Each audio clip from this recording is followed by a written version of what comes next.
Hey everyone, welcome back to Escape Reality Star Wars Talk. I'm your host Caleb. Hi, I'm Seth. I talk Star Wars with this man.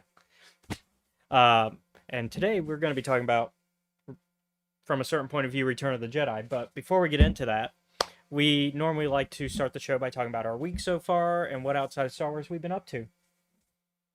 I'll start this time. Yeah, okay. I finished Baldur's Gate 3 finally, my first run anyways. As y'all might have already known, if y'all watch this channel and watch the streams, then y'all saw what happened. I was telling you some of it, but I didn't tell you the worst thing. So let me put the spoiler warning up Okay. because this is in-game stuff, and it's only fair to throw up the spoiler warning on this one because this is the end of the game. Let me fix our camera a little bit. There we go. This is the end of the game, so this is all spoiler stuff. If y'all don't want to be spoiled, just watch for when this disappears. Once this disappears, then we're done talking spoilers. So first off, like I was telling you when we first got here, I did manage to get what I perceive as probably the best endings for Gale, Karlak, Will, and Lae'zel. Mm. So in the case of Lae'zel, she's the one whose ending ends first, which is she went off to be a dragon rider with her silver sword alongside the prince of the Gith. All right. So that way they can overthrow Blacketh, because they got to get rid of that Lich Queen because she's a lying. Yep. And so, yeah, so because we freed the prince, which is gonna come back around to why things don't go well for my character. Okay. But let's continue with the good parts. So Gale, they don't show us, but it basically hints that he's gonna gain good favor with the with Mistra again, because we basically are like, he's like, hey, we got the crown of Karsus, now what do we do with it? And I'm like, you should return it to Mistra. You should fix your problems. Plus, then you won't have a bomb inside your chest, because Mistra promised to remove that if you helped give her the crown of Karsus. Because the other options are you could just leave it in the sea, because it's in the sea at or rather in the river, in the Chianthar River at the moment, because of a big battle with the Elder Brain that's over the city of Baldur's Gate. Okay. Because the final battle is just this huge battle that takes place in Baldur's Gate with everybody turning into mind flayers and you on top of the Elder Brain fighting its minions and dealing with it. And so then there's going back to that, so Gale's ending is that Will and Karlak's is kind of connected. So throughout the game, you eventually learn that Karlak's heart problem, the fact she has no heart and has a infernal engine inside of her, is a problem, in that no matter how much you have Daemon fix some of it, there is no cure, and she will die unless she goes back to Avernus. And of course she doesn't want to do that because Zariel's there waiting for her to kind of be like, hey, you're mine again. Well, that problem is solved because Will is also going to Avernus, because he may have lost his magic because he no longer has a patron, but he's decided that his new, because he had a choice early on, which was to either work for his dad and basically become a one of the Dukes of Baldur's Gate, or not do that. And basically I left the choice to him, because I was like, I could impose you working with your dad, but I feel like that's not right. Let's see what you want to do. And Will's like, yeah, I don't want to do that, but I also don't want to be the Blade of Frontiers anymore either. I'm now going to be the Blade of Avernus, and I'm going to go into Avernus and start hunting down devils and demons, because basically he doesn't want people to make the same mistake he did with Mizora. And best way to do that is get rid of them devils and demons. And the only way you can properly kill them is if you kill them in hell. So, to Avernus he goes. Yep. And so, basically Karlak is like, I don't want to die. And I'm like, yeah, but you don't have to. You can go to Avernus, and guess what? You won't be alone. You'll still have somebody there with you Will even offers beforehand. He's Yeah. like, "I'll go with you. I will protect you," and like it's just like, oh, that's really sweet. Fuck. And so like, how can you say no to that? So I'd like make that offer. I'm like, yeah, Alright. do that. And so Yeah. that's the ending they got. And they even get a cool little cutscene they are the last cutscene. Their Alright. cutscene is the last one, which is like them in hell together, just as like all the devils and demons are coming ready, and they're like armed and ready. It's like this badass like ending that I'm like, oh, that's a great way to end it. So I might be getting some notifications. Yeah, because your phone was dead, Yeah. and you had no way of charging it till now, so For, like, everything's going a off. good almost 3 days. So yeah, now everything's going off. So hopefully we can avoid too much of Yeah. distracting y'all. And then next up was who else did I say? Oh, I gave everybody. Okay, so that's all the good endings. Yes. The people that are entirely ignored are Shadowheart, because I didn't technically finish her quest. I should have, but I didn't realize where I needed to go to do that until afterwards, because there's a part where you're supposed to save her parents, and I didn't do that because I didn't know where to go. My parents are dead. Fuck you. Well, no. In fact, the game just ignores any consequences of that. Like, and it also ignores the fact that we were in a romance. Where's Shadowheart? Which makes she's somewhere. Which it makes kind of sense when I tell you what happened to my character, but we'll save that for last. I remember you did a Dark Urge playthrough. Yes. So the other characters that get that have no mention of what happens to their fate really are Halsin, Jaheira, and Minsk. They're somewhere. Like, no, they're with you at the end, but like they don't we don't get a what are they gonna do next type thing. So we don't get that. Same thing with Shadowheart. Like, Shadowheart's there, just no what now moment for them. And so that's the ignored. So that's kind of the in between good and bad. Like that's the neutral, I feel like, of things that happen in the game for my ending. Here's where we start to go into the bad. We get a bittersweet ending with Astarion, because Astarion is alive, he's fine, except he's still a vampire spawn and therefore can't be out in the sun, and therefore runs away from us once the tadpole is gone, which means he no longer has the protection of that from the sun. Yeah. And it's kind of a sad moment too, because you're just like, oh, that's like, and then like Halsin's like, yeah, it's gonna be a while before we see him. Like, Halsin, now is not the time to joke. In approximately 12 hours, we'll see him again. Just not right now. Yeah, it kind of sucks though, because you feel bad, because like over the course of the game, like, you learn that Astarion's not a bad person. He just has a lot of trauma, because we're talking about coming from a generational trauma situation where his vampire lord was an abusive asshole who only let him feed on rats and shit like that, who only became abusive because his vampire lord was an abusive asshole.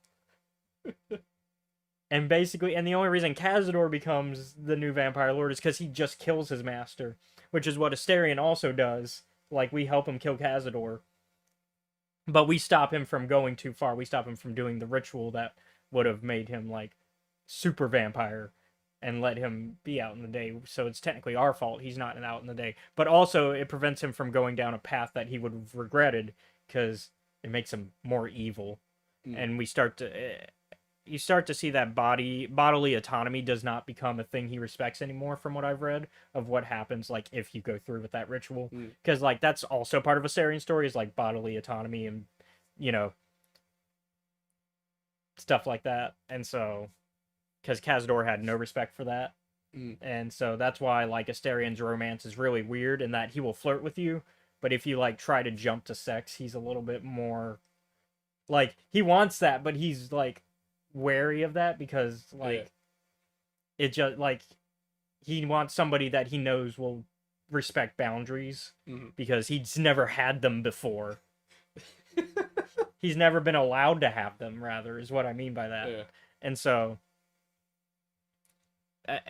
that's why it kind of sucks that Astarion kind of gets shit on that ending, even though that's like the best ending I could have given him. I think. I this is made even funnier because You're not a me big and you, Asterion fan. I'm not a big Asterion fan. However, I don't hate the guy. Yeah. I'm not like fuck you, die. I'm like Gale. And even then, like, you're starting to come around Like, as I I've get like it. talked to you about him more like and more. I get it. I Like, don't necessarily, you don't I have to don't like like it. them. Yeah. but I don't want there's a lot of like just unfair shit that happens to everyone in this game where I'm like, okay, fine, I'll put on the fucking empathy for 5 minutes. Well, because like, that's the thing. All of the characters come with some sort of thing, except for, well, Karlach's probably the least asshole of the group. Yeah, Like, and even then, she's not. She's just not. She's just golden. a little. She's golden retriever energy. She just gets a little bit mad sometimes. Yeah, and it's not even at you. Yeah, it's someone who fucking deserves it's it. Zariel and shit Yeah. like that. And so, really, she's the only one that doesn't come with like an actual issue other than her You know- heart condition. I was going to joke, and I not intentionally, but I realized that it would have been a pun. It's a mechanical issue for her. hmm And I was like, wait a minute, that's kind of fucked up. But going back to the endings, Yeah, so that brings us to me, yeah. which means I now have to explain things I did. What did you do? So first, we had to betray the Emperor Mind Flayer Okay, because that was the only way that we could get the Prince of the Githyanki freed. all right. Because he wanted to suck that guy's soul and be like, get rid of him because Alright. Githyanki and Mind Flayers hate each other. Yeah. Type thing. And so They have a history. yeah, the Emperor's like, hey, I'm trying to help you and you need me because you need a Mind Flayer to use the not the crown of Karsus, but the pieces that we picked up from, because each time we kill a boss. Mm. So like when we kill Gortash, Orin, and oh, I forgot his name now because it's been so long since I had to deal with him. J.K. Simmons' character, Okay. J. Jonah Jameson, as an evil general. I want pictures of Spider-Man. I want the pictures of the Drider men.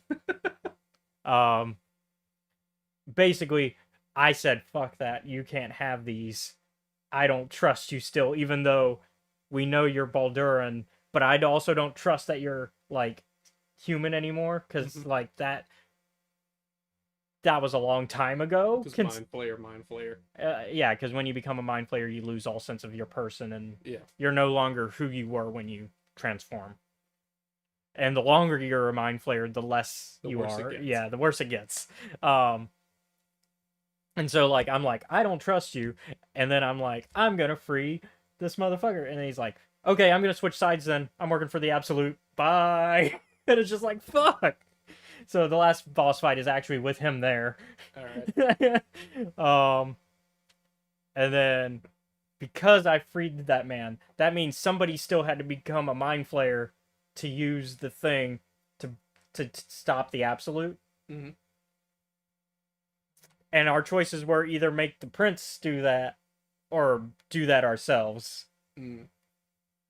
I couldn't make the Prince do that. I just freed the man. And I freed the man because of the overarching, like, this man has to also go on to help fix things for the Githyanki. And if I free him just to then go, oh, you're a Mind Flayer now, then that undoes his purpose of me freeing him. So I made the sacrifice to be the Mind Flayer.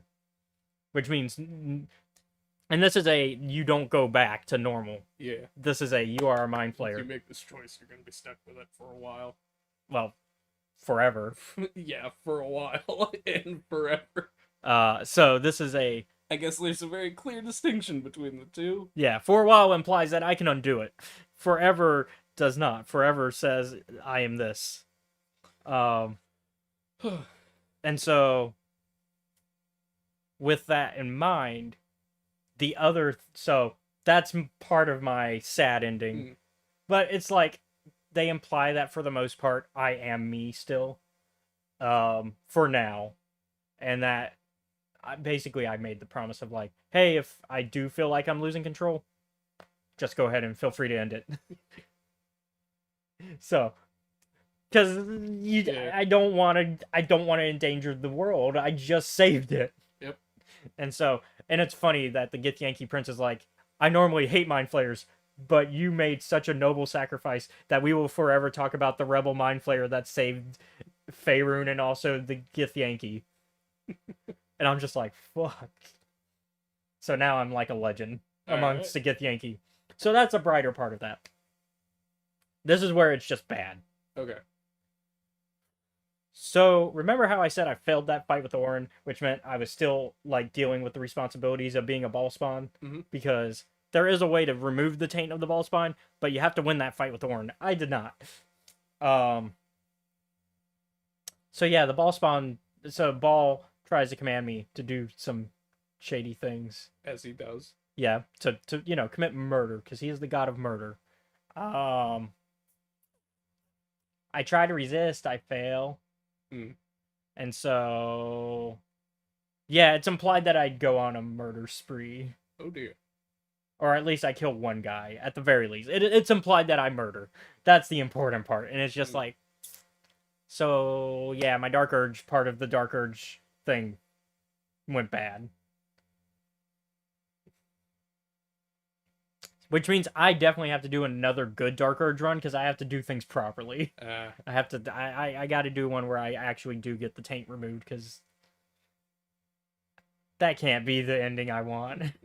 But that's going to be in a private one. That's going to be a replay sort of deal, which I already did started doing some replay. But I also have the run with you. Yeah. I've got the run with my dad. I've got the run. How is the run with your dad going? It's been a minute. I haven't updated. We are now about the same. Well, you and me are almost at the same place that he and I are at. Okay. So we're still in Act 1. I remember the owlbear and. Yeah. So I remember attacking it. Yeah. So we're done with spoilers. So that's the end of the discussion for spoilers for my run. This is going to kind of go now blending into what we were up to this week. Yeah. And we'll kind of we'll shift it towards you, starting with our Tuesday, us playing Baldur's Gate 3. Yeah. The old, Sona... Well, that was 2 weeks ago, but it still counts, because we didn't talk about it. Yeah. So, I'm like, there's an owlbear over there, and there's a thing that I want. I could try to sneak past it, or I could try to kill it. And then I activate the fight, I'm pretty sure, if I remember. You didn't. I fucking fully went for it. Oh, no. I'm thinking of the gameplay that I did with Josh, Alex, and Cracker. That one I activated the fight. I was, trying to figure... I'm like, I could try to sneak past it, but I was seeing, its field of view and how much of it was red, and I was like... Or I could just fight it. Yeah. And not have to deal with that. Which worked out great for me. Not so much for you. Oh, yeah, I got knocked. Yeah, I don't know what you did. I'm a squishy wizard. I don't know what you did to that owlbear. Oh, I lit it on fire. Oh. You know what? If I was an owlbear, I'd be mad about the whole situation. Because I firebolted it. I was just like, here you go, firebolt. Because it's free. It's a free spell. Why would I not use the free spell? Also, it didn't see me yet, so I figured, oh, I get a free shot. I remember. And then Astarion got a free shot because he was still hiding during the first round. I remember at one point, right? I think I had Ricky Joe play music for a turn. Yeah. Why did I do that? But what else what have you gotten up to this week? So, apart from my phone dying. Yeah, and we'll have to, because we are running on time, so we'll... So, apart from my phone dying, the other thing that I did this week, apart from go to work, is I've been playing through Bloodborne, and... Yeah, we talked about that last week, I finished that up, and now I'm doing another run through, where I'm, using the blunderbuss and the saw cleaver. Okay, so you're doing more of a... Yeah, I'm doing a different run. Yeah. The other thing that happened this week that was fun is... So, Andrew, Tori, and Kinsey went and carved jack-o'-lanterns. Nice. And during that time, I was like, "Hey, would you like to hear their like origin story?" Because they do have a story. Yeah. You've heard it before, right? It's been a minute, but I know that there was one. It's been a minute. Okay. Tell it later. Yeah. Um. It's a fun one. It involves the devil getting conned. Oh, okay. Um, the other thing that we did this week is we watched some Always Sunny, Yeah, and you and I watched Always Sunny because and there was no also D&D game yeah, that week. So and I didn't bring the PlayStation, so no Baldur's Gate. So we were like, Always Sunny yeah, because it's been a minute. and Suits, where I would just Yeah, I tried to explain where I was on Suits to you, and yeah, that I was like, I fucking hate this. what's funny is so I did talk to our friend Chris, Yeah, who is an actual lawyer, and I was mhm, like, I don't know if you've seen this show, but I don't know how to feel about these characters. And he explained to me, so he has seen the show, he's yeah, seen it all. So I was just, so he tried not to spoil some stuff for me, but I kind of predicted that it was not going to go because like we discussed how premise of Suits real quick, yeah, fake kid who was going to go to law school but didn't because of situational stuff, gets hired by a lawyer who knows that he's not past the bar or anything, yeah. and basically they fake that he's a lawyer. Basic premise. That's like the bare minimum. Hmm. More and more people find out about this as the show goes on, including the main named like person of that. Yeah, like the lawyer CEO, I guess. Yeah, the name partner. That's the correct term. Name partner of that firm finds out about it. And like you and I discussed, the more and more people that find out about this, the worse it gets. And like for that firm, if that like if it ever Yeah. became public that Mike was not really a lawyer. Yeah, I'm like, if anyone turns this in, the entire company is just fucked. Yeah, and so like I talked about that with Chris, and he was like, "Yeah, don't get too excited about that happening." I'm just like, "Oh no, that means they didn't write it as awesome as we just came up with." Like, I was like explaining like they're not going to do that in this season. No, That's like because a season 5 I was problem. in season 4 at the time. Yeah. I'm in season 5 now. Season five's problems are not that big either. And I'm like, I think the thing that frustrates like me with lawyer dramas is I'm like, to me the stakes are so low because a lot of the shows and stories I like are set in post-apocalyptic things where things are already bad enough. It Yeah. doesn't really matter what your paperwork says. Yeah, but in a lawyer show, it does matter. It's a very different kind of tension. It's just one that I find incredibly like frustrating and boring at the same time. It's more of a tension of the justice system and will it work? Which we know in real life it doesn't always, which is why there's the tension of that in a lawyer I'm show. like, And so what's funny is the season that I explained to you of like the previous season where I was like, oh yeah, this lawyer killed a guy, or no, bribed a government official to kill a bunch of people. yeah, Apparently that's Chris's favorite story arc. He was like, yeah, which means I don't know if that like relates, and he's like, yeah, and also the renaming of like the whole Game of Thrones defying of them like backstabbing so they can like become a name partner, not a thing in the real world. He's like that's the show doing its that, thing to create I drama. was about to say that seems like the most unnecessary thing.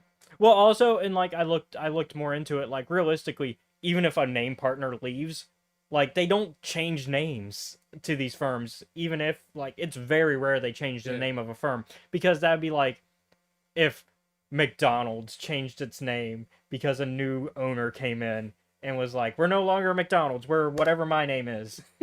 And then that ruins the brand because nobody knows this name. They know McDonald's. Yeah. And it's the same thing with lawyers. With a law firm, you have the law firm name that you know, And that's it. that's it. And then if they change the firm name because new name partner, that's changing the brand. That's you've ruined your brand because now there's no brand recognition.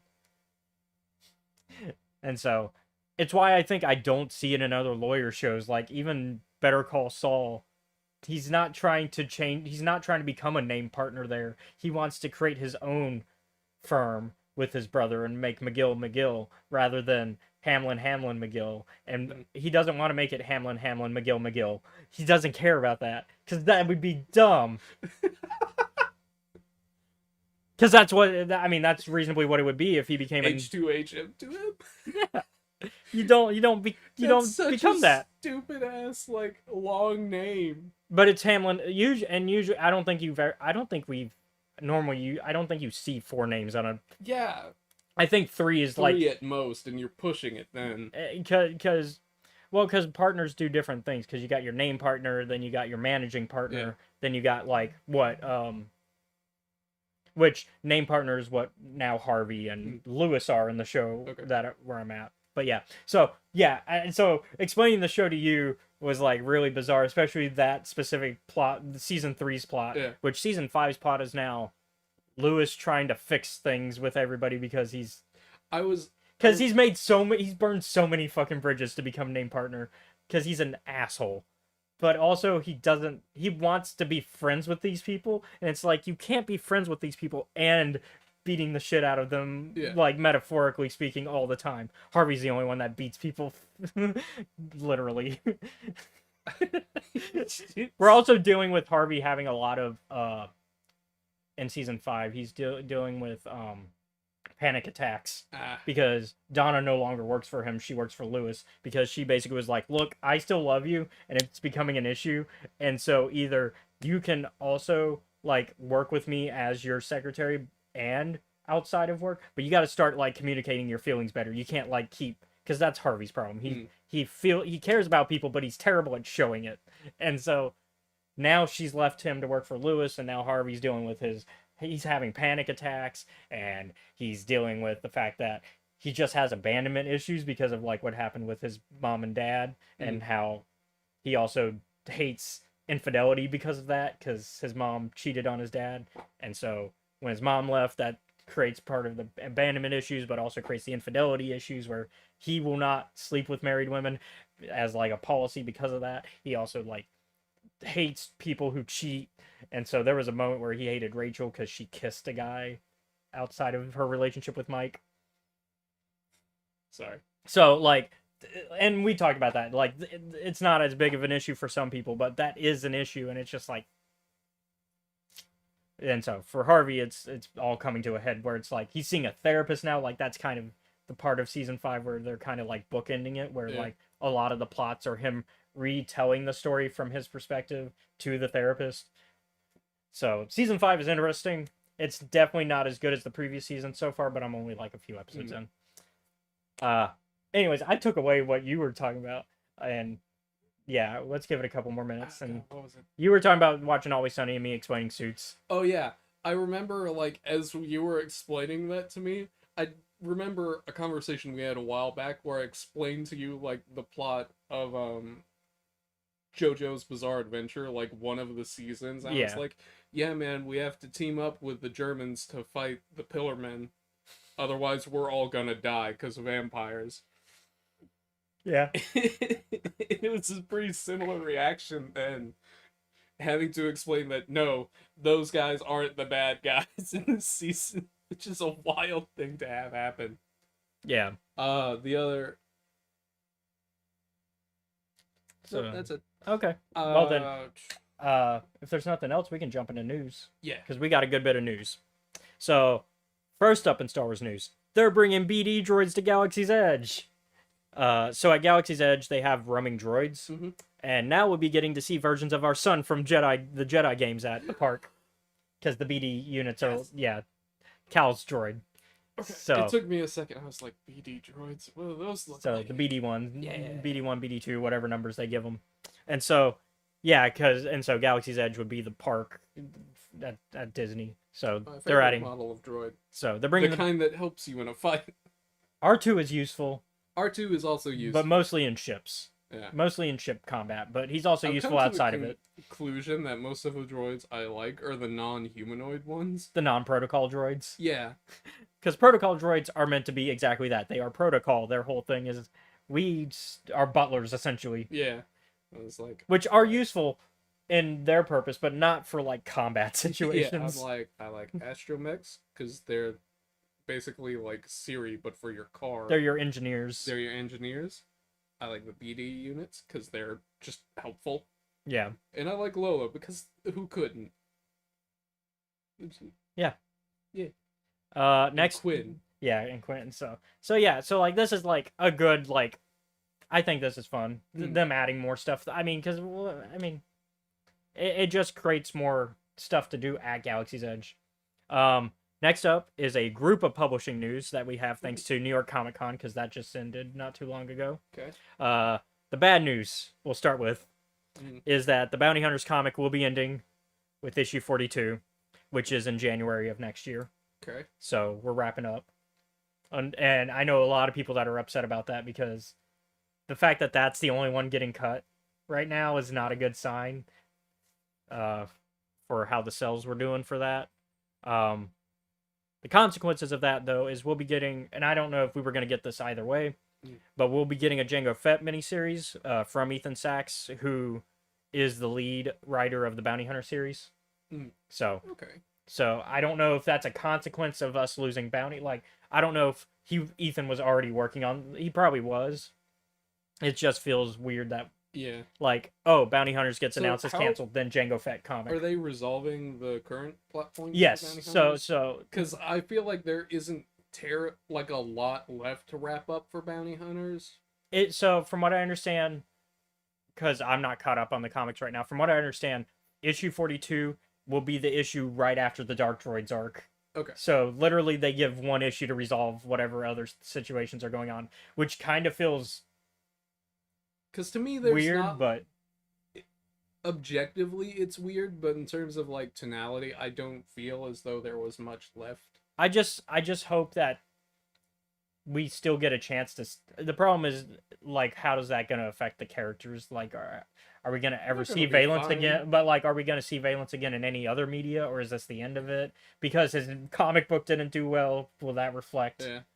Like that, and that I know a lot of Valence fans. Because he's a well-written character with a huge fan base. That man has gone through the ringer.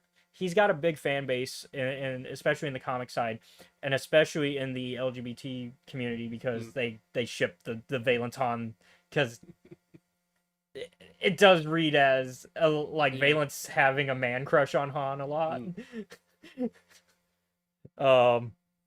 And so he's got a big community, so I hope that maybe we'll get a Bounty Hunters 2025 or whatever, 2024 I guess actually run, like where they reset to number 1 maybe when they reset the other comics, but we'll see. Probably not though from the sounds of it. The Jango Fett will premiere in March though, and that's going to be like a mini series, so probably 5 issues.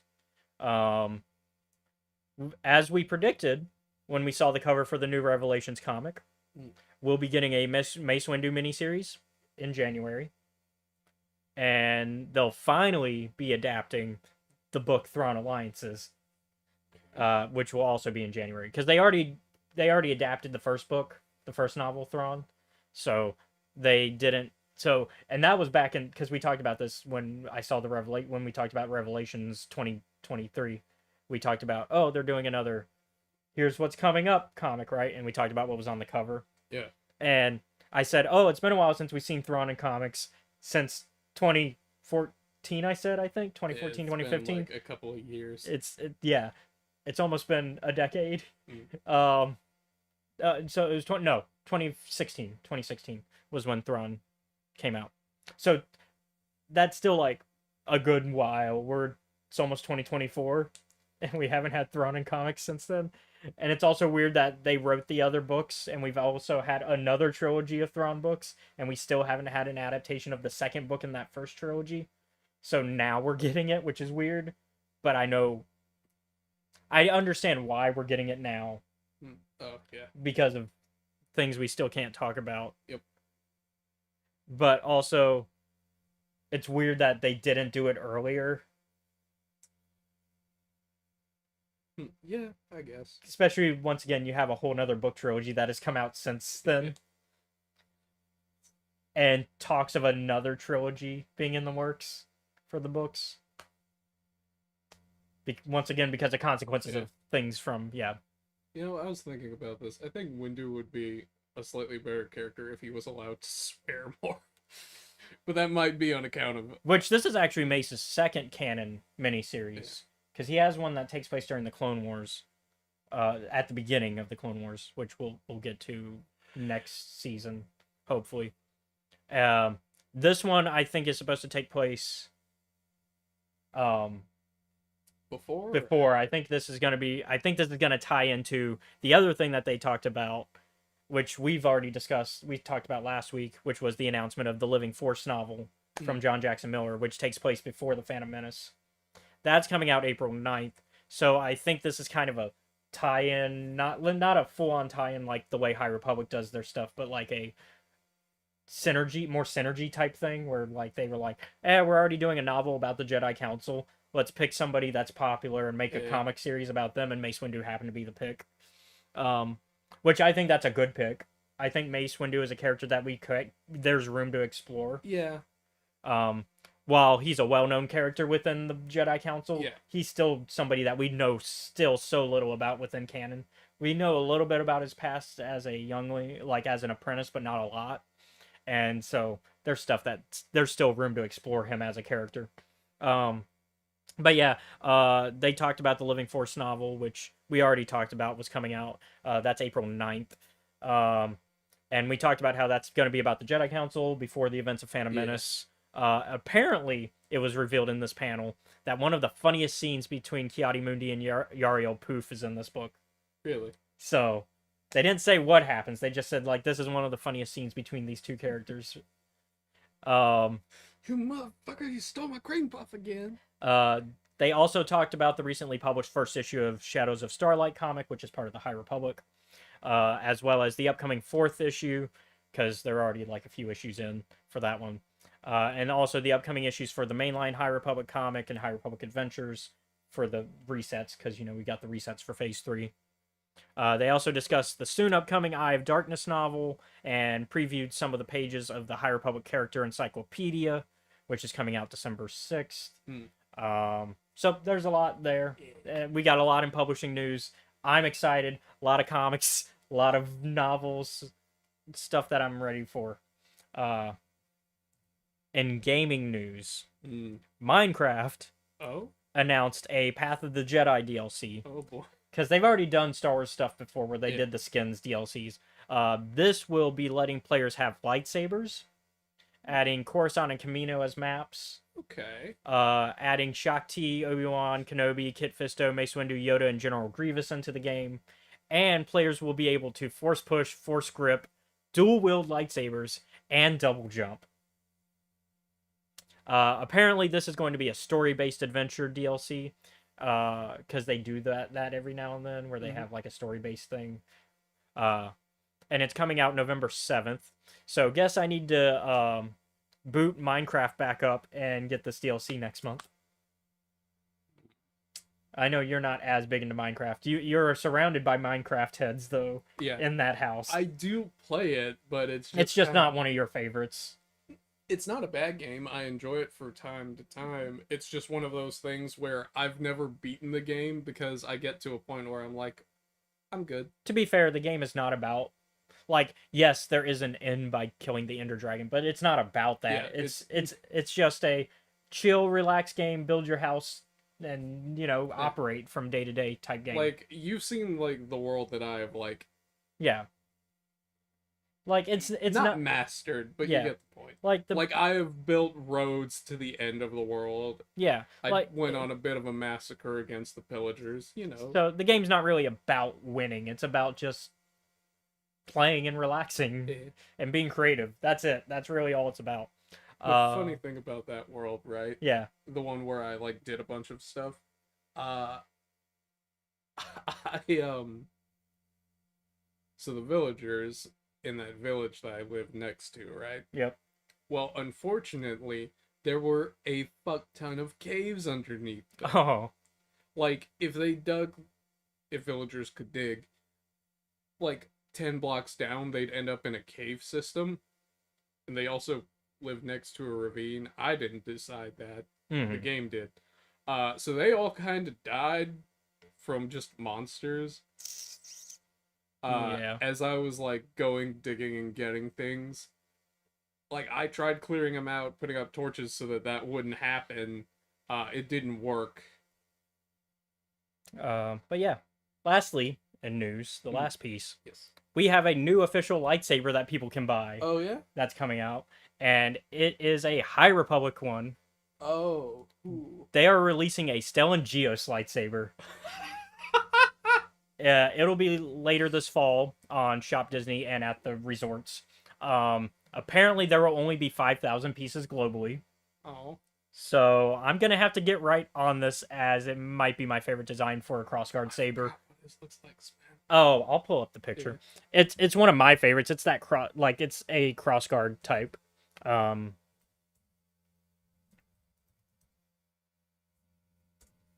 I'll also pop it up for the.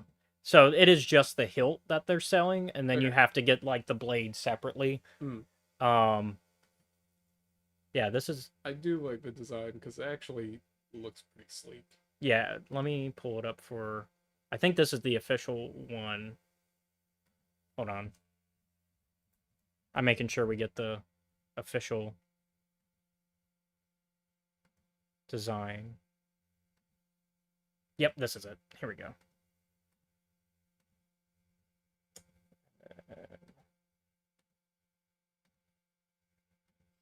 So this is it.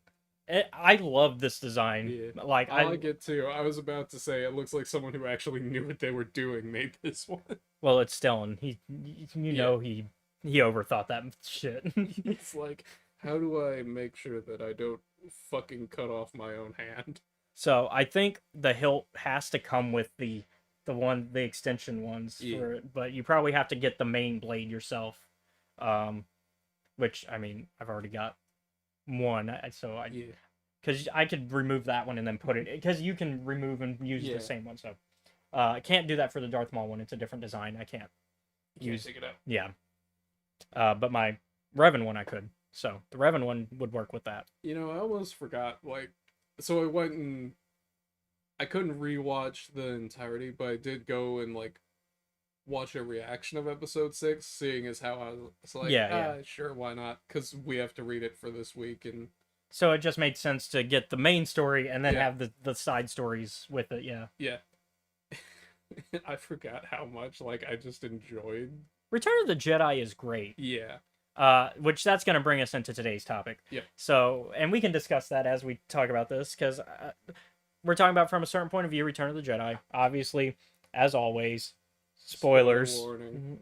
So, well, we're not going to talk about every story. We're just we'll going to talk about our Jump favorites. around a bit. And yeah, and so since you're already talking about, I mean, this book is to celebrate the 40th anniversary of that movie. Yeah. So obviously talking about the movie makes a little bit of sense in that it inspired this book.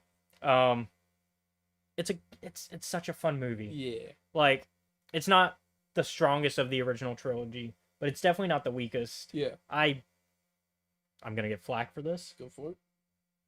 I know that original Star Wars A New Hope, as it's now known, started the universe, but it is the weakest of the trilogy. All right. Fair enough. Like, I don't disagree with that because 5 and 6, Well, 5 is the best of the trilogy. Yeah. like, 4 teed it up and 5 fucking slammed that out of the park. And 6 is just, while it's not as strong as 5, it's just a fun movie. Yeah. And that's really, like, you don't need to be the strongest movie all the time. You can just make a fun movie. And that's what I think 6 is. It also wraps up everything so nicely. Which, speaking of, let's go ahead and kind of jump around to our favorite So- stories. The Sarlacc is one of The Sarlacc is a good one. it's basically, to explain this premise, they said, what if the Sarlacc was a Cali dude? They even give him like the accent, like, because in the audiobook they give him like the accent and everything too, where he's got that Californian, like, the what's it called, where like the He's got like the surfer. yeah, that surfer sound to it. I was trying to get the right name for it, but I can't remember now. But yeah, it's like the surfer type accent. I was going to say Santa Vocal Monica, fry, vocal but fry. That's what I was thinking of. They give him that vocal fry that like surfers have in California, like in all like media, where they give that weird like, yeah. So they give him that, and I think it's great. It's just a funny point of view to look at because the Sarlacc's like, I don't want to eat people. Why are they tossing these people into me? throwing people into me. I fucking hate it. And he can't go anywhere. It makes me feel bad for what happens to him in Book of Boba Fett. Yeah. He's like, the end of it is like, maybe things will be different this time. Yeah, They'll be different, all right. yeah, because it ends before Boba Fett Yeah. gets out, but he like talks about how he's like not happy with Boba Fett in there, especially with all the armor. Like, I didn't want to eat him, but also like, why did you do this to yourself, man?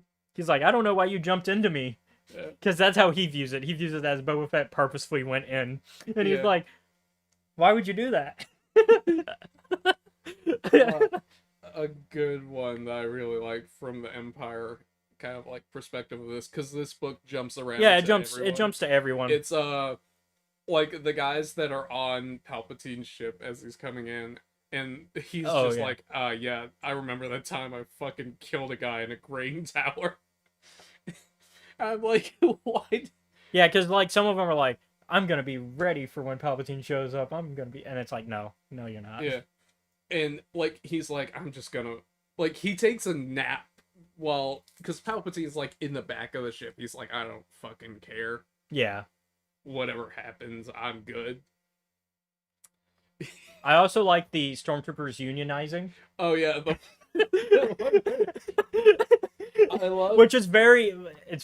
It's weird how this book came out when it did, with like how much Yeah. unions are like a major thing right now. So like, it's Like, funny it's- seeing the stormtroopers unionize. Oh god. The best part of it, right, is I actually really like that story because of how it's written like a daily log. Mm-hmm. Almost kind of like an SCP entry if you've ever sat down Yeah, and yeah, read yeah. one of those. Yeah. I fucking love it because they're like, so anyhow, the like protagonist is like, oh yeah, Ugnaughts. Clearly, that's what the U word is. But yeah, Also, where the fuck is our calf? I want it's like- good calf. That's all he They wants. want calf at all. They're not Yeah. getting any of it. Yeah. And like Yeah. the ISB has been prioritized for calf. It's like, fuck you, man. We do the grunt work. And also like the just not quite hatred, but the like, I swear to God that droid ran over my foot on purpose. It's very funny because a droid goes It's very- on to save him later. It's very Office Space. Like it's very like Office comedy It's type more stuff. comedic than anything. And it's I'm great. Like, It's great. I'm like, oh man, buddy, you have so many more problems to worry about than like. It's even better because in the audiobook it's read by, because they switch narrators for each Yeah. story. It's read by the guy from Parks and Rec. Not the serious one, the one that dates Leslie for a minute. You know what I'm talking about? No, because I didn't watch Parks and Rec. It's read by, I'm trying to find his actor now. Oh, Adam Scott. Adam Scott's the Okay. narrator, which makes it so great because I immediately think of his character Ben a little bit from that as he's reading it. I'm just like, Ben Wyatt wants to have more calf in the, and so also another good one is reading about like the Rancor handler, yeah, and I which enjoyed that one. which we kind of know his story like throughout canon. It's very much a sad story for him of Yeah. what happens to his poor Rancor and how much he loves his Rancor, and dude just loves animals. he lost his pit bull essentially. A man, Oh no, a space cop came in and killed his pit bull. Mr. Worldwide, no. Wrong pit bull. But yeah, he just cares about animals and Yeah. training them, and Then there's Jess's story. oh yeah, One of the like Max Rebo's story. I'm like, this is a very weird tonal shift for me. also they changed his music, because because initially everybody thought that he played the same music that every band Yeah. plays, like, because, and this has caused a not serious but semi-joking like uproar amongst fans, thinking that they decanonized something, but that's not the case. No. So Jizz is still canon as a as a Keep going. because originally everybody thought that that's what Max Rebo also. So George Lucas is not the most original when it comes to naming things. So instead of jazz music, he's like, I'll just replace a letter. He replaced the letter A with I, therefore creating jizz music. Don't worry, we have Jats now. Yeah, we have Jats now. So we also have another one that I don't remember the name of. But jizz still exists. Mhm. So it's just not the type of music that Max plays, because the Cantina Band music is still jizz. But that ruins a lot of the jokes that some of our mutuals came up with, such as Max Rebo playing jizz with his feet. Because Orleans, walk. Yeah. It's They don't have any hands. Yeah, they got feets. They just got feets, man. They're like if someone took 2 off the elephant's forelegs and made them walk upright. Yeah. And so he has to like sit in his seat and then play with his feet. Yeah. But it's now Jats. So now we just have an expansion on the type of music in the Star Wars universe. It's not a removal of one for the other. It's we just retconned what type of music he plays while still keeping the original. Also, like the torture droid being like, man, something's wrong here. Oh yeah, And the it's not torture the droid. torture. Yeah, the torture droid slowly gaining sentience, and it's just like after talking to R2, and it's just like, I don't feel good about this anymore. I want more. I don't feel good that I'm not my own boss. I still want to torture people. I just want to do it on my own dime. It's the Boba Fett effect. Yeah. He still wants to do bounty hunting and stuff, just not for somebody that he's working for. Also, have they been wiping my memories during their monthly? Motherfucker. Once again, the droid's slowly gaining sentience after one conversation with R2, where R2's like, "Yeah, you really should look out for yourself," and he's like, "That little droid's right. I should." I also love any of the Ewok stories. Oh yeah, the Ballad of Nanba might be my favorite one. Oh, it's so sad. Look, I don't. In case you haven't noticed, man.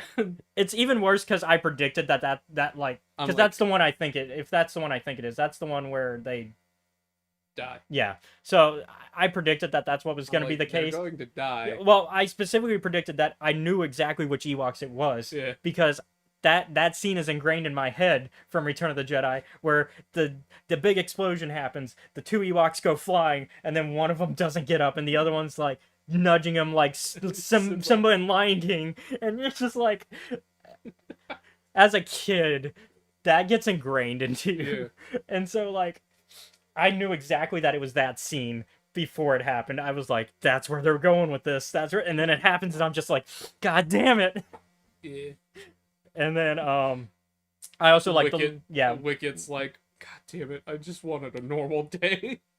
Wicket doesn't want drama. He's Like, done. I'm fucking tired. I want to go and like eat my berries. Meanwhile, Logray is planning a coup essentially. Yeah. He's like, I don't like that they aren't taking my magic seriously and me as the shaman. This? Yeah. And then it's like, oh, C-3PO shows up. Perfect. He's the golden god. He's my opportunity to like be like, hey, the gold one's here. You should listen to what I say. Unfortunately, C-3PO's like, nah, we're doing this war, and Logray's like, God damn it, that's not what I wanted. And also, like, the winner's circle is a great euphemism. Also the canon confirmation of Tebow as Logray's apprentice, because in Legends there was a animated TV show. If I can find it. He's pulling out the files. Ewoks animated cartoon. I love this cartoon. I love the old cartoons that they did, not canon. Along with the Droids cartoon that they did around the same time. But in this show, Logray's apprentice is Tebow.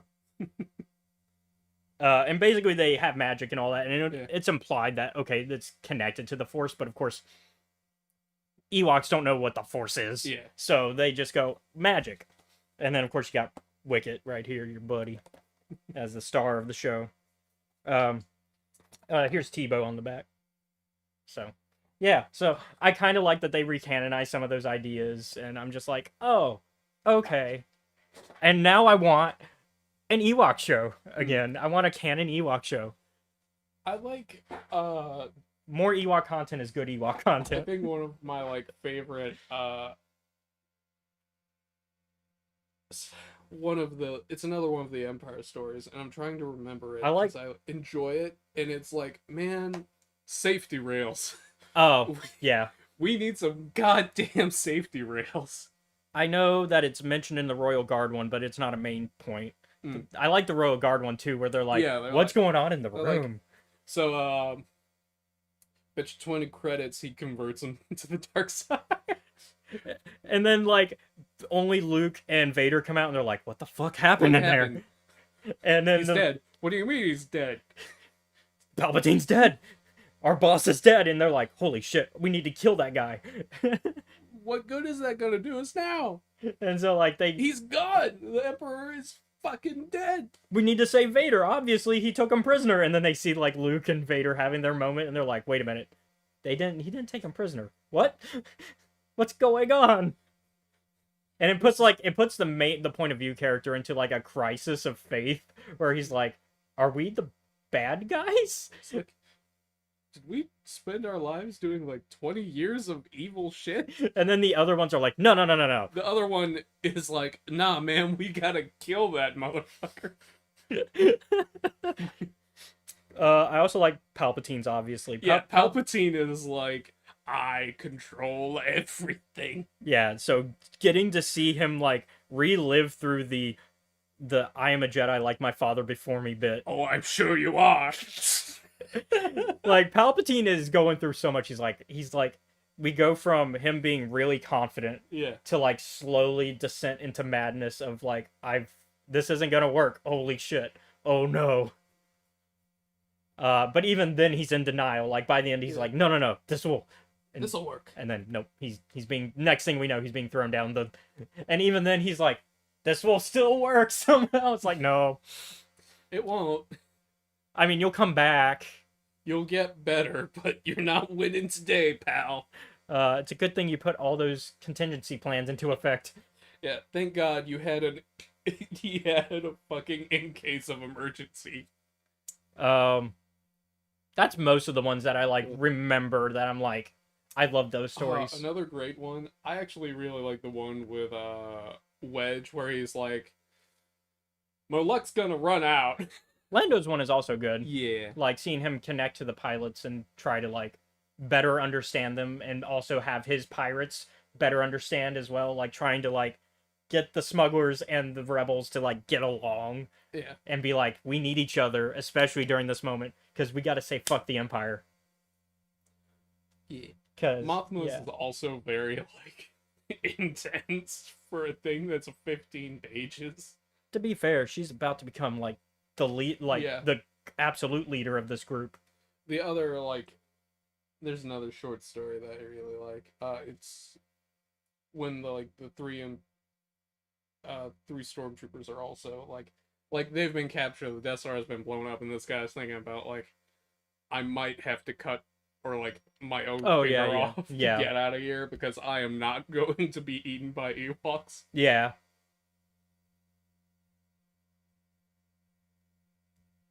Oh, I don't know why third and fourth. I know. Oh, I think I know what they're talking about, but I don't know. Clarification. Yeah, we might need a little more clarification. Sorry. But that's it really for us talking about the stories. But I do have a question. What? Because I talked about this. So obviously they're gonna continue the from a certain point of views. We're gonna assume that they do one next year, and that they do 25 instead of waiting for the 40th anniversary. Yeah. So that means 25 stories 25th anniversary next year. Phantom Menace. So we're gonna just cut the ones that we already know. I'm gonna already say the ones that we know are gonna be part of it. Mm. They're gonna do Palpatine because Palpatine has been a point of view of every single one of the from a certain point of views. So we're probably gonna get his perspective on some stuff. This is a conversation I had with Harrod, so I'm interested on your opinions. Okay. Who would you put into the story? So we're gonna cut Palpatine. We already assume Palpatine's getting one because he's been in every single one. Who else would you put in one? And what maybe would that story be about? Kind of want to see like what the Royal Guard are. And, like we know what they're doing. yeah, because the other problem is there's a problem with this the certain point of view. We can basically not do any Naboo characters. Yeah. Because of the Queen's books. Because the first one, Queen's Peril, is an adaptation of the Phantom Menace. Yeah. I guess we could do Yoda. I don't know what his thoughts on the whole fucking thing are. Okay, so we got a Yoda one. That makes sense to me. One that we discussed because we were trying to think like deep, actual background characters. Quinlan Voss, because he's around. He's in the Phantom Menace. He's on Tatooine. He's in the background shot. What is he up to? What's his secret mission that he's up to that he doesn't say hi to Qui-Gon when Qui-Gon passes him in New Hope in the Empire. Oh.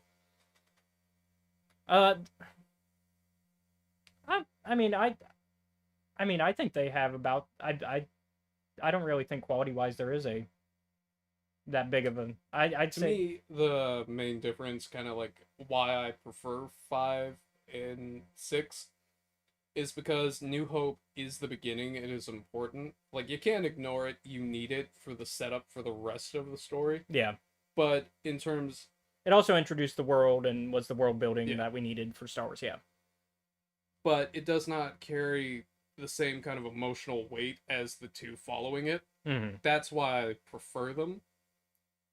So that's sort of the reason why, because it's like, while the stakes are already incredibly high for the first one, they, on an emotional level, just don't hit as hard.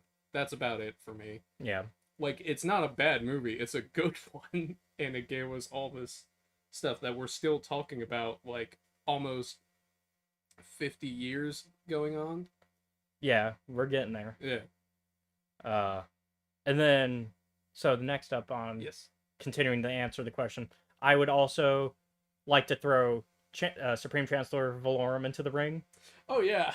Because we got to see his point of view of being kicked out of office. Because he gets kicked out of office. Yeah. So his story would be interesting because it would be a political story of like what's going on, like almost House of Cards, like with the Republic and how they voted him out, and like how he tries to fight to stay in it, but then the no confidence vote goes through. Yeah. So then he has to then watch the election of his replacement and see who it is between Bail Organa, Palpatine, and one other person. And then of course Palpatine we know wins. Oh man. The other thing, right? Another person I would like to see a perspective from. I don't remember what their name, but they're like the Gungan that keeps like telling Jar Jar like, what the fuck are you doing? Captain Tarpals. Captain Tarpal. I want to see what he's thinking. Captain Tarpal would be a good one. I would also, because that would be fun. Yeah, because what is he up to during the rest of the event? He's like, fuck me, man. I gotta figure all this shit out. Maybe I feel like his story would either be just before the battle, kind of see him preparing and trying to help Jar Jar prepare as a leader, or it would be something like a little bit, or it would be during the scene and a little bit after when we first see Captain Tarpals and like his perspective of like, God damn it, Jar Jar, why are you back? And like having to get rid of him and be like, okay, he made it out alive. Now what? So that's 5 characters if we're including Palpatine. I would also throw Windu is also there, but it doesn't. Miss Windu would make sense as a perspective character. Yeah. I could see, too much. Yeah. You kind of roast Maul. a 4-year-old. If we're gonna put some more main front characters. Maul, Maul, yeah, his perspective would be good. because they have usually they have like 3 or 4 main like characters. I would put Maul up there because Maul makes sense in that I would do, because we can't do Naboo, because we already know we've seen in Queen's Peril him preparing for that fight where we see him pacing and getting ready. I think the point of view we should go from would be after his meeting with Palpatine, Yeah. where he's like, we'll get our revenge, and then he's sent to track down Qui-Gon and Obi-Wan and them. That would be the story, I think, is him tracking them down. The race announcer from Oh yeah, Tatooine. the two heads, yeah. Yeah. Jabba and Gardulla the Hutt, what are they up to? That would be a combined story. It would be Yeah. probably Jabba's perspective. I wouldn't do a Bib Fortuna story. He's up there, but Yeah. like he's in that same room, but nobody wants a Bib story. We got one already. We got one, and he's like, I fucking hate everyone here. I can't wait for the day I kill my boss. Which makes sense. We kind of predicted that. Mm. Watto maybe. I don't know what I would write with Watto though. Yeah. Maybe the immediate effect of losing Anakin and like what how that affects him like during the rest of the events of the Phantom Menace. Because obviously we leave and then there's still a few days that can happen of like after. Shmi, gotta have a Shmi story. So that brings us to 11. We're probably not gonna fill that whole list, but like, my son is gone because of space wizards, but also I live in a shitty world run by the cartel. But there's so many characters to look into. I think that even with just 25, it's hard to come up with like all of them right now on the spot. Maybe Bail Organa, because he's not in the film, but he's referenced. Yeah. Because he's somebody because like I said, he's running against Palpatine for the Supreme Chancellor seat. He's mentioned, but he's not in the film. And I think it's before Jimmy Smits was cast as Bell, which I love Jimmy Smits as Bell. Perfect casting, 10 out of 10. But yeah, that would. I think it would be a good. There's a lot of good characters that you can do. I mean, even if you just focus on Coruscant for a bit, or even if you're focusing on the other parts of Naboo that aren't part of the like Queen's Peril stuff, because that's the hard part. You can't have like a C.O. Bibble story because he's already he's already a main character in Queen's Peril, and we kind of know what he was up to. Like we know he was being held prisoner and being tortured by the Nemoidians. Maybe we get a Newt Gunray story, because you got to have at least Newt maybe as one of the Nemoidians, but like there's not the perspective of a battle droid. That's actually something I could see them doing, because that's very from a certain point of view to do. Wait, no, that doesn't. You're under arrest. We'll get his perspective. The best line. It'll be his perspective. The best line from a droid I've ever heard. I love it. Like, you're under arrest. Yeah, it's him contemplating, like, wait a minute, that doesn't fit protocol. What's going on?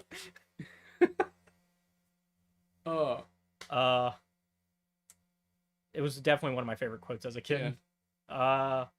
In regards to this part, yeah, back to our main top. Yeah, back to Return. I thought it was a fun little. It was, because it fit the theme, and so. The another story that I really liked is the one where, the chronicler is like, "Hey, go and talk to all of these people. Oh, here's your interview list. Go ask them questions." Oh yeah, where Mon Mothma's like, "Hey, you gotta," or yeah. Mon Mothma is like, go talk to like these major leaders. Yeah. Oh my God, the Han Solo one where he's just like, I don't really care. You're right. I did outgrow things. I've also outgrown this interview. Goodbye. Which is very Harrison Ford to just walk out of an interview.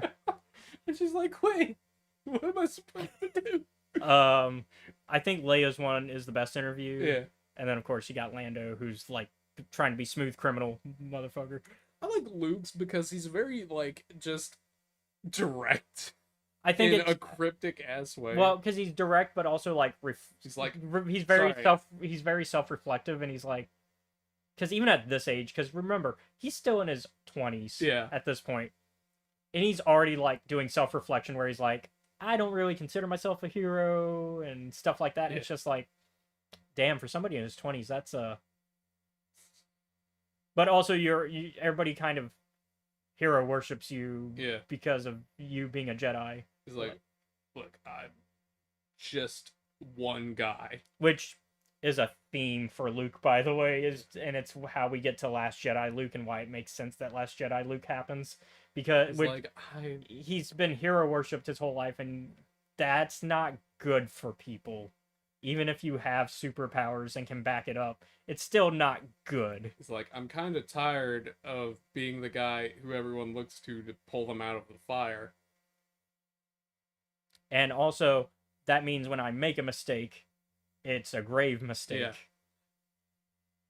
Yeah. He's not allowed to have little mistakes because Only big mistakes. because of who he is. Yeah. Another good one, I think, like, of course I like the one with Obi-Wan where he sits down with Luke and is like, It kind of gives a new perspective of from when Luke confronts him, and you get that new perspective of from a certain point of view, yeah, where the name of this book series comes from. And so getting to see that perspective of how Obi-Wan views that moment, it's interesting. and also Brotherhood is another like good one where Anakin's like, so I died and I'm not sure how to feel about that. Yeah, and then we get the what he looks like after. Yeah, And he's and like, they explain why the special editions changed it to Hayden, and they're like, oh, because he gets to choose essentially, and also like it makes sense because this is when he was last truly. yeah, and he's like letting go of like, yeah, I did a bunch of fucked up stuff, but I'm working on it. Yeah, and I think this is where we start to actually see true redemption from him, because we talked about how like in the past how Anakin doesn't really redeem himself. Like, yeah, he helps kill Palpatine, but that doesn't that's one action against a bunch of terrible actions. That doesn't really truly redeem. Like, it's really hard to do a self-sacrifice redemption story. Like, I think the best redemption stories are told over long form, like long arcs of like showing change within that character. And that's something like I think Avatar: The Last Airbender does best, where we see Zuko's redemption arc, where he actually does atone for everything he's done. And it's harder to do that. It wouldn't be the same if Zuko did one action to save Aang and died. That wouldn't be redemption. That's I'm gonna say something weird. I'm glad that Anakin has calmed down. I understand why he had to die for it to happen. Yeah. But like he always interferes from the afterlife, mind you, to make sure his apprentice and his like son are doing okay. Yeah, because we've got Shadow of the Sith on the shelf right there to prove that one. Like, I remember Luke being jumped by like 8 ghosts and him beating the shit out of him. Shadow of the Sith, yeah. Shadow of the Sith is a fucking awesome book. And so, yeah, I liked all these books. Let's kind of wrap it up because we started a little late, and so we talked about honestly what I think most of the stories that we liked in this. I mean, there's so many stories. I think everybody will find something they like in this. I haven't rated something this in a minute. Oh yeah? I think I'm gonna give this the 10. Yeah. I think this gets the 10. Fucking better. Oh, you agree? Yeah, there are fucking 40 stories in them, and if at least one of them's not a 10. So I think this book is a 10 out of 10. Yeah. I'll give it the same. So, which is really, it's rare for me, but even harder for him. So, like, if he's saying 10 out of 10? Like, I remember, like, on Tuesday, when you came over, my immediate reaction was, fuck you, how dare you make me read 619 pages. And now you love, like, almost half, if not more of these stories. Oh, God. Which, I mean... I wish you had more time. I had more time to, like, ruminate on them. But I don't, because this is a weekly show. The good news is, I bought you a copy, so you can always go back and be like, I want to reread this. and maybe you'll enjoy it even more. Yeah. Because I think it's not a fact of me not liking any of them. I liked all of them. It's just not all of them are stuff that I can immediately just be like, oh yeah, I remember this one. I Yep. remember this one. Like if I go back and I look at what the title and what the picture is of that, I can be like, oh, now I remember, because they all have like a title and picture. Yeah. The Akbar one, because I bought my physical copy today. This is the last one I want to talk about before we wrap. So I bought the physical copy today on my way to like get stuff done, and because I did the audiobook, and I didn't realize the Akbar one, because they read what happens in the Akbar one still, because you can do that because the Akbar one is, but it's a comic. Yeah, it is. And I didn't realize that. And then when I looked in the physical book, I was like, oh, there's a comic in here. And then I read it and I was like, oh, I still had that story because the audiobook still did it. Because when you read the comic, it's still very much done in a way where like it could easily be done as a narrative thing. So I thought that was creative, having a comic one in the middle. And not comedic, but comic, like and so, because that Akbar one is not comedic, but No. There's a lot in there. There's comedy, there's drama, there's, you know, they've got all the different genres really in that, and so 10 out of 10, highly recommend. Yeah. Before we get into some news, we like to normally start the show by talking about our week so far and what outside of Star Wars we've been up to. You've been reading a lot. Yeah, no, I was You've just been talking about that. busy this week. I was just talking about that because I'm trying to more actively do book reviews that are not just Star Wars, because I like books. I like books. You like books. Yeah. We like books here. It's part of why we're okay with doing the book reviews for Star Wars stuff, because we're just like, we don't mind. We like reading. So I'm doing more book reviews through like NetGalley, which is like if you do book reviews, you can sign up for the website. You show them like all the websites that you do reviews on, and then you request books, and different publishers will send you books maybe if they feel like it, because you request them and then they approve you. Although there are some books where you just automatically get books. So like, I think actually the one I have to finish today is one of those. I think I just requested it, and then it just automatically went, yep, you're approved. No actual approval. It just went, there you go, you have it. And so so it's a good way to read more books. The only catch is you have to do the review, because they basically, there's a percentage that they keep track of like how often do you get feedback on the books you review or that you get. And basically if it's below 80%, most publishers will not send you more to read. Yeah. Except for that auto send, like the auto approvals. The auto approvals you can still get, and that's a way of bringing that score back up if you get below the 80 and you can't get any books, is do some auto approvals. That way you can review, and you can also review the ones that you've finished anytime. So as long as you give that review at some point, your score will go back up. I'm currently at 80 on the dot. But that's because I just request so many books. It's not because I don't review them. It's because I'm requesting so many books. Because, like, I was just telling you, I've got 4 currently on the docket. Yeah.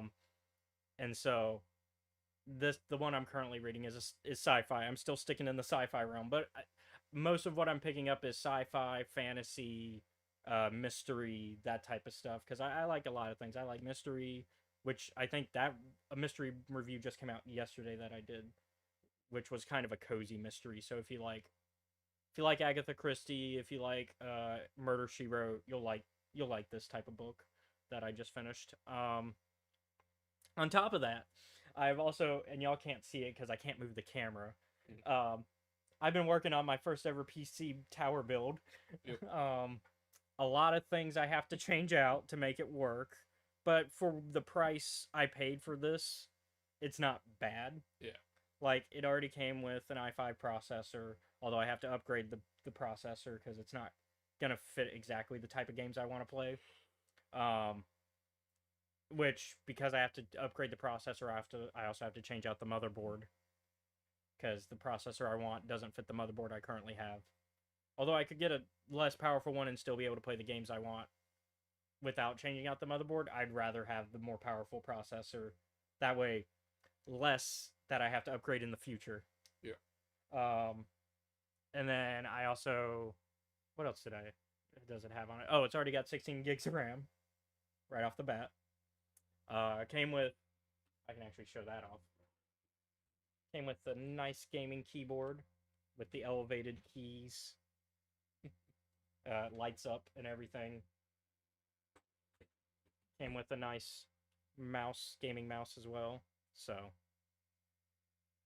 and only $160 something. So, and minus the shipping because I paid for Amazon Prime, so no shipping. So that's not bad. That's not bad for a good start. So yeah, the only things I plan to change out are the CPU, the Nvidia card, because while it has a decent Nvidia card, it's not up to date with what I want. I know I accidentally hit y'all because I hit the table. Hit the table again. Do it. No. And so I have to upgrade the Nvidia card, which a friend already offered to give me hers for free, so I'm gonna take that offer. Yeah. So that saves me even more money. Because even if I didn't take that offer and I bought my Nvidia card that I have on my Amazon shopping list right now, if I bought everything I need, including the new motherboard, still less than $1,000 on a build. And I can run Baldur's Gate 3 with that build. That's the game I'm trying to meet the requirements of. If I can play Baldur's Gate 3, it's my should be able to handle most things. Yeah, it should be able to handle most things, especially because Act 3 of Baldur's Gate 3 is dirt. It's nasty. Act 3 is nasty. Like in terms of how much power it takes to run it. Because even the computer that we're using right now, my laptop, pretty good gaming laptop. It's an Asus, with an i7 Intel. So pretty good. But even it struggled with Act 3 when before all the updates to try to fix and patch Act 3 and make it a little bit less of a beast. But yeah, so for me, Baldur's Gate 3 is my what's the game everybody used to compare their PC builds with, if it could run whatever. I forget the game. Fuck if I know, man. But there was a game like that.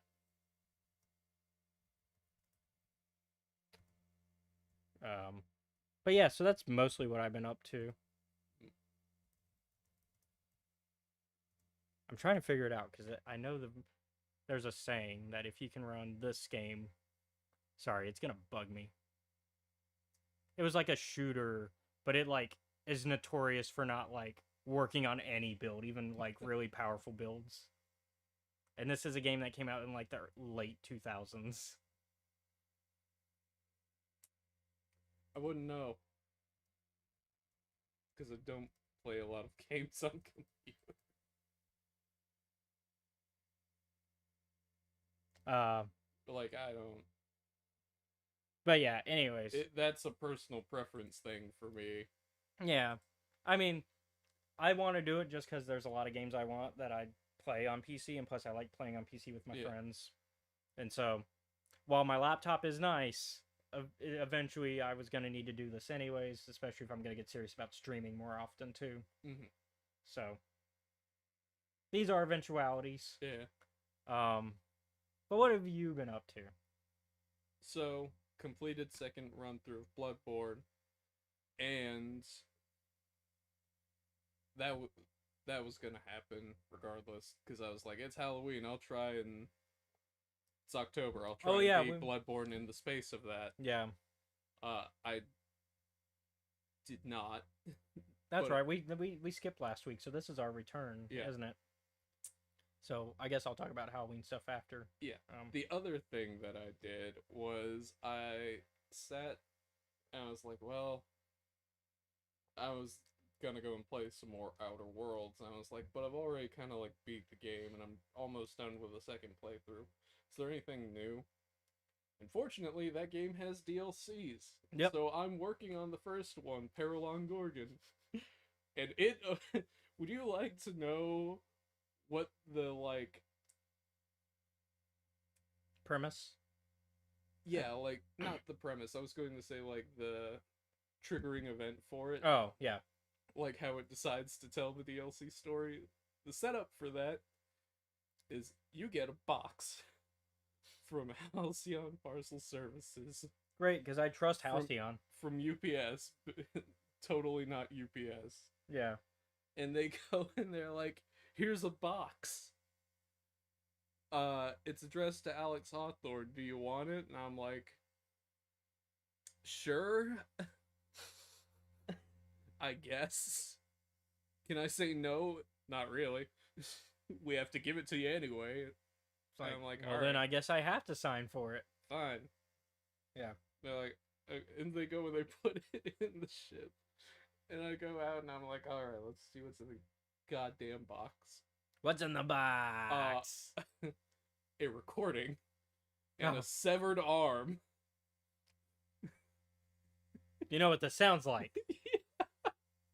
You know exactly what movie franchise it sounds like. Right? So we go and have an entire discussion with the crew at the kitchen table. So what's funny is me quoting a thriller film is not that far off from what No, you're not wrong. it's. I just wrong film, wrong Yeah. film, right genre, wrong film. So we go and we have this discussion and I talk to them about it and they're like, man, this job is fucking fishy, man. No kidding. And I'm No like, kidding. You opened a box with a dead body, well, with a cut off limb and a recording. Yeah, that's gonna be that's more than fishy. I'm That's like- that's the entire fish. yeah. And I'm like, well, I guess we'll take it because otherwise the story won't happen. And they're like, by the way, go talk to, because apparently the guy whose arm it was, Mhm. presumably they recorded the message. Oh, okay. And they go, That doesn't make me feel better, by the way. I don't fucking care. That's still very I'm fishy. like, damn, you got wrecked, huh? Yeah. Imagine that in the police report. Found severed arm, presumably dead guy. And so they're like, go check out this rich lady. She has more details on this job. I go, I do that. And Felix is like, I'm trying to. Felix is immediately sees her and starts talking, which is amusing because Felix does not like people from Byzantium. Hmm. And the lady is from Byzantium, but I guess that doesn't matter right now because I brought Felix and the preacher with me.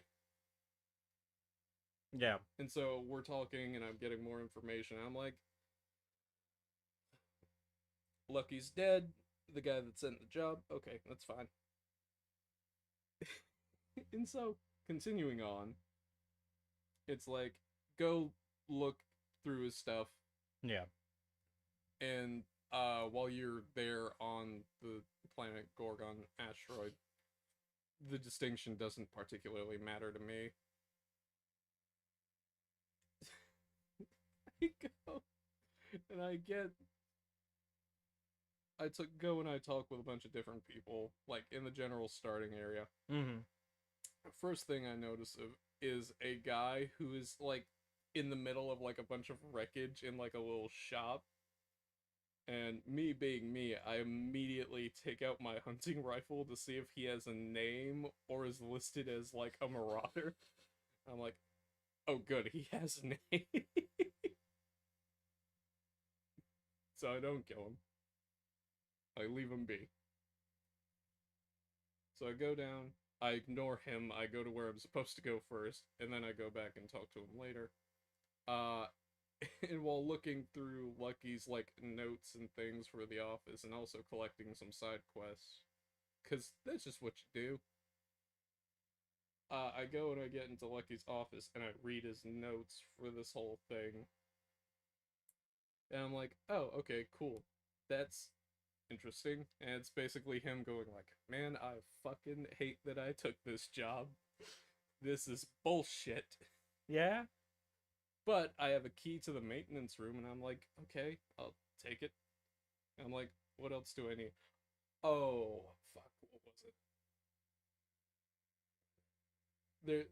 The little science lab that I'm going to has a very weird name.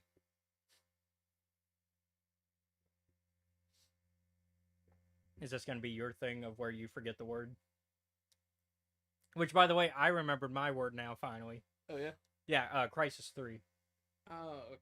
If you can run Crisis 3, you can run anything.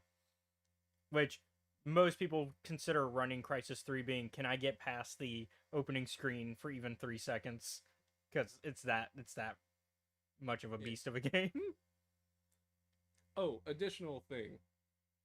So the key to the science section on Gorgon, it's not a normal key, because why would it be a normal key? We keep up with the I think a guy got killed for this. In that, in Lucky's office, the key to like the main entrance for the science division is an eye.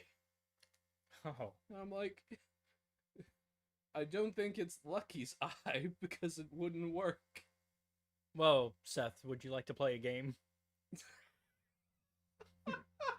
I mean, that's the road you're going down. I don't know why. I'm just seeing like, am I gonna need a finger for this next fucking radio tower? I go and I use it. What? How are you not fulfilling your life right now within this game? What are you doing that's like? Because you know you got to live your happiest life for this person not to find you, right? Because that's the whole point of this. Apparently, I like being shot at, which is a weird thing to have. I mean yeah. So I mean that's probably why they're punishing you is because you like being shot at, and it's just like you shouldn't like that. I just like what I want. Fuck you. I'm not cheating. I'm not lying. I'm being a bit reckless, but that's not. Are you taking any of the drugs? No. No, unless the inhaler counts, which I don't think it. I don't think it does. Then no. Yeah. It's not like in Fallout where you have like jet and stuff. I did take a dicey drug one time to help Max out on his fucking vision. It's that one time. It was that one time it counts. No. Yeah. Look, he had some ghost mom issues to resolve. Also, it was a quest requirement too, so it wasn't like a. Although it wasn't a required quest, that was a side quest, wasn't it? Yeah. So, you went out of your way to take that drug, Mister. No. Not real. Well, I did go out of my way, but that's to help fucking Max over there quit with the whole I need to figure out where my place in the universe is. Yeah. Because predeterminism's a bitch. Yep. Which was apparently good for him.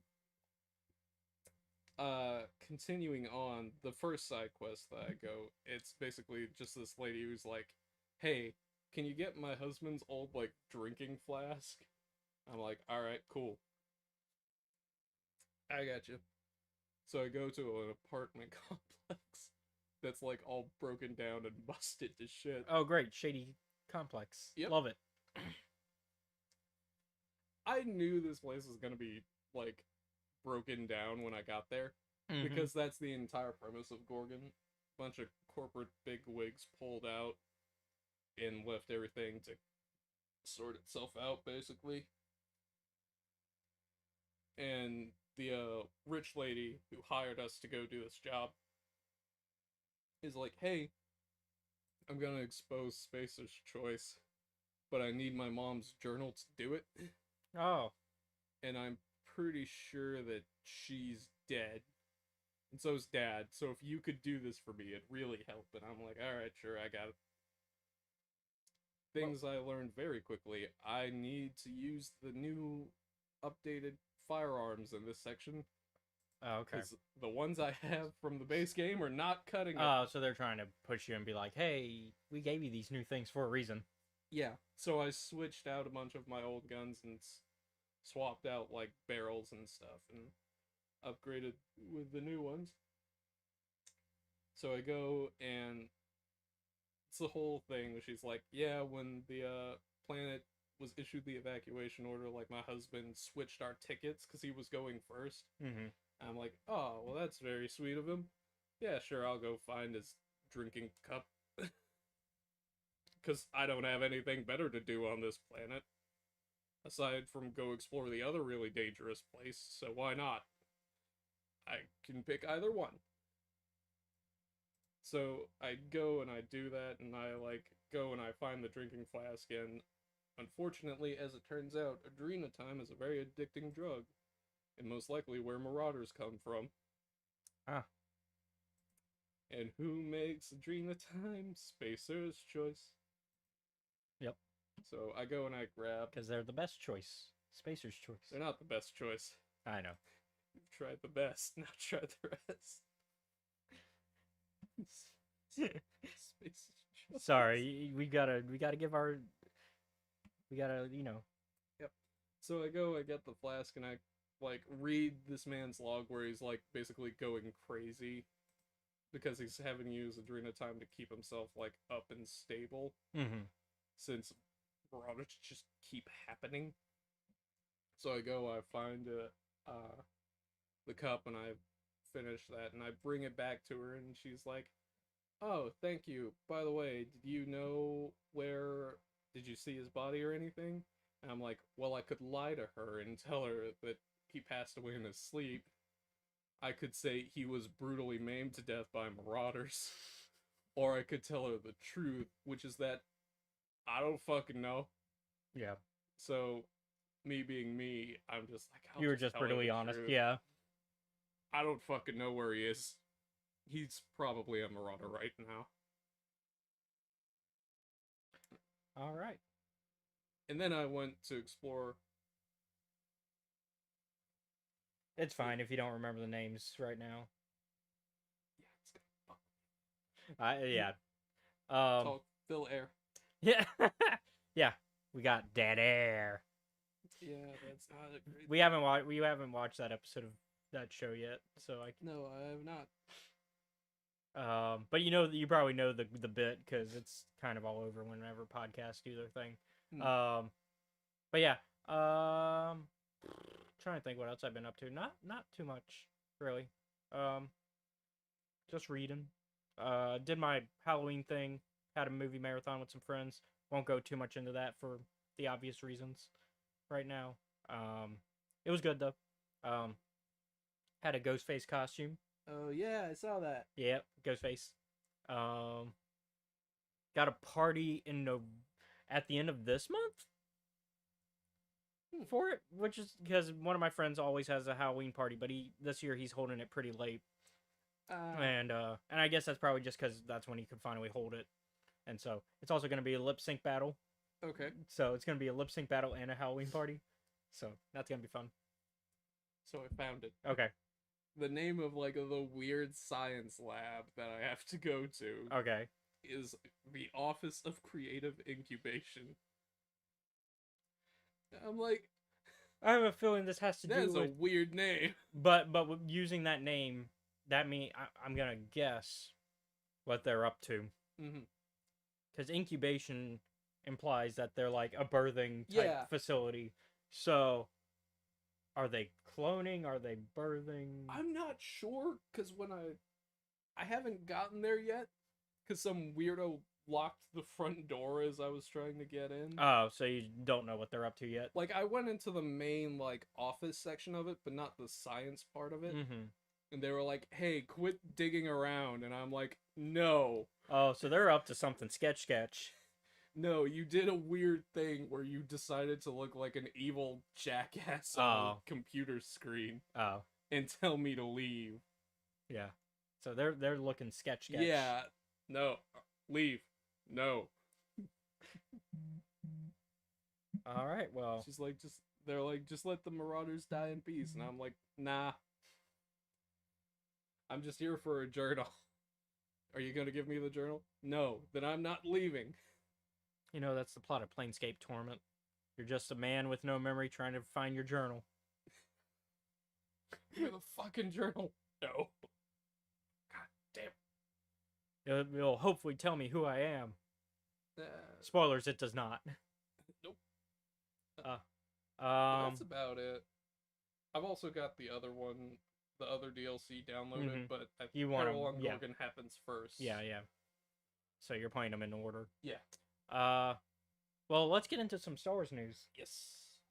First up in Star Wars news, we talked about them doing a Dark Forces remaster on a previous episode, and now we have a set release date for February 28th of this upcoming year, with it coming to everything. Oh, So, as you all know, everything. how I am, I'll likely be double or triple dipping, knowing me. Like, it's literally coming to everything. PC, Xbox You're out here like, One. do I want one or the other? And your internal thought is, why not both? It's not even one or the other. I'm going to probably get it 3 times, because it's on... Because I have a PC, I have a Switch, and I have a PS5. Which also means I bought it for PS4, so... Because if you buy it on 5, then you bought it for 4. So, you'll be able to play it, but it's not your type of game, because we've talked about it. You're not really excited about it. It's the piloting stuff that I don't like. Dark Forces? Star Force? No, it's the shooter. It's the Doom like shooter. Oh, I think my words were, I don't care. Yeah. Not I don't like it. Yeah. Which are two distinct things correct. in Correct. my You are brain. correct. So you don't care for it, but we'll probably make you play it anyways for the show. Probably. As long as it's not a piloting game. It's I'm not. cool. It's a Doom shooter. Okay. It's a Doom shooter.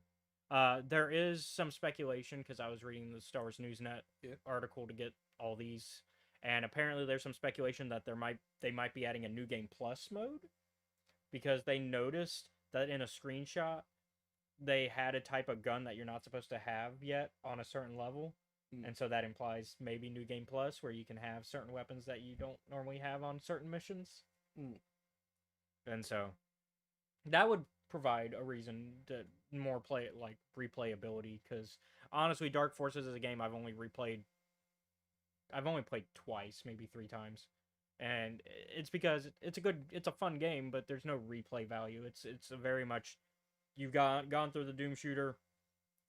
That's it. No new levels, no new, I mean, and plus it's the story. You've gone through the story. You know Kyle Katarn's beginnings before he realizes he has force powers. And there's not much else to his story for that game. Keeping with video game news, Outlaws has been pushed to later in 2024. We didn't really have a full release date other than next year anyways. We had assumed it would be early first quarter 2024 before. I don't mind this small of a push and would rather Ubisoft take their time to make this game. Yeah. Because it looked awesome from the footage that they showed us, and we can at least say we had gameplay footage when they announced it compared to another Star Wars game that probably won't ever be released. Which we talked about in the car on the way here. We'll give the game to you in 6 years. Yeah. We'll show you a really cool, completely rendered cutscene trailer, which also was revealed to be complete bullshit. We had no idea what the plot of this game's gonna be. We kind of just bullshitted a really cool trailer. We did something cool. Wait 6 years. Might be more. Yeah. Led by the same developers who, did not do great things with our voice actors. And treat them very poorly.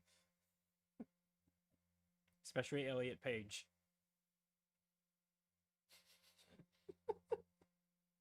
For not even that good of a game amongst our games anyway either, because Beyond Two Souls is not the best of their work. It's really I'm gonna call them out. Quantic Dreams, Beyond Two Souls is not their best game. It's actually probably their worst game. Yeah. I don't know. Because I like Heavy Rain. I think Heavy Do Rain. you remember Indigo Prophecy? It's weird. It's a weird game, but it's still better than Beyond Two Souls. Behind you. What? It was leading it and it moved and it Oh. I was like, you might need to move. You made me think there was like a bug or something coming at me. I'm like, what? No, it's just that the light is perched precariously, and I was like, man, that fucking really hurt if it hit him on the head or something. So I wanted to tell you maybe move it back a little. There we go. Yeah, for some reason my light Admittedly, setup is I really... said that shit like it had a gun. was like, what's behind me?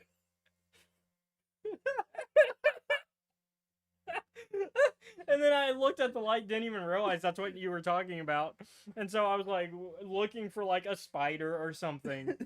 This is why I live in the horror movies. Because I see like one thing out of place and I'm like, someone's in here. We need to play Phasmo together. Yeah. Although your computer would not run it. It wouldn't. Um, I'd be like, I don't know if the ghost is fucking with me or if the computer is just. well, also, I don't think it's available on your computer because It might not be. I think it's still in technically early access. Which Steam does Yeah. that. So, where was I? I was talking. Oh, we were talking about Quantic Dreams. Yeah. Yeah. And so, like, Indigo Prophecy is weird, but it's still better I as a think- game than I Beyond think Two the Souls. problem for me is just that it's age. Yeah. Oh, yeah. It was the Because what? It was a problem- PS2 game. Yeah. I'm trying to remember the other Quantic. There's Because their best one, obviously, is the Android one. Detroit Become Detroit Become Human. That's obviously their best one. Because it's Indigo Prophecy, Heavy Rain, Beyond Two Souls, Detroit. I think that's all they've done. There's also like Nomad Become Soul. Oh, or yeah, something, but that's also very old. Yeah, now we're talking like nobody remembers type games. Yeah, the Nomad Soul. That's even older. Oh, sorry, it's Nomad Soul and then Fahrenheit. That's what it was. Mm. Yeah, the Nomad Soul is even older than Fahrenheit. Why did I remember the subtitle of Fahrenheit? Yeah, because isn't it Fahrenheit the Indigo Prophecy? Yeah. Also, no, it's also known as Indigo Prophecy in North America. Oh, well, that would explain it. Yeah. It's I Fahrenheit think- everywhere else. I think which when- makes more sense as a title. Yeah, and I also because what it's like it's almost a The Thing type game where you're like in the Arctic area, if I remember correctly. That's the very end of the game. Uh, You're not in the Arctic, but everywhere is becoming the Arctic. That's it. It's been a minute since because that's one I kind of skipped and then went back to and then forgot about. But also, I forgot a lot about Beyond Two Souls, other than Elliot Page being in it, how badly David Cage treated them, and also it has Willem Dafoe. Yeah. That's it. Willem Dafoe is your dad in Beyond Two Souls. That's all I remember. I wonder what a dad off between Liam Neeson and William Dafoe would be. And while Detroit Become Human is one I have not played yet, I've seen gameplay and I know the story, so that's why I feel confident saying it's the best of their games. And then Heavy Rain's kind of mid, only because of like the weird stuff, like the Jason, like that stuff. That's like the game is not meant to be played that way, so that's like a thing not to consider. But I also think the plot twist is such bullshit. Yeah. The Shelby twist is such fucking bullshit. You know what? I'm gonna give a spoiler warning for this one. Yeah. I know it's a what's decade funny? old game. You know what's funny? You can tell who the bad guy is from like the game's Yeah, let's talk about it now. Spoiler warning. Yeah. Spoiler warning for We're- a game that's over a decade old. We've put Star Wars to the side for the a little bit. Because I have to talk about how bullshit it is that you are the killer. Yeah. Because while yes, there are clues like in the opening, when you're playing as him, there are no clues. Like they literally go out of their way to erase the clues that you should have when you're playing as him. The best part, right? Because like there are here's a key part of Heavy Rain for those of y'all who like didn't care about the spoiler warning and are still here and have not played the game. You hear your character's thoughts when you're playing as them. Mm-hmm. How the hell is Scott Shelby not thinking, God damn, I gotta burn this letter because it has evidence that I'm the killer? Because that's exactly what that man would be thinking. Am I wrong? No, I'm just remembering the time at the antique shop where he goes, I have to get rid of all this evidence, and I'm like, and my brain immediately went, what fucking evidence? And he's like, I gotta clean this glass, I gotta wipe down this counter, And I'm like, why? If anything, You haven't done anything. if anything, the game had more evidence that you as Ethan are the killer. Yeah. Which of course it's meant to be a red herring, and it's a little too obvious that that's why it's not Ethan. But like there are other people that make more sense than Shelby. Yeah. The Hell, club owner makes more sense than Shelby. hell, Norman makes more sense. Yeah. And Norman honestly makes the least sense, but he makes the most sense compared to Shelby. Yeah. Madison makes sense compared to Shelby. Literally any other character makes sense. If any other character. But yeah, like Scott Shelby being the origami killer is kind of bullshit just because of how it's written. Like it's a thing of maybe you could have added one or two more clues. You didn't have to outright go like using the thoughts to give away the plot, but you could have made his thoughts a little bit more sketchy than they were. Yeah. Cuz like or get rid of the thinking plot device and like gameplay mechanic entirely. Get rid of the we can hear their thoughts entirely if you don't want to reveal that. I think that's just a Quantic Dream thing because they do. Yeah, all the games you have the thoughts. Yeah. Sometimes I think like, you know what would be great if this character would stop having an internal monologue. Yeah. As useful as it can be, sometimes it's a pain. Well, yeah, because they use it as the pilot. Spoiler warnings are over. They use it as the mechanic of here's how we're gonna guide you into the right direction. It's the hint mechanic that a lot of games do where they go, here's how you solve the puzzle. And it's their way of doing that by having the character think it and be like, oh, I should do this. And it's like, oh, that's how I solve the puzzle. Cool, thanks, game. I think the Jedi Fallen Order, Jedi Survivor have done the hint mechanic the best.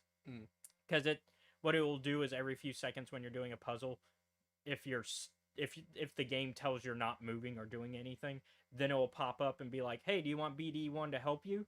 And then you can say no. Like, you can be like, no, I'm good. But it doesn't outright give you the hint. It just goes, hey, do you want the hint? Nah. Compared to, like, God of War, where I heard, like, Ragnarok, I heard you're constantly being told, hey, do this, hey, do that. I haven't played it yet, but I heard it's pretty consistent of, like, just them directly giving you the hint. And it's just like, no, I don't. I want to be asked if I want the hint. And then if I do, I'll tell you. And also base me needing a hint on if I'm even moving. If I'm not moving and I'm just sitting there, maybe I need a hint because I have no idea what to do. But yeah. By the way, you could lean into the camera a bit more. Oh yeah, sorry. Lean forward. That's it for gameplay talk. Oh god. The only other thing I can think about Quantic Dream is I don't think they can write humans because these are not human interactions. Which is probably the most ironic thing about Detroit Become Human being their best game. Yeah. So last on this week's news. Yeah. The Kanan Jarrus lightsaber from Star Wars Rebels is now available for purchase if you go to the Disney parks. It will become available on Shop Disney at an undisclosed date. So what I'm gonna do is I'll probably, because I want both, because I like Kanan's lightsaber. I'll actually pop it up on the screen real quick. Well, it's not. There we go. So this is the Kanan Jarrus lightsaber. This is what they have at the park, anyways. This is like the Legacy lightsaber hilt. They'll probably do a different. I haven't found a specific design for this one because this is the Legacy version. Yeah. This isn't the one that they're releasing now. But it's gonna be that same sort of design at the end of the day because that's the Kanan Jarrus lightsaber. And so, I'll probably, since the Stellan Geos one is coming out first, because that's coming out at least on Shop Disney. It's going to come out first. This one came out first for the parks. But for Shop Disney, that one's coming out first. And that's on the 14th, if I remember correctly, from what we talked about last week or 2 weeks ago. And so I'll have to save up for that one. Because that one, they're only selling 5,000 of them. It's a limited time. Whereas this one, there is no limit. It's just whoever buys one gets one. Yeah. So I'll save up for the Stellan one first, get that one, and then I'll save up for the Kanan one after, since that one I can get whenever. You're not as much of a lightsaber collector guy, so. I mean, I like Stellan. I might take that. With all that money I don't have. Yeah, for the probably 200 something price tag that it will be, because they're usually pretty expensive. I mean, Revan here. Yeah. Which this one switches colors. Oh, come on, let me switch back to purple. Nope. You've gone. Oh, there we go. Oh, there we go. All right. You've gone full Dark Lord now. So, I mean, they're not cheap. I mean, $300 at most. Oof. So, I don't know how much the stone one is, because I think it's just the hilt. And then you have to buy the lightsaber component separately. But I think I'll be fine, because I think my Revan one counts as part of that series. If not, it's fine. And plus, I would need another blade anyways, because I want to have both with the blades anyways. So yeah. And then we can have fun lightsaber battles. I mean, we can have one. I do have a lightsaber. And now. I mean, I have the Maul one as well. Yeah. Although it's a different model, so Yeah. it doesn't use the same components. I have one because of Halloween stuff. Yep, yeah. Which I wish I'd saved the picture, because I would definitely post it right now and show off here. Because it was a really cool, like, I have it in the text, but I didn't move it to computer. Yeah. So, but yeah, so they're, God, I wish I don't know where that's going. It's a really cool, couple pictures. Yeah. So that's it for news this week. Time to get into today's topic. Santa Staros, Family Matters. Spoilers ahead. Yep. As usual, as we will be discussing everything pretty much that's in this comic. Yeah. First off, let's talk about how great it is to see the Staros family all together for the first time. Yeah. Well, not all together. Well, half of it.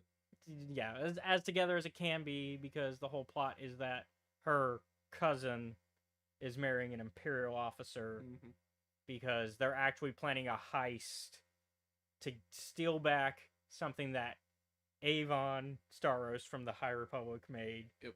Which I predicted that shit. Yep. I predicted she would make something that goes too far that the Empire would want.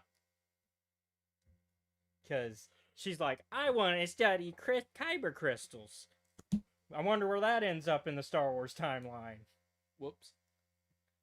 Because let's not forget what the Death Star's laser is made from. And what Galen Erso studied. Kyber crystals. Man, who knew these rocks would be so dangerous? Who knew these rocks that are sentient, that are connected to people through the Force, could be so dangerous? Who knew? Admittedly, I don't think anyone expected a giant death ray. Except, like, every villain faction ever in Star Wars starts planning for that. Like, let's make a giant death ray. Let's make a giant death ray, and let's also really study kyber crystals and maybe find giant ones. Yeah. And use those to, like, create super weapons. Big one. Yeah, let's get a big one. Hell, let's just dig into a planet that has all the kyber crystals and turn that into a super weapon. Yeah. Oh man. Poor Ilum. Yeah. Ilum's out here. Can I get a break? No. In fact, you blow up by the end of the saga because you got turned into the Death Star 3 essentially. Except bigger. Yep. And you can blow up an entire system and not just a single planet.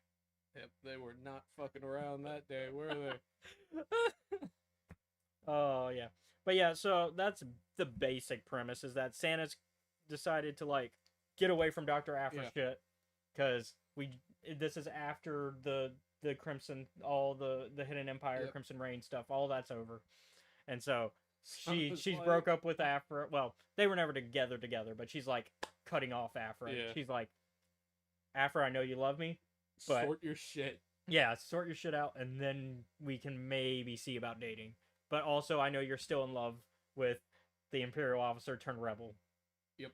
Because you love Magnus still. I'm gonna leave. Hopefully, this will work out later. If not, oh well. Yeah. And she's So she essentially is coming home to be like, okay, I need to like get my shit together myself. yeah. Unfortunately, that's not exactly how her family wants to deal with things. Her family's like, hey, actually, we need you to help with this thing. She's like, I left my family to not do that. I gotta deal with more bullshit. From my auntie and my cousin, fuck that. Because apparently she has like bad blood with her auntie. Yeah. My auntie and my cousin and my brother who's off somewhere. Yeah. Which we find out where, and it's kind of, yeah. It's not great. Grandma's cool, though. Grandma's nice. Grandma is the one that's like, get your shit together, family. We gotta act as a single unit. We can't be divided. Without Grandma, there would be no... They would probably all be dead by now. Yeah. And so... And it's even worse because, like, the whole point of them is that, like, in this comic of learning more about this family is learning about, like, why this grand family have fallen so far. Because the High Republic, let's not They're forget. doing pretty good. Yeah, they're doing great. They've got a senator who, yes, is a traitor, but they also got a scientist who's like ahead of so many adults compared to her when it comes to discoveries, because she is a child. And she is like far advanced to like adults in the same field of study. Now that makes her a bit dangerous, as we talked about, because Kyber crystals specialization is not a. It's a specialization that becomes dangerous in Star Wars. Yep. But Avon doesn't know that. Yeah, Avon doesn't know that. She's got good intentions because, much like Galen, their intentions are basically, how do I use this to create energy for people? How do I make renewable energy from magic space rocks? Everyone else, let's make a gun. Let's make a laser weapon. Let's destroy some shit. Yeah. But yeah, they want to make renewable energy because that's what Avon wanted, and then that's what Galen later on also wanted, along with his wife. And then Jin had to go into hiding because everything went to shit. Yep. Oh god. And they're also hanging out with Deva Lampop. Yep, we get our favorite lizard Nihil. Yep. I'm like, you know what? There's a couple. There's like. And honestly, this is the first time where I'm kind of like, Deva is not actually as evil as she could be. Yeah. And I'm like. Because, like, usually. I know. Usually like, we've seen the worst that she can do. Yeah. But, like, this is one of the few times where I'm like, you know what? She's actually not a bad person.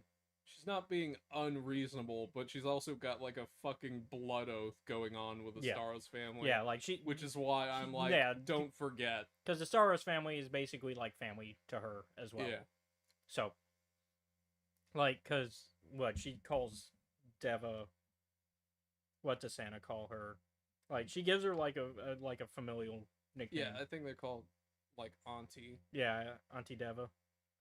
And then we get Lenitra, who I like in there, and then they break into a zoo and free Rancor and everything. Yep. Deva and Susana. Alright. I need you to put this Rancor piss on yourself. I'm like, this is not that weird. Yeah, it's not the weirdest thing in Star Wars. Yeah, and I'm like, although the way she goes about it is like the worst. So let's also talk about the fact that Santa doesn't know the real mission for half of this, because she keeps asking and everyone keeps telling her you got to do it for the family, and I'm like, yeah, it's very fast, asshole. Very fast and furious. I'm like, you fucking assholes, could you just tell me what the fuck we're doing. Because as far as she knows, the mission is just save her cousin. Yeah. Like, it's just get my cousin back from the Empire because she doesn't want to marry this guy. Which is a slightly easier Although, mission. although she's about to have a baby. 2 babies, in fact. 2 babies, in fact. But we don't know that until later. We know it's a baby, at least. No. We know from the beginning. First issue. Oh, okay. Twins. Oh, okay. It's been yeah, because I went through this and yeah, it was one of those I went through it and. But yeah, like it. So like we know that she's pregnant. We know she's gonna have the babies, but she also wants out of this marriage. But we also don't know like the reason she's in it right away, and we don't. Oh, the hawk wants what it wants, and I'm like, bullshit. Why did you? That's a bullshit radar off the chart. Why did you commit this hard? Yeah, bullshit radar going. And then we learn that the reality, Santa learns halfway through that the reality is actually it's because we need the Avon Staros stuff that was stolen from us. I know you're saying Sana, but the way you're saying it makes it sound like Santa. Sana. Santa. It's Sana. Santa. It's Sana. Yeah. But No. I don't say Santa. I say Sana. Yeah. But you say it so fast sometimes I'm like, Santa Staros, the secret 6th member of the family. The Santa Staros. There you go. Yeah. Santa, no, like Sana with an accent. like, He's got to have an accent. It's the Santa Staros.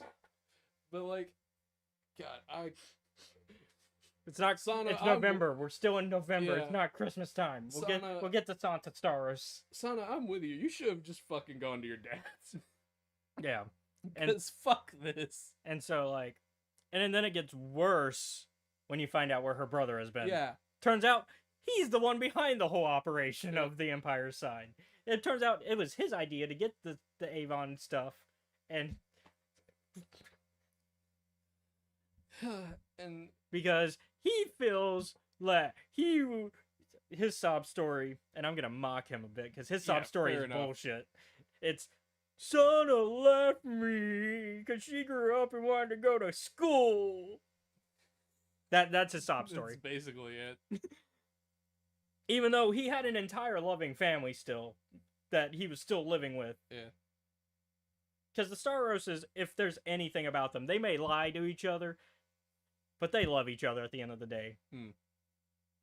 Like, I think that is the one thing that you do see at the end, by the end of this, is that they may lie to each other, and they may backstab a little bit, but at the end of the day, they're family.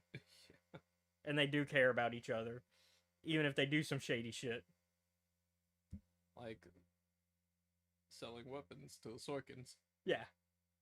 Like, they may do some shady shit, but at the end of the occasional bounty hunter sent after them. Yeah. By the Sorkins that they fucked over. So once again, they may do shady shit, but at the end of the day, the Staros, if anything, they care about each other still. Yeah. So that's why I think Fan, whatever his fucking name is. Fel. There we go. Fel's sob story is bullshit. Yeah, I was like, this seems weird. Like, did you... Like, I get that he was really close to his sister, but that's not enough to be like, I'm gonna fully betray the family. Fuck it. They gotta go. Like, this is a bit much. Yeah, Fel's story is... I kind of... What? They lean into him being even more of a... Like, I think at the end they're like, now he's stuck in the middle of deciding whether he wants to stay evil or not. And it's just like, is it really that difficult of a choice? Is it really? Apparently no. Yeah. And so, because like, he's like, because Sana's like, no, I came to visit you on Lothal, but you don't remember that apparently. And he's like, what do you mean you came to visit? Which definitely implies that the Empire did do some... Yeah, that's what I'm thinking. Like, was there some weird... And it wouldn't be the first time the Empire did something this level. It wouldn't surprise me. So, like... If they had. I'm like, that doesn't... If it's their Sana MO. doesn't lie. Yeah, if any... Sana's the one Staros who will not lie to you. she'll fucking shoot you, but she won't lie to you. I'm like, that's such a weird thing for Yeah. her to lie about. Yeah. Especially if she's trying to get you on her side, she's not gonna lie about something that you would know is a lie. Yeah. And I'm like, this is not right Yeah. in the sense of like, I highly doubt that. I think this guy's head might have been fucked with. I think he joined the Empire to get back at his family initially, Hmm. but then he probably had some regrets about doing it because, once again, the Starroses at the end of the day care about each other. So I think even Fel was like, Yeah. you know what, maybe I shouldn't be here. And then the Empire caught on to that and said, nah, you're staying. We Actually, need the intel you've got. We're gonna send you to the rat room, Yeah. and you're gonna like it here. Yeah, we're gonna. Well, I think it's more of they pulled a what's that creature from Rogue One? Oh god, yeah, the totally not brain slug. Yeah, I think it's that. I think they did that to him. Yeah, Once again, fits the MO of the Empire. It's very modus operandus for them. So yeah. I mean, so I think that's what happened, and I think I know this was a limited run, and I know that it's just these 10 issues, Mm. but I hope the Dr. Aphra stuff goes into more of the rest of this, or we get a Santa Stars 2 Volume 2. I'm down for a Volume 2. The fact y'all gave it a subtitle tells me y'all want to do a Volume 2, because for a limited run they don't do subtitles normally. You don't do subtitles on limited runs normally. Like, even the Han Solo and Chewbacca one, y'all did 2 volumes, but that's because for some reason y'all split the 5 issues, or the 10 issues into 2 5-issue volumes. Yep.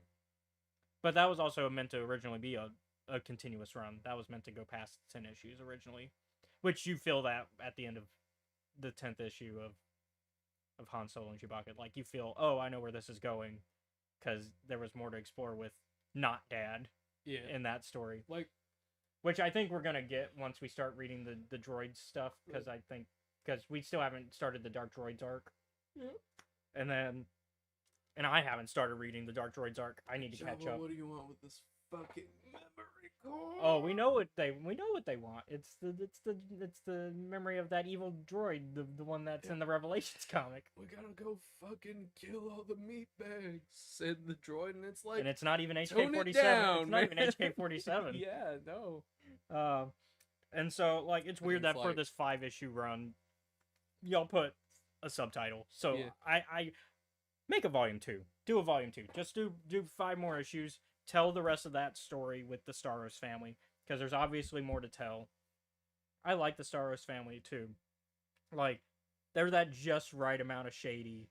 Like, it's the Han Solo level of shady. They're not like evil, Yeah. but they do some criminal shit still. Like, they're like, we're essentially, we're not smugglers, but we do a little bit of smuggling sometimes. And Sometimes you just need that extra 50 credits for rent. so it Also, Grammy being like, why did you fucking shoot my droids? yeah, It's like, I tried the door code. We changed it. because It's been years. not only is Fel still not flipped, and in fact still working for the Empire, hubby is still alive too. Yeah. And he's the one kind of steering Fel into continuing the revenge plot. Because Fel's like, I don't know what I want to do anymore. And he's like, yes, you do. You want to get revenge on your family. And I'm like, I was looking at the husband and I'm like, man, this would be so much easier to you if you weren't a fucking jackass right now. I mean, he legit, what? He was willing to kill his wife. Why did you blow up the front door? Yeah. You could have just knocked. Because Court- he's an Imperial. He's an Imperial officer at that. Yeah. Officers are, I mean, I feel so bad for the stormtroopers in this one because they're just dealing with a bunch of shit and they're like, what if we like applied common sense and everyone above them is like, no, don't do that. yeah, this is one of those situations where the stormtroopers are like, we don't want to get involved. This is a family matter. Yeah. Subtitle not meant to be connected And there. They're like, this is personal. This isn't This- work. this isn't work. We don't want to do this. And their boss is like, it's work now. And I'm like, God damn it. Especially Like, we want to go home. yeah. Especially because like with the whole like setup of like his wife Yeah. going like, I want to go to this room. I want to check out this. And so he's like, I'll send a stormtrooper battalion to watch you. I'm like, you could send like 3 guys. Yeah. But thankfully, everything works out. Yeah. Everybody gets there. Once again, though, we still have Fel and hubby out there. Yeah. And Sana's like, I guess I'll this stick data around. cube. Yeah. Fuck it. Stomp. Yeah. It's basically the Jedi Fallen Order ending. Yeah. More people should just fucking break things that are like that. Hey, you remember the Holy Grail? Yeah, fuck that thing. Chuck it. We don't need it. To be fair, the Holy Grail was in a very protective place. Like Yeah. it You're took not taking that thing anywhere. yeah, like it was hard to get that to begin with. And in the case of the Lost Ark, that was a case of if anybody found it and opened it. Why would you do that? This is a case of, hey, Indy, you weren't needed. Yeah. Um, I mean, I'm glad the bad guys didn't get it, but like, damn. also, you didn't need to be here to stop them. They Yeah. would have died on their own. Yep. This is a fun movie though. In the case of this, though, I really like this. This is, like I said, I kind of want more. I want more. I don't know how you feel. Kind of neutral on it. I'm okay with where it is, but also I kind of want that like That closure. plot point resolved. Yeah. At the very least, it should be in the After comic. Yeah. Which I feel is where it fits the Like most. as long as that is kind of wrapped up, I'm okay with it. And that's really all I want. Like, I don't want, like, this to become an ongoing. Yeah. Like, it doesn't need to be an ongoing, but I could see it ending with one more volume and being, like, 5 more issues telling the story of, like, how they convinced Fel. And Yeah. because that's really all you need to tell. I'd say you could probably do that in like 3, maybe 4. Yeah. Yeah, it's just 5. Does the volume fit better? It makes it a nice, even 10. Nah, let's give him 9. Back to our conversation earlier about calendars and how it's all bullshit. It's also, I mean, it also makes it, like, reminds me of the unfairness of Bounty Hunters ending. And it's also, like, one issue after the Dark Droids arc is complete. It's like, all right, we're going to finish the Dark Droids arc. And then you get one more issue, and it's like, really? Just one to resolve everything? Valence has gone through so much. Yeah. And I don't even know what he's going through in the Dark Droids arc. Not yet, anyways. I do plan to start reading more comics and catching up, but that's everything I really want to talk about. Oh, This is a 7 or an 8. I'm giving it a 7. Yeah, 7.5. I'll put it 7.5. I will be as neutral as possible on that one. Right in that fence. God, I don't think I've ever given like half numbers, and I'm gonna keep it that way. I'm gonna ride that fence. So normally, we start with what we've been up to during the week outside of Star Wars before getting into news. But I first want to give the good news that the SAG-AFTRA strike is over, as they currently have a tentative deal with the AMPTP, which means we can talk movies and television again. I figured I'd start with that great news and congratulate the actors and everyone who supported them for putting in the effort to get a better deal for all the work they do to give us entertainment. Yeah. Now, what have you been up to, Seth? Oh, Now that I free the reins, I mean, obviously you're probably still going to talk video games, but yeah. now you can talk more than that. All right. So, continuing from my Saw-esque beginning. Oh yeah. of the parallel- So last week we talked about you playing the expansion DLC content for Outer Worlds. Yes. And this is a continuation of where you left off. And at the beginning, I alluded to the premise being similar to a certain horror film franchise, and now I can say it's Yeah. Saw. It's Saw. Because you literally find a box with a body part in it, and then a voice recording left over of essentially, do you want to play a game? Yeah. And I'm like, sure, I guess. Like, it's funny because I referenced 7 as well. Yeah, it's 7.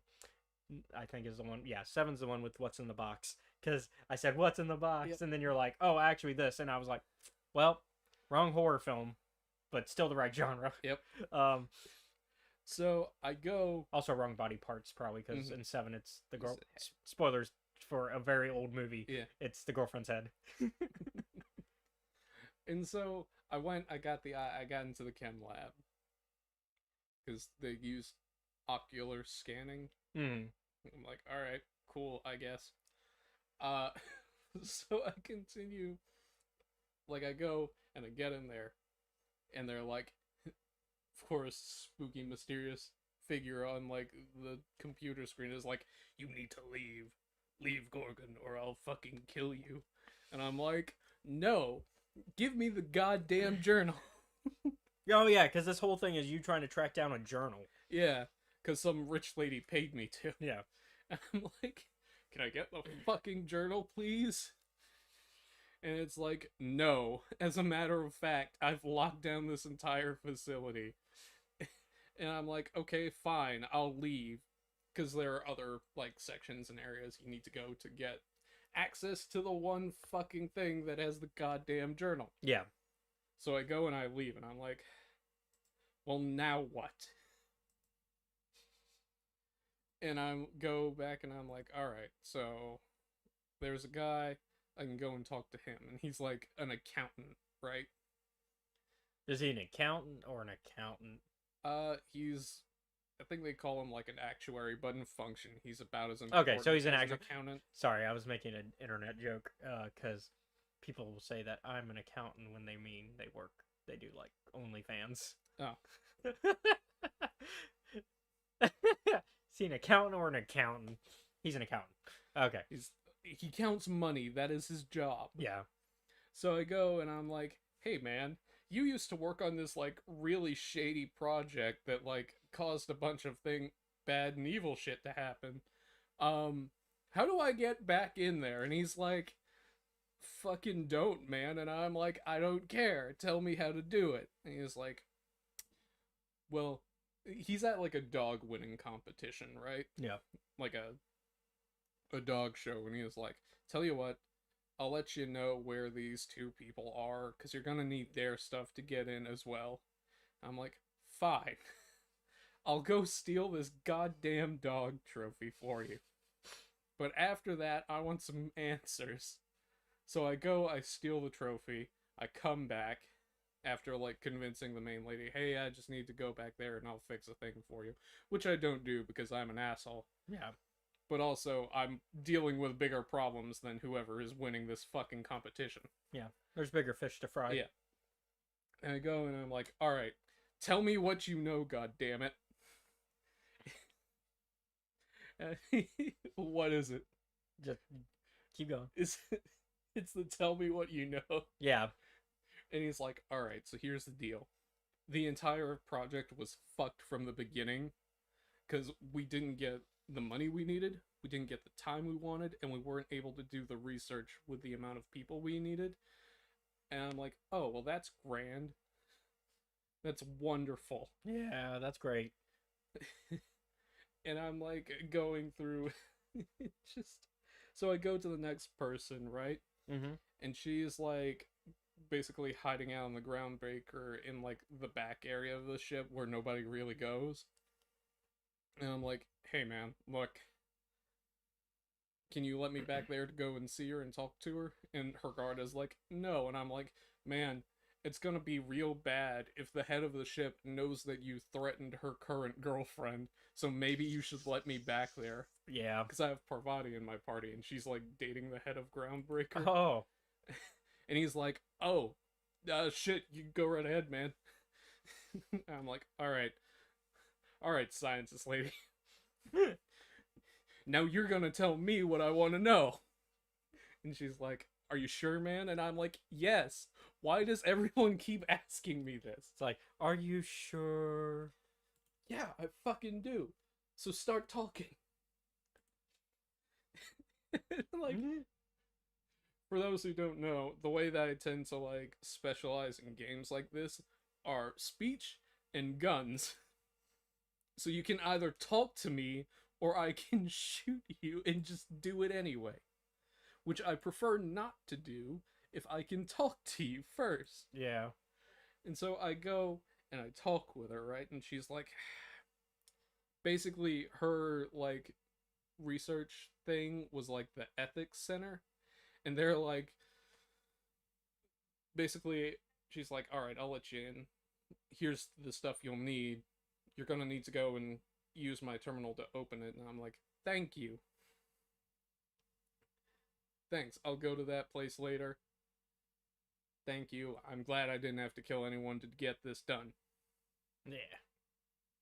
So I go to the next guy, and the next guy is like their R&D development guy. So I go and I ask him, hey, will you give me this information? He is like, sure, man, as soon as you fix my fucking radio tower and I get high as a kite. Oh man. I'm like, fine. God damn it. Fine, I'll fix your fucking radio tower with your haywire electronics, because I guess you or someone decided research isn't happening fast enough here and was like, here's the pink slip protocol where we kill everyone in this facility.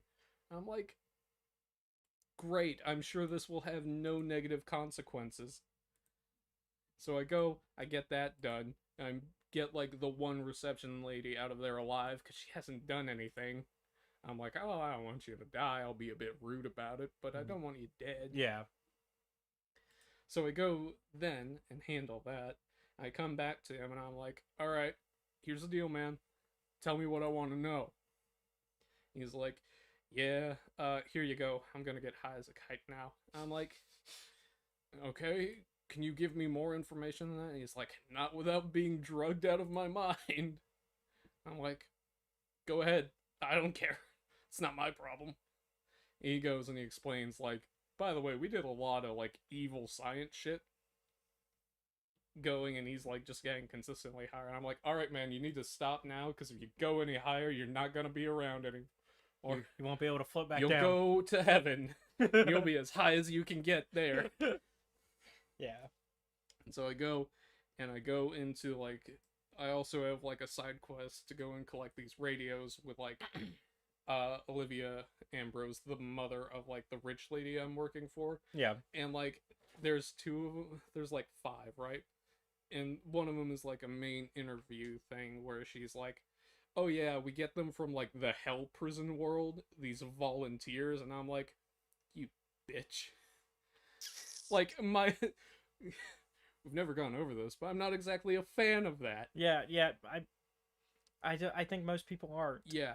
And so I go over and I collect the radios for this old guy who's like been stuck on this planet. He's like, I can't leave unless I get all the radios.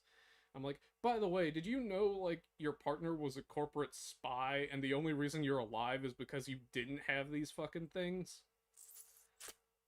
Oh, And boy. he's like, oh man. I'm like, yeah. Shame you never talked to her about it. And he's like, oh, sorry, processing the fact that my girlfriend was a corporate spy. And I'm like, don't worry about it. It happens. It sucks. It happens. I'm like, don't worry, man. You're alive. She's dead. Don't worry about it. Which is a fucked up thing to tell someone. But like the only reason you're alive is because people kept sending you back here and not killing you. And I go to the fucking research lab, right? And I have like switched up who I've brought with me at every point, and they're always like, fuck this place, man. This is unethical as shit.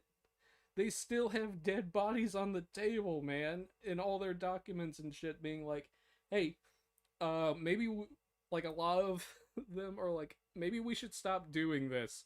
And like from the corporate one, it's like, no, keep doing it. Yeah. I'm like, really? Stop that. And it's like going through over and over again, and it's like, we should really stop. And they're like, doesn't matter, keep going. It sounds like most of this expansion, it's you doing the Michael Jordan. Stop that. Yeah. And I'm like, just leave it alone. And they're like, no. And I can't stop them because all of this has already happened. Adrenatime, a Spacer's Choice drug, it was like, well, in order for Halcyon to keep working, we need shit to happen.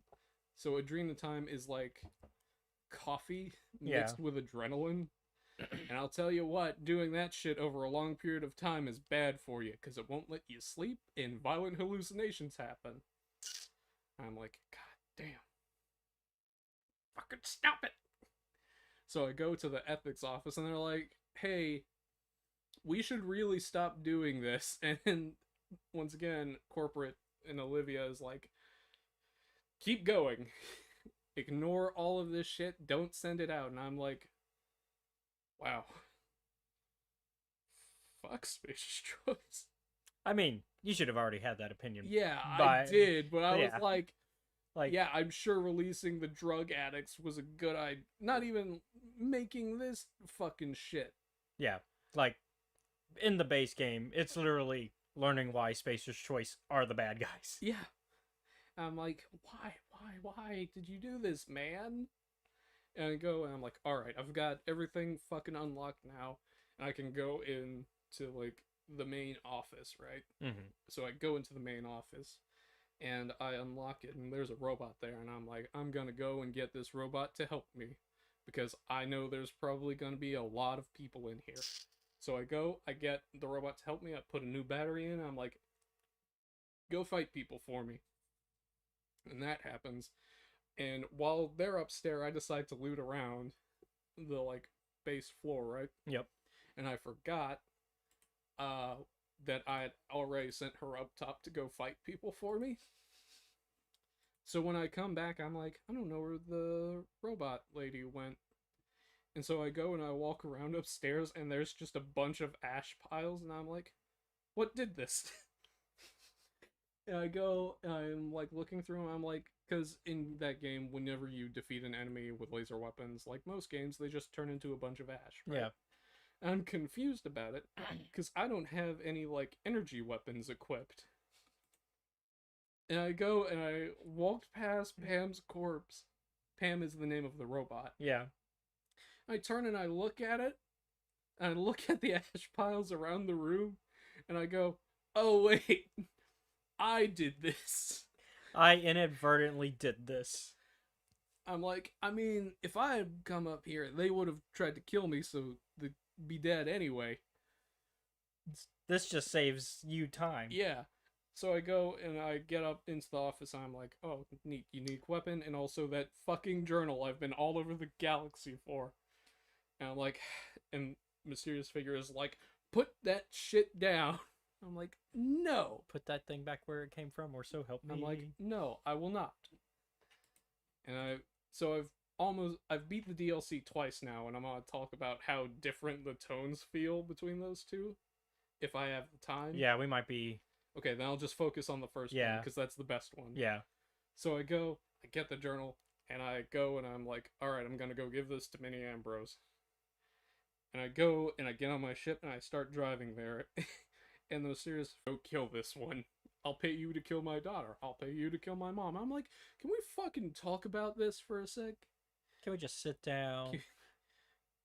And so I'm like, alright, fine.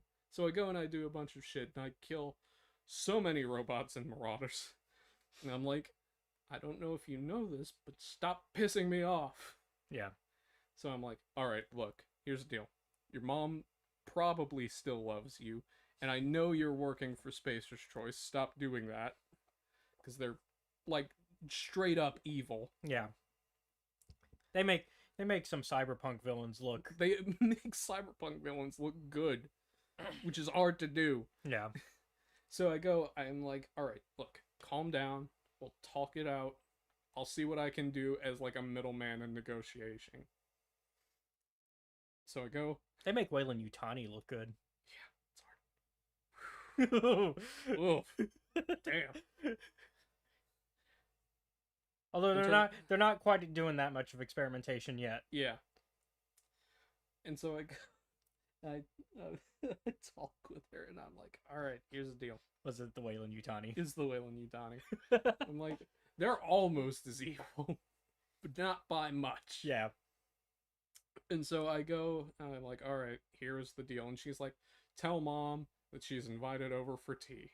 I'm like, okay, I guess. If that's relevant information, I don't know. Did you fucking install spyware? Are you trying to, like, cause me to be a sleeper agent or some shit? That's a. And she's like, I go, and I'm like, she's like, oh, did Minnie say anything to you? I'm like, she said you were invited home for tea. And she's like, oh, that's the code. She's like, oh, we had like a message system, and that message means that I've been away from home too long, and that my daughter wants to me to come see her. Mm-hmm. I'm like, well, thank God, because Jesus Christ, 150 for a speech check is insane, but I did it. And I go and I talk to them both, and they're both kind of like, yeah, relationship's a bit strained. And I'm like, yeah, no shit. You were a perfectionist and you were an absentee parent. No wonder it was fucking strained. And I go and I'm like, There we go. oh, Okay, okay. we're back. Sorry, we were having problems on our end. Yep. So I've done a couple things. Yes. First off, I had to hunt for a copy of Tales. Oh yeah. Tales of Light and Life from Barnes and Noble. That was a hunt, but I found it. It is Barnes and Noble copy is now the one up there, which it has the Jedi symbol instead of the lightsabers on the cover. That was a thing. Took me a while to find that. I went online, making sure they had a copy before I went to the store, because our closest Barnes and Noble is about an hour from my house, but 30 minutes from where I work. So it's a trip. They did have it. I went there, couldn't find it in any of the normal sections that you would look. Eventually went to the help desk. They found it. And then I started skimming through it. And I went to Rogue Element, because that's the main reason we got it. And right there, there's a smudge. Right on the front. So I went. Good news is it's not over an important word. Yeah, it's the. It's the word the. So like you know what the word is. Like it's not a word where you're like, what is it? No, you can tell it's the word the. But I went back to see if there was another copy. There was not. I in fact got the last copy. So yeah. So that was my hunt for that. Yep. On top of that, I've been catching up on TV shows, which now I can talk about. I caught up on Gen V. I watched the entire first season, which it's a spinoff of The Boys. Okay. And its premises, it takes place at Godolkin University, which is a superhero university. You follow a hemokinetic hero, and she's basically a orphan because when she discovered her powers, she killed her parents. It's rough, buddy. Yeah, because she discovered her Tell me powers. what I want to know, Lee. She discovered her powers while she was having her period for the first time. Okay. And hemokinetic, so blood. Mm-hmm. And so, yeah, she accidentally killed her parents with her own blood. Damn. Yeah. And, but the premise is you follow her, and there's a kind of a mystery aspect to it, because, so Arnold Schwarzenegger's son, Patrick, is a main character in the first episode, and he does something that I'm just like, God, I want to see more of this guy. I want to see more of this guy. I want to see more of Patrick Schwarzenegger. He's really good. I watched the first episode of the new season of Invincible. Oh, yeah. I couldn't figure it. Like, these are major revelations to the point where I'm like, y'all shouldn't be learning this yet, but y'all have played so smart that I kind of got to give them to you. And so, like, and we also had some player revelations where some of the players revealed their secrets. Mm-hmm. I'm not going to spoil it because it's not public on the YouTube channel yet, but it is on the Patreon. Wink, wink, nudge, nudge. So that is session 4, which sessions 3 and 4 are not public yet on YouTube, but like I said, they're on Patreon. So if you want to watch ahead and know what's going on, they're up there. What else did I do? Oh, today I bought some battle maps and stuff because Humble Bundle is doing this thing where they partnered with Roll20, and it even includes a free month of Roll20. So for their plus, but not their premium, it basically gives you $5.99 off. So if you want the premium, you can, but it's still going to cost you some money. But if you want just the plus, then it's free for a month. But it also includes, they gave a bunch of battle maps, some tiles, some character tokens, some of the books. I was showing you some of the books that they gave. They gave like the Fallout RPG, Yeah. which I was like, that's gonna be up your alley. You're like, we got to play we're gonna that. have to do this one. Yeah, I'm like, because I I know wonder you. Because I where- know you. yeah, I wonder where they're gonna set it. From what I've heard, I think it's because that's the more California. that's the more classic Yeah. Fallout setting. They're actually we're gonna send it off in fucking Wisconsin. Yeah, like I'm like, why would you? because most Fallout is like West. Yeah. It's very much a Western, whereas like 3 and 4 are the exceptions Yeah, to that those rule. are East Coast. And 76 is West Virginia, but I'd still argue it's a Western just because of how it plays. Mhm. It's still a Western in story, even though that's East Coast still. Yeah. And then what else was there? Dune was a big one that I was happy to see.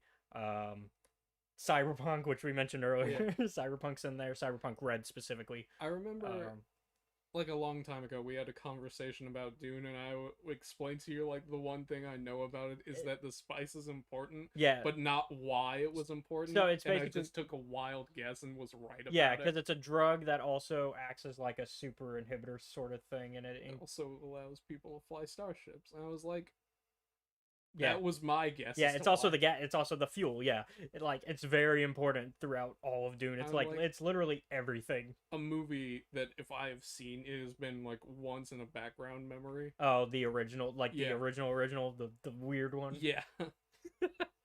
Uh, Actually, I have like a fucking VHS copy of that somewhere in my house. where you have what's his name? I just forgot his name. Sting. Sting is in it. The singer Sting. In metal underwear, flying around. That's what that's part of what he does in that film. And so then yeah, so I got all that, and it was like $30 for all of that. So I was just like, and it's Humble Bundle, so it's going to a good cause generally. So I was just like, yeah, I'll bite the bullet, because the main thing is it's hard for me to find sci-fi battle Assets maps and and assets. such. Like they're really hard to find. Yeah. It's very easy to find fantasy ones because everybody is making fantasy ones. Like if you ask anybody who does battle maps, they'll always be like, "Here's some fantasy maps," and it's like, cool. Can I have some sci-fi stuff though? Yeah, because you're big into science fiction. Like Surprise, surprise. yeah, like I do Star Wars games, so I need some sci-fi It's maps. like, I need a map of a goddamn starship, but there's like 1 or 2 maps of a goddamn starship. Which also Star Trek assets as well, because Mm. for this Humble Bundle pack, because they also did Star Trek stuff. Hmm. I think it's going for like 5 more days. Is this Humble Bundle? Alright. So, if you're a DM like me and you want some more assets on the cheap, and and in the case of Roll20, they let you download the maps. Like, sure, you're buying it through them, but you can still download the maps onto your computer and use them in other stuff. Because I use Tabletop Simulator more than Roll20, so Mm. I mean, I use both, but like when I'm like lately, I've been doing Tabletop Simulator because there's more I feel like I can do at the moment. But that might change as I'm getting more assets from Roll20. I'm like, I might switch to Roll20. And so, yeah, so plenty of reasons to get it. What else have been? Oh, yesterday I started playing because I've had it for a while, and now that I'm done with my first run of Baldur's Gate 3, I can start playing it. Stray Gods.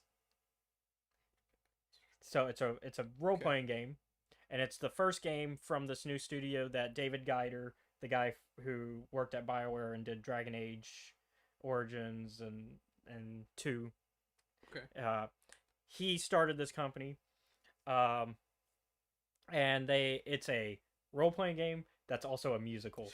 Yes, I fucking thought it was OSP talks about it, and I was trying to remember where I'd heard the name before. Yeah, so it's a role playing game that's also a musical, which it's basically it's an amalgamation of things I love. Yeah. So it's a role playing game. It's from David Geider, which I like his writing. It's a musical, which if you know me, Fucking love musicals.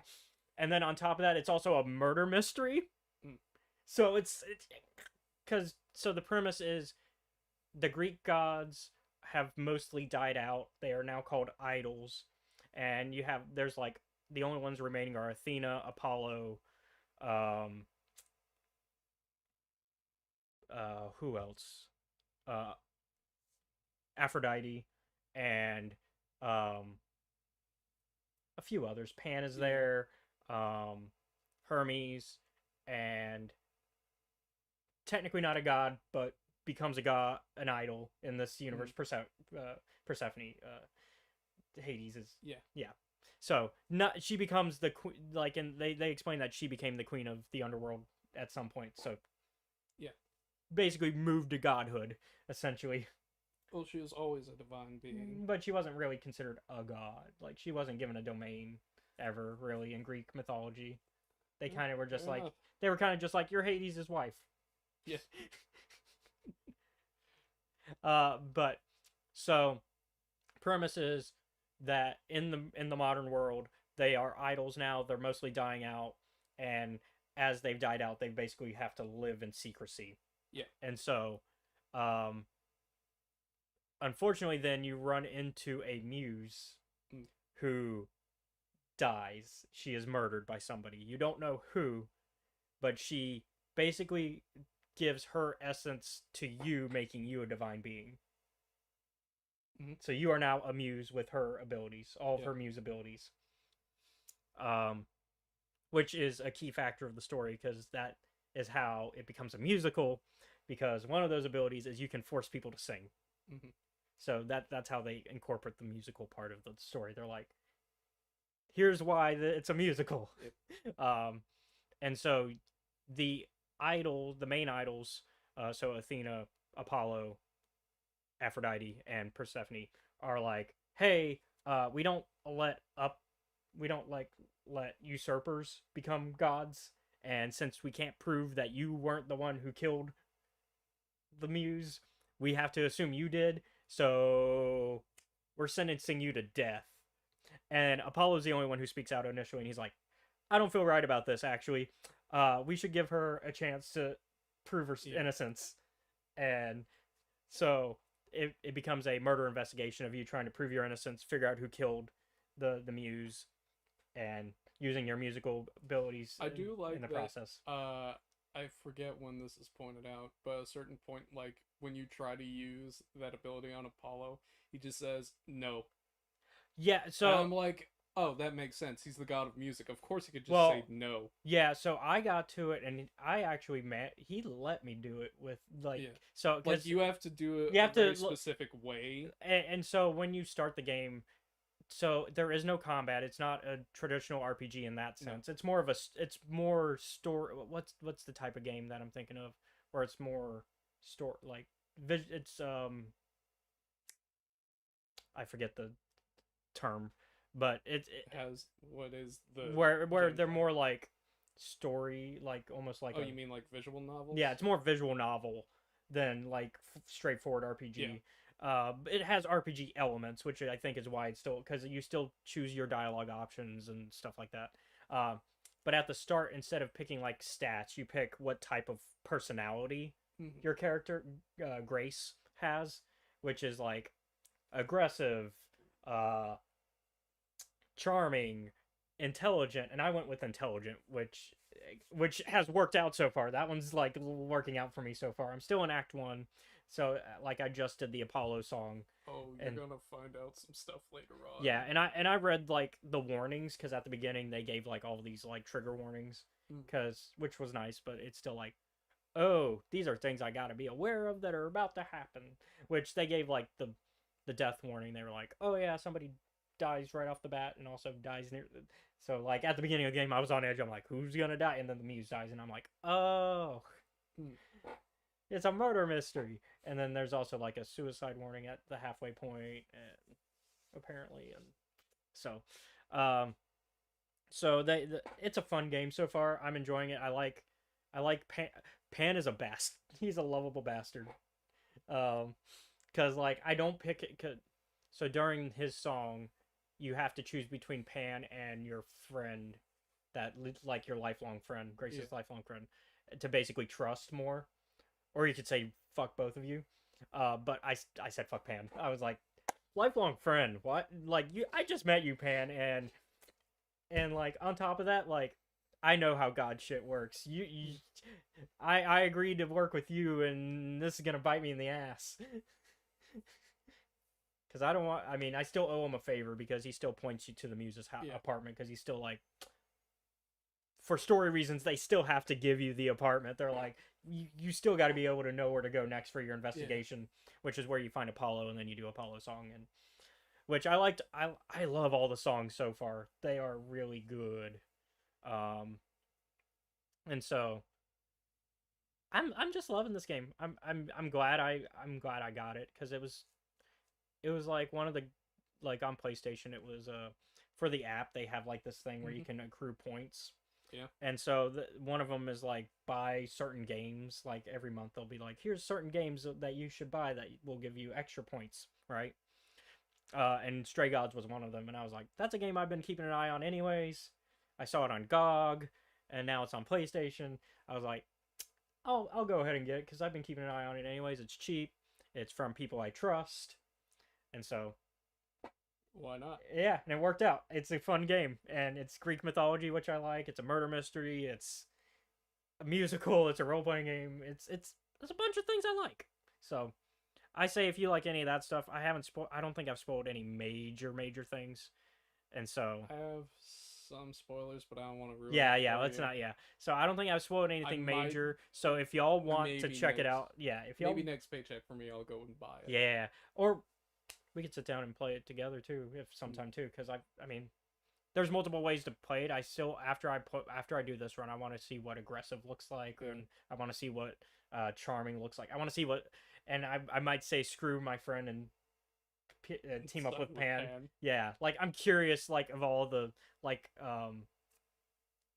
different like workings and different types of pathing and how that affects the story. Um, I'm trying to play smart this run though because I'm Mm. really like I need to like make sure I solve this mystery because they made it clear that if you do not solve it, you die. You will fucking die. Which they call the main idols, so the four that I mentioned, they call them the chorus because they're in Mm. charge of everything. So keeping with the musical theme, and Hermes is like the messenger still, so does exactly what Hermes Yeah. does. So they're very much in line with what you think, but they also point out things that are like, oh, that's just the myths. That's not what we are, which I think that's a creative way because I mean that's the benefit of working with mythology is you can There's going to be some explanations later to you that are going to help make things both better and worse. yeah like and the benefits of it being mythology is that they can rewrite things to be Mm. like, oh, that's just the stories, and then yeah. Although the Pan one was funny, I was like, I know the stories about you being a drunk and all that. He's like, oh, you know those, oh. Yeah, the college years were wild. Huh? But yeah, it's a fun game. I highly suggest it to anybody who likes that type of stuff. If you like Greek mythology, you like. It's also very much a. You can tell it's a passion project, and you can also tell that um, it's more open to other parts of the fandom. It's not just for straight white men. Mm. It's very much a diverse game. So if you want something with a little more diversity that's also original and creative, I suggest it. Um, So that's what I've been up to. Let's go ahead and get into today's news because we are running a little late. Yeah. Um, and today's news has a bit of a pattern. It's all video game Yep. news. So, firstly, Minecraft's Path of the Jedi DLC was released. I haven't touched it yet, but they did drop a release trailer to show everything off. So let's check that out and discuss it. Hmm. Let me pop it up for everybody else. Yeah. That would be nice because then they could see it. Indeed.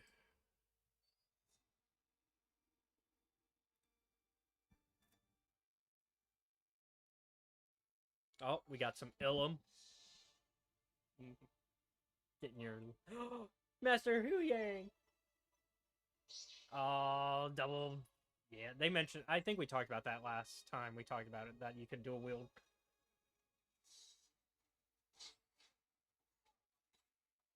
Oh, that looks so cool.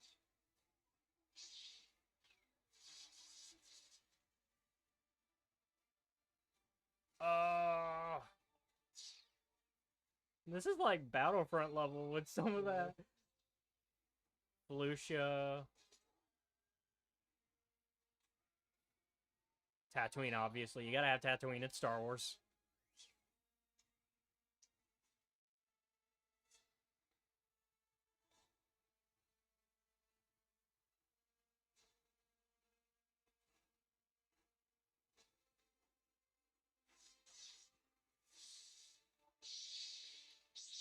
You can be evil. Oh, that looks so fun. Okay. Um, let me see. Oh, what? Was there a? No, it's Oh, that one. Oh, since we talked about them, I think we've talked about them for 2 weeks now in a row. yeah. Sorry, he's I'm looking at the end of YouTube videos. You know how it shows like the next videos you should watch on the recommended. One of them is talking about Dreams. Oh God, it's. I'm sorry. It's like the one they picked for the screen. She's like mid slap. Yeah, it's from Heavy Rain. Yeah. When what's her name? I forget her name because it's been so long. But when she's about to slap Ethan. I was gonna say Elliot Page, but that's not. No, that's Beyond Two Souls. Was it Amanda? Someone. They look a lot like Elliot Page. No, no, I meant in that game. In Heavy Rain, is it Amanda? It might be. I think it's I don't Amanda. fucking remember Anyways, their name. It's been a while. I was gonna see if this DLC costs money, because that's almost like that's worth money, like levels of DLC the way it looked. Minecraft Marketplace, yep. Let's see how much.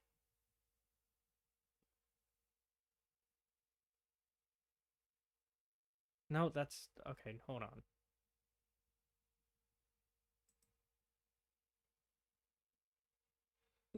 This can't be right, because, well, no, because it looks like the exact trailer we just watched. But it doesn't look... Hold on, I have Minecraft installed on here still, I think. Yeah, I've got the launcher. Let's see. I'm curious. But in the meantime, we can talk about, like, how does it look to you? I know we've talked about this at Minecraft, like, which is not the usual MO for Minecraft DLC. It's usually here's some skins, here's some new creatures, the end. Yep. That's usually about it. That's how it be. Might be on the one for Windows and not Java edition. Yeah. I'd have to change which one I use because I use the Java edition. Well. Come on. I'm trying to get to the purchase page so I can see like how much, like what we're looking at, if having to pay at all. God damn it! This other one keeps opening. I don't want you to open.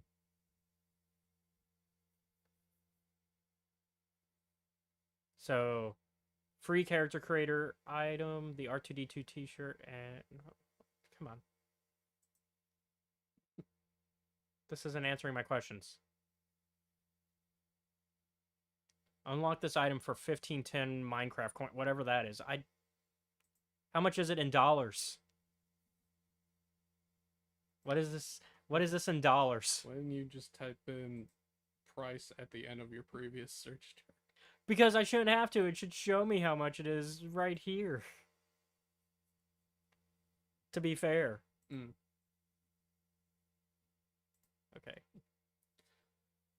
To be fair, they should just show me in dollars how much it's worth. Like, although then they can't trick children into buying coins.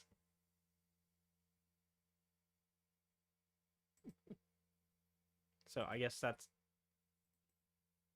Did I switch my password? Probably switched my password. That's why I'm struggling to log in.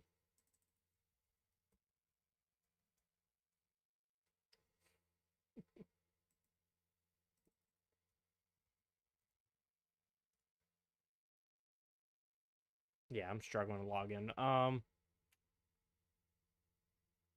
Marketplace.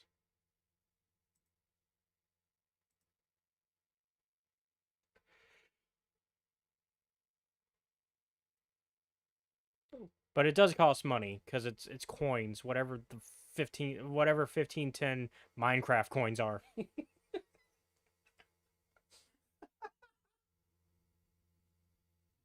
You want to work the conversion rate on that? Yeah. Here we go. Yeah, Google. What? 1510 Why did you Minecraft do toy. this? So it is 877 roughly with you have to buy a 9.99 Minecraft coin bundle, so I'd have to pay $10 essentially to get it. That's not terrible though for what $10 is not terrible for what's in there, but I don't know. I feel like why do I have to go through all these hoops to find out how much it costed? I can't even find like where to buy Minecraft coins. Where do I buy that? So many people. So pisses me off. It should not be this difficult. It should not be this difficult for me to give Microsoft my money. Am I wrong? No, it's just very amusing. Like how frivolous Yeah. like this that is. Yeah, like take my money, Microsoft. Take my money. But No. but show me how much it's going to cost. I can't buy it if I don't know. They're like, we'll never tell you. It's like fucking just you bastard. Where do I even buy it from? In hell, I guess. I have no clue where to buy this from. I like no clue whatsoever. But it's for Microsoft for Windows specifically, which I use Java Edition mostly, but Oh, we've talked about it, all right. yeah, let's move on to the next topic because I'll This is going to agitate you. yeah, this is agitating me that it's not a simple like it should just be a simple here's where you buy it. Yep. Nah, man. Solve this fucking cube puzzle, and we might tell you where it is. Like even Fortnite makes V-Bucks so much simpler to work with, and V-Bucks is also like in that same what the fuckery of buying an in-game currency so you can buy shit in the game, right? But at least they make it simple. They're like, this is how much a V-Bucks are. This is how much the thing that you want is in V-Bucks. The end. Here, I can't even find where to buy Minecraft coins. Fuck front, man. I'll have to ask Kinsey and them because they would know. No. I know they bought some Minecraft coins. Probably. So, okay, next up in the news, that won't surprise anybody who is a regular viewer of the show. Star Wars Hunters got delayed to next year. Reminder that we got the tie-in novel and reviewed it on this show already. And this game was originally supposed to drop on the holiday of 2022.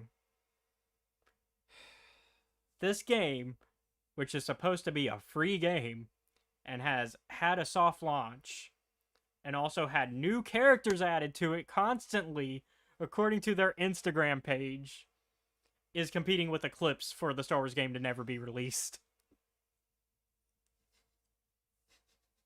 Except this one's been fucking released. Just not here. Just not in America. It's only been released in 2 countries for the soft launch. Like, India and the Philippines. just send it. Like, they've added new characters, like, a ton of new characters. They've had updates to this thing, and they're just like, 1.0 is not ready yet. What do you mean? What do you fucking Yeah, they mean? haven't. Yeah, it's not 1.0 yet. It's still not a 1.0. Why? Let's look at the most recent Instagram. Well, the most recent Instagram is them apologizing that it's going to be another year.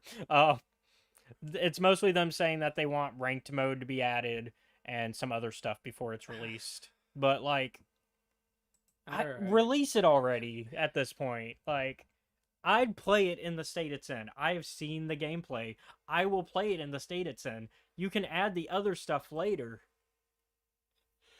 It's not in a bad state. It's just they won't release it. And it's even more pissing people off that you're advertising it consistently and showing off all these updates that only 2 countries get to do. What are you doing? Why? Let me see. Why, man? Oh, come on. Like, there's like, yeah, it's the official. Where's the official? You want to go to Star Wars Hunters Brazil? See what happens. I need to just find a way to like pretend I'm in the Philippines and sign into Google Play and get a. Because it's supposed to be on Switch, Android, and iOS.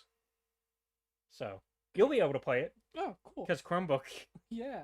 Mr. Chromebook, you'll be able to play it. They're like, everyone gives me shit about it, but hey, it works. Which means you're essentially playing it on PC. One of the few times where you can play the game on PC. So with Seth, he is not like abandoned that Chromebook.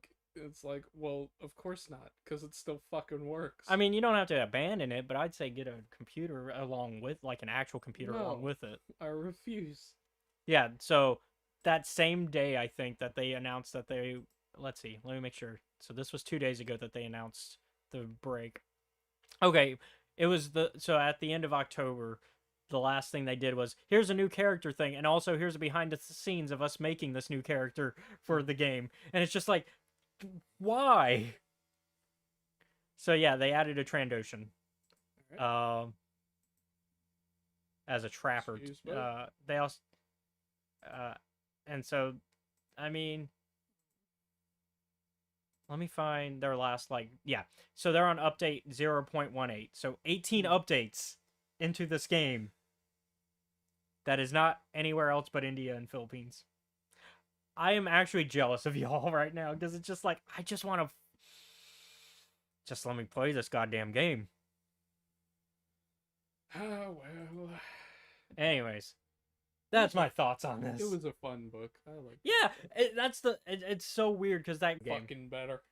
Which I mean, there's some good soundtracks this year though. Like, yeah, it's there's some good video game scores this year for video game music. So like, it's got some competition. I bet. Let's see what it's up against. So it's also up against God of War Ragnarok. Okay. And hold on. And Call of Duty Modern Warfare 2? I assume like a remake. Yeah, the remake. But I'm like that'd be a... No, I know it's the remake. I don't think of the music when I think of Call of Duty games. It does have some good music though. It's just not Those video games. Yeah, it's just not the first thing on my mind when I think Call of Duty. Yeah. Like, it's not the first part of like a Call of Duty game that I'm like, that's the part that I really remember. It's usually the story for the campaigns, although I've heard at least 3, which just dropped, isn't that great. Oh, for Modern Warfare 3? Yeah. As a guy who played the original Modern Warfare 3, I remember exactly why, and I also really like how that game ends. But the remake they dropped, I've heard that the new one is not. Did they change some stuff? Oh yeah, I mean the entire story, like Ghost didn't die in 2, so that kind of changes a lot of things when you think about it. He's supposed to be dead. And I think he does die in 2. No, the remake 2. Oh. So that changes a lot of stuff. Yeah, that does change things. Like, it changes some... Kill him! Do it! But, I mean, I remember 3, the original 3, the whole big thing was everybody was talking about no Russian. Oh, yeah. Yeah. That was a big... That happens in... Or... Was that supposed to happen in 2? Oh, 2. Sorry, 2. But... Yeah, sorry, 2. Everybody talked about it for 2. I remember that being a huge thing, and then 3 was the final fight with him, and Yeah. that one, yeah, that was the big thing. Which 3 also kind of had, it was it 2 or 3 that had like the optional thing where you could save somebody if you didn't kill them during an interrogation, and it turns out it's one of your guys. Mm. I can't remember which one. God, there's a few times throughout the series that something like that happens. Like if you're fast enough, or Well, no. So there's one where there's an interrogation with somebody and they've got a bag over their head, Mhm. and you basically decide if you. They basically tell you, "Hey," but if you shoot him in the knee, he lives. But like, if you shoot him in the head, they die. And then either way, you find out, oh, this was one of our guys. Yeah. But yeah, the Grammys will be on the 4th of February next year, so we'll find out. All right. I'm trying to see who else they're up against, if that's just the 3. I'm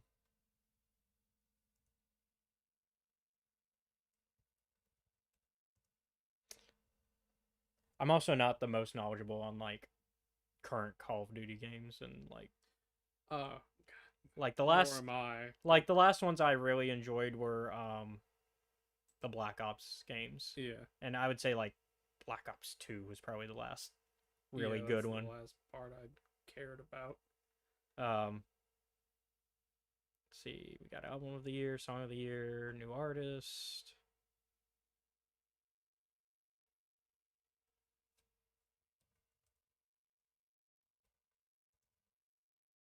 Okay. Hogwarts Legacy and Stray Gods. Stray Gods might be able to take it. Maybe. I have to finish the game. Well, the other thing that's really intriguing about Stray Gods, since now we can go back to it,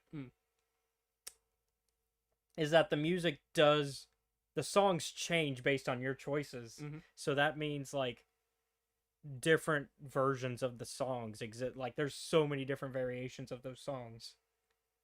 Like you said, you could get it to where you don't have a song with Apollo at all. Yeah.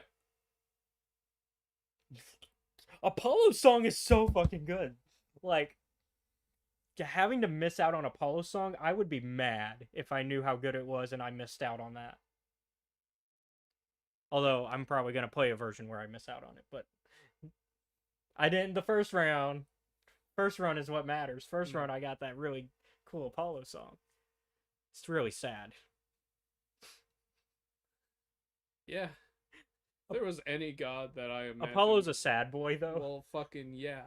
Apollo's a sad boy. He's a very sad boy. All that happens to Apollo is, for the most part, undeserved bad things. Well, it also doesn't help that he is the god of prophecy and Stray Gods, and it's just like... He's always the god of prophecy. Yeah, but I mean, more so... Yeah. I never really think of him, though, on prophecy. I always think of, like, other domains that he's had, though, when I think of Apollo. So, like... But prophecy is one. Yeah. And so... Actually, it and music are his two main things. Yeah. And so...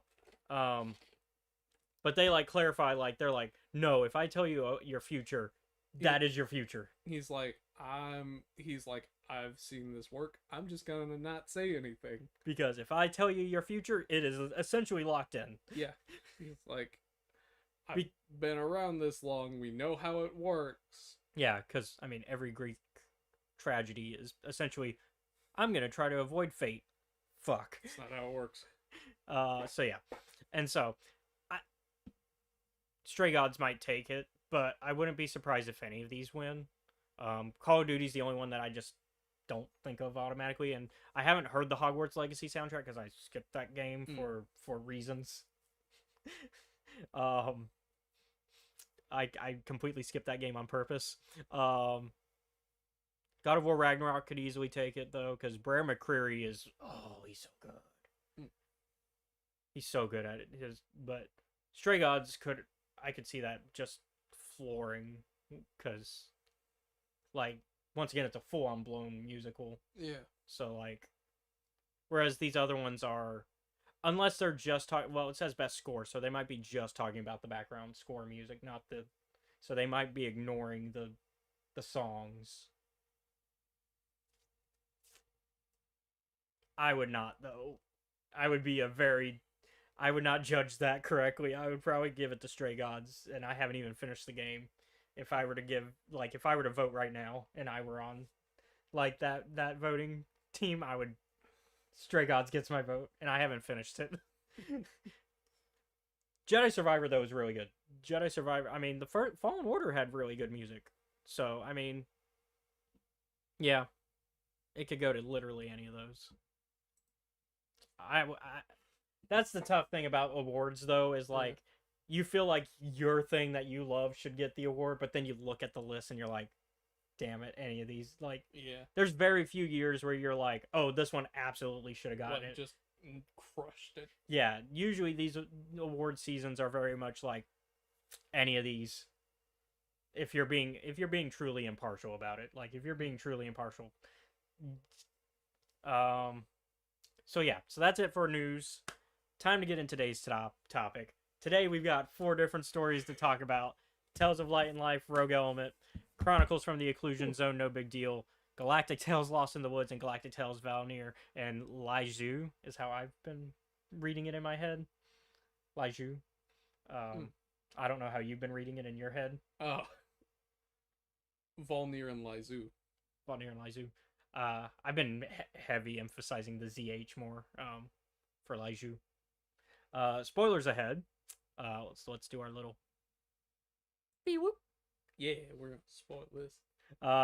We'll be discussing all 4 of them in a little in more depth than we did with the majority of the Tales of Light and Life book that we did, as these are shorter and there's only 4.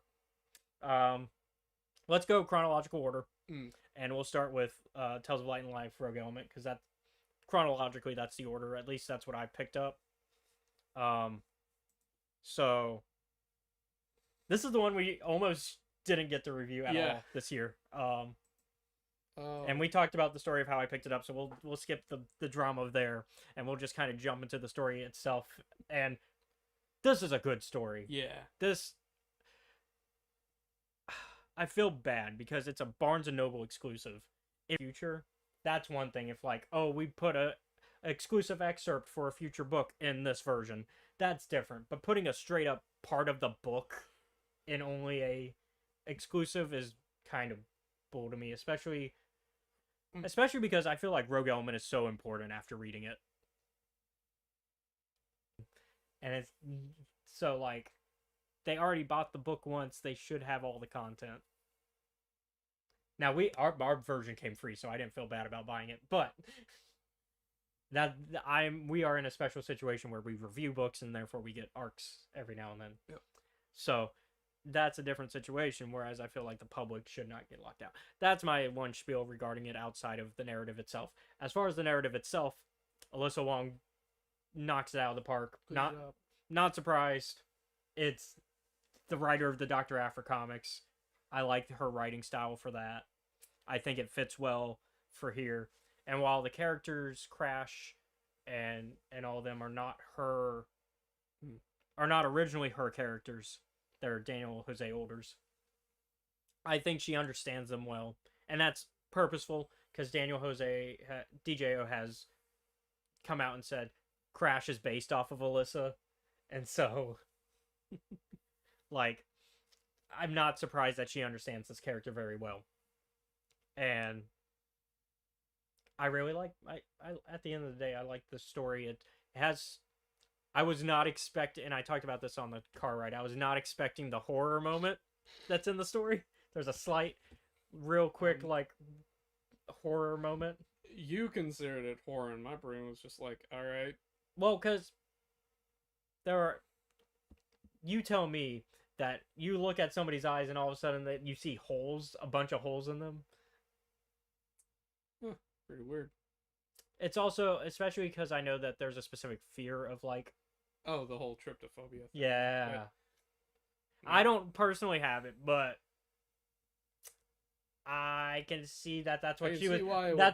That's what I think that's what Alyssa was going for with that moment. And because we learned that...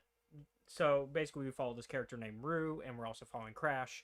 Crash mostly, but Crash is, like, doing her bodyguard thing, but she's also like trying to get rid of the Nihil presence on Corellia, because ever since the events of Midnight Horizon, the Nihil have just locked in even more on taking over Corellia, to the point that Corellian citizens are just dressing up as Nihil just so they can get by with their day. Because they're like, I'd rather just pretend I'm a Nihil than deal with getting hassled by the Nihil. Right? And so Crash and her group are taking them out when they can. They find the security cam footage, this warehouse, where it turns out that the Nihil, the reason that they're on Corellia, we learned the real reason outside of the proximity of dealing with knocking out our Starlight Beacon, which was part of the plan. The other plan is that they took over the warehouses there, so that way they can build these droids, these scav droids that just rip machinery apart so quickly. Yeah. Like the fastest ever done. And obviously this would be used to tear apart ships and speeders. Yeah, like a crate full of these things would fuck up a ship. Yeah. And so this is bad. Yeah. For obvious reasons. Mm-hmm. In a setting such as Star Wars, the ability to just tear a ship apart in seconds is not great. I mean, it's great for you if you're the one who can do it, but it's not great if you're not. Yeah. And so they what else was it? It was the other part of the security cam footage is that we meet our other protagonist, but we don't know that yet. Rue, who is dressed up in Nihil garb and using his lightsaber to just slice these Nihil. Is done. Yeah, he is taking the Elzar man approach. But for a second I was like, is this Comac? But then I reread it and I was like, oh no. The build does not fit. Yeah.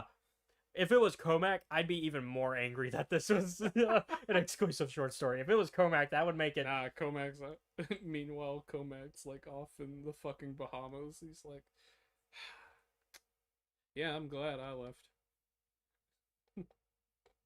And so, but like right now, yeah, Rue. Yeah. So Rue.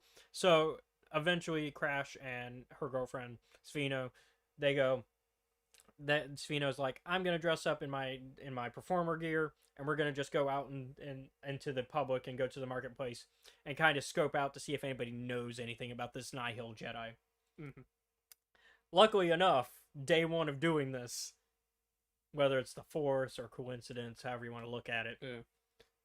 Author writing the story that way. I think it's the hand of the narrator. Otherwise, this wouldn't happen. Yeah. Which there's nothing wrong with that. I'm just making the joke because they make the joke as well in the book.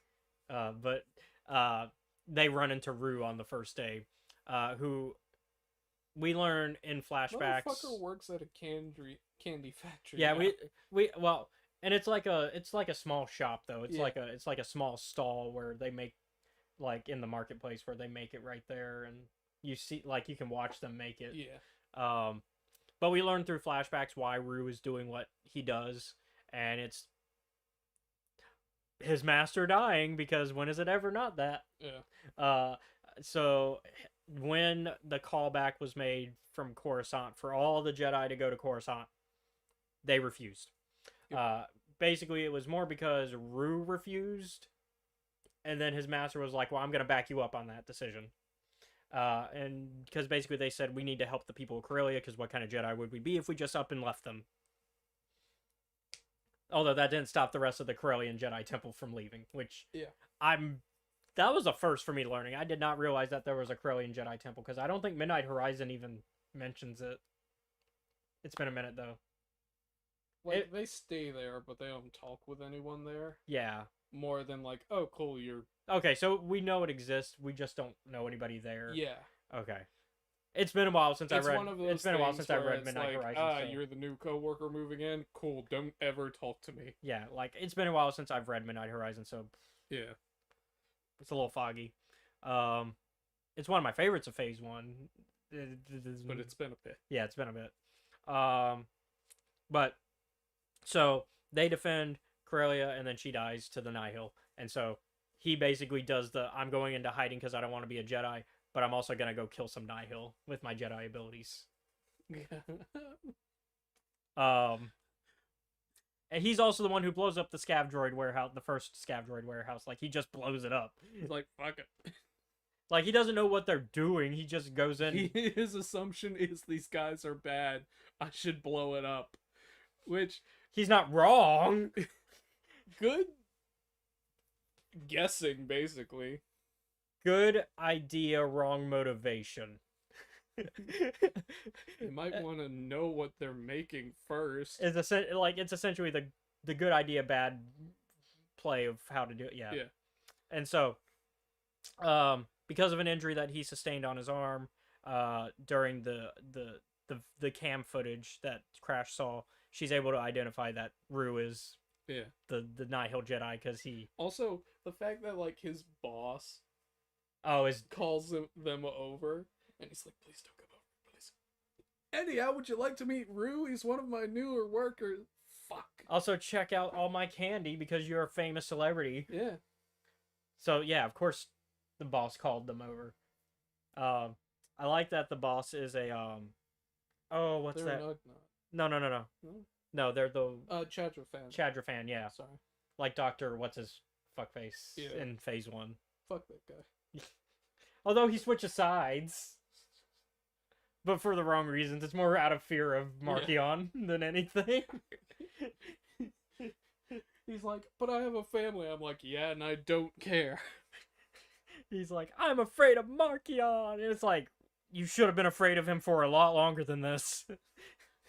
Oh, you're scared of him now, are you? But yeah, so eventually they do a mission together because they happen to be working the same mission and find each other, which Crash predicted. Crash was like, oh, we're likely gonna run into him. Yeah. And so they run into each other. We get the scary eyes moment, because it's a self-defense measure of his like, race. sorry. Didn't mean to hit you with the brief horror game flash screen. Yeah. It's a defense mechanism for his race. I forget what it's called, but basically they're like a blue, like a pale, almost translucent race. I thought they were called like Slims. I got it. Yeah, you have the. I have the book in front of me. Why am I not cheat sheeting this? It's an open book test. Yeah.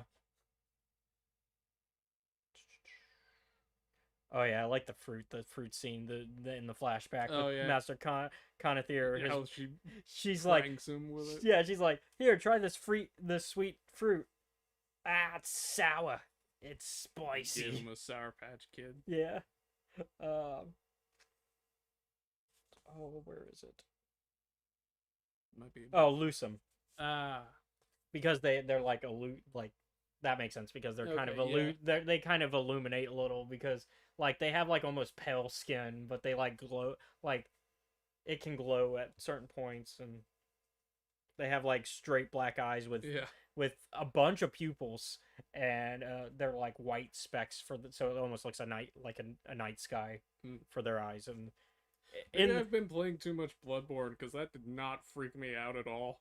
but during the holes in the eye scene, and basically all the white specks become holes, and it's just like, no, thank you. I mean, even if you've been playing Bloodborne, that is something that you would see in Bloodborne. Why? Yeah. Which means, yes, that makes it horror by definition. Yeah, like there are pigs and like other animals with lots of eyes, and I'm just like, damn. Which they don't even have lots of eyes; they just have lots of pupils with them. Yeah. Which that's not scary. Like the night sky Like, one isn't scary. That's not. That's actually kind of cool and pretty. That's and more cool than. But the holes in the eyes is where it gets. But yeah, so they basically come together and are like, okay, let's work together. Because you're a renegade Jedi, I'm a mercenary, essentially. Yep. And she's like, you don't have to be a Jedi to do good things. I know so many people that are not Jedi that do good things. And names a lot of characters that we know. Yeah. And it's like, Zine, I know Zine, and Zine's not technically a Jedi. The best will. Which is probably the best example because it's Yeah. like Force sensitive who's not a Jedi, just like you now. The best ending bit of that conversation is I don't think Jedi usually blow up warehouses, But Ram not- Jamaram might. And I had to stop for a minute and think to myself, You know she's right. Ram Jamaram would. No, not that. I'm like, do they blow up? They blow up things a lot. Come to think of it. Later on, yeah. Yeah, At least not in the High Republic era as much. not but usually. but like once we hit the Clone Wars, yeah. Meanwhile, Race to Crash Point Tower is like a Fast and Furious movie, but with children. Which Fast and Furious film though? I don't Is know. it a good one or a bad one? I don't know. When were they good? The Fast and the Furious. So the first one. No, and no, then no, none of no, them- no, no. That's the fourth one. Or is that one Fast and Furious? I don't know. Because for some reason the fourth one they try to do a soft reboot, which is when they start doing the superpowers shit and making the cars basically their superpowers. I don't know. It's when they really went balls to the walls. After like 4 onward is where they're just like the cars can do anything. Yeah. Uh, This is not how Whereas physics works. whereas 1 and 2 are more crime like films with cars.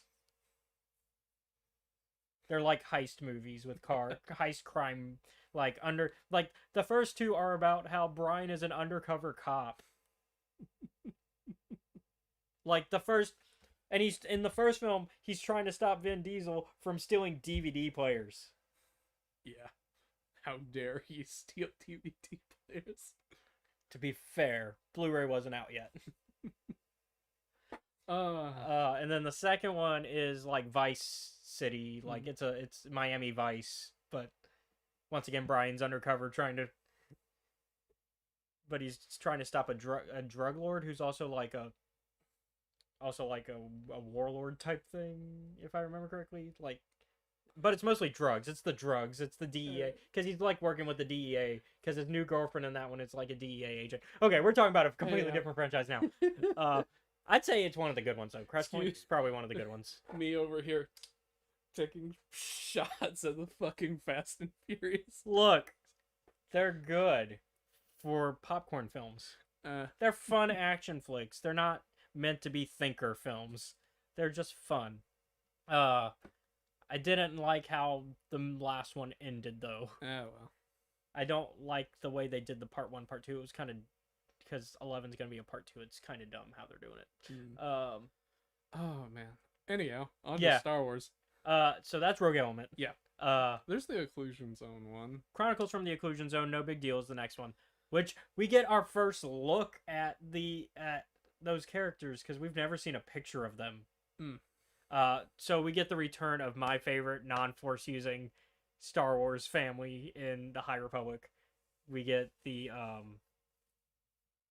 the Ardens. Yeah, the Ardens, Joss and Pika. I was trying to remember Yeah. their first names. And for the first time we get a picture of them because so this is a Star Wars Insider exclusive short story, and usually for the Star Wars Insiders they do like cover art for them, even though they're like inside the book. But we get to see them as well as the new RDC member. Yeah. So basically it's them working with the Republic Defense Coalition, and basically they get a job from Admiral Kronar, who's like, hey, we found a Nihil ship that's kind of like skirting the edge of Republic space and it's dead in the water. Yeah.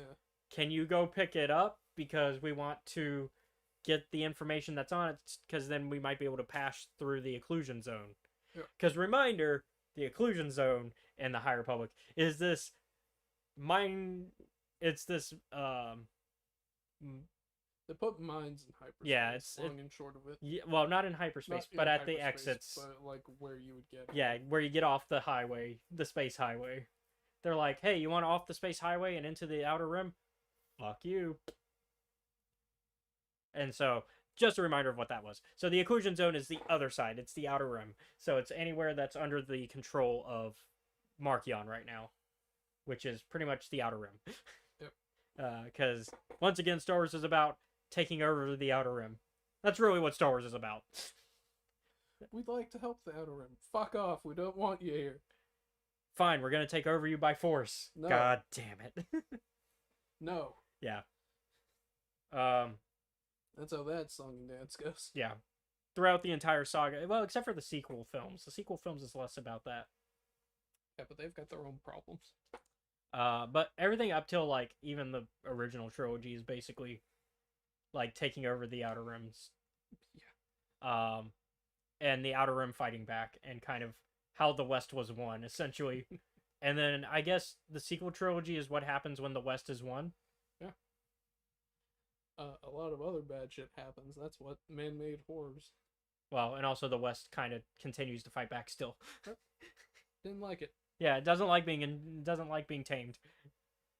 Um, and so, and also we find out that the government is bad. That's essentially what happens when the West is won. There we go. Yeah, which also fits the theme of westerns because westerns are always like the government bad. Yeah, that's just how it works. Yeah, I mean Red Dead Redemption 2, government bad. Yeah. Any John Wayne film, government bad. Clint Eastwood, government bad. So yeah,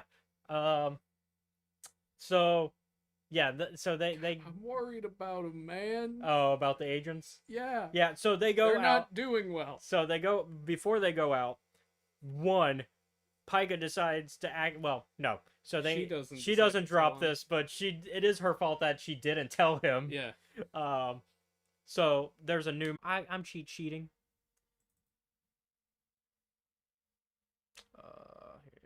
Occlusion zone. To be fair, I read these like a couple days ago, so give me a little. No, it's fine. I read most of them yesterday, and I'm having trouble.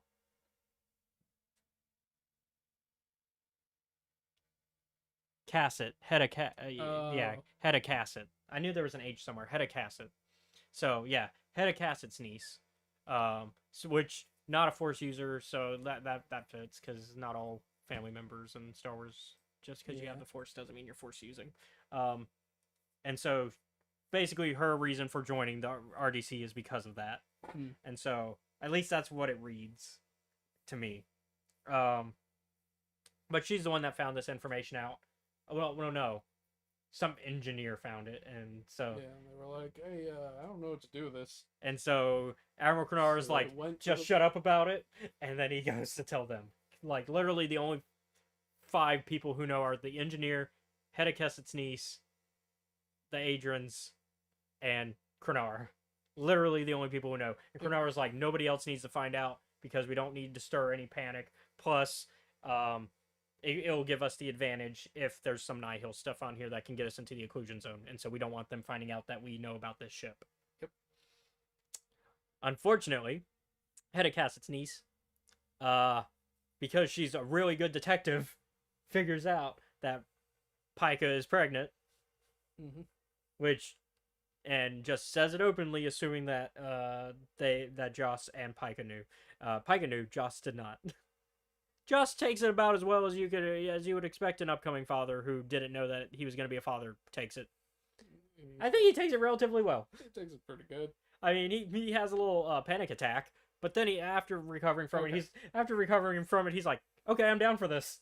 He's like, "When were you gonna tell me?" And she's like, "I was gonna tell you in about 20 minutes, but She was like, I was gonna wait till we, left for the mission.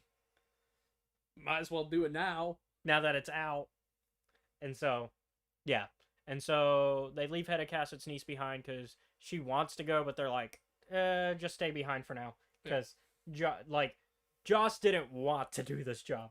Krenar was like, Well, "What?" you tell him to fuck off. Yeah, Krenar was like, "Here's this job," and then I'd prefer it if you did it willingly, but I could just tell you to do it. because you work for me, but I mean, it's up to I you. prefer it when my people work under me want to do things. Yeah. Which, you know what? That's good leadership from Krenara. I can respect that. Krenara's like, I want people to want to do what they're doing. I don't want to force them, but I will because this is still a military type system. Like, they're not really a official military for the Republic because that's a very clear distinction that the High Republic really tries to drive home is that the Republic does not have an official military still. The Republic Defense Coalition is just volunteers who have basically agreed to be a defense coalition, exactly what it sounds like. That they're basically space cops. Yeah. With a little bit heavier gun weaponry. That's about it. Go to the SWAT team. Yeah.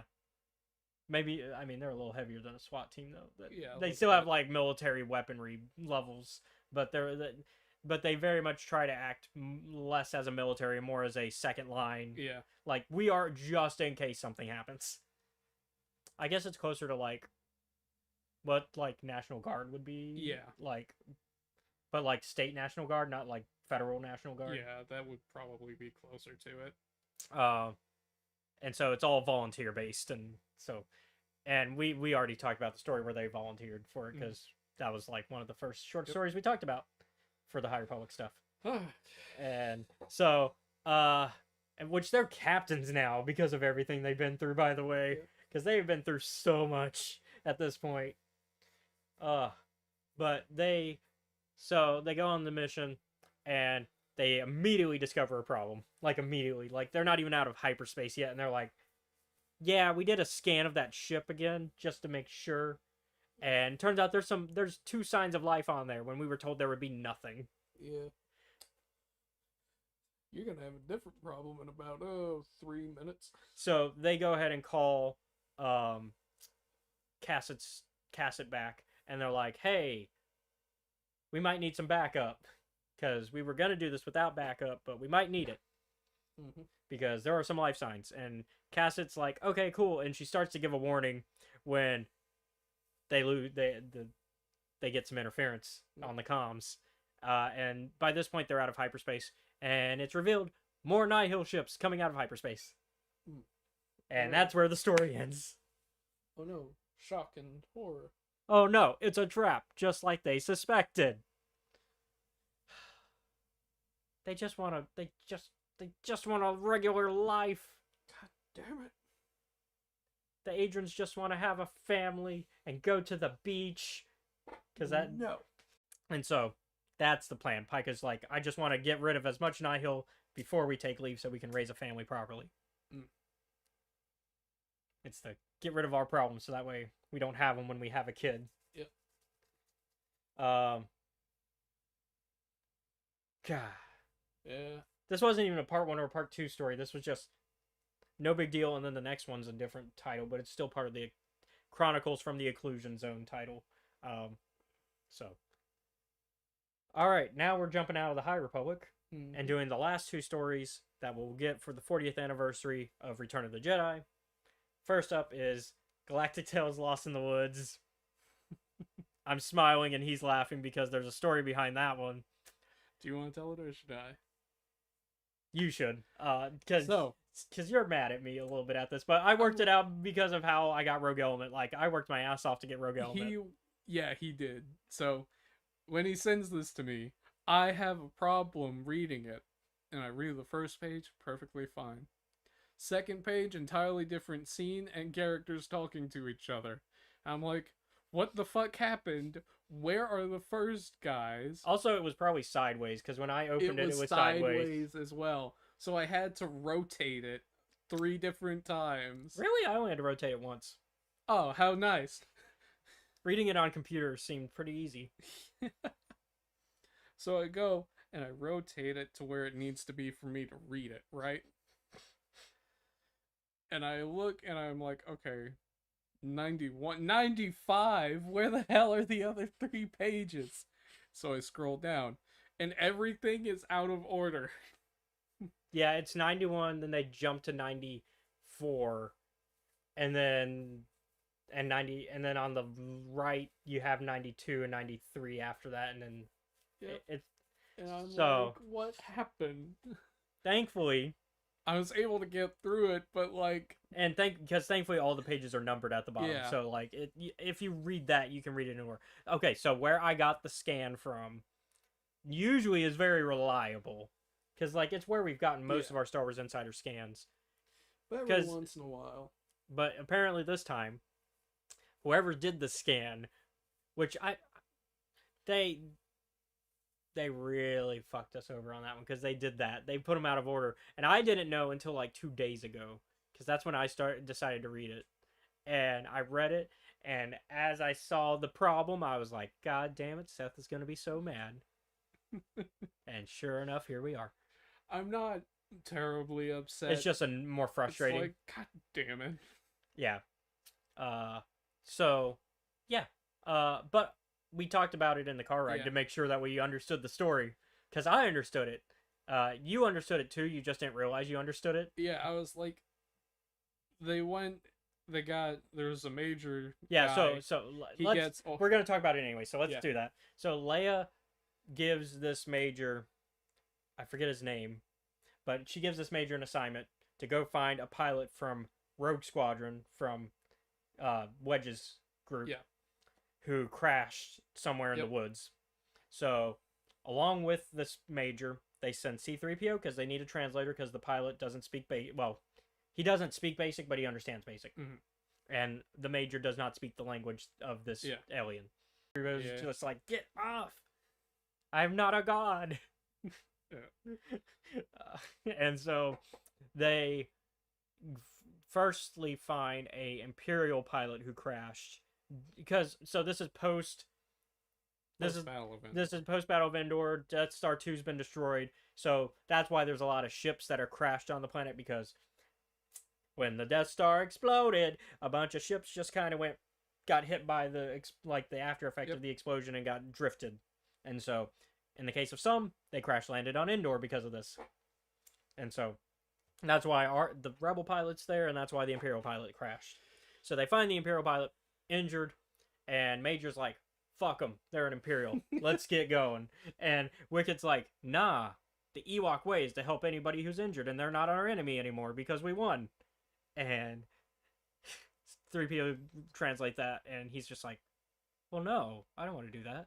And Wicked's like, "Come on," and he's like, "Fine, because you're our guide, and it would be rude to not work with the people that are hosting Yeah. us.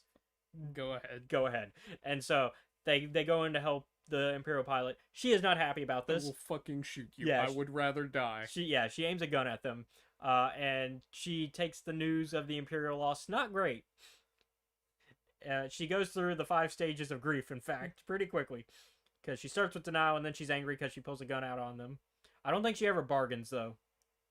No, because there's nothing to bargain for. Yeah. And she doesn't really go through depression. She goes through the 3 stages of grief, I guess. Yep. Denial, anger, and acceptance. Da. It's no Sometimes- longer Dabda, it's Da. Sometimes people speed run it. Yeah. She speed ran. She went- in the course of 10 minutes. Yeah. It's usually Dabda. For her, it was Da. And so, Wicket stays behind to heal her, and the rest of our heroes go to find the Rebel pilot, who quickly tries to warn them that, hey, there's a monster, there's a trap, and of course our heroes do not listen, because they think he's just crazy. And then they fall into a pit where the monster is, and the trap was. Yep. Because our heroes are dumb.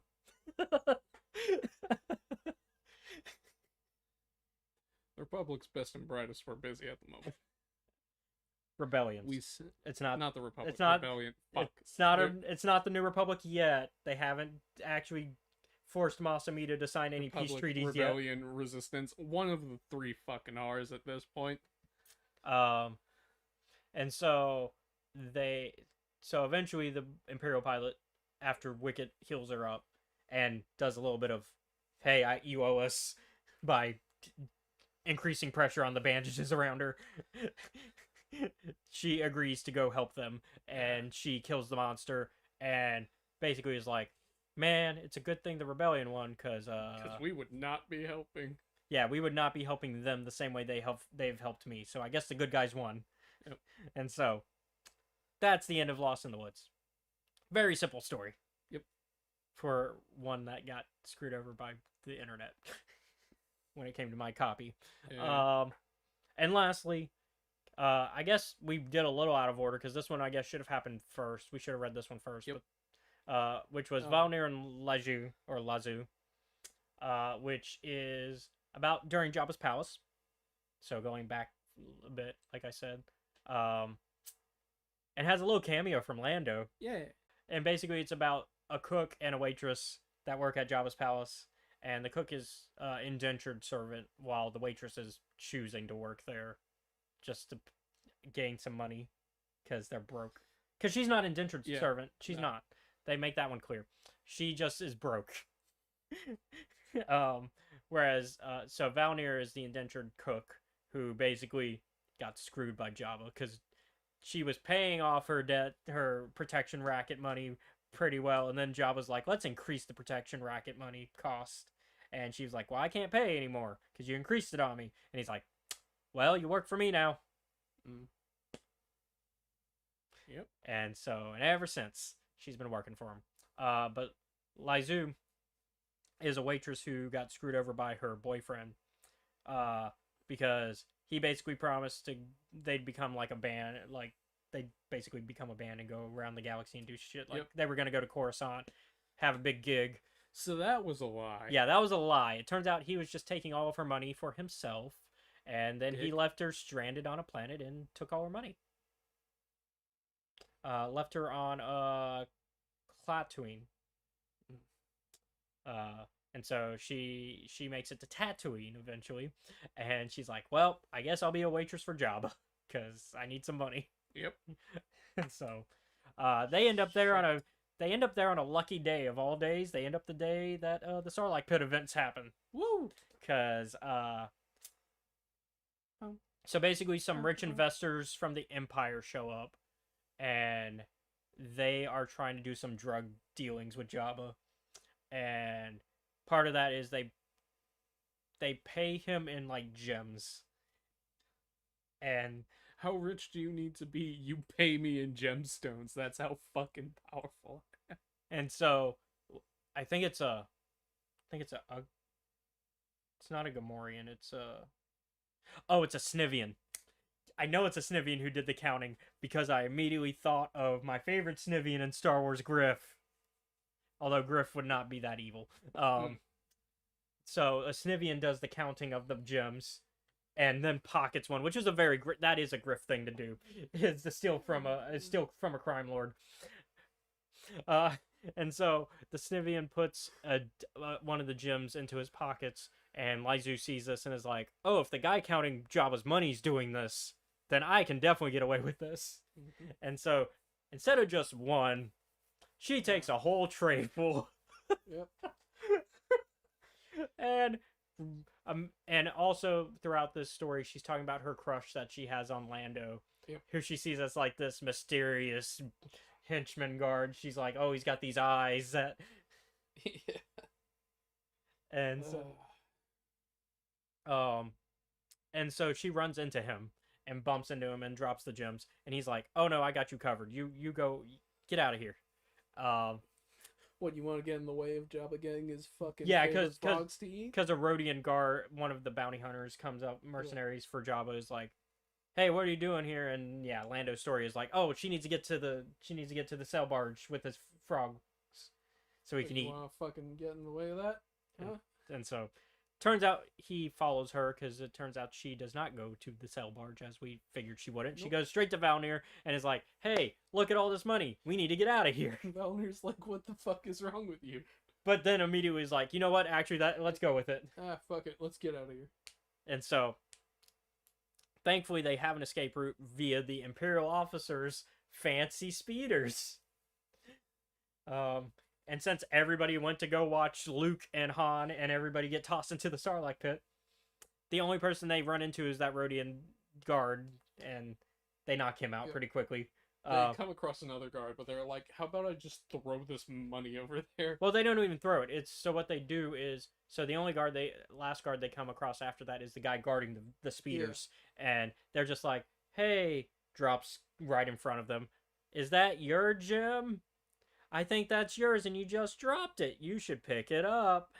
And of course the guard is dumb, so he doesn't figure it out right away. And then he's like, oh yeah, that is mine. What do you know?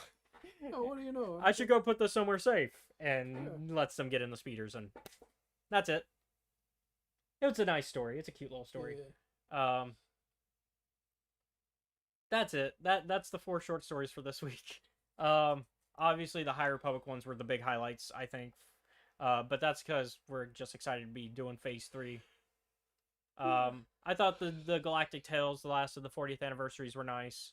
Mm-hmm. Nothing outstanding, but good. I thought Rogue Element was outstanding. That one I'd probably give like an 8.5, 9. Tales from Chronicles from the Occlusion Zone, I need more. Yeah. For now, I'd give it like a 7, but it's definitely on the I want more of this 7. Like it's a high 7. I think my problem is I read all of these like yesterday, rather than yeah, I kind of spread them out a bit. yeah. Lost in the Woods, 6.5. Mm. It's above average, but it's not like anything to write home about. Yeah. Valnir and Lejeune is kind of around the same area, almost a 7. Like once again, good. These are all good stories. There's just nothing outstanding. Nothing particularly impressive from like the 40th anniversary Galactic Tales ones. Yeah. Whereas Rogue Element, I think, is the standout. Yeah. But that's because I think it's because all like when we talked about Tales of Light and Life, all those stories were outstanding. So I think it's part of since it was part of this collection of stories. I think that might influence some of that writing. Whereas the other 3 are for Star Wars Insider magazine, which is not a hit at them or a shot at them. I think Star Wars Insider short stories can be really good. I just think that these are not the most impressive. Yeah. They're not on. It's kind of a like, oh, of course these guys weren't as good when we have like the fucking valedictorian. Yeah, like yeah. Like they didn't have a shot to begin with. That's not their fault. Yeah. They got assigned against them. Yeah, like this is essentially a novel comparative to just a magazine, so it's not fair that we read them that way. But I think they're all good and worth checking out for different reasons. I just would put Rogue Element way higher on the scale for obvious reasons. And then I would put like No Big Deal like somewhere in the middle, and then put Lost in the Woods and Valnir and Lejeune near the end of it. But like they're not bad because they're near the end of it. Like we're still talking about good stories. Like they're still above bad. They're just not the best of the crop. If that makes sense. They're serviceable, they're just not, like I said earlier, it's not really a fair comparison. Yeah. Today's topic is we finally get to talk about the show we've been wanting to talk, Ahsoka. We've been wanting to talk this I've been wanting to talk this for a minute. You finally got to sit down and watch it this week. Because I helped you watch it. I was like, here you go. Yeah. But before we get into that, we usually talk. Well, before we even get into Star Wars news, we like to talk about what we've been up to this week. Oh, are you okay? Yeah, I dropped my phone. Don't do that. Yeah, don't do that. My pockets are.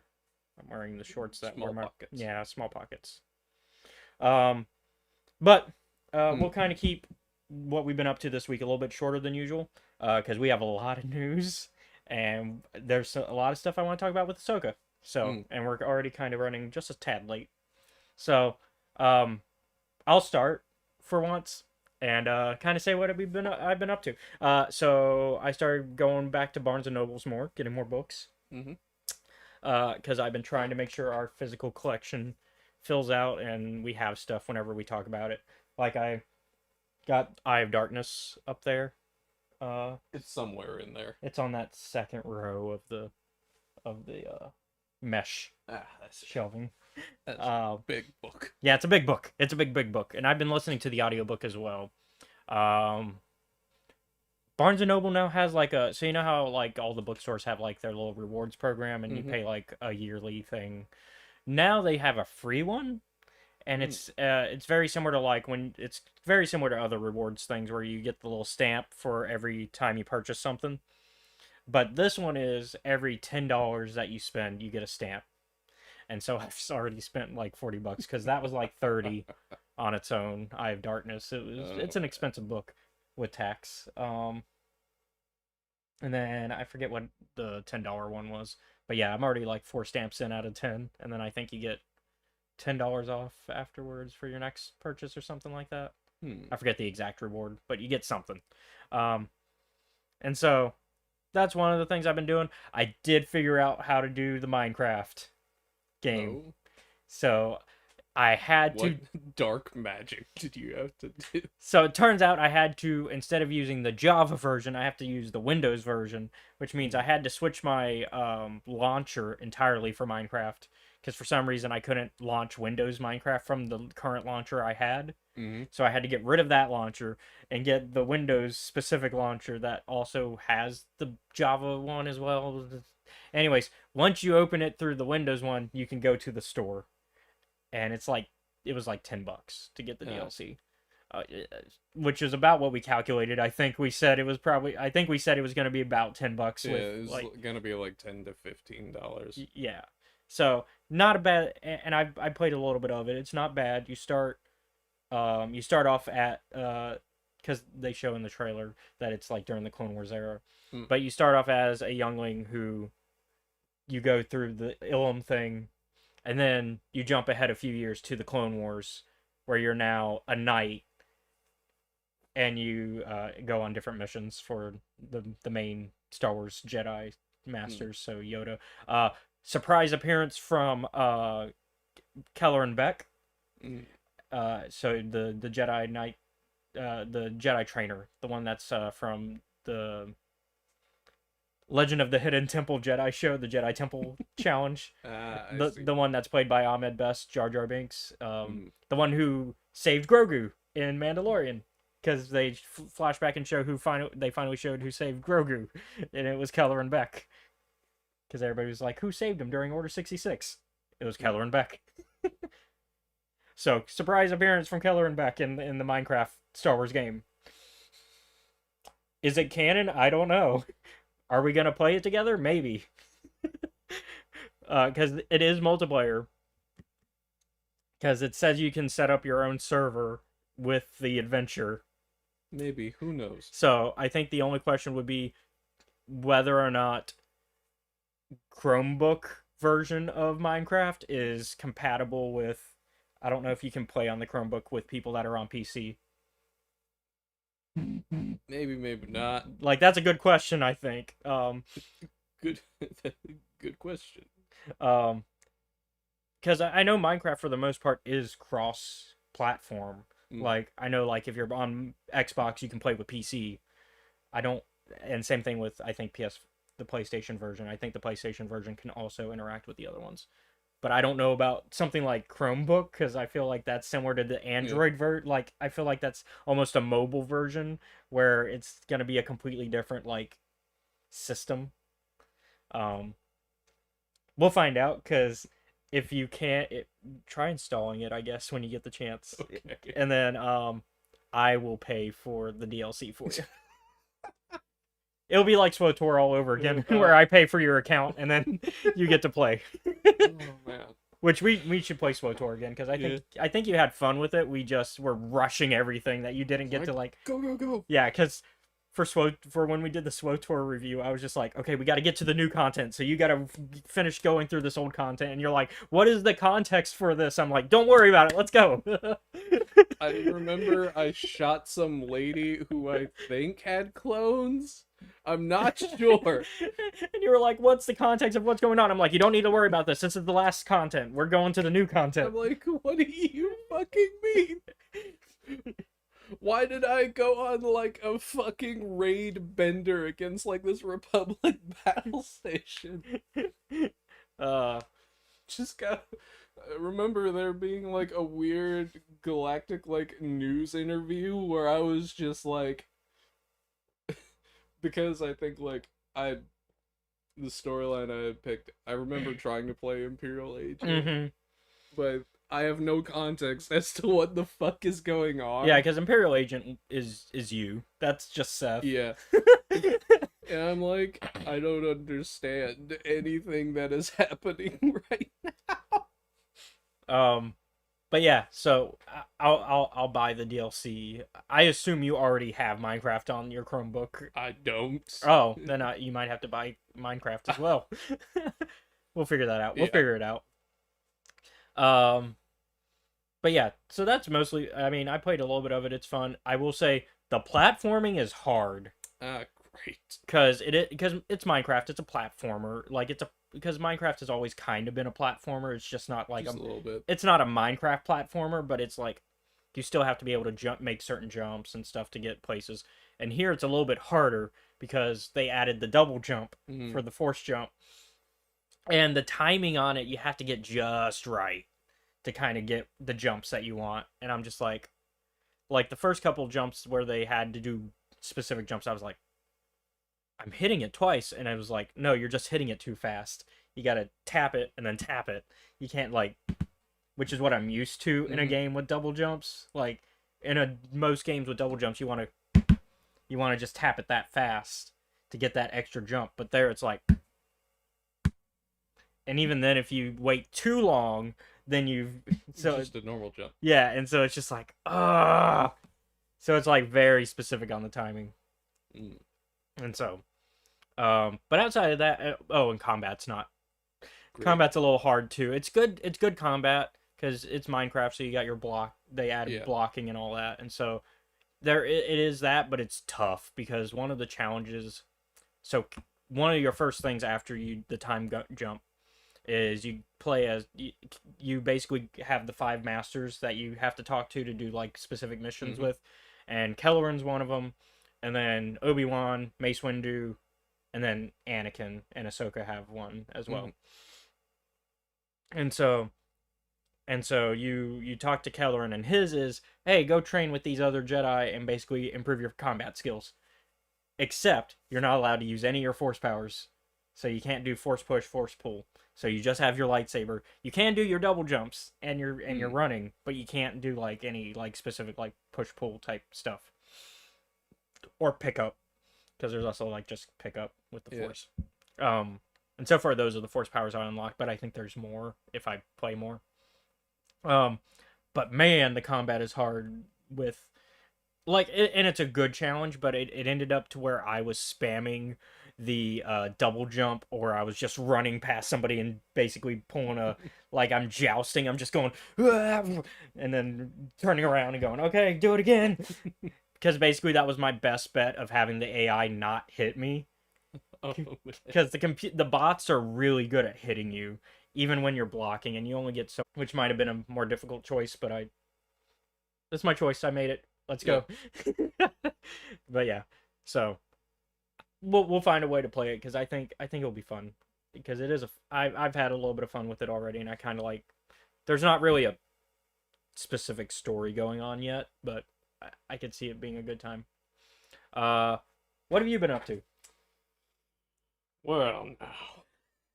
I got done with Gorgon last time. That was the second playthrough of that. Mhm. Went and I played through Murder on Ariadnos.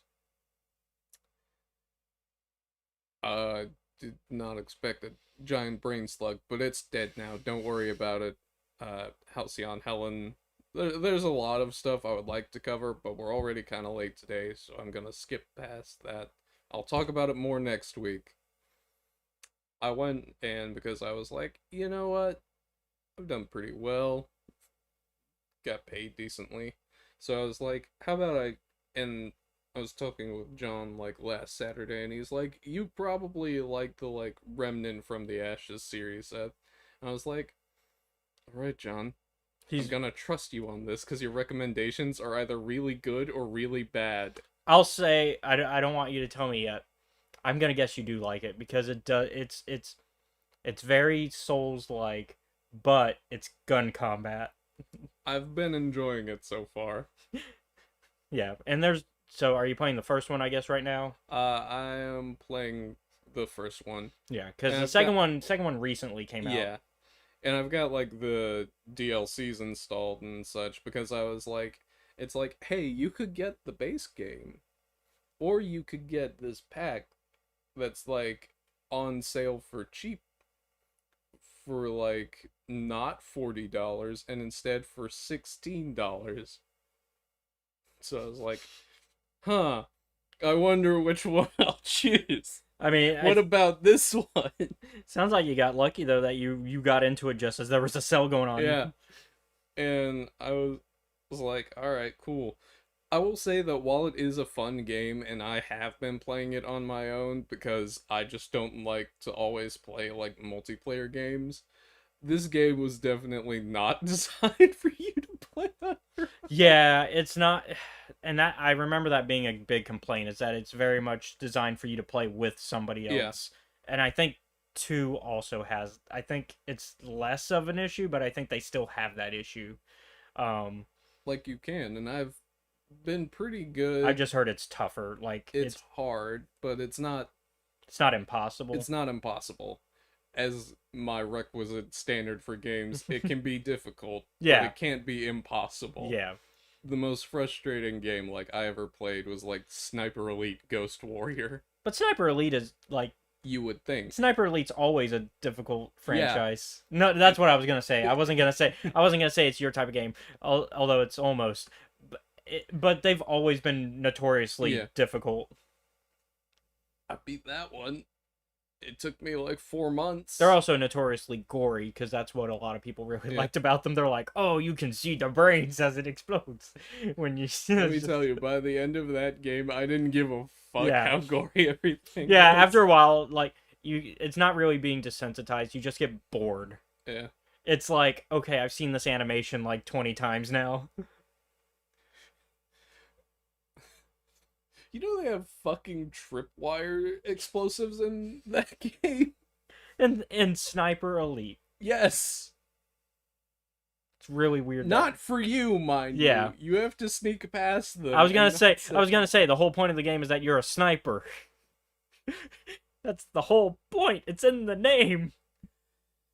But in regards to Remnant, I've been like exploring the ruins of the world, and I'm like, man, we did not make it past as human society did not make it past the 60s. Yeah. I'm like, Uh, which that also reminds me of a game I've been playing, which YouTube channel knows about, Demon Souls. yeah. And I can't talk about it for the YouTube channel yet because it's not that episode's not coming out for a little bit. But there's a fight that I've been like frustrated with, and I finally won that fight. There is a cheesy way to do it, and I didn't do that exact cheese strat. I did switch over to magic. I've been doing a more melee based build for the most part of that game of the run. But I did switch to magic for this particular fight. In fact, I am now. I can actually pull up my stats because I took a picture. I changed, like, my whole build is like, some people are gonna go, what the fuck is he building in Demon Souls? All right. I'm at level 95. Okay. Because I've been grinding the and this isn't secret, it's the ritual path. Where you kill that witch and you can just shoot her with arrows and it kills her and it kills everything she spawns for 4,000 souls each time you do it. Almost 5,000 depending on like, because like you'll go up almost 5,000 depending, but it's usually around 4,000. So my vitality is at 30, so I've maxed that essentially because you can go higher, but after 30 you're not Diminishing returns. Yeah, it's diminishing returns. Yeah. I've maxed out strength at 30 as well, and I've maxed out magic at 30.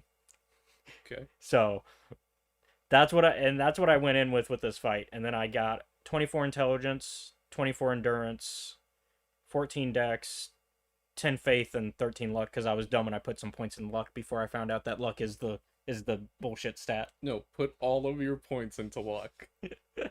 Nothing else matters. Min-max your luck. I mean, you do get stuff in return for luck, but it's incomparable to if you put it in a different stat. And luck, and it's also not what luck claims that it's going to do. Luck says, when you highlight it, it says it increases the chance, your odds of things that you pick up. But that's not true because pickups are predetermined in Demon Souls. You can't change your odds when it's predetermined pickups. Your loot will not change. it does increase some of your stats in the background, but once again, it's you might as well go use that points into something Yeah. more focal. I think you're a quality build. So, oh, like based on my stats. Yeah. And so, Because they're all kind of like even-ish. which is the type of builds I normally do. I try to be like evenish because I like to. I'm very much one of those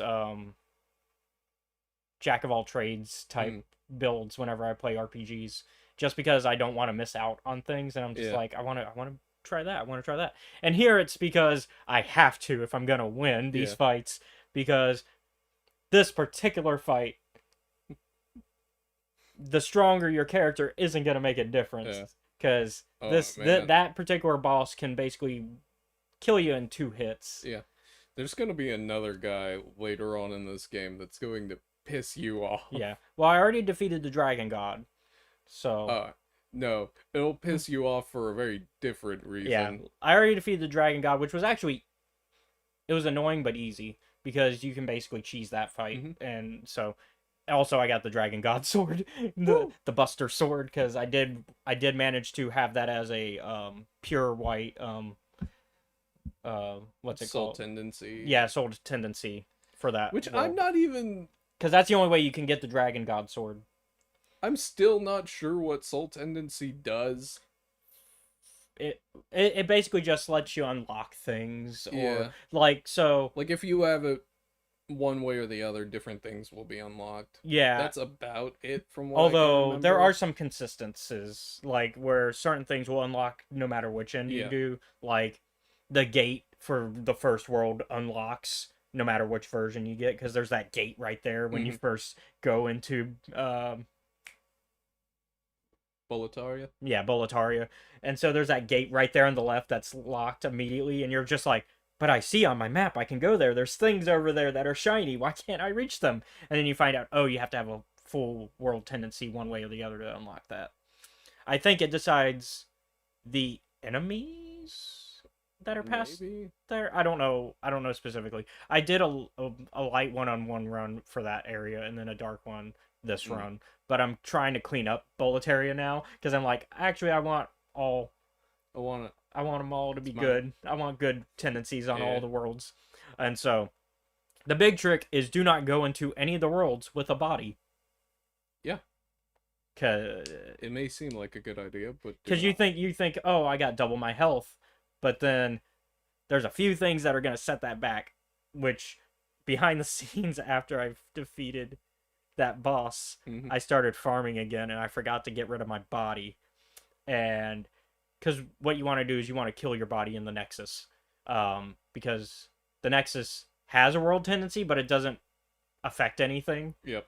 Like, it doesn't track, like, when you look at the world tendency for the world tendencies, the Nexus is not one that you can see. It has one, but it's just not a stat that's important, even for the trophies.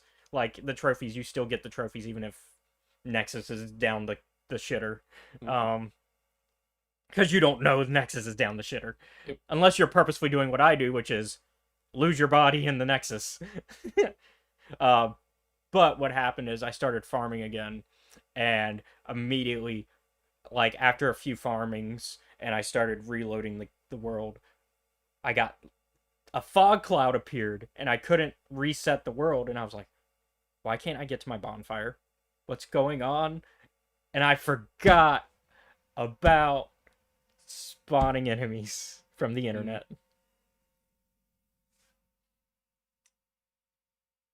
Yeah. And that only happens if you have a body. Yep. And you're online. You have to be online. So I was online because I had my PlayStation Plus reactivated. Because you can play it offline if you don't pay for PlayStation Plus, you can still play the game. You just don't get the online features. And then next thing I know, I'm walking around. I see Jackal over there. I'm like, no, it's not you. I didn't piss you off. Because, like, I've purposely not pissed you off this run. Because I want you to go back to the Nexus to sell me shit. I don't want you to try to kill me and toss me into that pit. Or me have to kill you. Yeah. And so So I walked around, and the next thing I know, I see blah blah blah has summoned in, and I'm like, fuck. Yep. And then I'm like, that's why the cloud was there. God damn it. And so then he kills me, and then then he leaves finally after he kills me, and I'm just like, Were they respectful about it, or was this just like a? I feel like they were cheating because there were parts where they were really far away from me, Mhm. and I would be like this, almost this far away, and they would still hit me. And then if I tried to hit them, it just didn't happen, even though I'd be like this close to them. Mm. And I'm just like, what the fuck is going on? And Were they so rolling or just like standing? they were there? just standing there menacingly. I think it was a bot. I think it was a bot one. I don't think it was an actual one because the Souls games do like to do bot ones every now and then. Yeah. So like Elden Ring does it a lot because you'll go to specific spots and you'll run into Yeah, them. there are specific like invader type enemies there. And I think I've hit one there. It's just I've never been online in that zone, and so they were like, "Oh, he's finally online in this zone." Fuck him up. And so, but unlike the other Force ones, if I respawned, it didn't come back. So, Yeah. because normally you have to still kill it later on. Like you have to kill them eventually for it to count. Yep. Like Elden Ring does that. You have to kill them if you want them to stop spawning. Mhm. But yeah, so I'm having fun with the game though now. I'm probably next gonna try to get 30 in either intelligence or endurance. Because I want to have that well, endurance is my rolls. Yep. But currently I can roll pretty easily. I'm showing him what I've got. Which is I've got like a huge ass Buster Sword and the big purple flame shield. Mm. I can roll fast roll in this. Oh, well, that's good. And so, yeah, which is not what you should be able to do in that game. Hey man, whatever works. But I also have a Ring of Strength. That might help. I've got a Ring of Strength, and then I've got the one that heals. That slowly heals you over time. And then I just bought for 60,000 souls the one that does magic. That's the magic version of that healing ring where you just get your mana back slowly. Because I was like, I need some mana because for that fight, I brought him down to, and this is the last I'll talk about the game, and we'll move on to Star Wars news. Mhm. I brought that boss down to a little over half health because I was like, oh, I built my character out pretty well. I think I'm ready to do this magic build attack with him and do toss fireball at him. That's what I ended up doing. I was like, I got fireball ready. That's taken up 2 of my 4 now magic spots. It was 3 at the time. Now it's 4. And I was like, so I should be good. Fireball is pretty expensive, but it's also very powerful. I think I should be good. I might run. I was debating. I was like, I'll probably run out of magic, but I might be able to get like far enough in to get him with the sword afterwards. Yeah. I got him a little over half health left, and then I ran out of magic, and I was like, okay, I'll just use my sword. I got like 2 hits in, which got him to half health, and then he got me. And then I said, okay, well, I guess I'll buy some, their version of Ethers, Spice. I kept forgetting what it was called in the game too while playing. I was like, what's it called? And then I bought it, and I was like, oh, Spice. Because each game calls them like different things, and I don't think all of them are Spice. I don't think so, no. I think Demon Souls is the only one that calls it Spice, actually. What do they do? It just it's an ether. It gives you your MP, your magic pool. Oh, okay. Yeah. So it's an ether just like any other RPG. You got to have your health potions and your ethers and elixirs, which are both. Although I don't think Demon Souls has an elixir. There's no like heals your health and your magic. Yeah. I don't think any of the Soulsborne games do actually. Not until later. But that is a RPG trope is to have your health, mana, and both healing items or restoration items actually would be I guess the best term since you're not healing your magic, you're restoring your magic. So yeah, I was like, I need my magic restoration, I guess. So I bought like all the magic restoration that I could with the souls I had on hand because I was like, I managed to get back to where the boss fight was, and I was like, oh, I forgot. I have to get back into the arena to get my souls back. That's okay. I just got like 8,000 souls from getting back to this point. I'll just spend that on the spice. And so I spent all 8,000 on the spice. Went back to the fight, got my souls back from the fight I lost cuz I didn't die in between dying to the boss and then getting back to him even though I left. Turns out you can leave the world, go back to the Nexus, buy stuff, go back to the world where you were fighting and your souls will still be there. That's good to know. As long as you don't die. Yep. So, because if you die twice, then you then lose. they go away. Yeah, then they go away. And go bye-bye. Yeah. Just like Jedi, because Jedi Fallen Order and Jedi Survivor use the Soulsborne logic of a lot of stuff. I think they take the good stuff and leave out some of the more difficult stuff that makes the game a little bit more of a struggle. Whereas, so I think Jedi Fallen Order and Jedi Survivor are baby's first Soulsborne, and then Elden Ring is probably your next step. If you like Jedi Survivor and Fallen Order, you'll like Elden Ring, and then if you like Elden Ring and you start to adjust to the difficulty of that, then you can play another Soulsborne game. And Demon Souls might be a good option because it's the first technical Soulsborne game. Well, Kingsfield, but yeah, it's the first official Soulsborne game because Kingsfield would retroactively become one because it wasn't given the Soulsborne title until then. But I beat that fight using like I managed to get him back down to half with with the fireballs, and then I was like, oh, I have these now, and so I was just chugging spice, and that fight makes it a little easy to do it because really without giving away too much of what I did, you can basically kite him pretty easily to where like if you time your rolls and you're running right, you can avoid his slashes. It's the thing that the Soulsborne games trick you with, which is that if you roll into the enemy, you'll actually avoid their attack. Yep. Because that's the thing. Everybody's like, why would I roll into their attack? Why would I go towards the attacker? I'm gonna be real. It's kind of fucking me with Remnant a little bit. Oh, is it doing the reverse? It's doing the opposite. So you want to get away more often than not, yeah. Which is what technically is correct. FromSoft saw that was like, fuck that, get in there.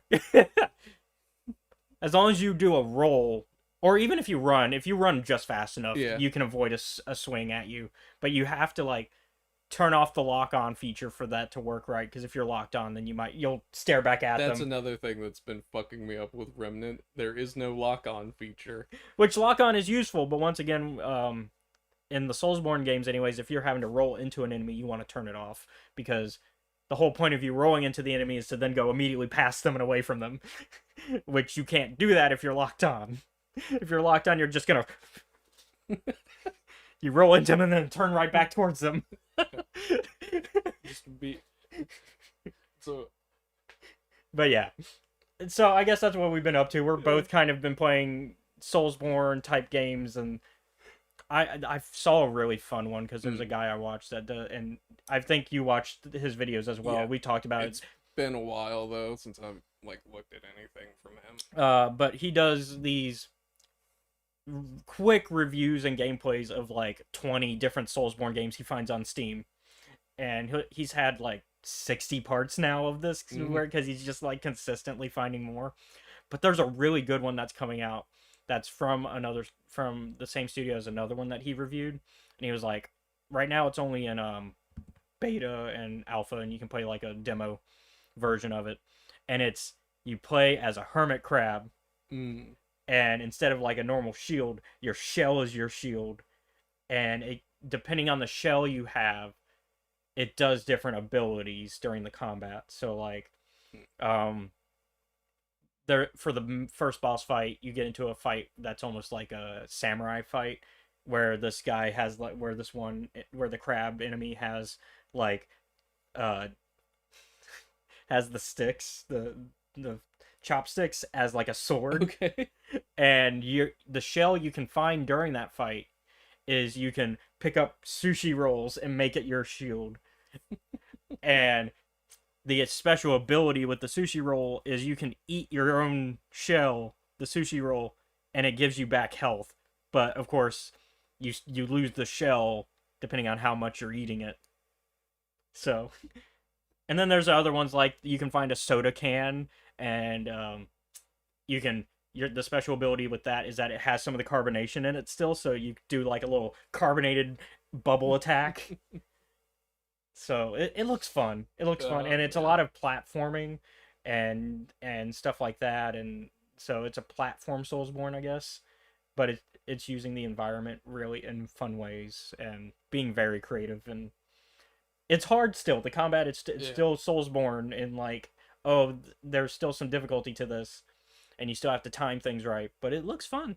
So I might invest into that one because it's from a small studio and it looks like a fun game, and people are creative, man. Mm-hmm. Oh, the good news thing. There is one more piece. I keep forgetting about this.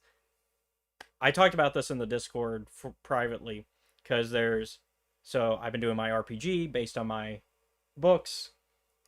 And of course we talked about me releasing the system reference document, but I've been working on trying to finally publish I want to at least publish the complete core rulebook.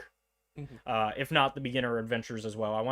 I would ideally like the beginner adventures to publish the same day and be able to go get the core rulebook, then get the beginner adventures and have all that. And there you go. And you get another beginner adventure for free because I'm taking the Fantasy Flight system for their beginner box where you get the paid for beginner box and then you get the free continued adventure as a PDF because I liked that idea of like, oh, I have 2 adventures.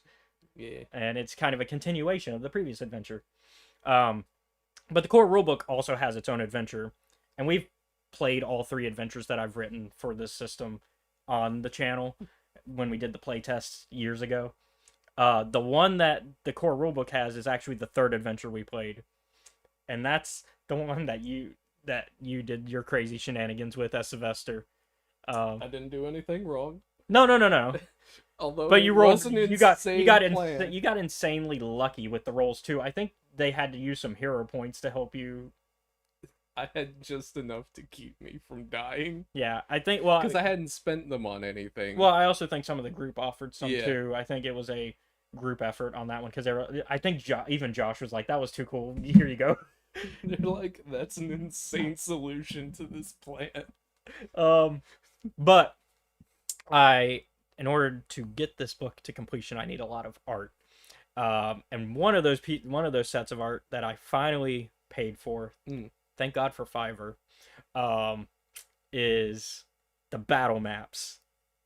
So, because I wanted to have some nice battle maps to go with the adventure, because I was like, oh, I want to give the players like an idea of the places that they're fighting. We did Theater of the Mind at the time because I was like, y'all kind of no. I drew out some of them. I roughly sketched. I was like a very rough sketch, but a lot of them were Theater of the Mind, and so, but I found somebody on Fiverr. She's really been helpful so far.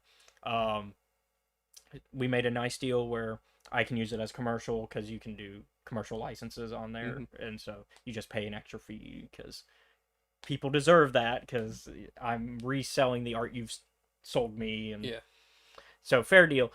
$55 altogether, before tax and pay and Fiverr taking its convenience fee cut, and so not a bad deal, and that's with the source files, so that way I can reuse the source files because I would. That's how I am with art. Whenever I buy art from my friends and from other people, I'm like, I want the source files too, so that way I can reuse them for later. So that way I realistically don't have to keep buying art for certain things. That's the realistic side. You did eventually get that thing I sent you. Yes. I haven't fully read the 3rd thing you sent me, but alright, that's fine. I'd still read like the first couple. I think I read the first page or 2. Yeah. It's a 5-pager for that one. But yeah, so yeah, I've been planning that. My next step will be I need to do a redo of the galaxy map because I want a really nice looking galaxy map. Yeah. And then some characters because we're still working on the comic book. There we go. Now we went from 0 to 4,000. All right. Well, okay, well we're back up. Was this a fucking Dragon Ball? No, because it's not over 9,000. Um, so let's get All into right. some Star Wars news, because there's a few things to talk about. First up, and it's something we talked about a little bit in the Mm, car. We start today's news with some High Republic Phase 3 concept art. As the phase begins to be truly underway, this includes some cover art from the mainline comics, as well as character designs for new junior novel leads. The Force comes easily to him, but he struggles with focus and rules. mm, Great potential, needs to apply himself, is his teacher's main complaint. He's a trickster with a heart of gold. mm. Tep Tep's design is based on a frillback pigeon, the fancy kind with curly feathers. She's a shy, soft, fluffy Alcidian girl who loves animals, especially big carnivorous ones. There's a pack of 5 Acklays who would die for her, and on the cover of Escape from Valo, she's holding a baby Nexu.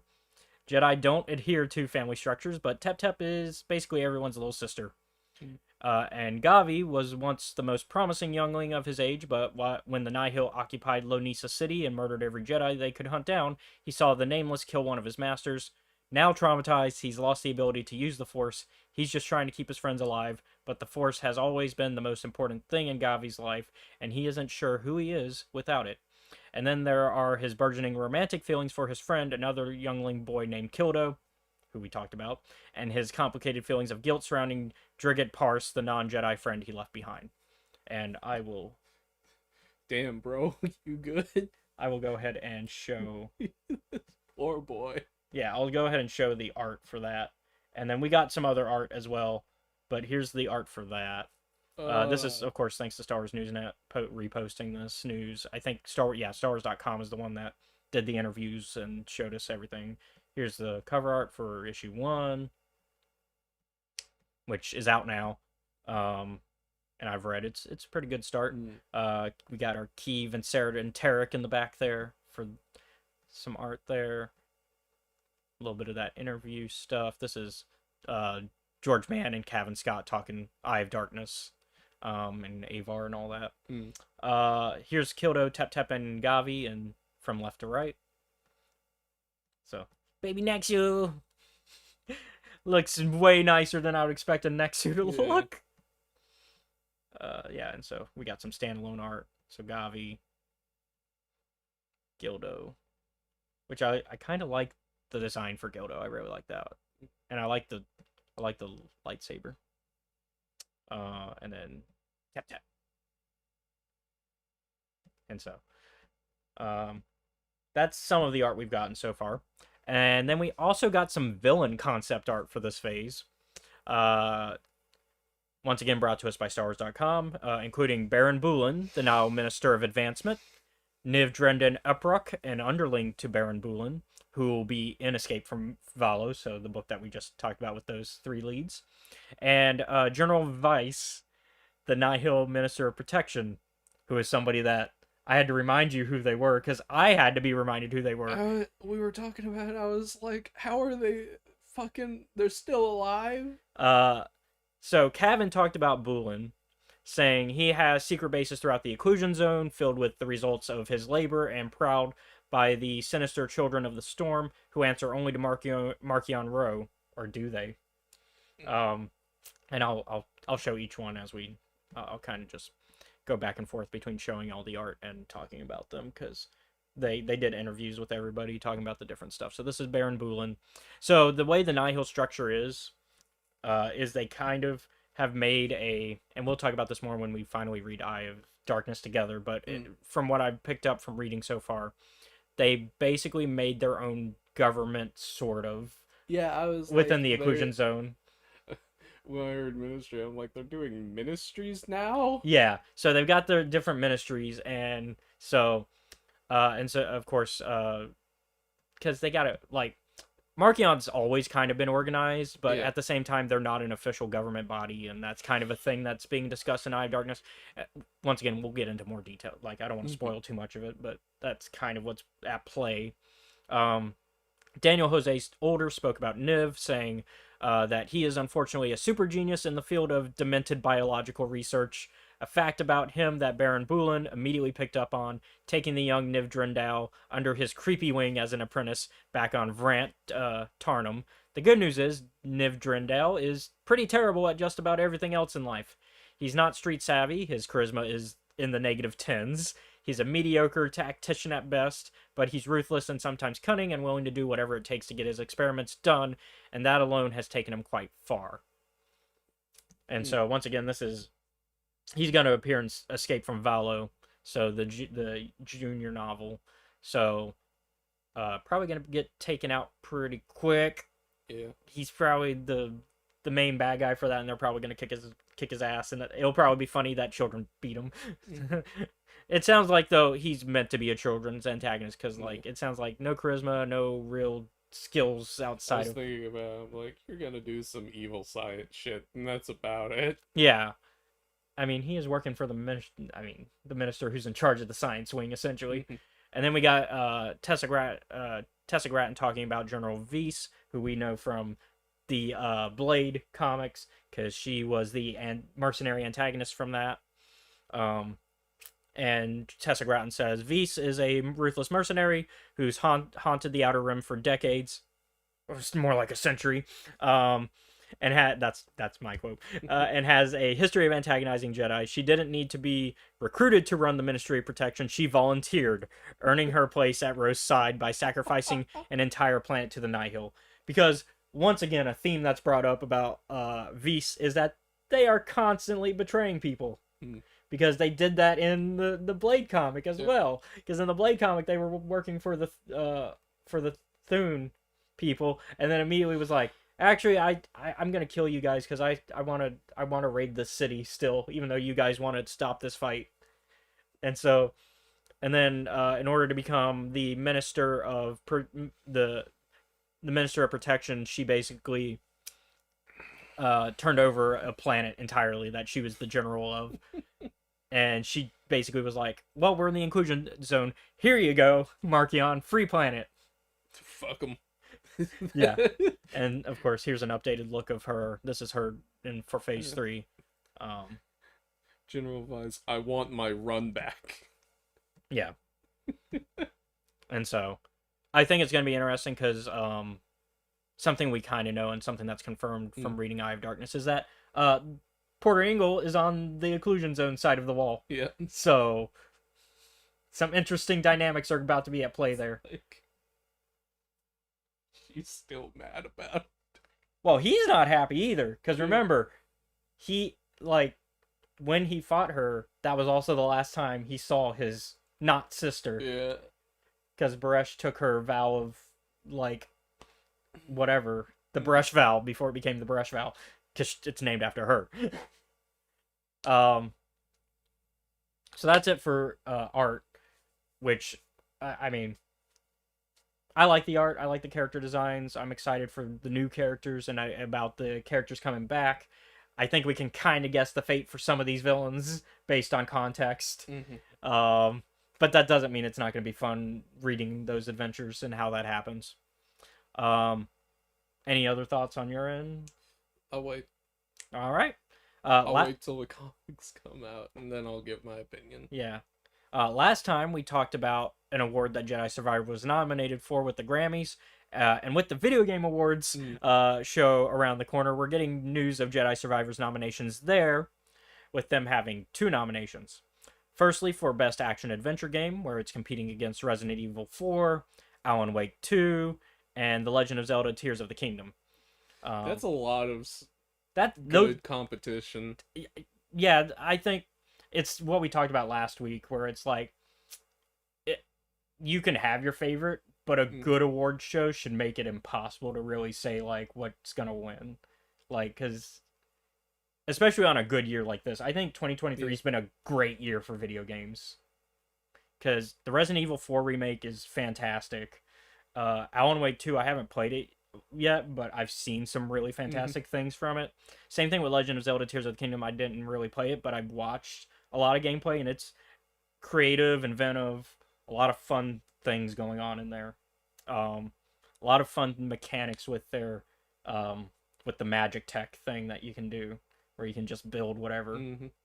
And Resident Evil 4 I didn't actually play, but once again, I've seen the gameplay. I know how the remake is, and I know how people who are Resident Evil fans are reacting to it, and they really like it. So, and Jedi Survivor, I think, is just up there with also just a really good game. Great story, great action, adventure game, good combat. I think they elevated where Fallen Order was, because we talked about this when we did our review for Survivor, but they took what Fallen Order was and said, what can we add to it to make it like, and they didn't do the thing that a lot of games like that would do, which is take away abilities. They're like, no, no, no, you keep those. you keep those, and here's the new abilities you get on top of that, or here's a blending of some of the abilities. Like, the only thing we completely lost was Force Slow, but they made enough things to like make up for that, where they were like, yeah, you don't have Force Slow anymore, but here's a bunch of other powers that you get now.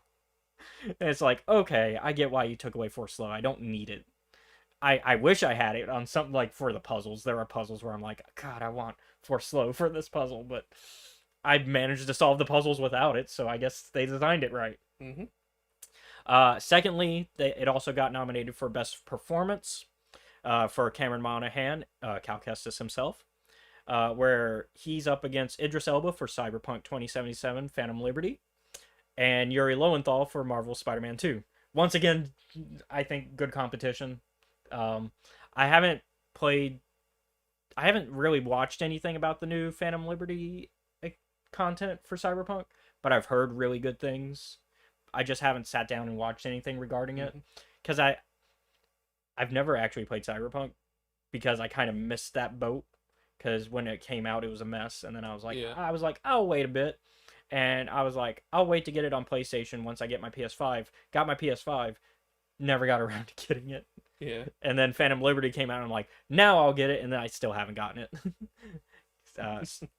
But I want to get it because I've heard Phantom Liberty, just similar to Survivor, it's just elevated Cyberpunk to where, like, a lot of the issues people had with the base game are pretty much almost non-existent now. And the story for the base game was fine anyways to begin with. It was really gameplay issues. Yeah. And the story is great. Yeah. The gameplay was the problem. Yeah. And I've heard Phantom Liberty fixes that issue, and then the story for Phantom Liberty is insane, I've heard. And then Marvel Spider-Man 2 is another game on my list to get. I liked the first Marvel Spider-Man, and I've liked the Miles Morales game. I just haven't gotten around to Spider-Man 2. And a lot of our mutuals that I talk to that are big Marvel guys like me, they've liked it, and they've said it's really good. So, and Yuri Lowenthal is a key part of that, because he's Spider-Man. So, I think this is all really good competition. Also of note, not Jedi Survivor, but Star Wars Outlaws was also nominated for Most Anticipated Game, because they do the Most Anticipated Game every year. And this is running against Final Fantasy VII Rebirth, Like a Dragon Infinite Wealth, Hades 2, and Tekken 8. Some of those I could personally take off the list. Like, I would personally take Tekken 8 off, but I'm also not a big Tekken guy. Like, maybe you would keep it on the list. I'd keep it on the list. You have no. Is the fan base like that hungry for a new Tekken game? Tekken is one of those games where it's like, if there's a new console out, there's a new Tekken game out, and you're only getting that one until there's a new console. The rest of those I would keep on the list, though, probably. Like, Hades 2 is, like, everybody loved Hades 1, so Hades 2 is just a no-brainer. Like a Dragon Infinite Wealth, the first Like a Dragon for the Yakuza series did really well. Yeah. And Yakuza in general does really well. It was surprising that Like a Dragon did as well as it did, because it changes the combat formula for Yakuza, because they go more RPG. Quest. They do more RPG elements with the combat, where normally normally Yakuza is a beat 'em up. Like a Dragon is more ARPG. And so I think not everybody was ready for ARPG, and so people were kind of like distant from Like a Dragon at first, but once it came out, everybody was like, oh, this is great. Yeah, but it's still got, like, the story is still very much a Like a Dragon Yakuza type story. Yeah. And this one I think is also a big deal because they're bringing back Kiryu. Yeah. I think his thing is like, he's like, no, I am not that guy. ignore that. Yeah, I because didn't do any of that. Well, I did a little of that crazy stuff, yeah, but because like not. Yakuza 7 Like a Dragon didn't have Kiryu at all, I don't think. It has him as an optional boss fight. Okay, but he's like not the main, because he's not the main character. I No, know he's that. not the protagonist. Yeah. This time, I think He hasn't he's been the for a few. I mean, protagonist. he hasn't been for a few entries, anyways. Like, there's a few entries where he's not, but yeah, this time he's back as the protagonist. I'm pretty sure, Yeah. and that's like why it's a big deal. Think he 'Cause- stopped being the protagonist. Round Well, 3. No, he's not the main protagonist past 3. You are correct about that, but he is a protagonist. Yeah, in the rest of them. Because Zero, him and Majima are Yeah. absolutely and I'd say more. I'd honestly say more Majima. Yeah, it's like, why was Majima a Why is he fucking involved crazy with any of this? Yeah. lunatic? And And then it's like, oh, that's why. and really, Kiryu's story is more of like the sad decline of his friendship with, and explaining like why he's in prison for his friend in Yakuza 1. Yeah, And then Yakuza 1 is the revenge story of finding out, oh, his friend screwed him over. Yep. And also protecting a girl, I think. Yep. Because it's one of those lone wolf and a cub type stories. Yeah. And then 2 is a continuation of that years later with the girl now a little bit older, from what I understand. And then 3, and from there I don't know the plots. 3, another guy comes back, and so basically all you need to know about Yakuza is it's Kiryu going back to like the clan and solving whatever problem. Yeah, 'cause the whole, another like- dumbass clan like, member got them into. Yeah, because every game Kiryu's like, I'm not into Yakuza anymore. And they're like, hey, we need you to solve this problem or else we'll kill you. Yeah. Because you're not one of us anymore. And he's like, fine. With the exception of 2, which has like a plot point about like secret Koreans and his dad being like, maybe I should have killed them all, because if I didn't, we wouldn't be having this problem right now. And it's like, eventually his dad is like, nah, I'm okay with the fact that I let some of them go. But the reason I know the plots of 0, 1, and 2 decently compared to the others is that's the only 3 I have. Because I have 0, then I have Kiwami 1 and Kiwami 2. Yeah. So the remakes of 1 and 2. And I think they did a remake of 3 as well. And then I think they've stopped remaking them so far. Yeah.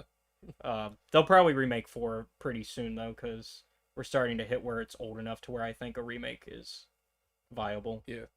I love one of the bits of 4 that I remember is there's like, oh yeah, by the way, in the police station, we just have a bunch of old case files where like we found out about corrupt shit and just put it in the basement. They just call it the scandal graveyard. And I'm like, why would you call it that? Y'all are essentially catching like the conversations we have off air, like Yeah. because we talk about games like Yakuza and Tekken all the time. I So remember, like, yeah. I tried explaining Tekken to you while we were like watching something. we were, yeah, And I was like, well, this character in this one is fighting them for this reason, but I'm not sure why this one is here, because I think they're dead at this point.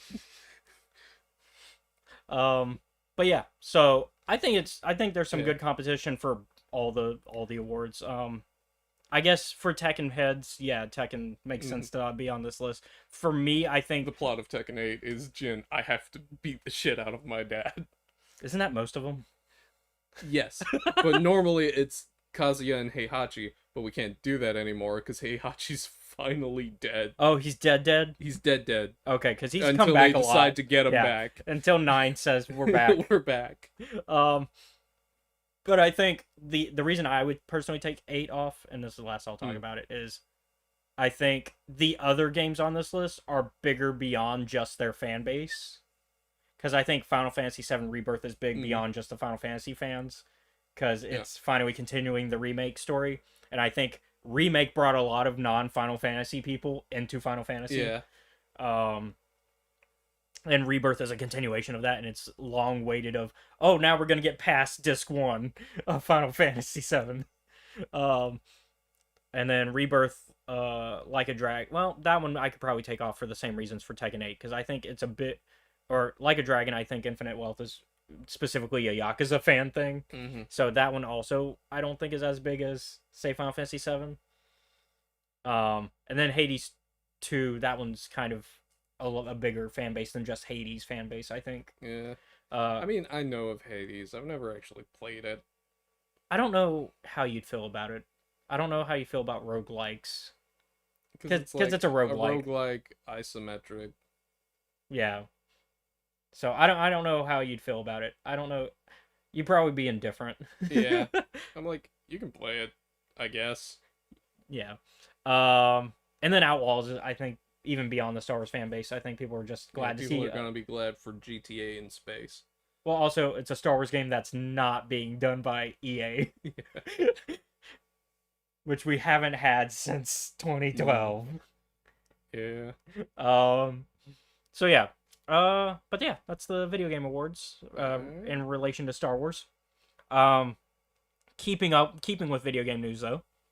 Bit Reactor, a newly formed studio made up of some developers who worked on XCOM and Marvel's Midnight Suns, talked about their partnership with Respawn as they work on a new strategy game together for Star Wars. According to their CEO Greg Fortesh, strategy is the genre with the most room to grow, innovate, and change, and have rich stories and immersive art, and it just hasn't gotten its due. We're not really looking backwards anymore at any of the things we've made. We're aware of them. We know some of the mistakes, so we can stop things ahead of time that would be dangerous. But we have very clear ideas on things we can really, really, really change, so we're excited about that. He also talked about their new cinematic director, who had previously worked on the Gears of War franchise. Um, he just brings a totally different sensibility to all the camera work. He has ideas that I never had, and so for me, I'm just like throw it all out there, and I'll tell you where to cross the line. I'll tell you where to cross the line, and I'll reel it back in. Mm. So sounds like we're really in development for a fun Yeah. strategy Star Wars game because we haven't had a strategy Star Wars game in a minute, and I don't think we've ever had a tactical RPG Star Wars game, which is really what XCOM and Marvel's Midnight Suns Yeah. are. They're TRPGs, they're tactical RPGs. Which I like XCOM, and I want to play Midnight Suns. I haven't gotten around to it. I've heard it's okay. Um, it's no XCOM, is what I've heard. I heard the mechanics of it is good. It's the story that's kind of meh. But XCOM has both. It's got a pretty good. I mean, I don't know how you feel about TRPGs. If that's really a genre you've. I haven't tried it. That's what I'll say about the matter. Okay. Um, XCOM. I like TRPGs. They frustrate me sometimes, but I still don't mind that. A little frustration is okay for me. I'll just turn a game off if I get too frustrated, and then I'll come back to it later usually because I'm like I still like this game. I'm just losing. And XCOM is a little bit more so because they have the permanent death for squad members because you can lose and then you get attached to your squad too because you're leveling up. You're like, oh, I'm building this really good build. I've got them on shotgun and all this cool stuff, and then they die, and you're like, now I gotta, drawing board. yep, now I gotta start all over with the new person. Been watching. This is tangentially Yeah, related, I guess.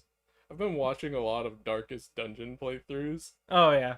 Just every time. I wish if I could change the text notification on my phone, just remind yourself that overconfidence is a slow and insidious killer. But yeah, I mean, I like TRPGs. I also like Final Fantasy Tactics, and so Yeah. I like those type of games. So I'd be interested to see a Star Wars TRPG. Yeah, because I'm not sure how that'd work, but I'd be interested to see. And with Respawn involved, I think the story and cutscenes are going to look good because Respawn did the cut. Respawn gave us Jedi Fallen Order and Jedi Survivor, and they also did the campaign for Battlefront 2. Yeah. So. And new Gears of War guy. Let's see what you can do. Yeah. I remember playing through Gears 2, and I was not an Xbox guy, so I didn't play Gears of War. I always grew up a PlayStation and Nintendo guy, so Xbox kind of skipped me. I know about Gears of War franchise and because of just the osmosis, yeah. So cultural osmosis, I know about it through that, and I know about the chainsaw guns and and the deaths of certain characters, and then them coming back in the next game as don't worry about it. Yeah, only under control of the creatures, I think. Yeah. And so, yeah, because they're fighting aliens. Might as well be. Yeah. zombie alien type creatures. And so, yeah. So I vaguely know about the about Gears of War, but I understand what it is. It's an action shooter type game. So and I understand. It's a cover shooter. Yeah, it's a cover shooter. Yeah, because you take cover and you yeah. I've played those type of games. Mafia, I'd argue, is a cover shooter. I mean, it kind of, yeah. It's supposed I to be need to feed this guy to an alligator. well, even the first and second game, the second game especially, I think 2 is the biggest of the cover shooters of those. Which 2 is my entry point to Mafia. I like the Mafia series. I like the main character of 2 is who comes back in 3 as an semi-antagonistic character, depending how you treat him. Because either you are very nice to him or you're not. I think the good ending is being nice to him, if I remember correctly. Because I think you want to be nice to him and one other partner. Yeah. Because there is a way for your character to die, and it's by screwing over too many people. Yep. Because 3, I think, is the first one where they're like, here's multiple endings to a Mafia game, whereas every other Mafia game's been like a direct storyline, like. And most of them also don't have great. I think 1 is the only one that had like a decent like open world type thing where you can just fuck around outside of the campaign. 2 did not, unless you modded it on PC. And then 3, I don't know if they added back the free drive feature or free ride, which is what 1 called it, because it was like a separate game mode. You had to go to the menu, go to free ride, and then you could just fuck around. Because for the most part, 1 and 2 are very much here's the story, mission. But yeah, so I'm interested. It's a new studio, made up of developers from games I trust and games that I haven't played, but I know of, and I know that they are good brand recognition and they've made good games, and therefore Do you know them by reputation? Yes. And I think it's a good reputation. Yeah. Because I don't think there's been a single bad Gears of War from what I understand. No, Gears of War is pretty solid. Yeah, like there's ones that are less liked, but there's no like bad Gears of War game. Same thing with XCOM. I don't think XCOM has really had a bad XCOM game. And then Midnight Suns might be the only one that's kind of on the end. It's one of those, it does what it's supposed to do. We just wish the story was a little bit better. Yeah. And so, yeah, I'm interested to see what Bit Reactor's doing. We'll probably not hear about that game for like another year or two, because it sounds like they're still in early development of like programming it and figuring out the camera work and stuff.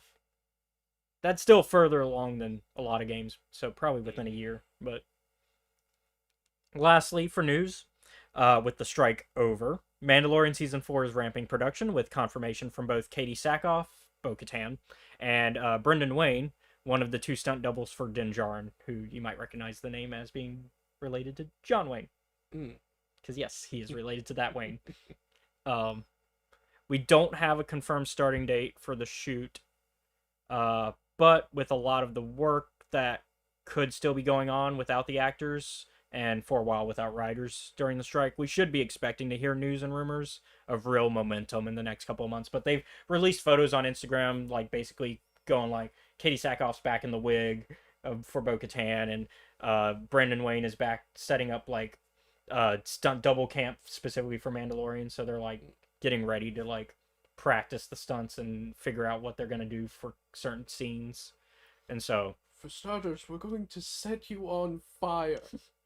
But it sounds like they're getting like ready for filming, and so probably within Star Wars Newsnet predicted probably around February at the latest is when they should be shooting, and that sounds about right, honestly.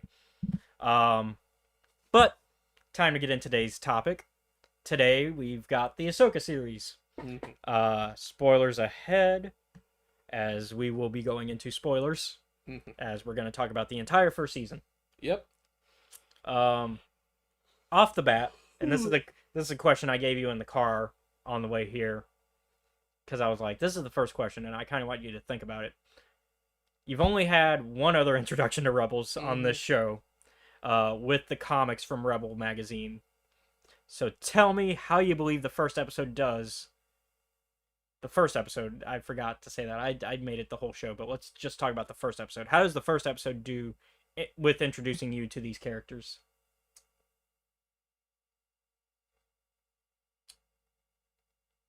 Sabine, Hera. Yeah, like how like does to you as a first time viewer, are you able to like understand what's going on with these characters pretty easily, or do you feel like you have to do research after watching it? For Sabine, no, you don't. For Hera, it's a bit confusing. Chopper is Chopper's Chopper. You can figure that out pretty easily.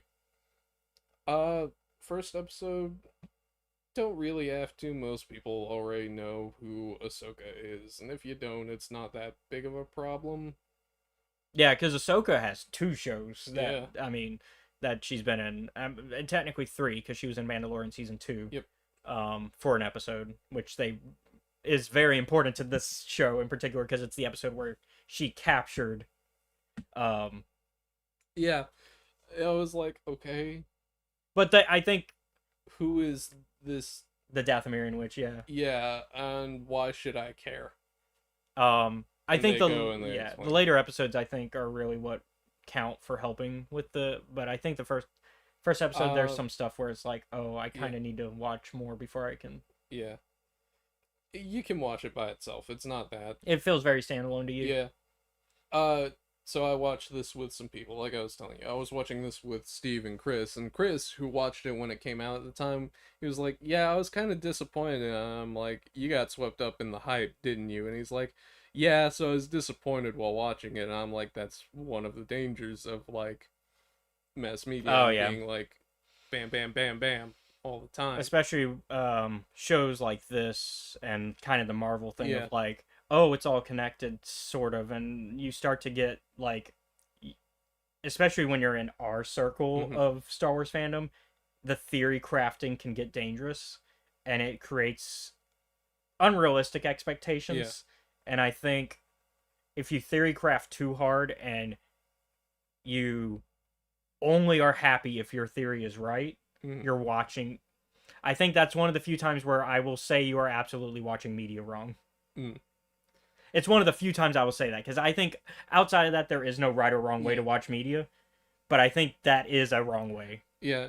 And as we were watching, like, and going through the first and, like, second episodes, I'm like, the thing that bothers me is, like, the tone, how it feels like. It's you came over to a friend's house and they just got done with a really intense argument with their parent, and neither of them is still over it Oh yeah. for, like, the first 2 to 3 episodes. So let's actually get into episode 2 Mm. because I basically wrote these questions basically one question per episode. Yeah. Okay. That's your question. So for episode 2, the show continues the themes from Mandalorian and the New Republic era content in general, of the failures to deal with the Galactic Civil War's end, Mhm. and accept that Imperial remnants are still active even within the New Republic's higher ranks. Yeah.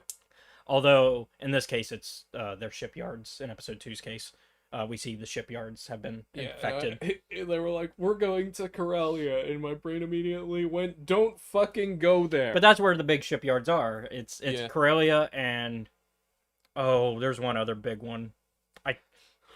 The comments are gonna get me for this one and other Star Wars for not knowing this. But there is one other big one. Oh, Quat Drive Yards. I forget where they're usually stationed at. But why do you think the rebellion, who is so actively fervent fighting against the Empire, were so quick to turn to complacency? And do you think the galaxy could ever return to a state like we see it in the High Republic era? So I guess it's a two-part question. So the first part is, why do you think the New Republic is complacent compared to the Rebellion? Is the first part, I guess. Because the New Republic does quickly become complacent. Like, Yeah. we see how fervent and active the Rebellion is in the original trilogy. They're Mhm. like very active at getting rid of the Empire. But once they become a government body, it kind of Yeah. just I was thinking about it a little bit, and I'm like, I remember like watching the scene where they like go and Oh, just later on when they have the hearing, not or not the hearing. I'm on a stick to oh, like six episode two. Yeah. So he says like, "Oh, I'm a businessman," and I'm like immediately like, "Oh, thank God I'm not there. I'd fucking shoot you for saying that." And he's like, "Oh, most people don't care," and I'm like, my like this is a bad place to be. I'm about to get jumped. Senses are going off the charts, man.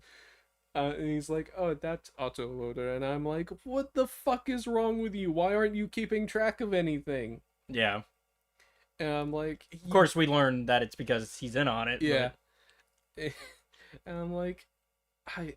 He's like, "Oh, it's classified," and I'm like, "What the fuck do you mean You're it's?" talking to a general. I'm like,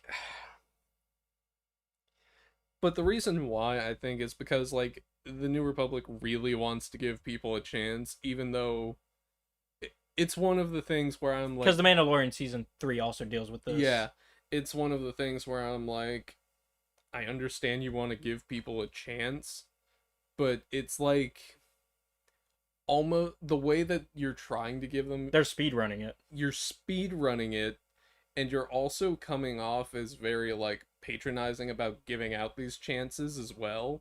And I'm like, well, no fucking wonder everyone is being like, Yeah, yeah, because we see what happens to Dr. Pershing in season 3. Like, he legitimately tries and then is punished for trying. yeah, And then when he decides, well, fuck it, I'll do it myself and go outside the skirts of the law, then he's punished even more. yeah. And so there is no right answer for him. And it's like, And then that's why people turn back to the Empire. yeah, it's like if you one are really like patronizing to them and stringent, of course they're going to think maybe I should go back to that fucking like kind of evil place.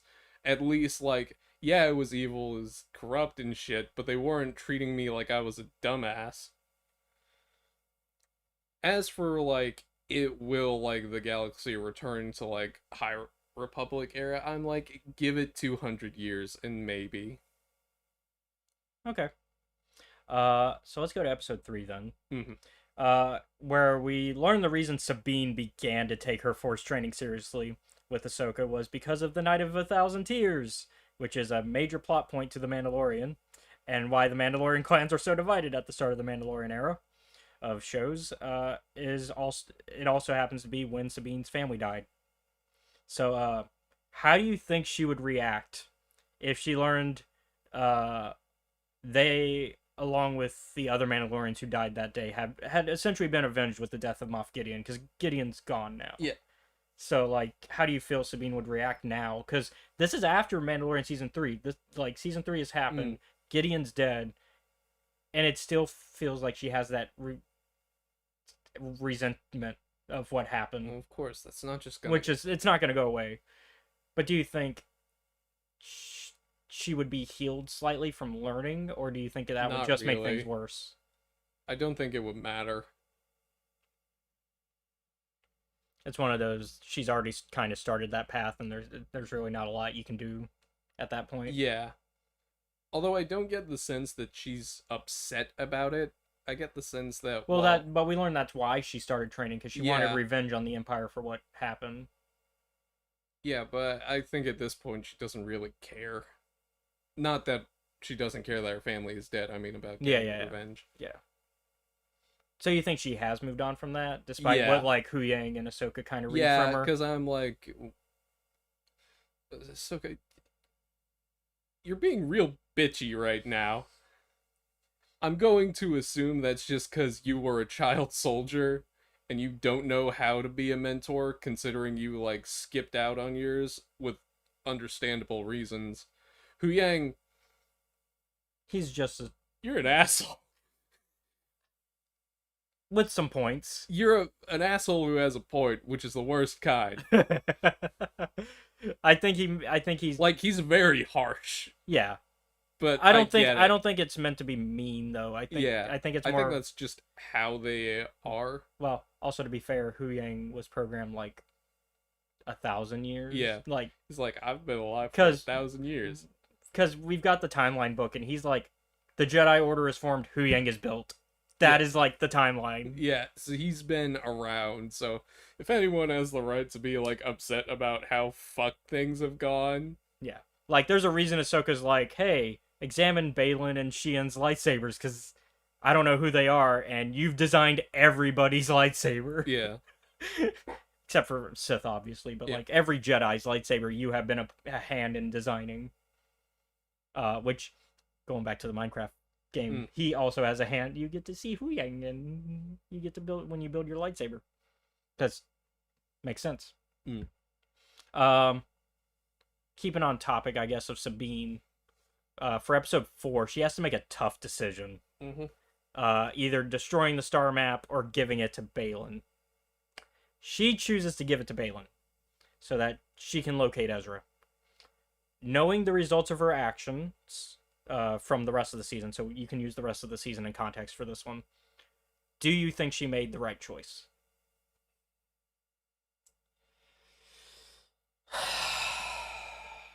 I was talking about this with Chris and Steve at the time, and I knew this would be a good question. and I was like, all right.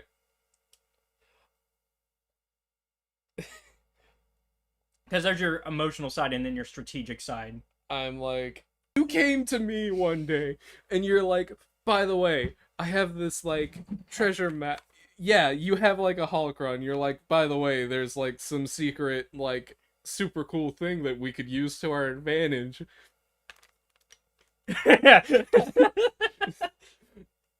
Pull out the lightsaber. Yep, just immediate. Just do a Fallen Order. Nope, don't need to know. Yeah. Like, Although it looks like it takes more than just a swift cut for that star map. yeah, Because Balin went, and it still. took a sec. But what I mean is, like, during that fight, for some reason she grabs it, and I'm like, you can just go. So I'm more pissed at her because, like, Balin at that point in the fight, he's like off screen, and I'm like, yeah, sure, you could probably jump over there, but if your objective is to stop Thrawn and this thing from downloading, Well, to not even have to deal with Thrawn. yeah, you should just go ahead and try to cut it in half right then and there. But that's more Seth is bitching about things that he knows should just end the narrative. Because if it ends there, we don't have the rest of the show. Yeah.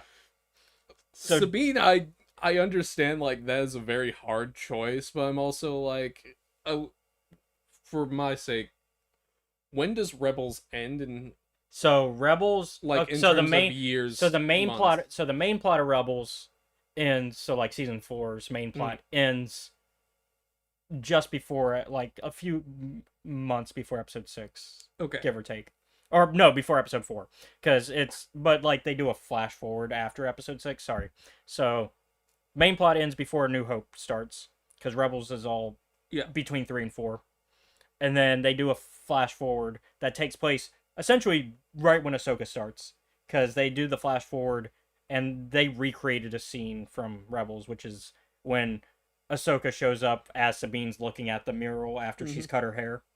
And so that's the recreation of the scene where Ahsoka shows up and is like, hey, we gotta find Thrawn and Ezra. Okay. And so so depending on where you want to call the end of the show, do you want to call it when the main plot ends or when? So yeah, Ezra's been essentially missing for 4 years, just 4 to 5. Well, no, because Mandalorian's what, 3 years? How many years after episode 6? I don't know. You look that up. Yeah. Hold on, I gotta switch to.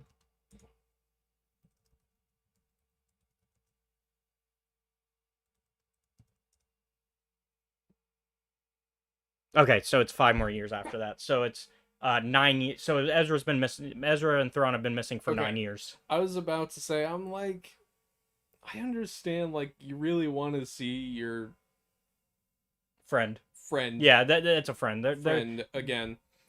But I'm also like, it has been like 9 to 10 years. Practically brother, because they have like a Yeah. sibling relationship. Maybe you. I'm gonna be real cruel here. Maybe you should get over it. It's Admit it. arguably the most Jedi thing to do. Yeah. But And I'm also, like, she's a Mandalorian at but heart. that's not gonna happen. Yeah, Because that's not what this type of character does. because she's Mandalorian first. Yeah. I mean, So I also like how Balin fully tells her, like, go ahead and break it. do it, I dare you. Like, it's both that, but also he's like, no, your master's right. That is the best thing to do right now. He's like, if you want to win, He's like, I will let you. but Now, I of don't course, think you'll do it. That's essentially what it comes down to. It's so great. Because I'm like, Well, Ray, we'll talk more about this, but I think Ray Stevenson is great in the show, and it's very unfortunate that he passed. yeah. Like I he wanna see is one more. of the best parts of the show, in my opinion. Yeah. But yeah, And like I'm also like, oh, there's like some force whirring in the background of this scene, and I'm like, oh, you're also like fucking with her right now. yeah, because the map has to be in the thing Yeah. for it to upload, and it's out of the thing. So currently they're just sitting there waiting for the map to upload to the computer, and they're like, we can't go anywhere until it does. So let's hope this works out. Yeah. And I'm also like, I'm like, I agree with Balin and like Ahsoka. I'm like, break it. But I'm also But like with the context of the rest of the show, does that opinion change? Do you think she No. did the right thing, or object like as a tactician and as like a guy. Sometimes I separate from like the Yeah, yeah, show yeah, yeah, and the yeah. emotionality. yeah, of yeah, it. yeah, That's a new word, emotionality. Where emotions? yeah, and where I'm just like, no, they're fucking right. You need to get rid of it. Okay. But I understand why you won't. One, how you are, and To two, your friendship with Ezra and yeah, to your and- friendship with blah, blah, blah. Ezra. Yeah, there I you was go. about to call him Urza. Urza, and then I wanted to call him Ezra Urza. Ezra Urza. Yeah, I'm like, that's not his name. One of which is a Magic the Gathering character. But I'm like, I get it. yeah. I understand why, and I also understand this is an 8-episode show. This is episode 4. We're not gonna ditch it right here. Yeah, and plus, I mean, on top of that, there's a second season to happen and a movie. Yep. And So if you do it now, none of that because happens. obviously, well, also obviously, we want Thrawn to, as an audience, we want Thrawn to come back. Like as an audience, like yeah, it's gonna suck for the main. It's the same thing I've had in discussions about incursions in the Marvel universe. Yeah, where Like it's good for the audience. It's bad for everybody in there. yeah, and so Thrawn returning to the main galaxy is great for us as audience, especially for the Thrawn stands out there, Mhm. but terrible for the galaxy. Yeah. I remember like me and Chris also explained to Steve how like the threat of Thrawn's return is not a like physical threat. Yeah, it's more of a strategic. It's more threat. of like a strategic and like, oh, if we don't get rid of this symbol of the Empire. That too, yeah. Because Mandalorian season 3, with the secret little Imperial remnant group, Yeah. they made it clear that they don't believe Thrawn's gonna actually return, but they're hoping he does. Yeah. And if he does, that will just encourage a lot of the warlords to do what they're doing Yeah. more. It would also affect some plans, though, in a bad way for the Empire, because the Imperial remnants are just like how they were in Legends, where it's like a bunch of different warlord factions Mhm. doing different shit, and everybody's kind of hoping to do their own thing. Without interference. And like we see that with Gideon, where Gideon's whole thing is like, I kind of don't want Thrawn to come back. It would be great for the Empire, but it'd be terrible for me. Yeah. Because Well, I guess Gideon doesn't have to worry about that now, does he? yeah, because Gideon's whole thing was like making the ultimate Mando super soldier Jedi character, like, and making it himself. He was like, I want to be the ultimate Jedi Mandalorian. Yep. And that almost It succeeded. almost worked. But of course, if Thrawn returned, that fucks his plan because now Yeah. everybody's gonna follow Thrawn and not him, and Yep. therefore all of the budget goes to Thrawn. And it's the same thing with Brendel Hux and the First Order faction that Yep. eventually comes around because their whole thing is the stormtrooper program where they kidnap kidnap kids and make child soldiers and raise them to be stormtroopers. That's their whole project right now, is doing that and keeping it in the unknown regions, not quite in another galaxy like Thrawn, but like still outside of the Yeah. main galaxy. And then of course the drilling of Ilum and turning it into Yeah. Star Killer base. That's all going on right now. Like all of that is happening right now. This is Mhm. And so part of that is they have to have people within the New Republic making sure that the New Republic is just kind of disillusioned to the idea that the Empire could even still exist, which we see with Kaz's dad from Resistance, the one senator that keeps the I forget his Fuck last. Senator Siono. Yeah, Siono, yeah. He pisses me off. Uh, yeah, like, and I think I don't think he's coming from a bad place. I think he's a cunt. I think the way he explains things is absolutely, and I'm so mad at him. I think the way he like talks to people is absolutely the worst. Yeah.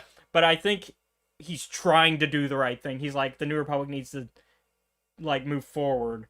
But the way he's going about it is part of the problem of why the New Republic is like not gonna work. Yep. Because we see it doesn't work. It's destroyed in the sequel trilogy. It gets blown because Don't work. it doesn't work. The New Republic essentially dies out in the sequel trilogy. I'd say it does actually because their capital gets blown up along with a bunch of other planets. Thinking about it, it kind of reminds me of like,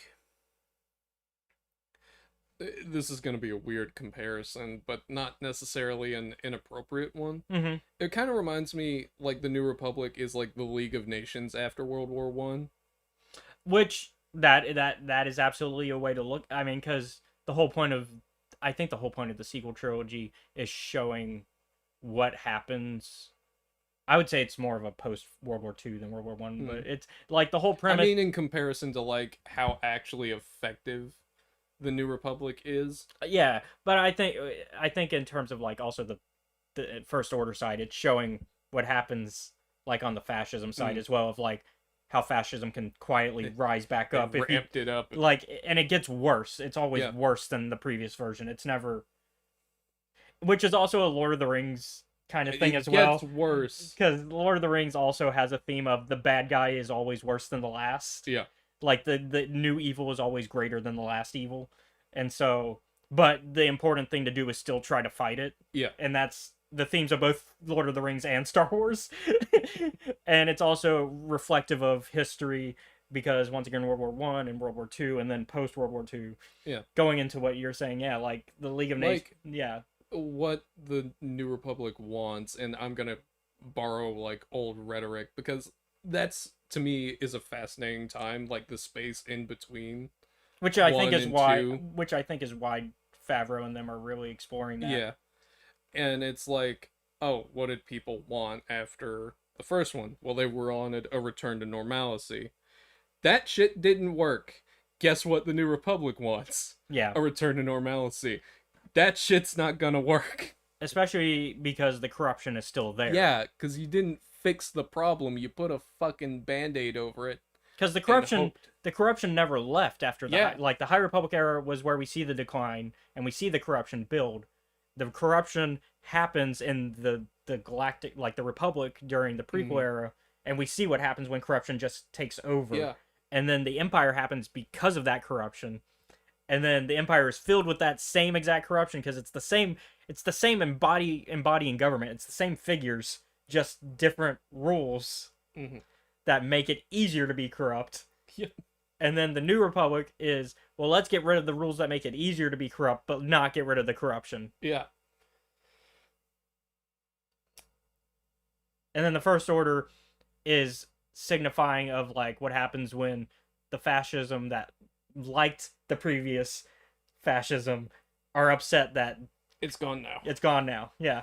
And how they get even more militant and more active to combat that. Yeah. And so once again the whole themes of we still need to fight it actively. We can't just let it exist because while yes, the evil is worse than last time, if we don't deal with it, it wins. Yeah.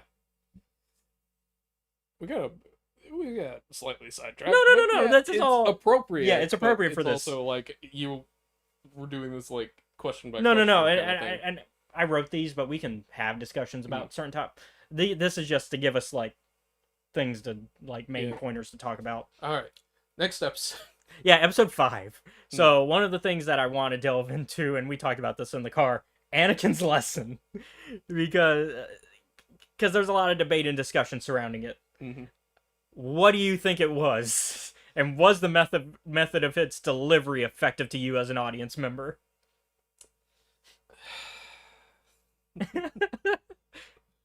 I was like, Because I'll be honest, it took me time and reflection, and only within like rewatching the show this week to kind of put together his message for my opinion of it, of what I think it is.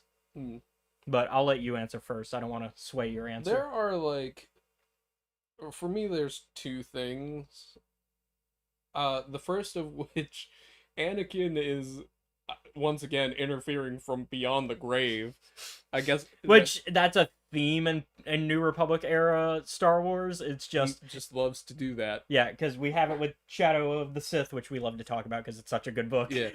The first thing that I think Anakin, it's very much like Also, is it really beyond the grave? Because Ahsoka's also dead at this point. she gets better. Don't what I understand it to be is like adapt to the times, Ahsoka, or you will die with the old.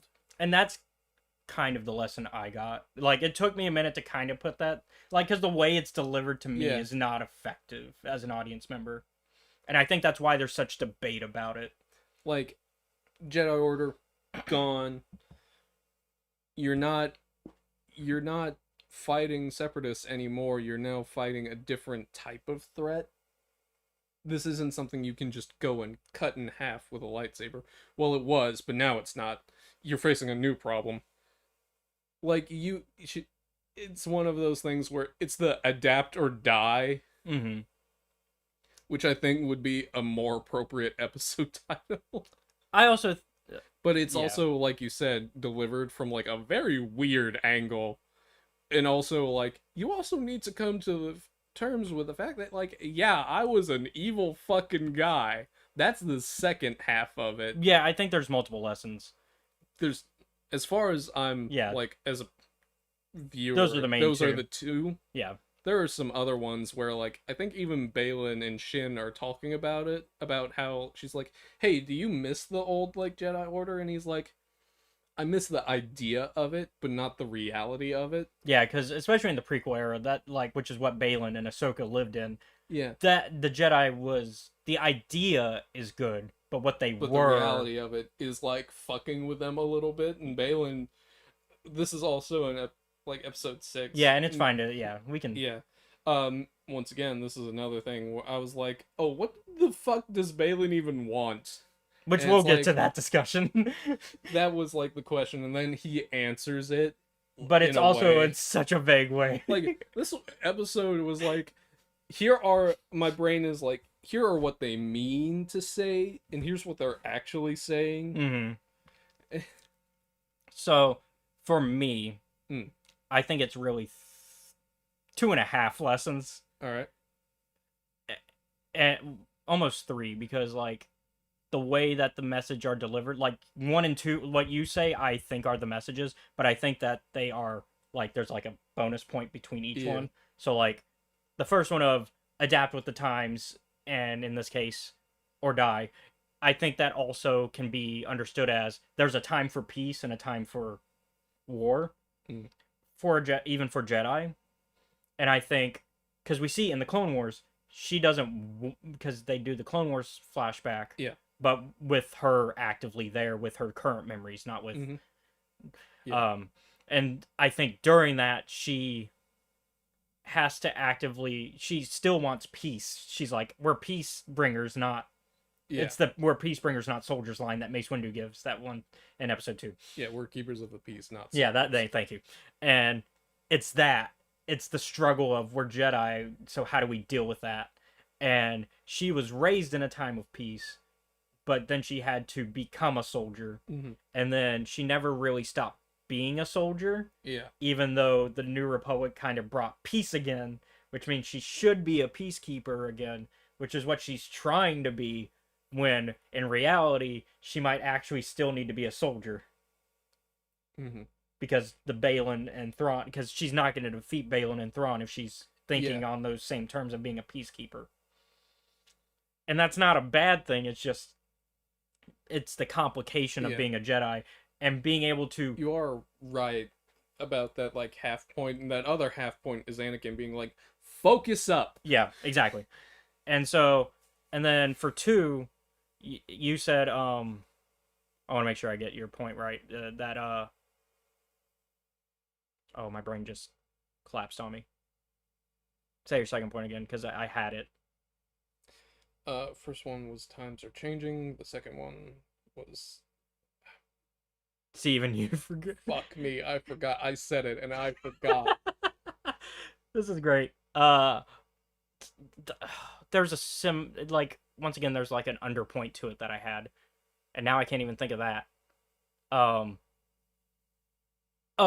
That he was a bad like Anakin. Oh yeah, come to terms with the fact that I was a scumbag. I think, says Anakin. I think the underpoint to that is also the lesson that she needs for herself, which is, just because you were trained by me does not mean that you will become a scumbag as well. Like, you will not become me. Yeah. Because we see Ahsoka struggling with that throughout this show, because like Balin kind of judges her for being Anakin's apprentice, and she judges herself for being his apprentice. And then Anakin's like, no, don't get the facts wrong. I was a bad person, but you are not. Just because I trained you does not mean you are destined to automatically to be like me. So, because like Balin points out, oh, you have similar combat style, you get frustrated similarly, and even Thrawn makes some similar where he's like, oh yeah, she was trained by that asshole. It's like, fuck. Because Thrawn has dealt with Anakin twice in canon. He dealt with him in, so we get the Treasons flashbacks, which are also, we get Thrawn's perspective of those flashbacks in the books we're going to read next season. Basically that's Anakin, and then in Treason, during the main time part of that book, he's working with Vader. So, which of course, being Thrawn, he figures out he's Anakin. He's like, I've worked with you before, I know who you are. Because like military strategist who can figure shit out, because he's basically Sherlock Holmes if evil.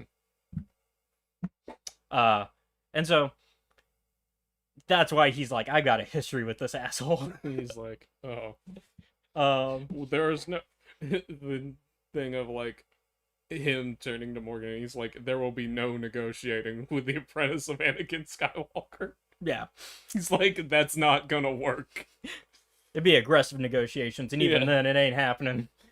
But I think as an audience member, like I said, it took me until recently to really kind of like puzzle it in a way that makes sense, because I think watching it, I think lesson 2 and its underlying message are easier to understand than lesson 1, because I think the whole the fight me or die thing is kind of a bullshit line delivery, the way it's like, because it feels like, oh, that's the point, and it's like,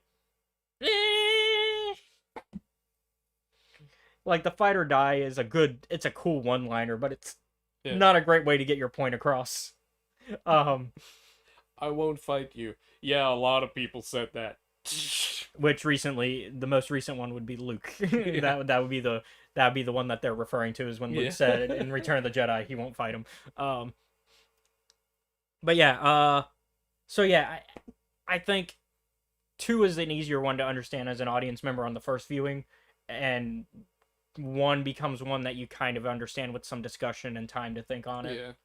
Yeah. Because even you said you discussed it with, like, at the moment you had people to talk about it with. I watched it mostly by myself, with I mean, Yeah. with the exception of my family, but I don't get into the same levels of discussion with them. We just watch the show, and maybe I'll explain like how it connects to other things, but I won't like get into like the themes. Yeah. Um, but I don't know, yeah, man. I think maybe Metal Gear is a great series for understanding like how war changes and how that starts to affect people, and like how sometimes like that return to like times of peace can fuck people up. yeah. Uh and that probably helped me because I'm like going and rewatching some old like Metal Gear stuff. But let's jump to episode 6. Yes. So Sabine finally finds Ezra after risking everything. Mhm. While we may or may not agree with what Sabine did to get there, what do we believe Ezra would think if he learned that Sabine was the reason Thrawn's Imperial remnants were about to leave the unknown galaxy? Because he never learns the truth. No, he doesn't. He knows that Ahsoka and Sabine are fighting. He learns that later, like Yeah. in the next episode. But he never learns that Why? the why of it, that Sabine risked so Yeah. much. And on top of that, like Sabine being trained by Ahsoka makes their relationship strained as well. Mhm. Because that's like the initial reason why they're not talking. Because Sabine's like, I didn't want to keep training under you. I don't like it, and that's Yep. why they initially kind of. And Ahsoka didn't like training Sabine because Ahsoka didn't know how to be a teacher, which is also part of Anakin's lesson of like, Yeah. if you do 1 and 2 of my points, you will be a better teacher. If you figure out how to be a Jedi for your time, you can teach better. This was another thing that I was thinking about. Anakin's actually a really good teacher. In very much that I will feed you to a shark. Yeah, he's the Loden Great Yeah, Storm of I'm approach. If you weren't born with like everyone, like if people just stopped telling Anakin that he was special a lot sooner, Or picked him up sooner, also maybe because maybe. the his attachment to his mom didn't help either. But I'm like, if people stopped expecting as much out of him as they did, that'd probably help. And also, like, man's got issues, but he does like, Put him through therapy, man. yeah, Give He him does- forced therapy because that man will not go to therapy himself. Lock No. But like he is actually, he's a good teacher in the sense that I imagine he does deeply care for his students. Well, yeah, to the detriment maybe because Yeah. we've discussed this that I think. Well, I don't know if we discussed this. I know I've discussed this in general, but I think he fails the final test in Clone Wars for season 5 Mm. when, because the whole point of them giving him Ahsoka was to see how he reacts when you have to finally let go of your apprentice. Mm. And I don't think he reacts the way that he was supposed to, because he's still super attached, and when she leaves, he follows her still to try to talk her into staying. Mm. And that, I think that's his failure, and why he doesn't gain the rank of master in episode 3. Mm. I think that's the main point, is that he still has these In attachments. defense of Anakin. Well, the reason she left is bullshit. I agree. Yeah, But it's complete she, utter but nonsense. but she still chose to leave. Yeah. Which means he should have respected her decision, whether or not he agreed with it. Mhm. And that, I think that's because even Yoda and Obi-Wan and them, they're like, we don't want you to go. In fact, we're pulling a Zane Carrick, Knights of the Republic. You were framed for murder, and now we are going to grant you the rank of knight now that you've proven your innocence. The fact that happened twice in Star Wars. Yeah, I understand why Anakin wants her to stay because that's his not daughter. Hmm.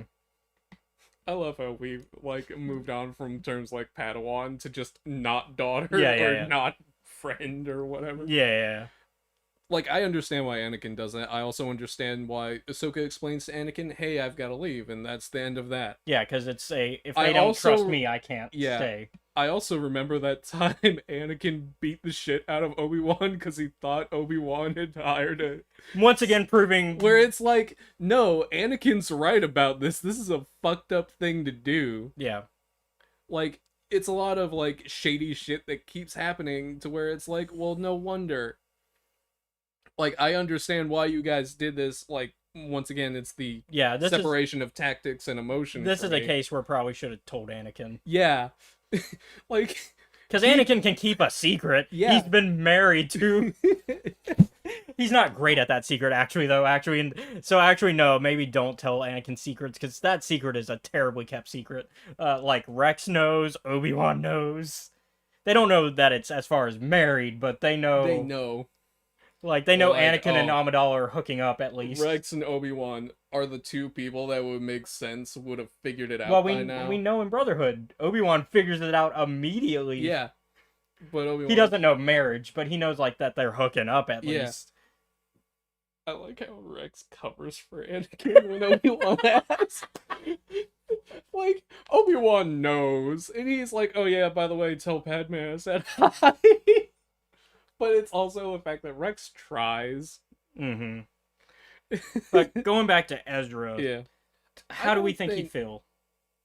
Knowing the truth. I don't think he'd be pissed about it, but I think he'd be kind of like... Disappointed? Yeah, disappointed. He's not, like, gonna be angry, but he's like, you probably should have. Because I think...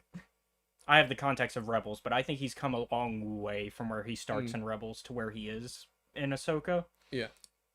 Part of that could be because he's been, stranded on this planet for 9 years.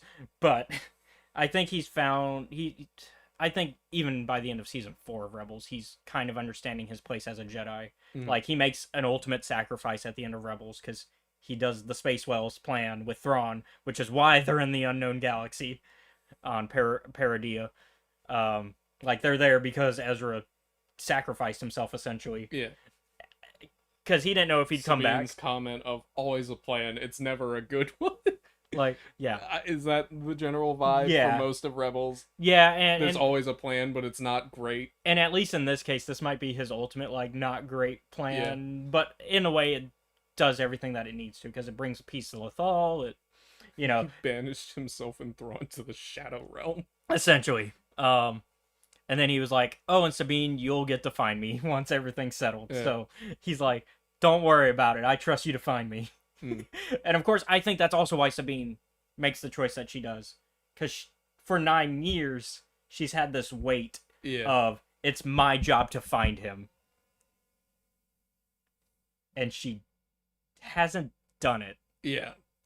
Doesn't help. Like, do you think she's, like, replayed that video every day just to make sure it stays fresh? At least once a year. Yeah. At least Like, every... I would think every anniversary of Ezra being lost. Yeah. At the very least.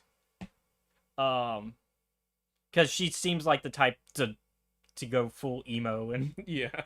to be fair, I mean, the very first episode, she's like, I don't want to go to the celebration of our independence. That reminds me, I was very amused That by, Mr. Krabs is there? No, by, like, the interaction of, like, hey, you, person famous for disobeying the government, start obeying the government. And I'm like, well, that's not gonna fucking work now, is it? No. What did you think was gonna happen? And then fuck off, leave her alone. And then she pulls a full Kira. Yeah. Sliding right under. Woo! Speaking of Peridia, though, Yes. Ahsoka finally arrives there in episode 7. So with most of Star Wars taking place in the same galaxy, how does it feel finally expanding outside of the worlds we know and seeing something that I know for me personally, I've only dreamed Star Wars would do in canon? Because we're finally outside of the galaxy far, far away. We're now in a different galaxy, even further away. Or closer, because they never tell us Yeah. for our perspective where it is. We know it's further away for them. We know it's far enough away that they're like, we have to put 8 hyperdrives together to get there. Like, they basically did the Star Wars equivalent of let's duct tape a bunch of engines together. I mean, I'm okay with it. I'm like, I guess we're in wild space. We're even past that. We're past that because Wild Space, we know Wild Space. Wild Space is still weird, but we're in a different galaxy. Yeah. I'm like, okay. Because they make that clear. They make that very clear that it's a different galaxy. And we only see one planet from this galaxy because... Yeah. I'm fine with it, I guess. I am curious about the adventures in this galaxy, at the very least. Like, because somebody... I was watching our friends, the Padawans, who are back with their podcast as well. And they had their first episode back, which... They've changed their format. They're not doing like recaps of shows now. They're kind of just talking about whatever. Yeah. Kind of like what we do at the start of the show, except that's their whole show now. And so they were talking Ahsoka because everybody's talking about Ahsoka now. Now that we can. Yeah. And I was reading the comments, and one of them was like, "I'm kind of upset that they didn't show like any flashbacks of like what Thrawn and Ezra were up to on those first years on Peridia." And I'm like, Timothy Zahn will probably take over for that because they're probably saving that for Zahn to write. Yeah. Because we know he's got another trilogy planned. We know they're doing he's doing another trilogy of books. And that Dave and John worked with Timothy Zahn for the characterization of Thrawn in this show. Because Zahn's come out and said, like, yeah, the plot Thrawn's whole plot makes sense for Thrawn to do. This all is within his character. Yeah. Because that is a complaint a lot of people had. And I was kind of worried as well, because to me, Thrawn in canon is not quite as... He still works for fascist government, but he's not as evil as he is in Legends. Okay. To me. But Zahn says it all fits his character, so I'm going to trust the man who created the character. And he says this fits, so... And honestly, the way that I could still see Thrawn kind of doing his own thing when he gets back. Yeah. I could see him going, fuck the Empire, this is mine now. Yeah, that's the more vibe that I kind of got from the whole thing was just Thrawn is like, I'm so fucking done with this planet, I just want to leave. Which kind of keeps with the whole warlords thing that we talked about earlier. Like, the Imperial warlords are all doing their own thing. And so I think Thrawn's plan is to get out of the unknown galaxy, get back to the main galaxy, so he can then either take over the New Republic or something, build up his forces more. Yeah. Then go to Wild Space and deal with the problems that the Chiss Ascendancy are dealing with. Because they still have their problems. The Chiss are still dealing with their issues. Like, that was the whole point of him joining the Empire. Yep. Which the Chiss Ascendancy is also somewhat, like, very similar in vibes to the Empire. It's not quite as fascist, but it's there. It's like on the line. It's straddling. Yeah. But yeah, I was happy to see more of Star Wars. Like, the universe is growing. Balin's goals are not... What do you want? Yeah, so this is this is episode 8's question. So Balin's goals are another thing that is being highly theorized on, with things going as wild as Abeloth making a canon appearance to something more along the lines of the Mortis Clone Wars arc being examined more. So, because both of those are within the same lines of vibes. Like, Abeloth gets weird though, and we've because we've discussed Abeloth vaguely. Like, I don't know every little detail of her because I kind of skipped out on the rest of the Fate of the Jedi books because they did not interest me once Abeloth became a thing and was and plus, like, Superman Luke.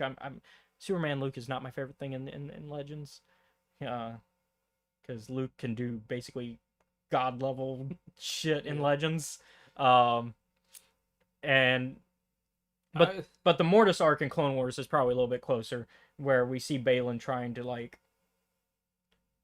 be that balance of the Force, because it seems that he does not care for the light or the dark. I think he's at the this was discussed back with like I said, Stephen Chris, Yeah. when we were watching episode 4, and I was like, it happens almost during the same kind of like conversation that he has with like Shin, his apprentice, which pretty Yeah, good. Shien's a fun character too. Yeah. I'm curious. I kind of like where she's set up Mm-hmm. because she's kind of set up to be this like raider leader of. Yeah. Because like the premise at the end of the season is that everybody except Thrawn and Ezra are stuck still on Yeah. Peridia, because Thrawn, his army, and Ezra. I want to know what the fuck was in those catacombs that he has on his ship. Thrawn? Yeah. I mean, a lot of that is like the art that he's stolen, and because his whole thing, he studies art, and that's how he understands the culture of his enemies, because he examines the culture through its art, and then he's like, Yeah. he's like, oh, I know how to fight them now because I know their culture. And so a lot of that is that's his version of being a high rank. That's why he gets the big bucks, But I'm like, why would he? because he collects them. Because he also doesn't destroy the art. He very much is like, I respect the culture. No, it's not that. It's just that I'm like, if it's just art, then why put so much emphasis on the fact that it's like gonna take 3 days to get it out, kind of deal? Because he wants to. Because they're gonna need time to get it, I guess. Yeah, but like, why though? Because he's not gonna leave it. Because once again, he respects the art. He needs it. He's like me. Instead of books and comics and movies and TV shows, he just collects art. Mm. Like, this whole room would be filled already if I was Thrawn levels of collector. They're like, also the fact that he has like a fucking coven with him. Yeah. Well, yeah, because the Night Sisters, yeah. The Dathomirian Night Sisters, which I'm curious where their dynamic's gonna go now that they've escaped with him. Mm-hmm. Like, this is alright, cool, I guess. Because I don't know if they'll keep working nicely with each other once they're... Especially when they find out Dathomir kind of got destroyed. Like, there's no Night Sisters really on that side of Dathomir. Oh, man. The only one who's alive that we know of outside of the now... Well, she's dead now anyways, because Sabine and Ahsoka dealt with that. Yeah. But the only other one that we know of is, because we don't know their fate yet, is in Fallen Order and Survivor with. Yeah. So Merrin is Merrin's somewhere. Merrin's the only Night Sister we know of who's possibly still alive, Mm-hmm. and she's definitely not going to side with Thrawn. Yeah, no. So. It was cool to see fucking undead in Star Wars. I'm like, yeah. It's not the first time we've really seen it, but yeah, it's not the first time that it was a cool. It's cool Wars. in live. I think it's the first live action. Yeah, it's the first live action one, I think. I was like, yeah. By the way, this was another discussion where I'm like, he has fucking Night Sisters with them. Wonder if they'll bring the dead back to life. And then Steve's like, they can do that. And I'm like, yeah, they can do that. And then the next scene, it's just like, oh, there it is. I also explained to him about like the wolves on the Thal, how they can like jump around and how they're about the size of a car. And he's like, well, fuck me, I guess. That's because their connection to the Force. Yeah. But yeah, so Baylan seems kind of like just done with this constant back and forth. Yeah, and so the reason that a lot of people are emphasizing like the Mortis type stuff and Abeloth is because at the end of the final episode, he is on these mountains, and there's these carvings. Big statue. There's these big statue carvings. One of them looks exactly like the father from the Mortis arc. And there's like, it looks like there's 3 of them, which would be father, son, and daughter. And of course, for Legends fans, Abeloth makes sense for them. It's a little wild it's a little bit wild for me. It is a wild guess, but it'd be weird to introduce her now, but why not? Yeah. At this point. And also, I feel like Baylan wouldn't really be seeking her out. Yeah. So At least the Legends incarnation, anyways. Yeah, so maybe they changed it, or maybe there's probably something else there. Um, something that Brandon Darth Chaco, one of our Mhm. friends on the on the show, Yeah. he theorized that it's more of a Kreia Okay. KOTOR 2 situation, which is that he's kind of done with both sides of the Force. Yeah. And like the Force is He's the so reason, tired of this like fucking cycle. the Force is the cycle of conflict, which is what Kreia's whole philosophy is. The problem with Kreia, and the problem that I have with fans that agree with that philosophy, is that Kreia is the obvious bad guy. And she even breaks her own rule because she becomes Darth Treya. I've had this conversation before, though. That's my problem with fanboys that are like, oh, Kreia's philosophy makes so much sense. And they like to think they're philosophers because they agree with Kreia, but they're not. Me and you both disagree with Kreia's philosophy, but for very different reasons. I just think she is incorrect. It is proven incorrect. It is proven, at least in canon, it's very much incorrect because the dark side does not become more powerful because there's more light side, but the light side does become more powerful if there's more dark side. And that's something that the sequels deal with and talk about. Because that's the whole reason that Rey and Ben become a dyad. Because the light side is always trying to fix the overgrowth of dark side. Because, and we've talked about that. Yeah. And so I think the Force itself doesn't create the cycle, people do. And I think when people decide to use the dark side, and there's too many of those people, then the light side's like, well, shit, we gotta counteract that. Or the Force, rather, because the light side is not inherently a thing. The Force is a thing. And the Force is like, well, we gotta counteract that because that's not balance. Like, the dark side can't exist, but it has to be through nature. It has to be like, it has to be a natural thing. So death is a natural dark side. Like, because that's just part of life. Death happens. And so that's an example of something that just naturally is part of the dark side. But when you have people controlling the Force and trying to force their own will on the Force, that's when the dark side gets super crazy. And when we get people like Sidious and the Night Sisters, and even then I think the Night Sisters are like a slight disconnect from the dark side because they're not really using the Force. They're using their magic, which uses like the way they have to use the Force is like slightly disconnected. It's still affecting the Force, but it's not as heavy of a Night Sister magic is very much like you need components for it to work, otherwise it does not work. Which almost makes it natural in a way because you're using the things around you. What I've always interpreted is it's not quite dark side because it still allows for things to like pass through between life and death kind of, which is why it, because we get that discussion with Merrin in Battle Scars where Merrin's like, I'm friends with a Jedi, but I'm also using Night Sister magic. Is this good or what am I doing? And Cal's like, no, you're fine. It's a neutral action. Yeah, it's neutral. Yeah. It's Force neutral. Surprisingly. Which there are not a lot of things, and I would say it's not. We got to be careful here. It's not Gray Jedi. There is no such thing. Because you are either being a light, dark, or neutral.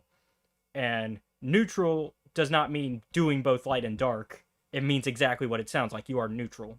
Yeah. You cannot be both light and dark, which is what Gray Jedi, like, that's what the Gray Jedi fanboys try to do. They're like, I want to be a good guy, but also use Force lightning. It's like, no, you can't do that. You can't do that. I want my edgelord character, though, to be able to do that. No. Because, like, people will then point out the Bendu and be like, well, he's great. No, he is neutral. Because he is neither light nor dark. He is Force neutral, which you haven't dealt with the Bendu yet. Oh, is it that big? It's that big thing. Yeah, it's that big thing from Rebels. Yeah. So, like, I've seen him. I just was like, oh, that's just like a physical incarnation. Which you're not wrong either. Like, yeah, he's very on the same. He's on the same level as father, son, and daughter in that he's a manifestation of the Force Yeah. to a degree. So at least that's how I've viewed it. Um, he's a manifestation of the neutrality of the Force, though, Yeah. because like he says both. Like he's just like light and dark is bullshit. Fuck. he's like, and He's like, it's not quite a like. It's very much like a stick isn't evil Yeah. kind of thing Yeah, for me. yeah, and so he's like, but that Sith holocron is dangerous. You should hand that over to me. Here, I will handle this. I will get rid of this to where nobody I will else can. chuck it to the furthest reaches of the galaxy. Because Ezra does get his hands on one in Mm. Rebels, and so. But yeah, I don't know, Balin. What the fuck are you doing? And the other question that goes along with this is, with Ray Stevenson passing, how do you think this story should be resolved within Ahsoka?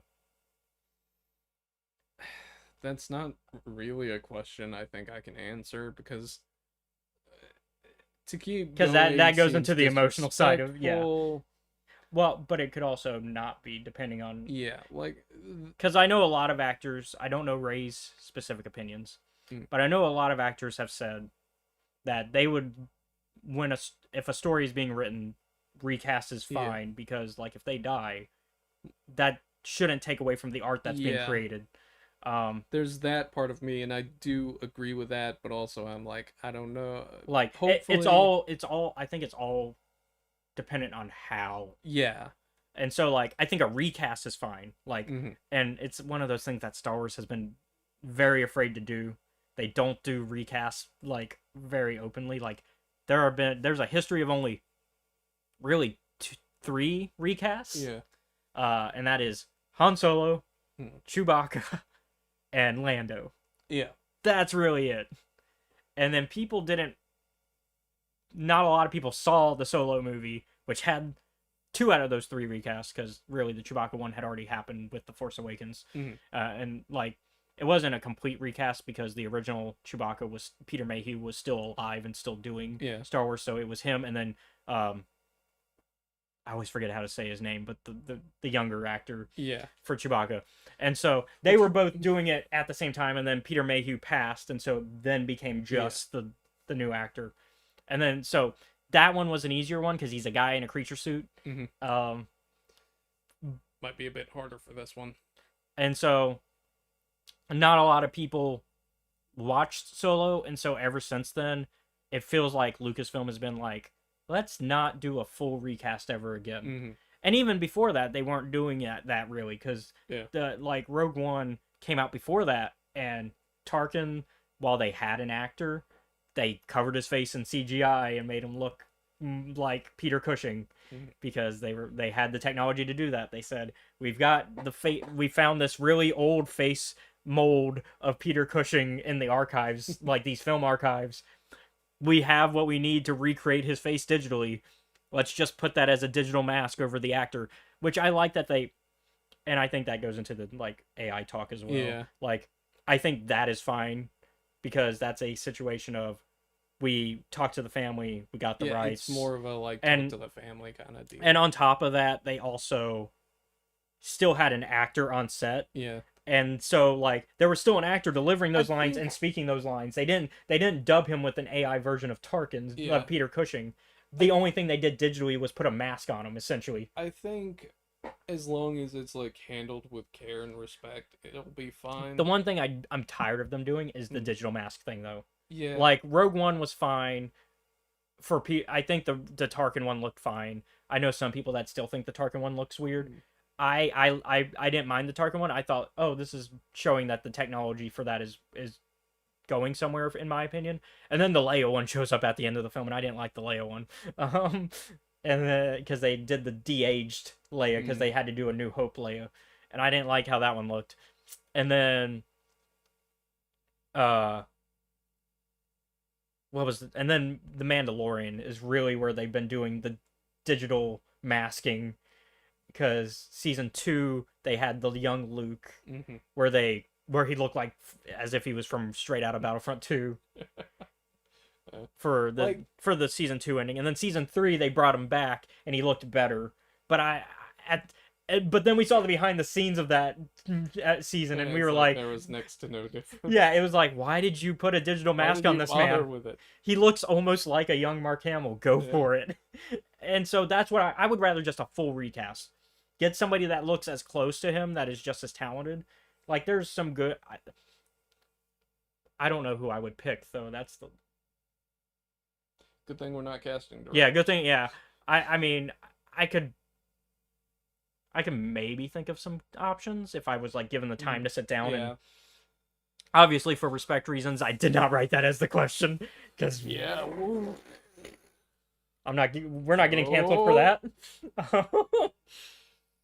But I think a full recast is necessary. Yeah. I think this story does need to be complete because personally I think while Ray Stevenson is one of the best parts of this show, I think Balin's story arc might be one of the not the worst things about this show, but it makes it weaker.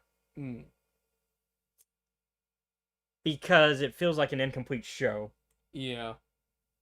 And at the time, we vaguely knew that maybe a season 2 was happening, but there's no confirmation at the time. And I don't run with things unless there's a confirmation. I'm just like, rumors, okay, maybe they're doing season 2. But then we got confirmed to season 2 after the show came out, and I was just like, thank God, because difficult. Yeah, because season 1 feels like not really a full show. Yeah. And that was my main issue with the Balin arc, is that it feels like it's incomplete in a almost a bad way. It really depends on how season 2 does things.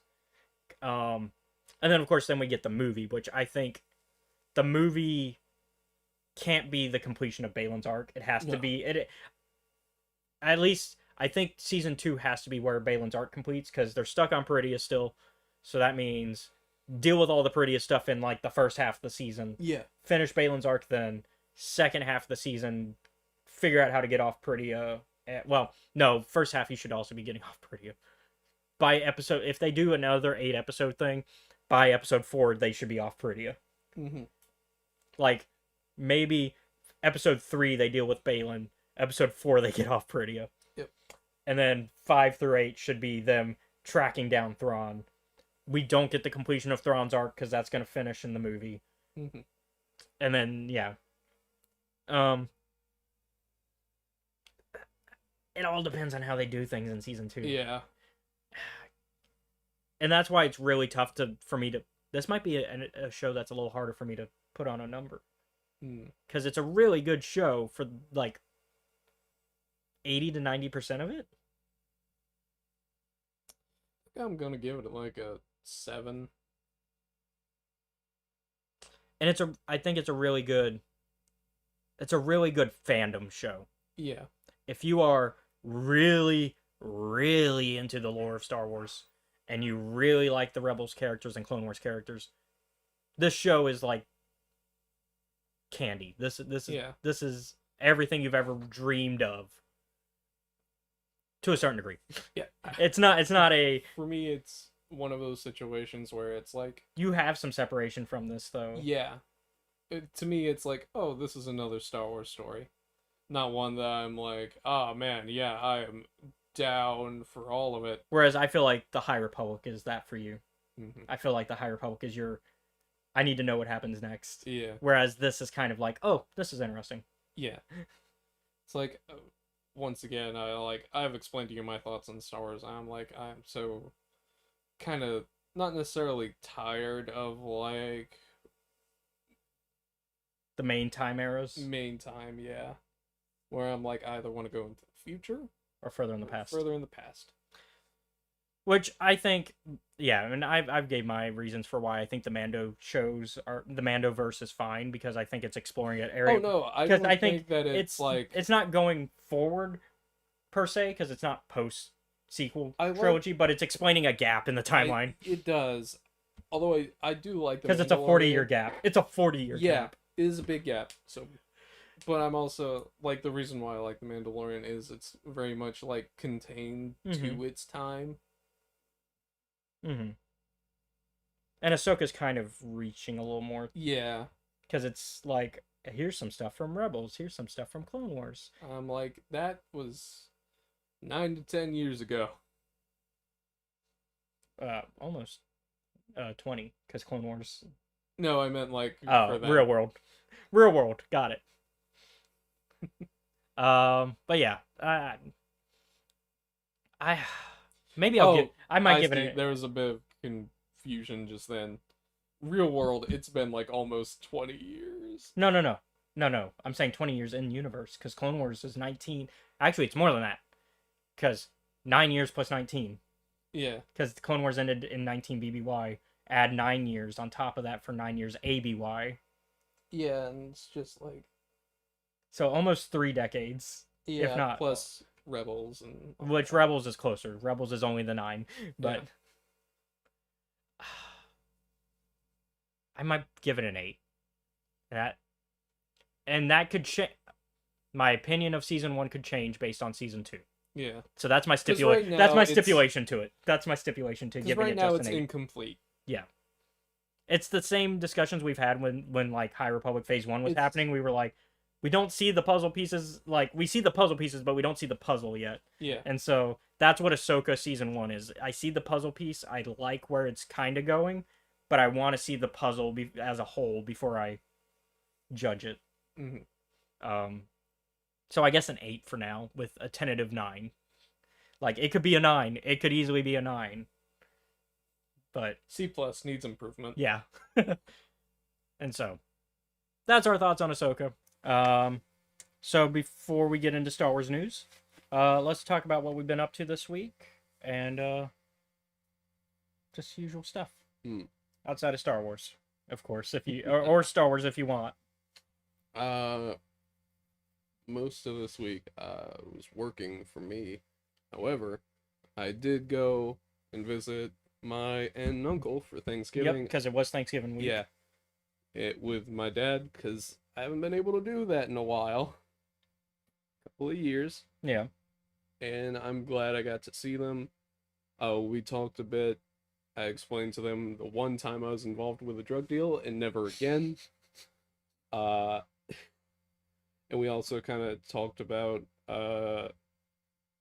Grandma. She passed away a couple of years ago, and how she did not care about traffic laws or anything. She was gonna get there some way, somehow. Yeah. That sounds about right Yeah. for that generation, because that sounds like, yeah. The other thing that happened, played a lot of Remnant from the Ashes, got to the end of the game, and now I'm on to the DLC. So you're liking it. Yeah. That's good, because I know that... oh, there we go. I was trying to make sure we had enough light in here. I know how you felt about it was kind of up in the air, like, because you were still adjusting to it last time. And where I am at the moment is, I'm going... Because, like, I went and I beat, like, the base game, so now I'm on to the DLC. And I'm going through, like, the first... So we've talked about how I am kind of, like, about, like, things that if you thought about, like, the broader implications of, like, how DLCs are introduced would be a what the fuck are you doing here moment. Yeah. Well, the starting area for the DLC might as well be a goddamn Dead by Daylight map. Because it's basically, here's a farm. What's on this farm? A bunch of fucking fog. So you can't really see that far out. So it's Dead by Daylight meets a Silent Hill. Yeah. Oh, and don't worry. There's... the evil tree monsters are still fucking hanging out. Oh, boy. But at this point in the game, I've progressed to the point where they just have guns as well. Just give everybody a gun. Everyone gets a gun. You get a gun. Your baby gets a gun. Your dog gets a gun. And the main enemy, like, around that area, apart from evil tree monsters, are rats. Guess what? They have guns too. Yep. But don't worry. apparently a double barrel and incendiary round still work pretty good on them. So I also had I did Thanksgiving stuff Yeah. too, and so had dinner with my grandmother because she lives nearby, so not that far. It's on my mom's side, and so we usually do like a Thanksgiving lunch instead of Thanksgiving dinner, but we still call it Thanksgiving dinner because what else are you gonna call it? And so we did that, and then traditional for us is we do like the lunch with family, and then we usually do a movie in the afternoon, in like the afternoon to evening, and that's our Thanksgiving and Christmas tradition. Um, so for Thanksgiving this year, we went to see the Marvels after. Fun movie. I if you like a fun superhero movie, I suggest it. I was talking to you about it and giving you some spoilers since you're not a big Marvel guy, so I can talk that stuff without you being like, "Hey, no spoilers." No, I can talk about that stuff with you. What's up with Seth? He doesn't hate it. He just Is doesn't indifferent. care. It's indifference, and so. And even you were like, "Oh, that sounds like a comic book." Like I was explaining something really bizarre that happens, and you were like, "That's very comic booky and fun." And I'm like, "Yeah, that's what they did." And so, Like, that's a nonsense solution, but hey, that's a comic book thing. but yeah, and then yesterday I worked, but then after I got off, Scotty was doing a sale at his toy shop, and so I was looking for something for the family because we're gonna do a little gift exchange. We're gonna do what we did last year for Christmas, which was we did basically Dirty Santa, but like get good gifts, but like within like a price range. We usually drop a price range and then get a good gift that anybody in the family would like. And then last year was the first time doing it, and we didn't really steal from each other, even though you could, but nobody did. It just kind of worked out. And so I did that. I got something from him that I'm not going to talk about yet because I know my parents sometimes watch the show. So, but I did get something from him there, and then I got something for myself as well. I got Dritz Duorden because I'm a big D&D fan nerd, and I like Dritz. I'm a Dritz nerd. I got the first book up there. Well, the fourth book, but the first chronologically because R.A. Salvatore went, I'm going to write the Icewind Dale trilogy first and then go back and write... chronological order. He's like, I'm going to write the Icewind Dale trilogy first, and then I'm going to go back and talk about Dritz's origin. And so that I got the first of the origin books. I like the character. He's fun. Don't have Guinevere. But, I mean, for the price, it was only like... I got a pretty good deal of $35 for that. So, not bad. And plus, I looked on Hasbro Pulse, which is the online shop for Hasbro stuff. And they do have a version of Dritz with Guinevere. So, and it's only like $20 before the shipping. So, I'm probably going to invest in that next paycheck. They also have a lot of the classic 80s D&D characters. So, like, from the cartoon. Like, you know, the old cartoon growing up. So you have Eric the Cavalier, Bobby the Barbarian with Uni the Unicorn. They come together. Because, of course, they do. Because Bobby and Uni, if you ever watch the show, they were like, Uni was I'm not quite talking animal. Like, it kind of makes noises and you kind of understand it, but it doesn't speak. Like, it's not even Scooby-Doo level speaking. It's like just... And so, and then Bobby's like the one who's really protective because he's a kid. He's the youngest of the crew. And then they got Hank the ranger, which is your boy. That's Willie Ames, which I don't think you went to Pensacon with me a couple years. I don't think so. Yeah, no, there was one Pensacon where Willie Ames was there, and Scotty actually has a Hank, and so I commented yesterday. I was like, man, too bad you didn't have that a couple years ago when Willie Ames was at Pensacon, because then you could have had that sign. And he was like, yeah. And do we need to explain the whole Seth likes Rangers thing, or no? We'll kind of glance over it. Okay. For time. We're good on time, sort of, but I'm trying to keep us still. Yep. Long story short, most of the time when we play a tabletop game, you're either a ranger or a ranger-like. Yeah. If it's D&D, you're a ranger. Yep. Why? Because he just fucking likes Rangers, man. Yeah, he just likes Rangers. He likes having the option to do range stuff. Yeah. And then they had the only one they were missing because they had all of them. They even had the DM, Dungeon Master yeah. from the cart, like the short bald guy, Dungeon Master, and then Venger, the bad guy, and then Presto, the magician kid, because he's like the mage of the group, and then Always need your mages. I forget who the acrobat, because back then it was the acrobat. It wasn't like its own class outside. I forget her name now, but the only one they're missing is Sheila. Sheila the rogue, which is Bobby's older sister. They're missing Sheila. That's the only action figure they're missing. They literally have everybody else except Sheila.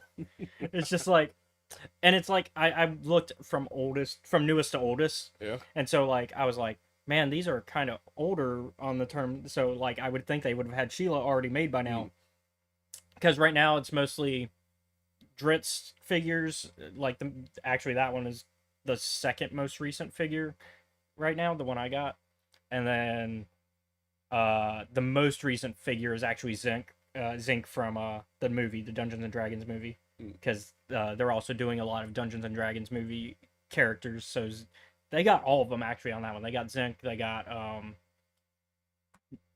oh, why am I dropping names all of a sudden? But yeah, they got everybody. They even got like because they got the druid, the tiefling druid. They also got obviously Chris Pine's character. Yep. You got to have your bard. And they even got like an owl bear. That's a little bit more like it's gonna be a little bit taller than the 6-inch size that most of Hasbro's stuff is. Yeah. Like most of Hasbro's is like the 6-inch, like this. I mean, same thing with my Revan, which I made a fun picture of the Revan and Dritz fighting over the crystal shard. But yeah, so I got that, and so that was my week essentially. Also listening to audiobook, which we'll talk about what book. I mean, we'll talk about that book soon because that's next week's book actually for the show. I'm not quite done. I'm halfway through, but I'll probably re-listen to it for next week. But yeah, so let's get into news. Yeah. So the first piece of Star Wars news this week gives us some artwork for Wave 9 of the Essential Legends collection of novels. I think we talked about what books are coming out for Wave 9, but it's been a minute. So I'll say the names of them again. We're getting the Wraith Squadron book, Republic Commando book 4, Order 66, and the Knight Errant novel, which will be the first print of this with the Legends banner on it. Because I've talked about that before, about how I have Knight Errant, but it doesn't have the Legends banner because they just never printed one with the Legends banner ever since Legends kind of got made. It's kind of just existed. I'll fix this image. It's gonna bug me. It does this every week. I don't know why it shows that. Okay, well, it's gonna still show that. Okay, anyways. But yeah. So that's the artwork. I'll pop it up again just so you can get a better look at it. I like it. I like the Wraith Squadron one is very simple. It's fitting with a lot of the other Squadron books that have come out because they did the X-Wing ones. This is the first of the Wraith Squadron, which is kind of a spin-off of the Rogue Squadron, and I think it's part of the X-Wing series altogether, but they're calling it book 1 of the Wraith Squadron books. So I guess they're separating it. And then you got the 4th book of the Republic Commando series, which is Order 66, which is exactly what you think it's going to be about. It's about I wonder what happens in that. It's about the commandos having to go through Order 66. And so that's where a lot of the Republic Commando books were important to Mando culture for Legends because that's where a lot of the language was made. To the point that it almost be like... You know how like you can make a fictional language an official language? Yeah. Like you have to have so many words and phrases for it to work to do that. Mandoa almost became official because of this series.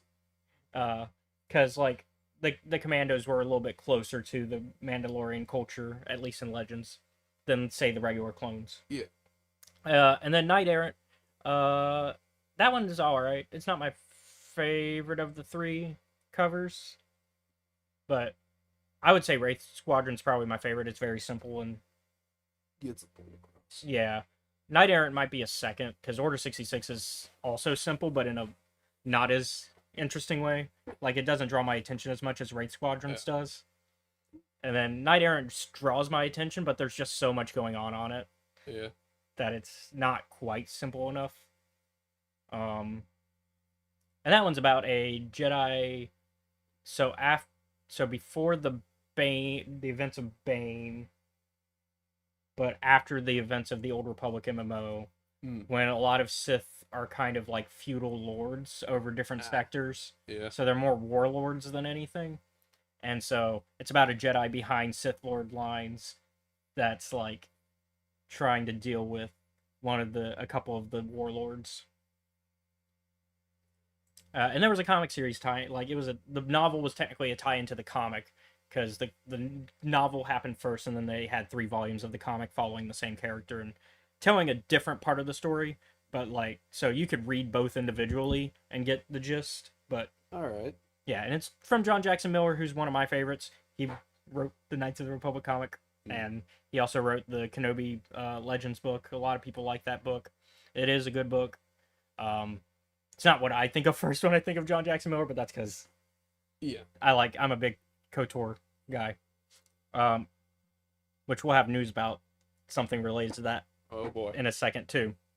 Next in news though, let's talk about oh, I forgot to say the Wave 9 of the Essential Legends collection.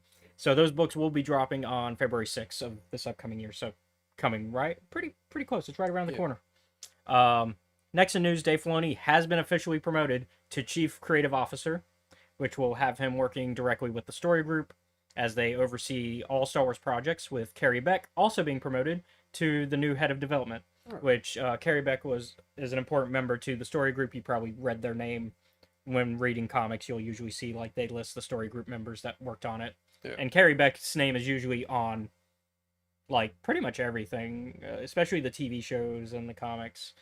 And so it makes sense to give both of these people promotions. Dave Filoni makes sense because everybody loves Dave Filoni, and Clone Wars and Ahsoka and Avatar: The Last Airbender, because people forget that he started there.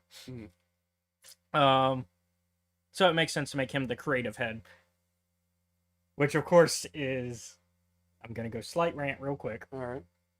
People are misunderstanding what Dave's position is and thinking that this means he's taking over from Kathleen Kennedy. Okay. Not how film or TV works. Kathleen Kennedy is still the producer in charge of Lucasfilm. She runs the money side of things and the marketing and basically the business side. Dave is the creative side of the company, which makes sense. You want Dave. That's what Dave would want. I imagine is what he wants, is the creative side, because he likes world building and writing and directing.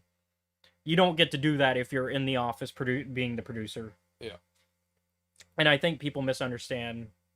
A lot of people, whether willfully or not, because there are some people that willfully ignore the facts of how film works. But then there's people that just don't understand.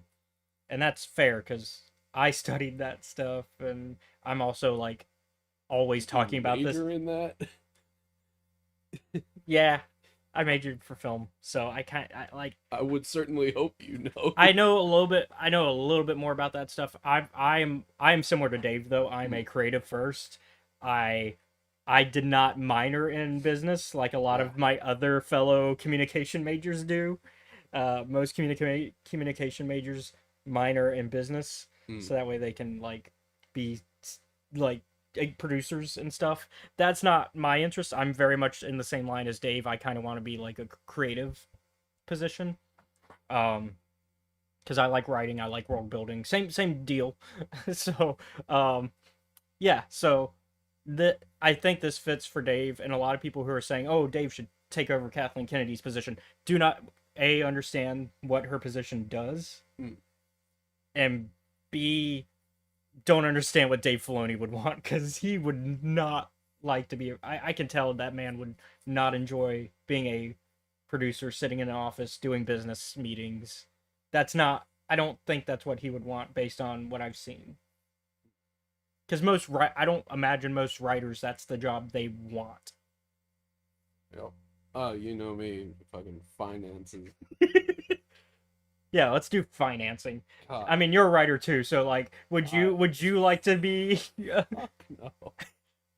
in charge of all the business decisions, making sure everything is like financially? And I'm writing now, and I don't want to do that shit. Yeah. So, yeah, and I'm so not- both of these We're working on it. both of these promotions make sense to me. I like the idea of Dave being in charge of like and working with the story group, which is another thing because people. I mean, we've talked about it on the show. One of my complaints with Dave is his ignoring of other corners of the Star Wars universe of Star Wars canon for most of the time for the sake of a good TV show, but it does hurt the canon overall. I think him working directly with story group might help a little bit more with that. Um, and then Carrie Beck being promoted to head of development, that means that they're going to have a little bit more say in what gets made and what doesn't. And Yeah. I think that's just going to, like, having these people in charge of that just is going to improve Lucasfilm as a whole. That's my thoughts. I mean, you're not as deep into the No. production side of things. I'm not. I don't know if you have thoughts about this. I mean, you like Dave's work, so I don't know if you have anything beyond that thought regarding it. Not particularly, no. Okay. I figured I'd still open the floor to you just in case. Like, I don't hate the man, Yeah. but that's because I don't know enough about, like, things, so I tend to also remove myself from fiction. Like, you enjoyed the work, but not always pay Yeah. attention to the nonfiction side of it of how it's made. Yeah. Which is probably not I mean, always great. I mean, it But- depends, yeah. Sometimes it's like, no. Take the good with the bad. Yeah. And so, yep. I mean, I think this is a long awaited position for him because I think for a minute people have been wanting him in this type of position. I think unofficially he's been in it. It's Yeah. just now he's got a title. Yep. So the next piece of Star Wars news is one I talked to our friend Star Wars lawyer about, Oh, yeah? and know he's happy about, and that after 17 years of being out, Star Wars Empire at War just got an update on Steam. What? Yeah. So a 17-year-old game just got an update. Alright. It's not the first time Steam has done this. Steam did that with Knights of the Republic 2 as well a few years back, if you remember. I think you and I talked about it. I think this was before we were doing the podcast, but I think we talked about it. Mhm. So the update includes, these are like the notes that they included. Yeah. So some minor bug fixes, player balance changes, and optimized performance. The most important fixes are both games have been converted because there's Empire War and then there's like an expansion pack for Mhm. Empire War.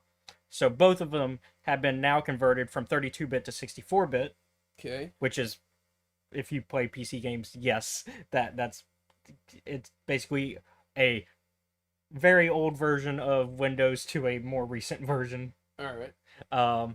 which will solve many of the out of memory bugs and crashes that players were experiencing because it does, like, 32-bit is very heavy processing for like older stuff. Okay. And then multiplayer out of sync issues have been addressed, which should improve stability because there is still a very active multiplayer community. Because there's a very active modding community for Empire at War, so there's a very active modding community, so there's a very active multiplayer community because of that. And there have been numerous gameplay fixes addressing balance and incorrect unit behavior. So I know this has some people excited, including our buddy Chris, about a new Empire at War game or just a new Star Wars RTS in general. Because we haven't had a real time strategy for those of y'all who don't know video game lingo. And so that sorry, I'm multitasking. With what we talked about last week of Star Wars games expanding to even tactical RPG, because that's what that XCOM Star Wars game is likely going to be. It's probably going to be a TRPG, because that's what XCOM is. That's what, like, it makes sense. And that would be the first TRPG Star Wars game I can think of. So I would be surprised if they weren't looking to make other different genre games and even returning to an RTS game. Oh, hey, hello, hello. Uh, Thanks for popping in. Um, and so, with them returning to RTS, because we've only had two art. If you count Empire War and its expansion as one game, we've only had two RTS Mhm. games ever, which were Empire War and Galactic Battlegrounds. Those are the only ones I could think of, anyways. And Galactic Battlegrounds was more Age of Empires style, Okay. whereas Empire War kind of tried to more focus on space combat. Ah, It had ground combat, but space combat was I its bread see. and butter. the two things that I don't like. Yeah. Well, it's an RTS though, so Yeah, so I guess three things that I don't like. I mean, at least in an RTS, you don't have to be flying the ships yourself. It's you just saying, "Hey, go here." So that's what it is. Like it's space combat, but it's not you fly. It's not space combat simulation. It's like still like its own like separate. Oh man. Okay. Yeah. And so, I don't know if that would make it better or worse for me. I mean, it depends how you feel about RTSs, which it sounds like not good.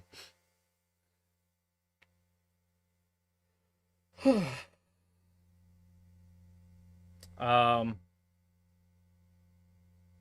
and then yeah, and so yeah, that's that. I think this is exciting because I think even if it's not a game built for me, I think all genres, Someone probably likes yeah, it. yeah, provide something for somebody who will enjoy it. Hmm. Because at the end of the day, somebody will like it. Yeah. So lastly, in news, this is more of the rumor train, but the Knights of the Republic remake continues to be all over when it comes to whether or not it's in development. So we didn't talk about this last week, and I can't remember if the report came in last week and we just ignored it because it was a rumor, or if it came in during this week and then there was an update to it. Yeah. So the original report that came in was we had some reports from Jeff Grubb at Giant Bomb, the video game news site, that according to insiders he knows at Embracer Group, the head studio that owns the company that's the developers that are working on the Knights of the Republic remake, which is Saber Interactive. So it's because it was originally at Aspire, All right. which is owned by Embracer, and then Embracer took it away from Aspire because of reportedly Lucasfilm was not happy with the game, Okay. but there's no confirmation that that's why.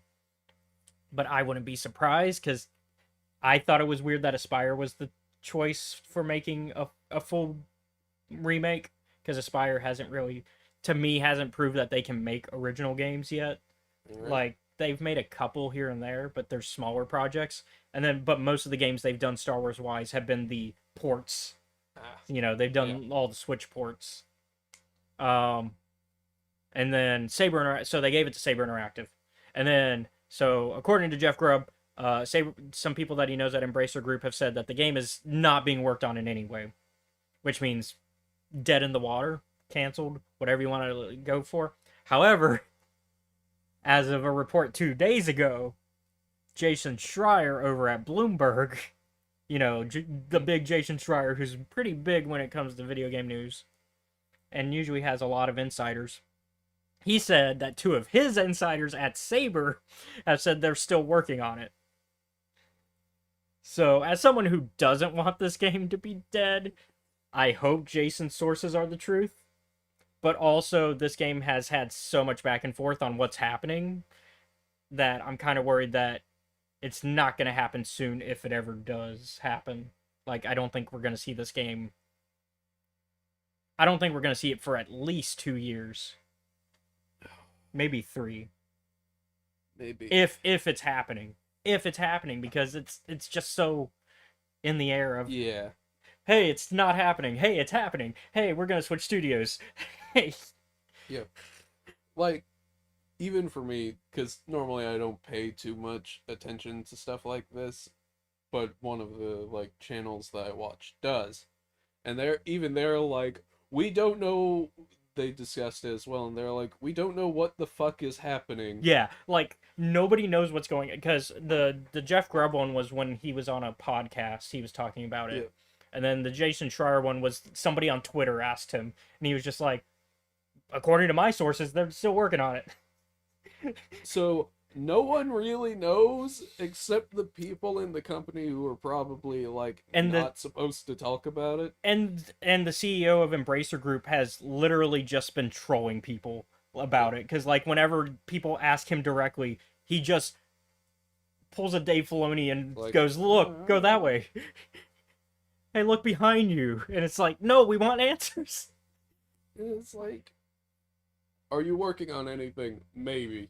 And it doesn't help that the reason Jeff Grubb said that he thinks that Embracer Group, that his sources said that it's not happening, is because Embracer Group isn't financially doing well at the moment. Yeah. Like, that's why, like, it sounds like it's not going to happen with them anyways. Yeah. Which means it's not even going to, like, that means even if they pull it away from Saber, it's not going to stick with Embracer. It's going to go to an entirely different studio. That's also one of the things that was discussed. They're like, apparently some deal on the back end fell through after they bought a bunch of companies, Yeah. so they don't have the money for it, and people are being let go Yeah. So, I mean, because business. yeah. And so with all of that, it just, I don't know. I would say that like It's I'm gonna rip the Band-Aid off and say it's not looking very no, good. it's not looking great. And this is somebody who's been optimistic. Like, Yeah. I'm the optimist when it comes to KOTOR remake happening. Like, I'm very much like, yeah, Aspire lost it, but they switched over to Saber, which I thought was a better move anyways, because once again, I didn't think Aspire could do it to begin with. Yeah. I was very like, I was like, I'll let Aspire try, but I don't know what they'll pull off. And then they pulled it away from Aspire, and I was like, that makes sense. And so, like, to me, it made sense. And so, like, I've been optimistic every time I hear something. I'm just like, oh, okay. And then I read the first report about the Jeff Grubb one, and I was like, okay, this is officially dead in the water. Oh, okay. Maybe somebody else will get it down the line, is what I was thinking. And then we got this report from Jason Schreier, and I'm like, I trust Jason more than Giant Bomb, personally. Giant Bomb's kind of... they're like Game Informer to me. Like, I take it with a grain of salt. Yeah. And so, like, I trust Jason Schreier, but also I have to be open to the idea that Saber's not going to do it either, and Embracer might just lose it entirely. What studio would pick it up? I don't know. I have one that's on my list of who I would like to see pick it up, but they're busy now because they just wrapped up their biggest game this year, and they're already talking about working on their next game, which is not going to be this. And that would be Larian. Like, I would love to see Larian do a Star Wars game. It doesn't have to be Knights of the Old Republic, but I think they would have a good take of Knights of the Old Republic if they did one. Now, people get a little bit pissed off that it's turn-based combat, but fuck them. I like turn-based combat. Aspire and Saber, though, their version has mostly been discussed as being a more ARPG, so more like modern Western RPGs, which is more The Witcher and Mass Effect style, and a lot of modern BioWare, which is, you know, more ARPG and less like turn-based or tactical or even real-time with pause. Because older BioWare games were real-time with pause, and then they kind of went the ARPG route once they... Honestly, Jade Empire, I guess, was the start of ARPG for them. Because that one, you don't really do a pause thing that much. It's been a minute since I played Jade Empire. There might be a real-time with pause mechanic. Dragon Age still had real-time with pause for Origins. Mass Effect, it's ARPG. That's just ARPG. ARPG third-person shooter. And by the time of Mass Effect 3, it's just straight up a third-person shooter. The RPG side of it's really gone, other than dialogue. in my opinion. But yeah, I would like to see Larian's take. I think but they finished, but they just finished Baldur's Gate 3, and they've already talked about they're working on their next game, which means they did not get a license from Star Wars anytime No. between finishing Baldur's Gate and starting their new game. And more than likely, their new game is them returning to their franchise, which is the Divinity franchise.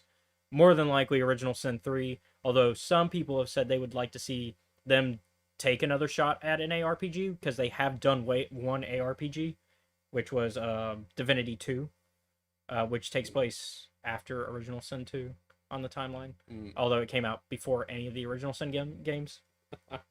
Because the Original Sin games are actually their most recent games.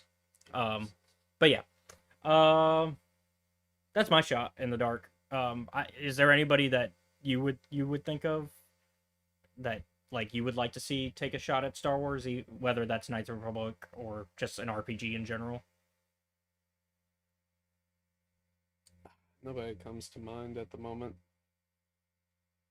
CD Projekt Red is busy because they're Yeah. working on the new Witcher games. They're working on well, they're not developing the remake, but they are working alongside the team that's doing the remake for Witcher 1.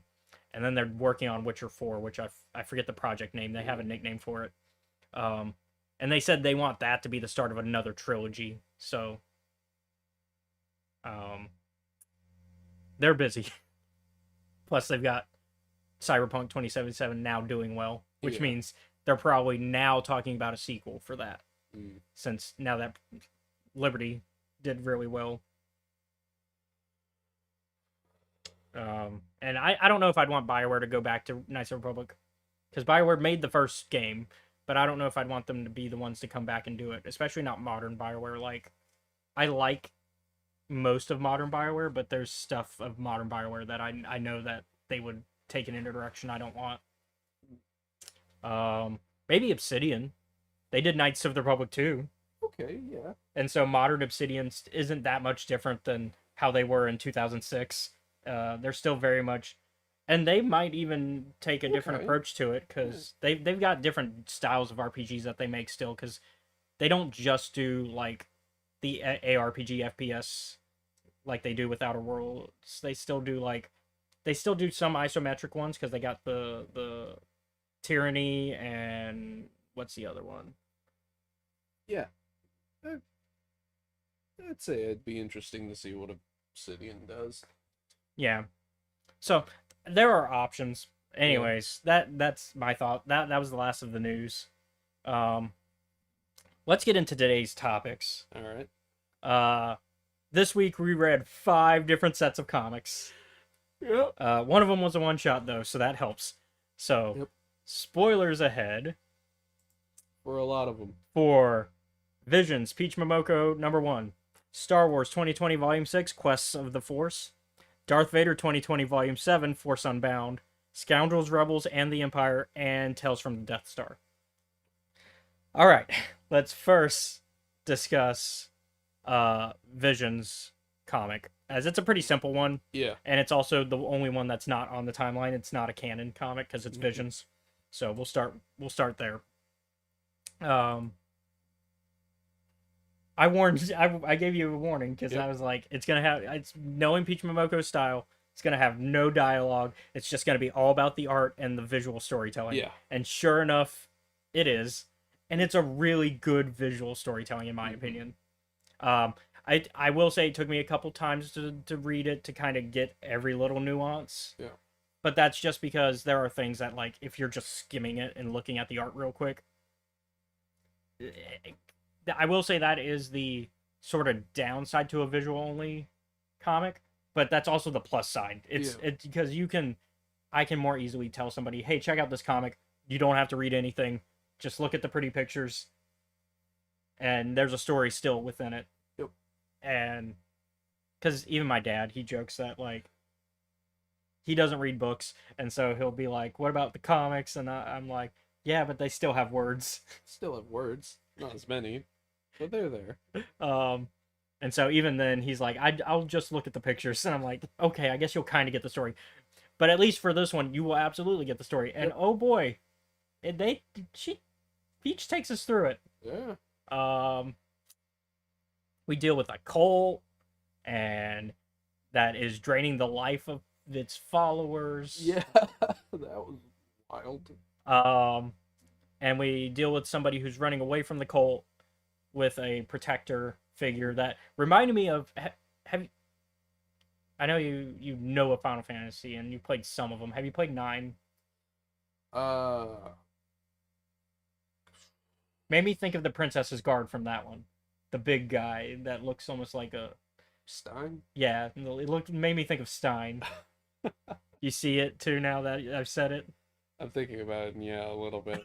It made me think of Stein from Final Fantasy 9, and so, and then they run into like this kind of street urchin Yeah. character that. A thought that later crossed my mind was, who gave this 8-year-old a gun? And so they work with the street urchin to then go back and deal with Yeah. the cult. And in the process, Stein, he dies. Yep. His soul gets taken by the leader of the cult. Yep, gets slurped right up. Our main protagonist, the runaway, she gets mad about that and uses a lightsaber to then kill the cult leader. Which I thought was a cool moment. And then get a lot of pretty art of that explosion and everything going on, and all the cult people going, "Oh my god!" Holy shit! What do we do? And then yeah, so it's just her and the street urchin left, and they leave, and they're like on to better things. And then unfortunately, it turns out the cult's still gonna exist because one of the cult members then drains the soul of the dead cult leader. It's like, it's mine now. Yeah, kind of creating this vicious cycle. Yep. Altogether, though, like with most Peach Momoko things, I would recommend it. Yeah. I would love to see them get to do an actual animated episode of Visions. Visions Volume 3, Peach Momoko. Because I, like, in my head while watching it, I was thinking of, like, Star Wars-y music that would fit with certain moments. And I'm just like, this would make a Vision, like, this is... It would. It's very good. And so... I think her style translates well, and it wouldn't be the first no dialogue Visions episode. Because a couple Visions episodes have done that trick, I think, if I remember correctly. At least one. At least one of them. So no talking. Yeah, no talking. Just nice music and sound effects, and maybe some efforts. Get the grunts and efforts. But, I mean, altogether, pretty good. Like I said, that one was a simple one. Now on to doing the more difficult ones. We're going to start with Star Wars 2020, Volume 6, Quest of the Force. Anywhere in particular you want to... Oh, so let's talk about where we left off with Volume 5. Because remember, they're in no space. Yes. And so when we left off with them in no space, it ends it with them being found by the group that they were looking for the fuel of. Yes. And so, in this one, the first half of the volume is them figuring out a way out of no space and helping this group. Yeah. Which at first, rightfully so, the Captain Blythe, who's the leader of this operation, is like, yeah, there's no hope. Let's get used to it. Get used to living here with us, and we'll assign y'all some jobs, but for now, we're gonna lock you up because we don't know you yet. Yeah. Which... Fair enough. Fair. Even Leia's kind of like, okay. Yeah. I get it. I think most of them actually take it very well, actually. Yeah. Like, if Han was not frozen in carbonite right now and with them, he would be he would be so pissed. But everybody else is kind of chill about it. They're like... Yeah, they're like, we get it. And so, although they are trying to find ways out, which Blythe is like, no, stop doing that. And so... Of course, Luke is also dealing with still his issues with the Force, because the events of a Maxine station happened, and that weird Force wave went out throughout the galaxy. Like, who opened this fucking box? Because everything's the answer is shit. The answer is Kira. Yeah, Kira opened this damn box. The answer is Kira. And we know the plan. The plan didn't work, though. The plan didn't work. But everybody felt it. Yeah. And so they basically go, hey, we actually have, like, they realize that the missing piece of leaving Yeah. is, so the people at the station and with the fuel are like, we have like the codes to get out of here, we just don't have the parts and the machinery to make it Yeah. happen. We know we need a Nihil engine, we don't have one. Yep. And so then Chewbacca's like, wait a minute, we have one. So it's over there in the great, Yeah, it's in the Great Hall, you know, where all those kill droids are. and they're like, oh, We'll send you guys. you guys, You want it so bad, you go. you go get it. And they're like, all right, cool. We're Can keeping we have Leia our- though. Can we have our weapons back? Sure, man. Yeah, you're gonna need them. But we're keeping Leia as insurance that you don't just leave without us. Yep.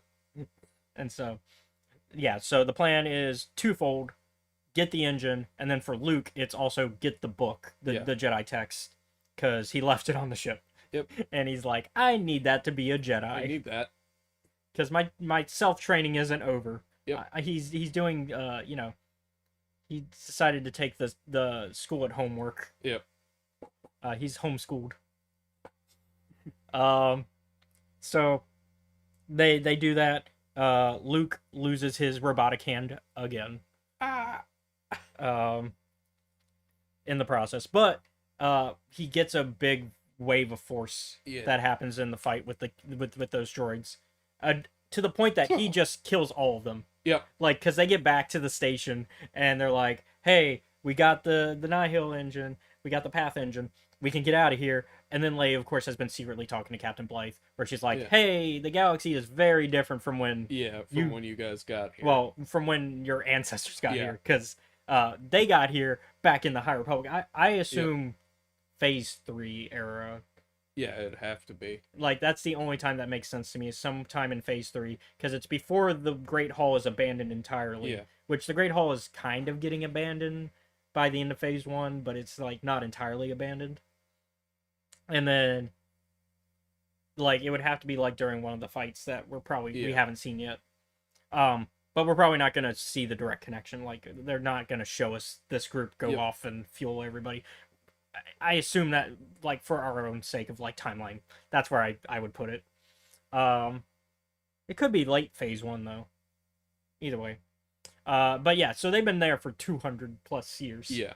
And so Leia's like, yeah, the galaxy's very different. It's no longer a republic, it's an empire. Also, that empire sucks and is fascist and evil, and there are people working to take that empire down. And then Lando's like, Leia, you got to tell them more than that. You got to be upfront. And she's like, okay, yeah, we're part of that rebellion, so we're outlaws. Yep. And so Captain Blight's like, okay, I'll talk to my people and see who wants to go and who wants to stay. Yeah. Because now we have the option. Because guess what? You wiped out all those droids, so now we could live on the Great Hall. Yep. So, which would make, like, farming and resources easier, because now they have ground Yeah. to do that on. So they're like, yeah. And so some of them go with mostly the younger generation of Yeah. the people living there. And they basically go, hey, some of us will join up with your rebellion and others will kind of do our own thing. Yeah. And a couple people are going to go back with the Path engine. Yep. So that way we can travel in and out whenever we want and nobody else can. And the other half of the deal is you don't tell anybody fuck all about us. Yep. We don't exist as far as you're concerned. Yep. But we'll also give you over half our Yeah. fuel because we don't need it. Because we live here. We don't need fuel. Which is why they still have that fuel after 200 plus Yeah. years. Because It's like we don't have anywhere to go with it. yeah.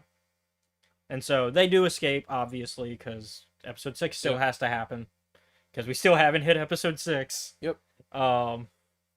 And so they get out, and eventually, like, everything gets settled down. And the second half of the volume is Luke basically trying to rebuild his lightsaber, because, oh yeah, his lightsaber got destroyed when his hand got crushed. Yeah. That's the other major part.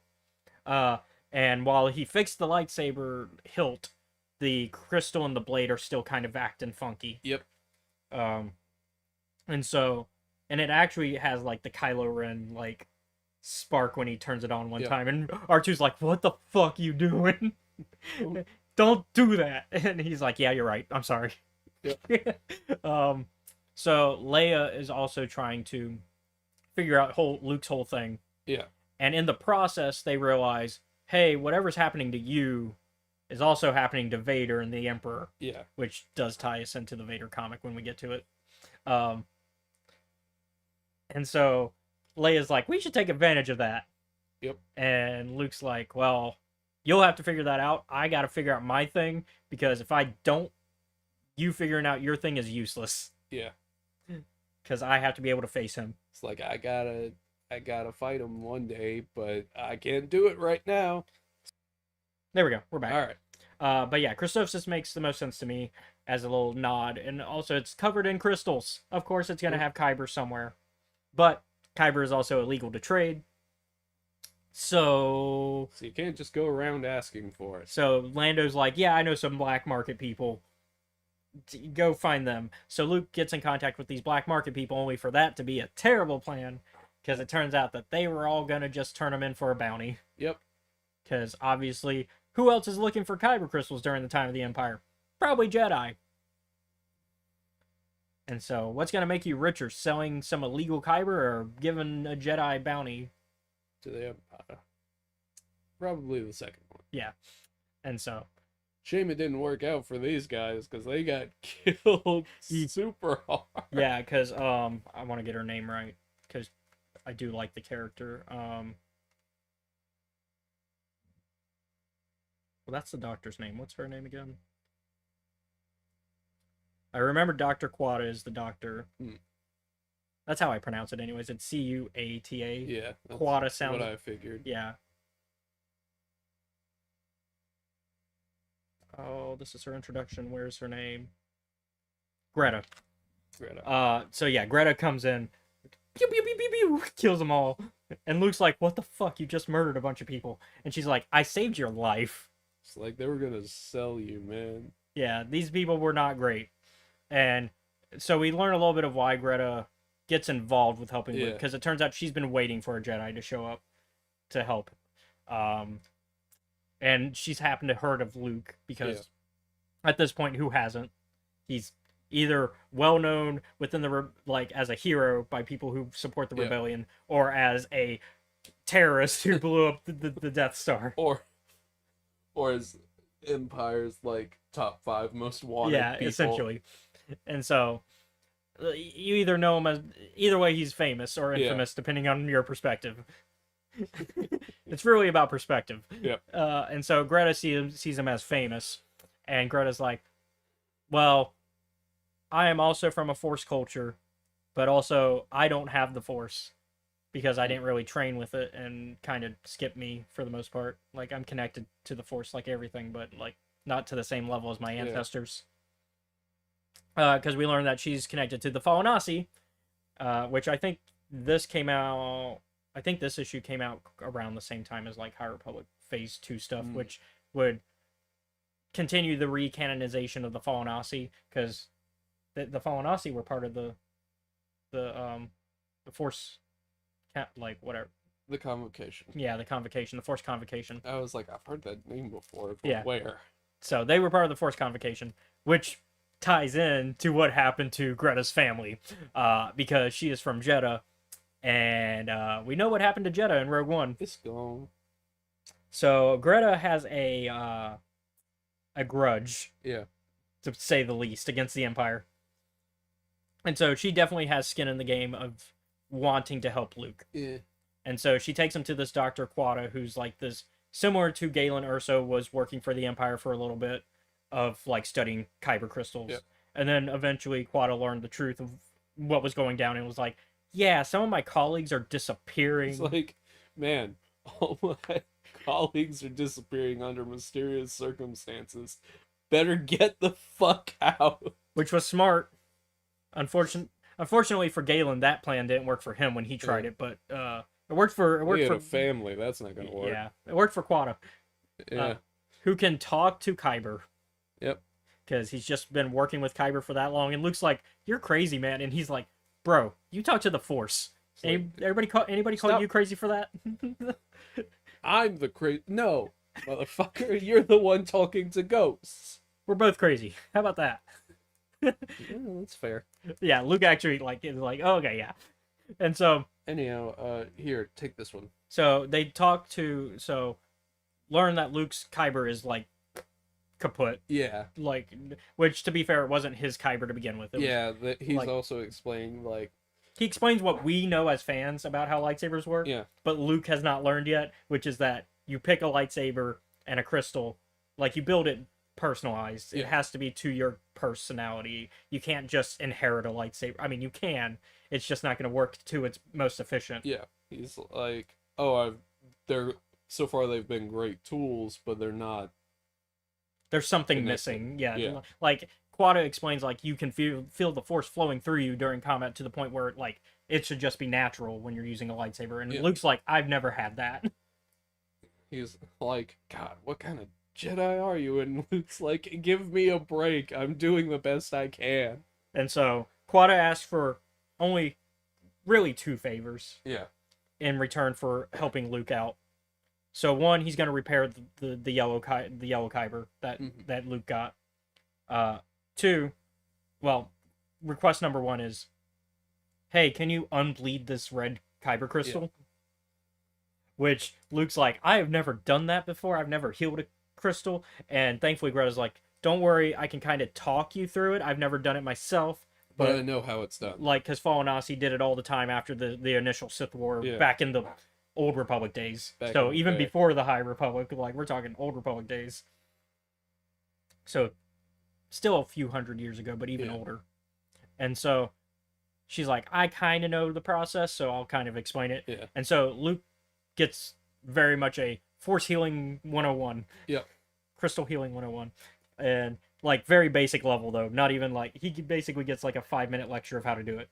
Yep. And so he's like, okay, I'm gonna try this, and he goes inside the crystal and runs into the Sith, because the way it works is you have to remove essentially the being that caused the damage. You have to like, Yeah. but you don't want to fight them. You want to embrace and heal the trauma of the crystal. Yeah. Too bad the crystal doesn't want that. The crystal's like, why the fuck would I want that? Because like he runs into a version of the Sith who bled the crystal Yeah. as part of like, but it's the crystal subconscious that he's talking to, really. At least that's how I interpreted it. And so he's like trying to do that. Unfortunately, it's not going well. Yeah. And so he immediately like breaks out of that, and Yep. Quada's like, thanks for trying. You did the best you could. Yep. Oh, at least now I've seen kind of how like happens. I wish I could have seen it, healed, but Oh well. I'll uh, take what I can get. yeah, it's all about the science to me. Yep. And so he then hands him a clear crystal and is like, here, try connecting with that one, because Luke still needs his own crystal. Yeah. So he's like, here, you need that. So he hands him a clear one, which Luke's like, I've never seen a clear one. And he's like, meditate on it. Try doing that. Yeah. And so Luke does that. And he ends up talking to Yoda, Yeah. which I interpret as the actual Yoda. I think that's meant to be the interpretation. I think it's Mhm. meant to be that Luke did talk to Yoda and not just a crystal version of Yoda. Yeah. Because we see Ben after the conversation. Yeah. So I think, however the meditation of creating it worked, made it to where he talked to Yoda for real, even though Luke's like, you're not real. Like, and he leaves thinking it's not real. It's like, what is this fever dream I'm having? But he also didn't see Ben show up. Yeah. Like, that's after he leaves. So basically he kind of gets stuck in the Yeah, crystal. he's like, how do How do I leave? And Yoda's like, oh, you didn't learn how to do dramatic exits? Is that in your fucking book? Yeah, because Luke's talking about how he doesn't need Yoda really at the moment because he has the Jedi text, and Yoda makes a joke about that. I'm like, that's a great line. Yeah. And so it turns out that Quada's letting Luke get trapped. Yeah. And of course, Greta's like, what the fuck? Why? And He's like, I want to see what happens. and so eventually, Quada helps him leave. Alright, fine. And so then we get Ben showing up, and Yoda and Ben are like, he's not quite ready, but he's getting closer. Yeah. The fact that he got this far The fact is a that good it got sign. Here is impressive. I'm like, how? All right, cool. Yeah, like it's like he doesn't know what he did yet, but he did it. So Yeah, it's one of those like moments that happens in school where your teacher's like, "How the fuck did you get the answer right when yeah, all of the steps leading up to it are just out of or whack?" like even in like other fiction like anime, it's very Yeah. anime moment of like your character doing a superhero moment, like this super powered overcharged ability, Yeah. and then going, I don't know how I did that, but I did it. I did it. And then like the rest of this that season is them learning how they Yeah. did that. We're not gonna quite get that for Luke's journey, but No. it's in the right direction. Yeah. And so Luke decides, okay, cool, I have a crystal now. I'm also gonna take that Sith one so that way I can kind of try to figure it out more because I think I can heal that. Oh. I'm out. And so Greta kind of decides to come with because she's like, I'm also done with my Yep. stuff because I promised to help a Jedi meet up with Quada. I did that, and I feel like I'm on the steps towards avenging my family. It's the reason. So a slight clarification. Yeah. Because she The basically reason Greta yeah. helps Luke is because she is like, "I'm glad you avenged my family by blowing up the Death Star. Yes, You may not have done it on purpose. He did, but she like, doesn't know that. I think by that I mean not. so on, I can go. I and- think by not on purpose, I think she means you didn't avenge my family on purpose. You blew up the Death Star on purpose, but you didn't avenge my family on purpose. That was like a side. Like I think that's what she means by that when she says not on purpose. Because yes, he blew it up on purpose. It's the you happen to avenge my family in the process. So I'll lend you a hand for this. Yeah. Whether you knew about my family or not, you still did something Yeah. for my family. And he's like, I didn't. He only discussion learned, is which he only learns between- about Jeddah. He only learns about Jeddah in canon after, because there he does go to Jeddah in some of the earlier comics, Yeah. and we'll get to them when we get to that season of the podcast. If we're still doing the podcast that Yeah. long, if not, I'll still show you the Yeah. comics. But for the the 2015 run, which is the between 4 and 5 run, he does go to Jeddah at some point and he sees the destruction of Jeddah and what happened to it. So he learns about it after the fact, but he doesn't really learn that a bunch of Force cultures live there. He doesn't know all the information regarding it. He knows that it was a holy site, but that's it, really. So I'm sorry, I took you were talking about Greta and her like why she, Oh yeah, they also have a discussion about like the reasoning behind it, and she's like, "Man, you must really hate the Empire," and he's like, "No, I did it because it's a massive super weapon that no one should have had. and it killed billions. Yeah, and it killed billions. That's why I did it because that." it was the right thing, essentially. Yeah, and she's like, "Ah, all right, cool." Yeah, because that was earlier when he was mad at her for murdering the people that were Yeah, gonna and she's like- essentially kill him. Let's be honest. yeah, and she was like, "But you've killed millions," and he's like, "Yeah, because it was already fucked." It wasn't a situation of I wanted to kill those people. It was it was no choice really. Yeah. Which I mean is not entirely true, but Well, you could have made a choice. More people would have suffered in the long run. yeah, it's one of those hard decisions. Yeah. And then the final issue of this volume is kind of almost a one-shot sort of Yeah. thing, where basically Leia's like, "Hey, Palpatine and Vader are currently distracted. Let's kind of destroy the morale of the Empire even Yep. more, because we already did that one thing on Empire Day, which we talked about last time Mhm. when we talked about Volume 5. So Volume 6, they're like, let's do that again, but this time on Coruscant." Yep. And And you go, what? so they get the best pilots they can get. Unfortunately, they don't get Shara Bay because that would have probably helped, but she was busy. Yeah. But they get Lando, Chewie to fly the Falcon. They get Nien Nub, and then they get 3 others. Yep. I very brushed them aside because the comic Guess does who as well. lives? Yeah, because guess who lives and who dies? The 3 I don't name die. Because basically they go in with, well, the plan is they get smuggled past like Yeah. the first layer of defense for Coruscant, because Coruscant has like so many layers of defense because it's the capital of the galaxy. Yeah, of course it's going to be defended. It It would step be- one it- of the plan works pretty good. Yeah, hide in poo. Yep. Well, fertilizer, but poo. Yep. And so they hide in the fertilizer, and the fertilizer man's like, "It's just fertilizer," and the Empire's like, "Yeah, this smells. Yeah, go ahead." Go on. And the ships are in the fertilizer, Mm. and so then they launch the ships out, which means they also just released a bunch of poo into Yep. space. That's what happened. And so they fly out, and they're like, "All right, time to go in," and they immediately dive to lose our audience. Well, there we go.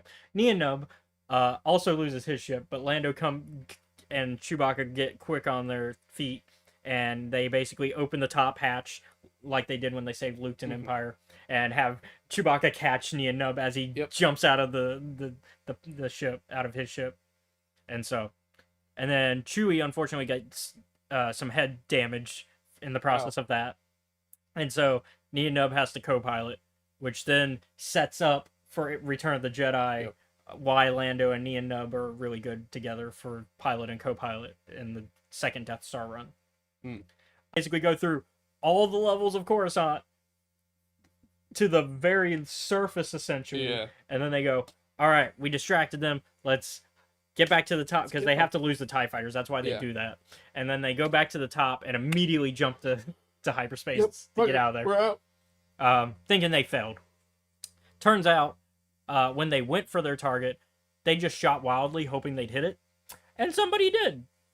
Turns out, and now it's all over the HoloNet, Yep. and it turns out that the statue of Palpatine got hit hard. Yep. Like the face is gone, and like it's broken, and the Imperial commander that was in charge of trying to defend Coruscant is like, "Turn off all the cams, stop this from airing, what Yeah. the fuck?" and her underlings like, "It's a little too late for that." Yeah. There's one of them, like, kind of at the end of it, she's like, "Get that fucking repair crew out of here. We're not going to be able to fix this by the time Palpatine finds out. Yeah, it's like, So whatever's going to happen is going to happen." but also like try to cover it up so that way, Yeah. like, because we don't want to like show Palpatine want the the- failure. We don't want him to see the failure, but we also won't be able to fix it in time. Yeah. So that's Volume 6. Yep. For Star Wars 2020, which brings us to Darth Vader 2020 Volume 7, Force Mhm. Unbound, which has a more immediate consequences to what's going on with the weird Force connection with Yeah. after a Maxine station. So, a lot of stuff happens in this. We get consequences for the handmaiden stuff. Yep. But it's not really a focus on that.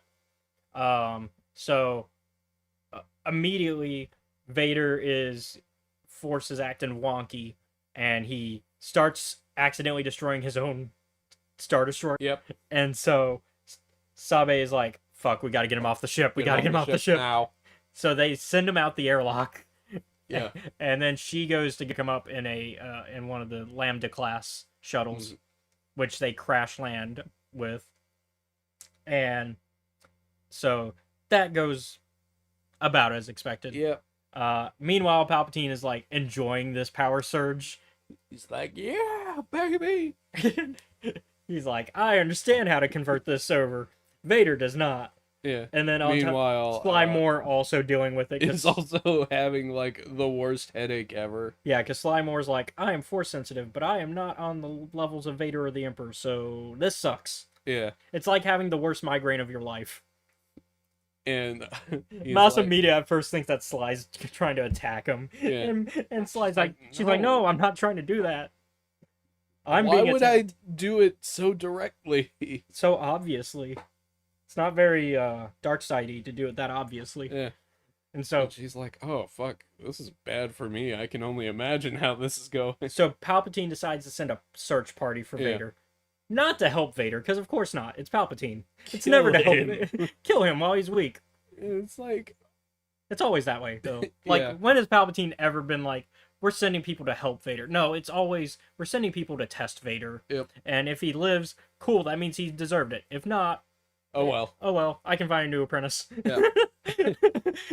later on during the comic, Slimemore's like, "This is awful. How the fuck is this not working on you?" And he goes, "I am the strongest." Like, I feel this surge and it feels great. He's like, this is amazing. Which unfortunately goes against Leia's theory. Mm. Because Leia Yeah. was hoping Palpatine's weaker. He's not. He is distracted, though. He's That is- distracted.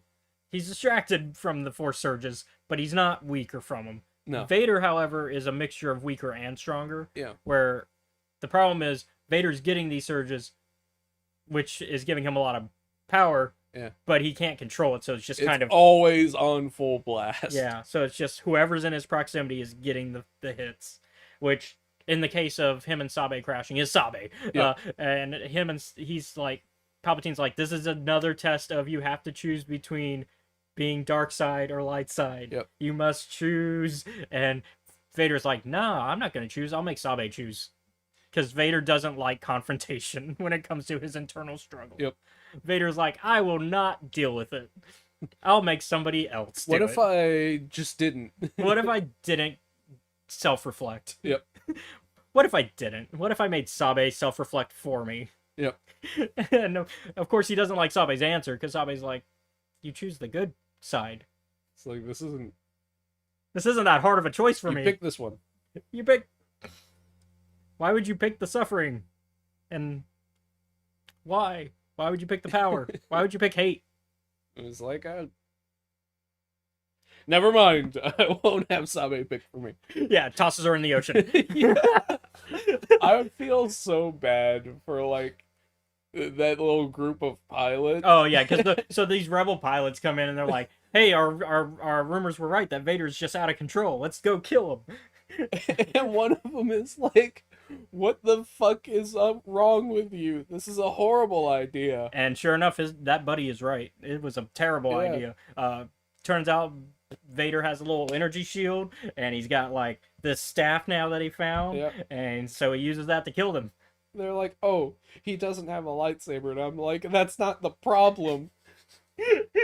And They're so like, "He can barely stand," and I'm like, "You guys don't know, but this is like the worst possible time." yes, this Yes. is. Hi. Hello.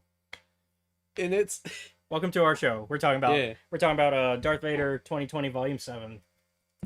And it's like, oh man, I sure am glad we're going up to the Force equivalent of a minefield. Yeah. So And it's like,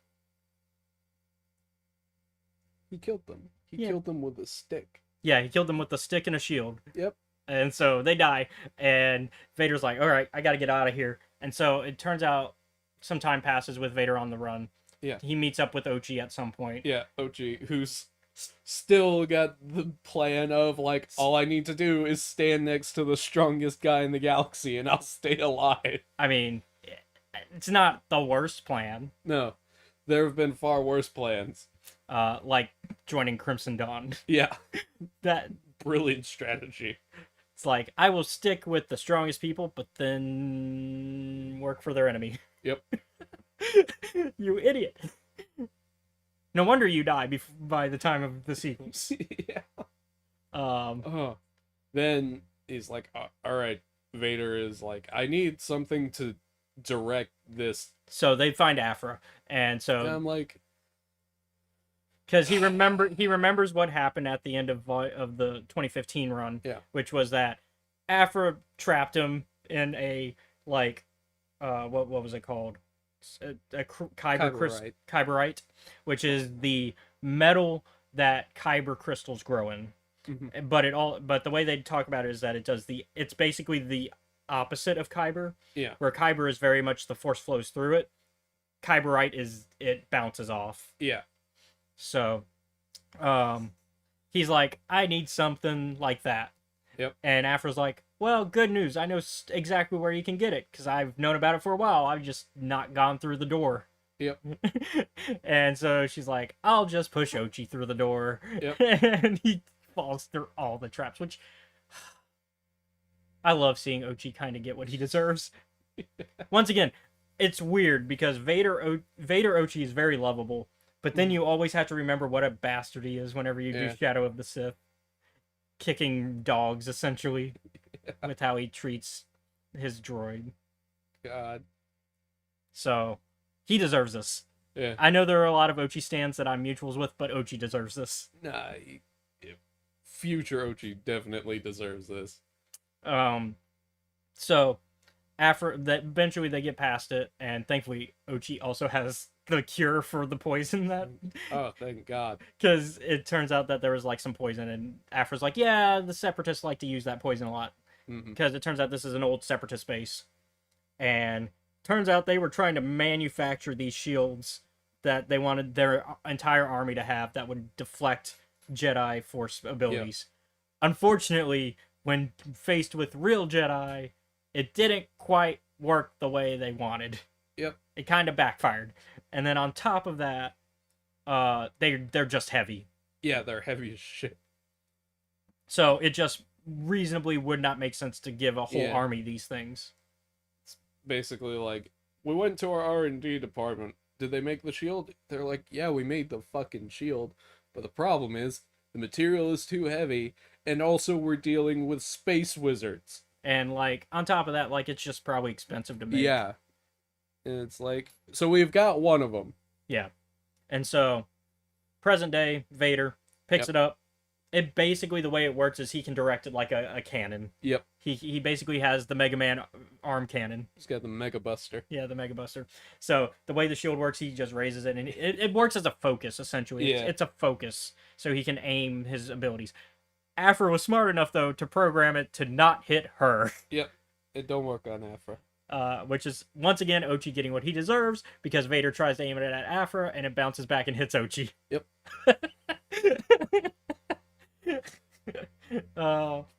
Don't worry, he'll get to try out his new toy pretty soon. Yeah, because we learn about, honestly, the best subplots ever in Star Wars, I feel like, which is all the droids that Vader has ever killed want revenge on Vader. Yep. And so they all come up with this collective droid community where they're rebuilding each other and coming up with the ultimate strategy to kill Vader. Yep. Which I think might be the best subplot ever. Yeah. And so Like, obviously it's not gonna work, but it's a very fun one. droids that this include that are highlighted especially are the bounty hunter droid that that he killed, that was part of the bounty hunter crew that he forced Valence to be a part of. Of course we got 000 and BT. Mhm. And then we've got the Zed droid, which is the one that worked for Sabe. Mm-hmm. And so they're like, hey, you work the closest to Vader, how do we trust you? And he's like, because Sabe reprogrammed me after I died. And so basically the plan, also some of the droid crush. Yeah. So once again, a lot of memorable faces coming back because they're like, fuck this guy in particular. Yeah. And the way it's working is they're like, you still have most of your memories, so we're just going to use those to come up with the best strategy to kill Vader. Mm-hmm. It's basically like a video game where you just die over and over, and you just come up with a new plan for how to better defeat the person that killed you. And so it's just like, oh, okay, this is actually a pretty good plan. Yeah. Unfortunately, there's a traitor amongst them. Mm-hmm. And so they deal with fighting. So they drop the fight on Vader at the Separatist compound. Yeah. And so Vader gets to try out his new shield, which they planned for that. Yep. So they put the big ball droid that was part of the bounty hunter crew up at front because they're like, you can probably handle the blast. Yeah. And so they have him handle the blast, and then the droid crush droid. The plan is to get him closer because Vader took his arm. Yeah. Or his leg. He took parts from him to rebuild himself. Yeah. And so he's like, I still can control those because I still have my same memory core functions. Yep. So at the end of the day, I'm still connected to If those I get parts. close enough, I can start fucking them up. And so they try to slow him down that way. Unfortunately, Vader gets the jump on him and reverses that situation and is like, oh, you're trying to control me? I will control you. Yep. And so, yeah, so the droid crush immediately starts turning against the other droids. And then it turns out Zed's the big traitor because he's like, oh yeah, this was all so I could bring all of Vader's enemies together at once. So that Vader's approval. Yep. And then BT and 000 take advantage. They're like, yeah, we're going to swap sides because, like, we're going to join the winning side because, like, we don't care who we murder. We just want to murder. Yep. So, I guess they consider killing droids as murder, even though they come back. So, I mean, Temporary murder. temporary murder. But yeah, so that all goes down, and then Afra uses this as a chance to escape. So she runs away. Goodbye. And Ochi's like, yeah, you should get out of here. I won't go because I still think I can hang around Vader a little bit longer. But you go. You're not gonna come too? It's fine. I got this. And so now the plan is to Vader now has another droid army for the second time because in the 2015 run, Afra gave him a droid army, Woo. which is referenced in this one. And so he now has another droid army. Oh boy. This time with more than just commando droids, though. Yep. And that's it for the Volume 7 Unbound Force, although they do include an issue from the 2015 run, with the first time Afra and Vader meet. And also when she steals BT and 000 from and creates them. Well, brings them back, because they existed as programming before. She just repurposed them. Yeah. Because they were old programming that she brought back, because that was a great idea. She woke him up. Yeah. All right, so that brings us to jumping the timeline a bit to Return of the Jedi with Scoundrels, Rebels, and the Empire. We're kind of gonna fly through this one because Yeah. we're a little past time of what I was hoping. Yeah. Long story short, it kind of goes over through several different. Perspectives, Yeah. because we get In the lead, We get up to, Jabba's- like, episode 6. yeah, and like stuff during that's it. before, during, and a little Yeah. nothing after. So before and during, a little bit after actually, because Max Rebo kind of ends with an after the events of the movies thing. But the first one is Jabba's palace, where we see the droid, the medical droid there. Yeah. The torture droid. It explains. It explains- it got to this point in life. Yeah. So we see that it tried to turn on Jabba, tried to get free after Yeah. talking to R2. Does not go well. Nope. No, it does not. And then we get some Ewok stuff where it's a few Yeah. shorts. It's a different amalgamation of different stories that the Ewoks are telling each other by the campfire. And I imagine this would be probably a little bit before almost like maybe the night before Leia and them run into the Ewoks. Yeah. And we get some cute little. This is another one like Visions that we talked about earlier, where it's no real dialogue. Like they use imagery for dialogue, but there's nothing like Yeah. in basic or English. And one of them's a cute little story that's kind of done in the old Ewoks cartoon style. Hmm. And then you got like a horror story of like a hunt, Yeah. and then you get like the kind of the setup. So maybe this is like one of them running into the scout troopers and taking them down. And so this all sets up them wanting to be heroes for the rebellion. Then we get Lando and Chewie on an adventure setting up, trying to basically figure out how to get into Jabba's palace so they can Yeah. save Han. Basically setting Yeah. up the breakout. Yeah, and Chewie's having none of this talk about things and negotiate nonsense. Then we get a perspective from an Imperial who finds out a little bit of truths about the second Death Star and its creation, and he learns a little bit too much info. And he actually tries to get that info out to people, and that doesn't end well for him. It ends up with him in a prison similar to Andor. He's like, man, I was trying to do my job as best I could. Yeah, because he wasn't trying to get the info out to rebels. He was trying to get it to where he could improve the Death Star essentially. And unfortunately, the ISB droid was like, nah, Yep. I'm gonna turn you in. And like, man, the interrogator is like, so you're either a rebel spy or you're or incompetent. you're incompetent. Which is it? Either way, we're locking you up. Either way, we ain't letting you go home. So yeah, they lock him up in one of those facilities that's similar to Andor. Yeah. And then we get a rebellion story that's Mon Mothma focused, Yeah. and it's about the Empire basically hiring some bounty hunters to try to take her out a few days before the Death Star 2 run. Mm-hmm. And we get the return of Kez Dameron and Shara Bey, where Yeah. they work together to try to stop this assassination plot. Mon Mothma Yep. kind of manages to hold her own though, so but they come in to help as well. Still, I'd say Mon Mothma pretty much had it handled though. Yeah. Which is interesting because she's very much talks about being a pacifist, but this is like, I guess self-defense is fine in this case. Yeah. And so, like, the weight of Mon Mothma's importance though is put into Yeah. this comic where they're like, you are the leader of the rebellion and also probably the first choice of leader of the New Republic Yeah. when we refound So if you die, because Akbar is trying to like protect her, and Mon Mothma's like, I'm good, and Akbar's like, no, you don't understand the cost, and she's like, yes, I do, which she does, but yeah.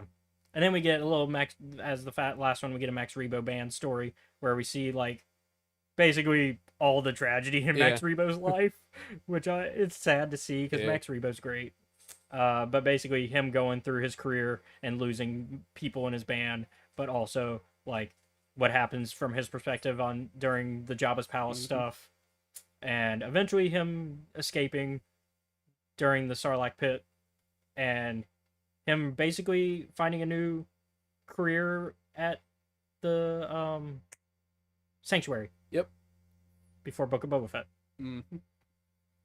Which is why I said that one probably takes place shortly after episode 6, because he probably like joined Sanctuary after the events of episode 6. Obviously not close to Book of Boba Fett episode 6, but still. Whew.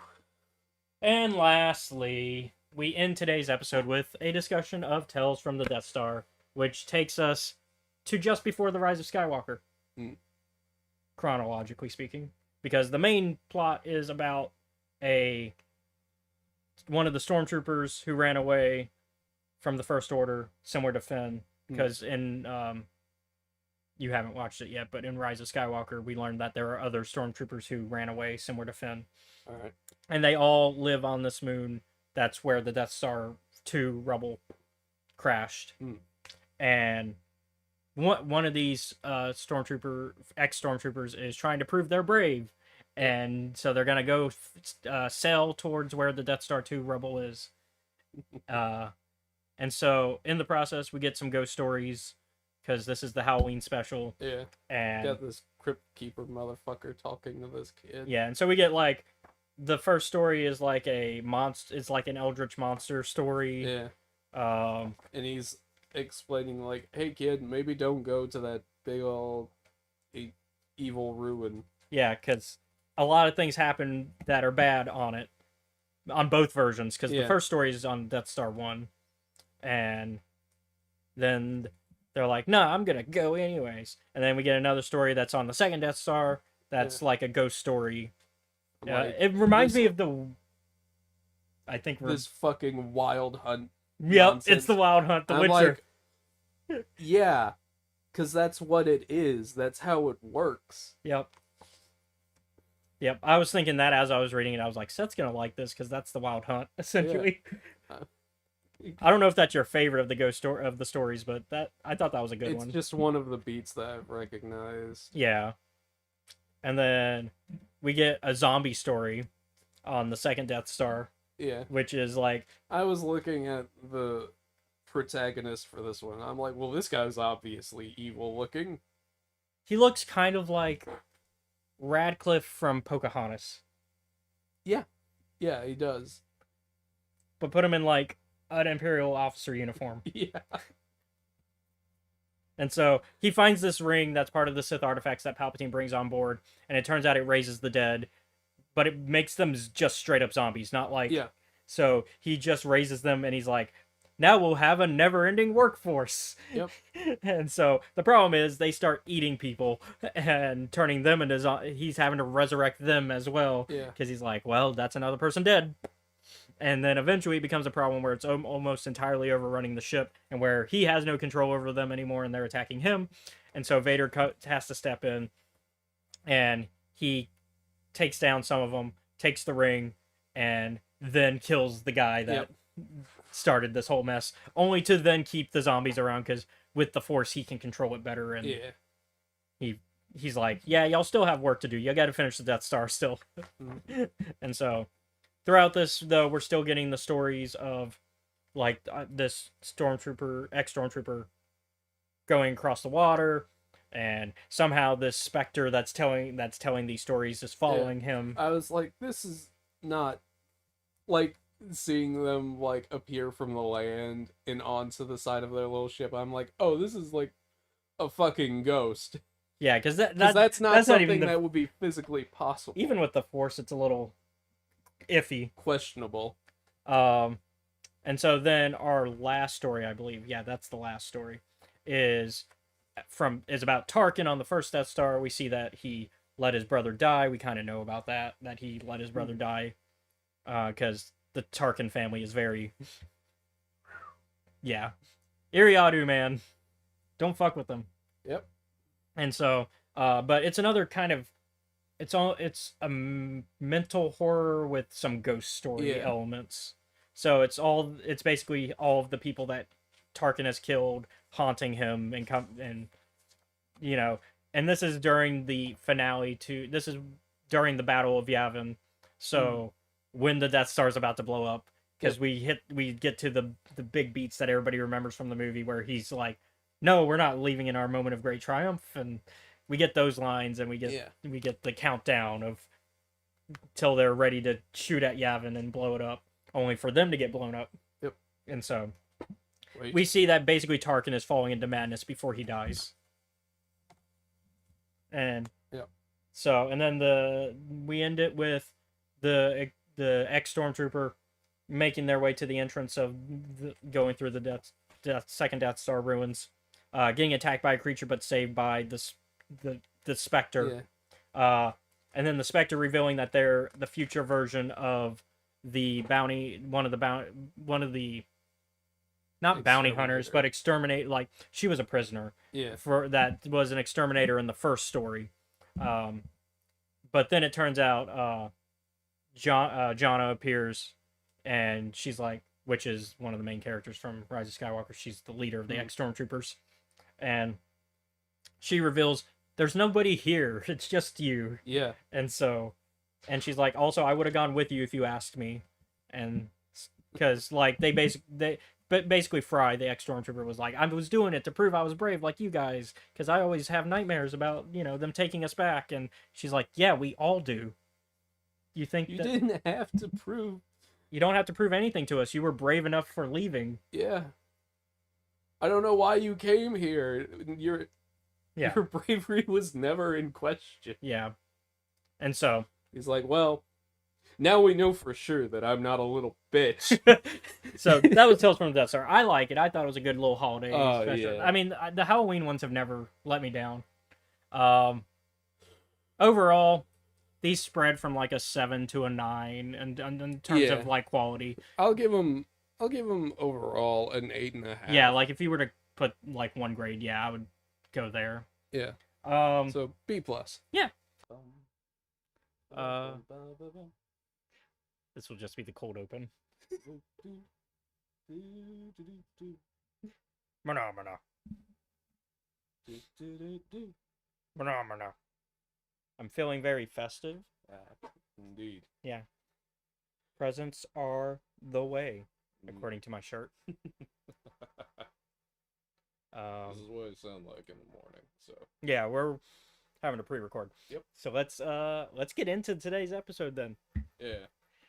Hey everybody, welcome back to Escape Reality Star Wars Talk. I'm your host Caleb. I'm Seth. I talk Star Wars with this man. And we, like I said in the cold open, we had to pre-record today. Yeah. It's probably coming out around the same time. It depends how fast I can get the upload.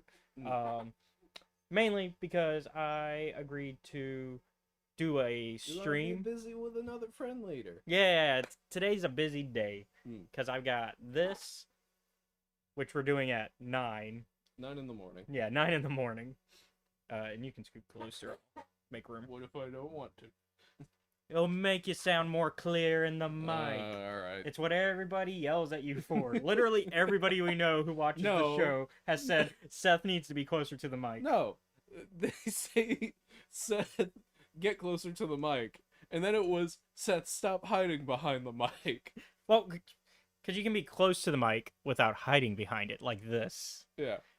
Of course, now it's harder to do that when we're sharing one mic. It was easier at the studio when we had 2.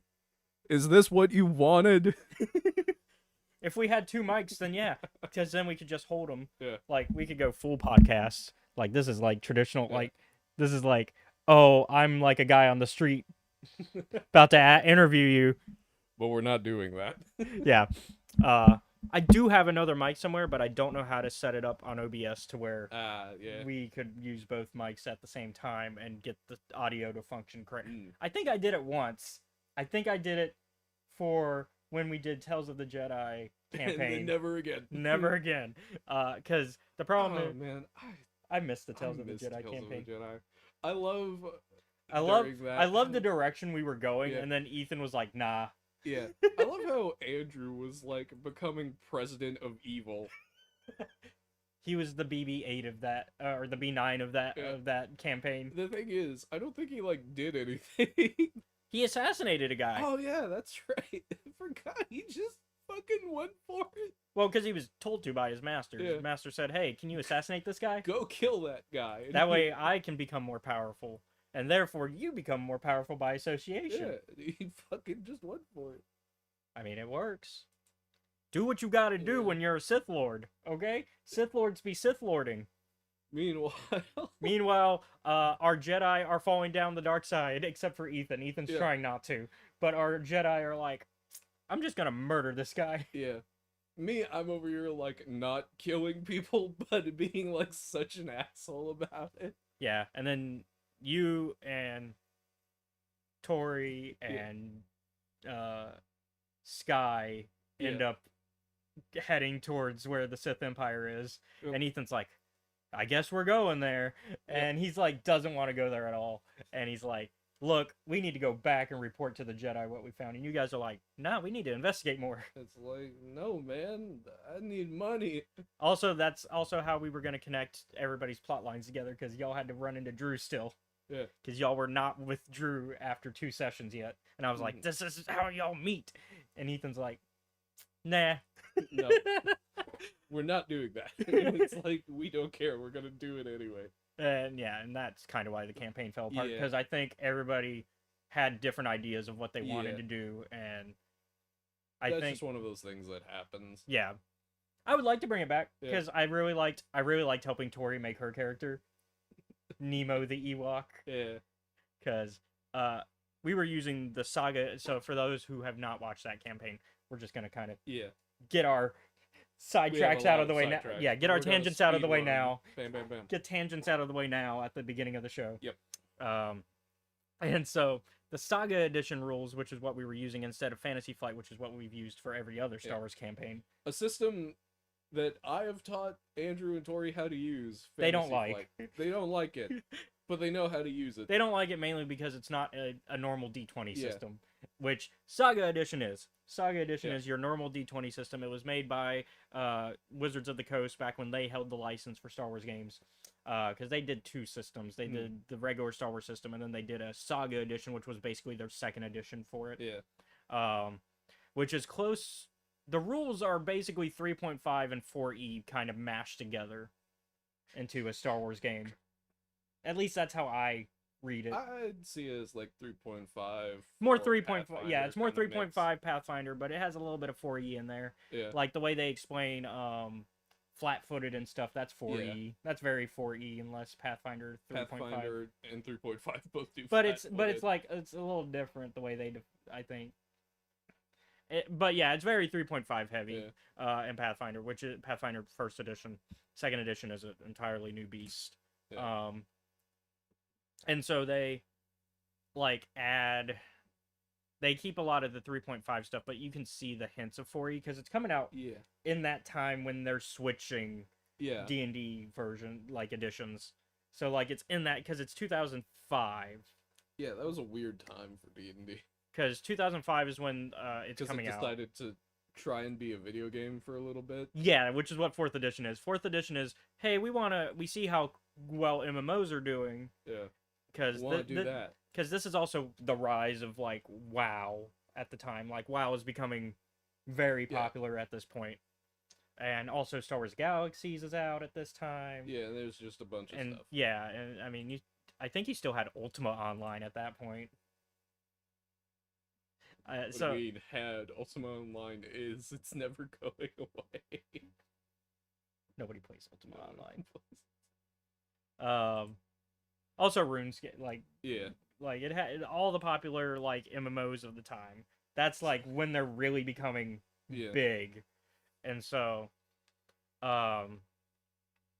Wizards decides let's copy that formula. Let's make combat more like an MMO, and the numbers more MMO. So you're creating less of a class and you're creating a archetype. So you're either the tank, the healer, or the DPS. Mhm. And some people liked it, not a lot, and not enough to keep 4th edition going for very long. I mean, I guess it ran pretty long in hindsight because it made it all the way to 2013. That's 8 years. That's a respectable amount. Yeah. So Because that's when 5th edition kind of Yeah. started. Because 2013 is when they did D&D Next. They were still doing 4th edition, kind of. And then 2014 is when they officially switched to 5th edition. And So- yeah. I was thinking about this, and Oh, this is something I was thinking about. we'll come back. Hold on. Hold that. Mm. Hold it Oh, yeah. close. I was going to explain why Saga Edition's important. Yeah. Okay. So, with Saga Edition, it is broken. Mm. Because, like 3.5 in Pathfinder, it's very min-max approved. Like, if you're a min-maxer, you like Saga Edition. Yeah. I had an idea for where I wanted to take my character. I don't think anybody else did. Yeah, and so, like, min-maxers love Saga Edition because it's broken in the same way Yeah. that 3.5 is a min-maxer's favorite D&D edition. Mhm. And so, an example of this is the Ewok Scout, which you can break. We're never gonna find that fucking Ewok. No, because so the way it works is you create ranks similar to 3.5 in Pathfinder. So you create ranks in your skills, and that's how much you add to your roll for that skill. Mhm. With an Ewok Scout, if you build it correctly and you add the right starting feat, you can have a 20 on your stealth. Like I said, we're never gonna fucking find them. So that's Unless on they top of roll your roll. So really unless you roll a poorly. nat 1, You're... which even then I think because Star Wars Saga Edition is like D&D, technically for skill checks That's not a it critical does fail. critical fails don't apply, although most DMs say yes. Yeah. Same thing with critical successes because it makes the game more interesting. Because it makes it more interesting if you can crit fail or crit succeed. Mm. It also makes it to where like the impossible DCs are possible to Yeah. a degree. Because if I say DC 25 and you have a Plus 4 4, or plus 3, which is the average, honestly, Yeah. for a skill. I'd say plus 3, plus 4 is the average for a skill. Plus 5 is if that's your proficiency or expertise. Mhm. But I'd say most average first to third level players are gonna have like plus 3s, plus Yeah. 4s. You're not, You're not beating that. no, especially 5th edition, because once again it Yeah. goes away from the ranking system to where you have like can have really high points in a skill Yep. to a more point based off your abilities. Anyways, your thought if you still held it. Yeah, I still held it, and I was thinking about it, I'm like, I played the weirdest, like, understanding of tabletop game systems, Mm-hmm. in that it goes, if I'm remembering the order correctly, it goes Pathfinder, Saga Edition, Munes and Masterminds 5e.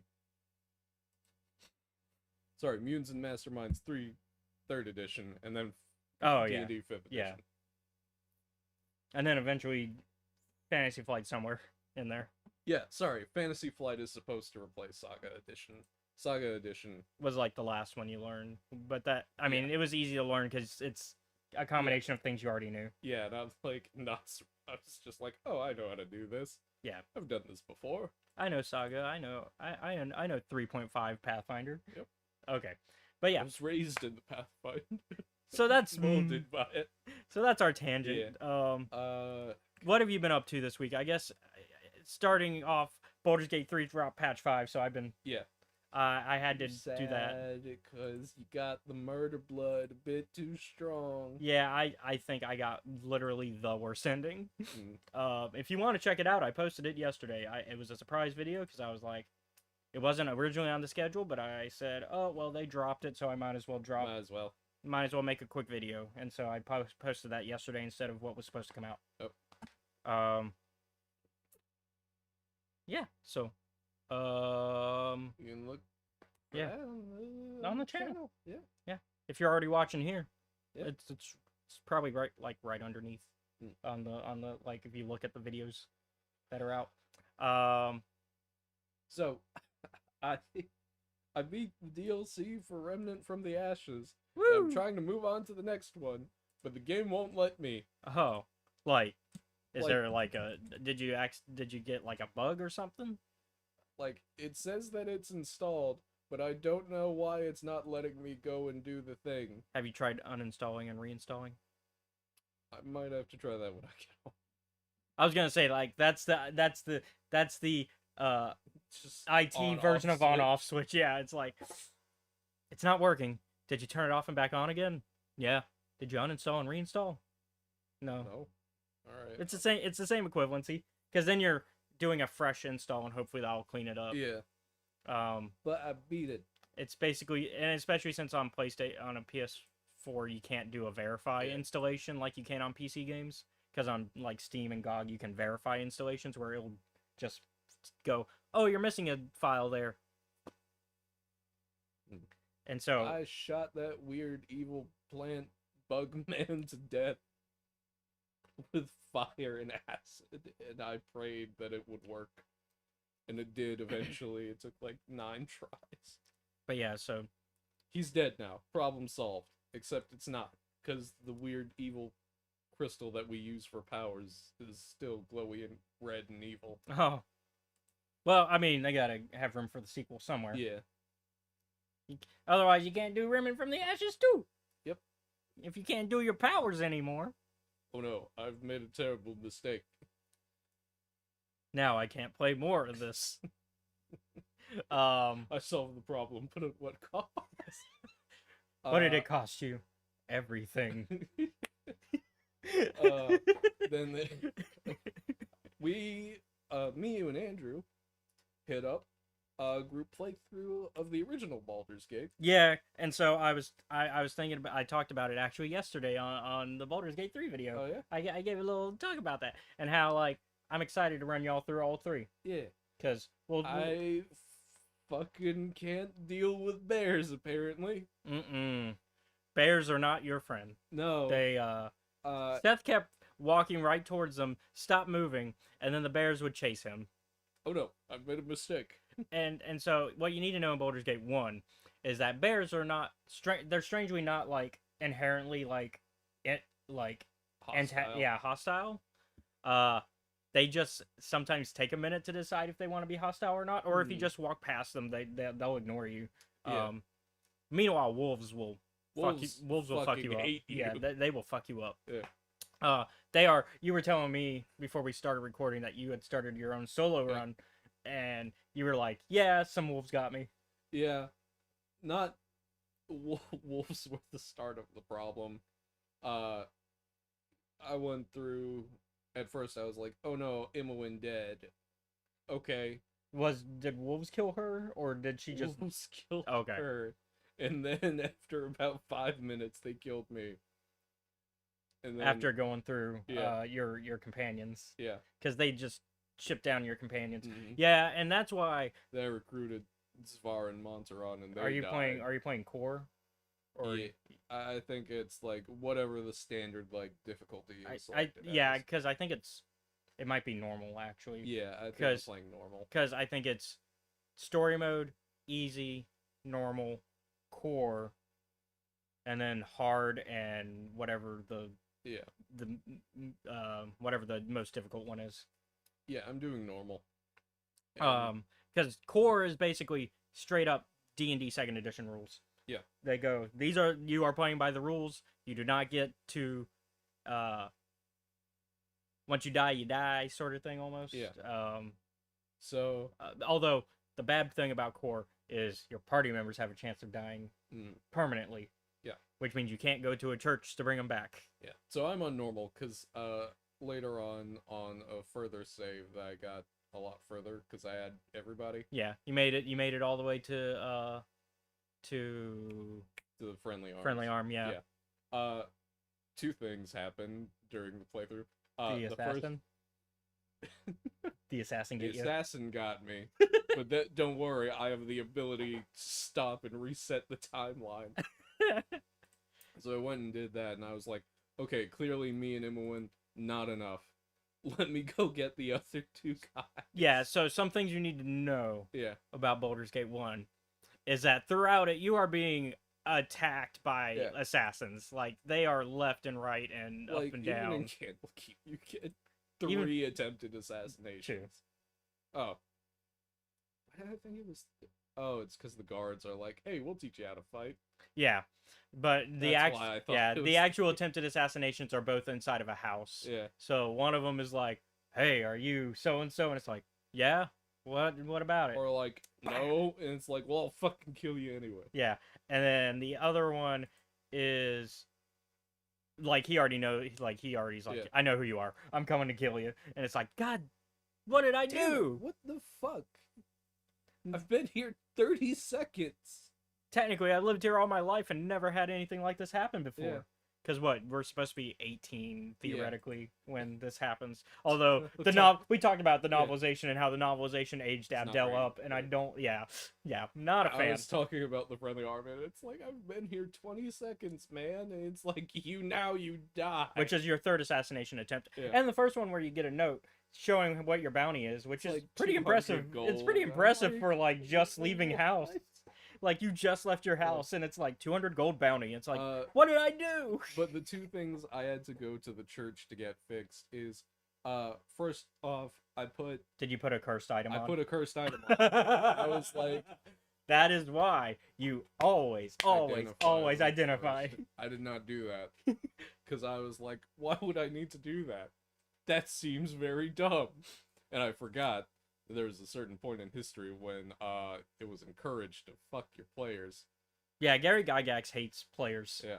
Well, hated because he's not around, but Yeah. hated his players. There's a reason why they talk about the what is it, the what's the name of that?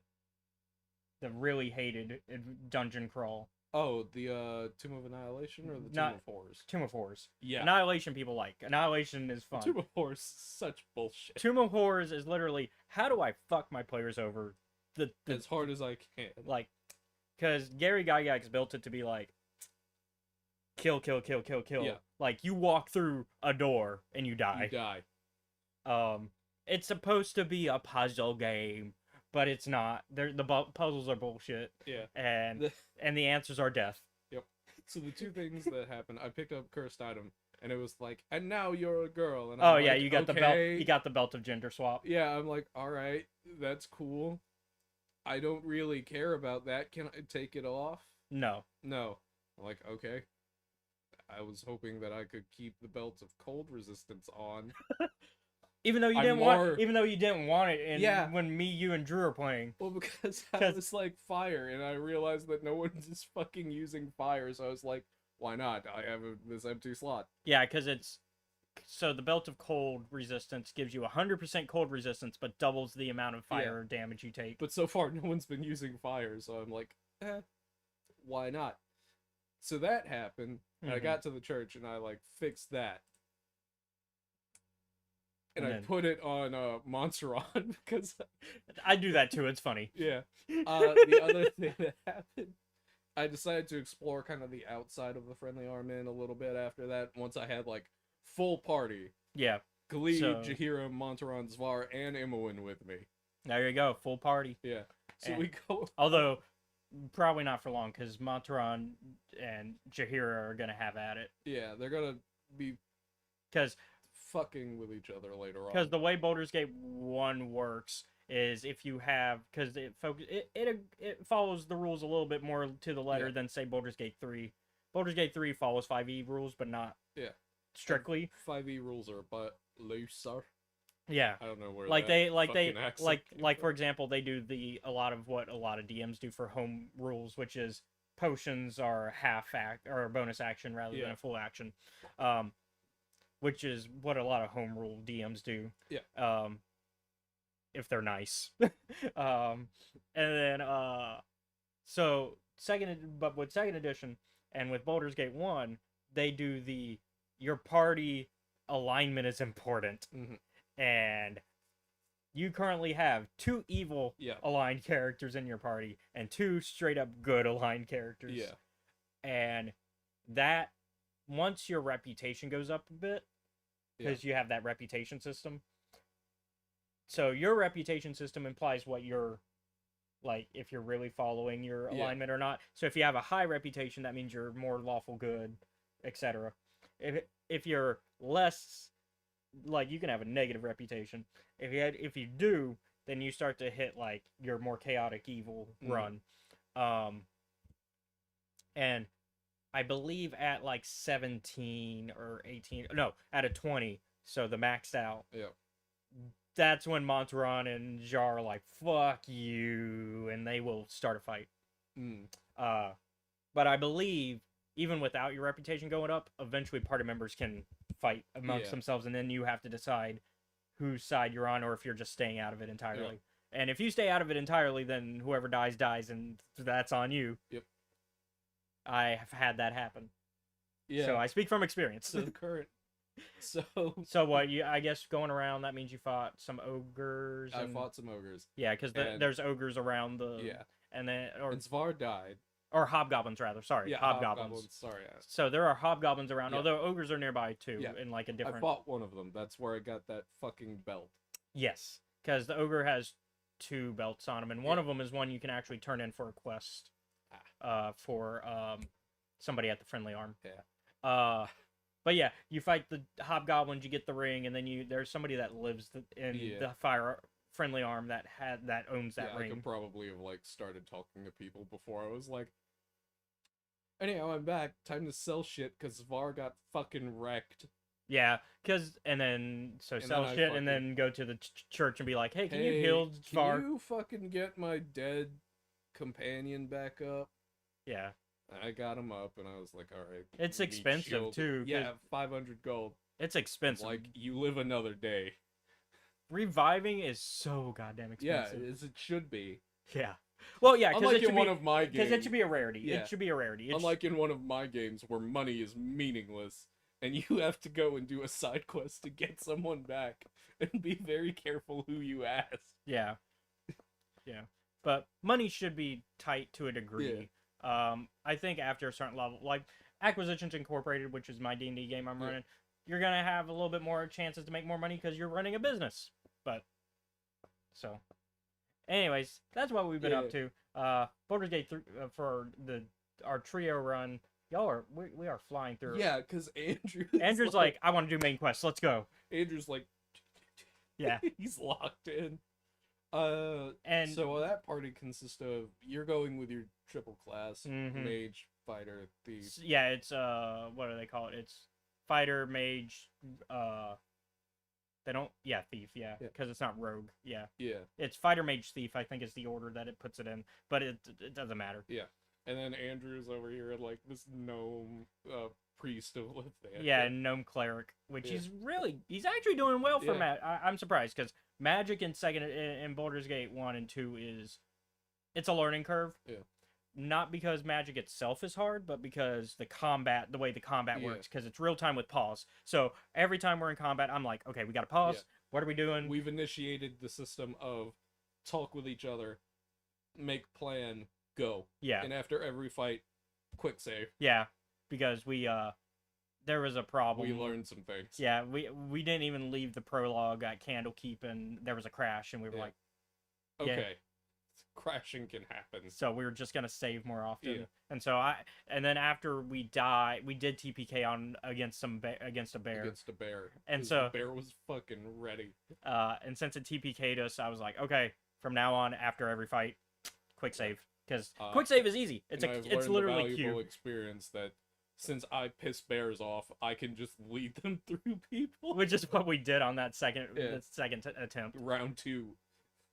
Because Fucking run away from the bear. initially the idea was you got half health Yeah. like in one swing Oh shit. because we're level 1s. Yeah. So you got half health immediately, and I was like, okay, go to Drew so that way he can heal you. Important context. I am playing a like Kensai fighter. Yeah, so you're going up to the front thinking I'm gonna swing my sword, Yeah. and then immediately get halved. Bam. And so we're like, okay, you need to go back, you need to heal. And meanwhile, I'm ranged at the moment. I got Yeah. Emma Winmate. I'm running all the NPCs. Yeah. So that way, saving them the hassle of it. Although you could probably I'm learning it. you could probably run Thank God handle the there's a load. pause button. Yeah, there's a pause button, and also like there's quick keys to Yeah. switch between. Like literally 1, 2, 3, 4, 5, 6 are your like 6 Yeah. main, and then 0 is all. So if you want to highlight all of them, and that way you can command them all to walk at the same time. Yeah. What Well, I normally do is I hit all, start an attack, Yeah. but then I will like for magic users I switch between them real quick and go, okay, you specifically do that. That way I do the initial all in, and then any like smaller details I have to switch, I Yeah. can do that. Andrew is, like we said, he is. He's speed. learning. He's a quick learner, and he's also like main story. Fuck everything else. yeah. We haven't done you a and your single. problem with that damn chicken. Fuck you. Yeah, we haven't done a single side quest. No. What do you mean? Apart from the ones in the tutorial Yeah, area. yeah, we did all the tutorial ones, but like that's a case of I kind of let them explore, Yeah. and then I didn't tell them how to leave yet, and we did them all by happenstance. Yeah. And I was just like, okay, that's all of them, and then they were like, oh, okay, we can leave now. Yep. And like on top of that, like you don't get to come back, Yeah. so Nope. do them all. Because unlike the No- rest, no because like the comeback. rest of the world, you can do them whenever. Yeah. Up to a certain point. Like the chapter before the last chapter. Yeah. I would argue is your last chance to do every side quest. Just me talking to Dorn and seeing him later, and all three of us being like, you know what? This seems like not our fucking problem. Yeah, because so we're playing Enhanced Edition, which comes with a few extra NPCs and fully voiced NPCs. Yeah. For the Enhanced Edition ones, because Beamdog was like, let's add some new characters, and so they added Dorn, Nira, and Monk. Oh, God. I know where he is. Rashid. He's in the streets Rashid. preaching about justice. With I think it's kung fu. Rashid. I think that's how you pronounce it. I think so. Yeah. So yeah, because we made it all the way to Nashville. We're actually in the mines already. Yeah. And so like we made it to Nashville, and y'all heard Rashid preaching and like doing his kung fu Such moves. is the path of the righteous. And like doing his kung fu moves because he's a monk. Yeah. And Drew was like, "What the fuck is he doing? He's flipping out." Also, we started reading Stones in a Graveyard, and I guess the gravekeeper was like, "Hey, can that shit." Like, I don't know what we did, but he was. Yeah, very we started upset. reading them because there was one that said Andrew Yeah. died. I forget what dumb way it was, and Drew was like, "I died." It's like, how did I die? But I yeah, can still move around.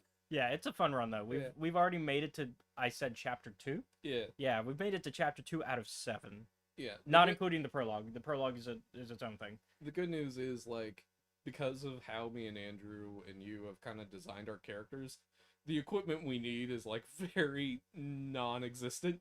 Yeah, like because I'm a fighter mage thief, I literally cannot wear armor. Yeah. Well, I can. I have the ability to wear the heaviest of armor, but But no magic. add no magic and also no thieving skills if Yeah. I do the heaviest. if I do like light armor, then I can still do my thieving, but once again, no magic. So, mage robes it is once we find some. Yep. Yeah. So a mage holding a great sword. I thought you were gonna say gun. No, although that might be my Baldur's Gate 3 modded run Wow. because I did add the firearms mod Yeah. and the artificer mod and the goblins and ASMR, Yeah. so you can be playable goblins or ASMR. Anyways, But I think we that's about it. we tangent for longer than I was thinking. No. So let's get in. We're gonna skip news this week. Yeah. And we're just gonna dive in because there's a lot to talk about with Eye of Darkness. So, as usual, Spoiler warning. as we talk about Star Wars: The High Republic, Ba-da-ba-da-ba. The Eye of Darkness, with our boy Markion right on the Yeah. cover. All right. You got questions for this one? No, or I figured just free Open chat. discussion? Yeah, open discussion. First off, this is the most Avar book. Oh yeah, Like, we get a lot of Avar.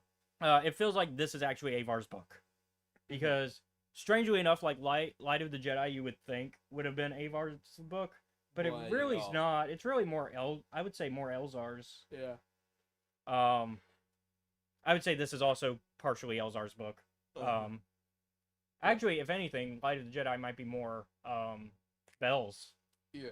because Bell's really, I would agree. It's more Bells now. Thinking about it for a moment, because we get the whole because battle, most of it is from. because we get the Bell. battle of or whatever planet it is. Sorry, I was Yeah. thinking Ahsoka for some reason. You get the planet of Ephraim. Ephir, yeah. Yep. Or no, it's Ephrona. Ephrona. There we Yeah. go. I got to it eventually. Because they have the magnet of horses. Yeah, the Battle of Ephrona happens, which is Bell's like point of view chapters. Yeah. We almost start off in Bell's point of view after we get through the countdown. Because we get the scene with him and Loden. Well, not through the countdown, but in the middle of the countdown. Mhm. And we get that scene with him and Loden where Loden pushes him out of the plane. But I'd argue it's Light of the Jedi might be Yeah. his book. This is arguably Avar's and Elzar's. They are the two who take up the most page. Yeah, take up the most chapter. Like if you look at it like a Game of Thrones thing where it has like the point of view, each chapter is a point of view. I would say Avar and Elzar take up the most Yeah. point of view chapters. Avar. Man, I'm fucking trying, and I can't get out. And these goddamn scav droids won't leave me the fuck alone. Yeah. Meanwhile, Elzar's like, how the fuck do I get in? How do I get in? How do I talk to Avar? Avar! Fuck.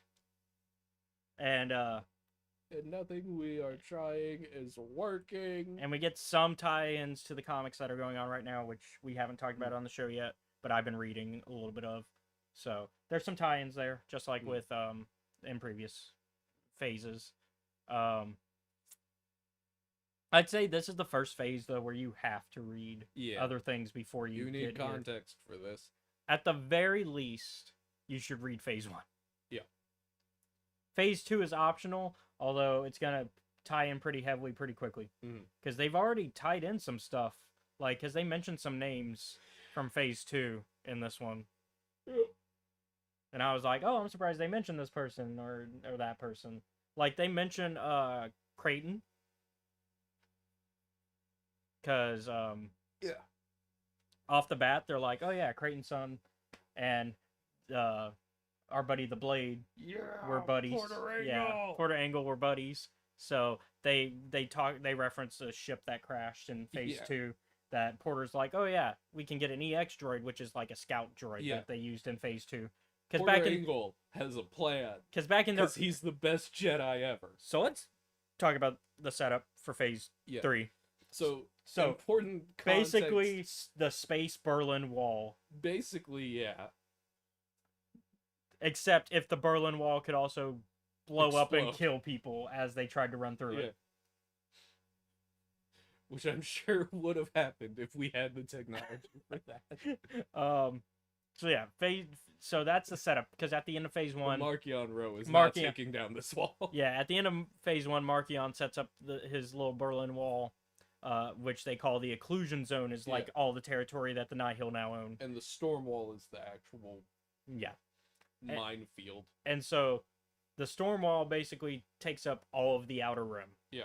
So anywhere, and there's no way to hyperspace through it without A path drive. path drives or blowing up. Yep. So you either have a path drive or you blow up. And even if you have the path drive, you have to have the specific Otherwise, it don't work. you have to have the specific coordinates because that's a thing that Yeah. Avar runs into when she steals the food truck. Oh shit! I didn't think about this. Because 'Cause there's if you don't, scav droids. scav droids, which we talked about in Yep. Tales of Light and Life. So once again, They're annoying. so that's probably the only phase 2 context you Yep. need is Tales of Light and Life, which because that one is like, hey, set up for scav droids. Yep. Same thing with Midnight Horizon, although they don't talk about them as much Yeah. because we learned that that's why they had the that's factories why on they were Corellia. Corellia. And so scav droids will basically just rip your ship apart. Yeah. If you don't have the correct Proper codes. codes, yeah. Because Star Wars, you Yep. got to have your codes. Papers, please. All the wrong.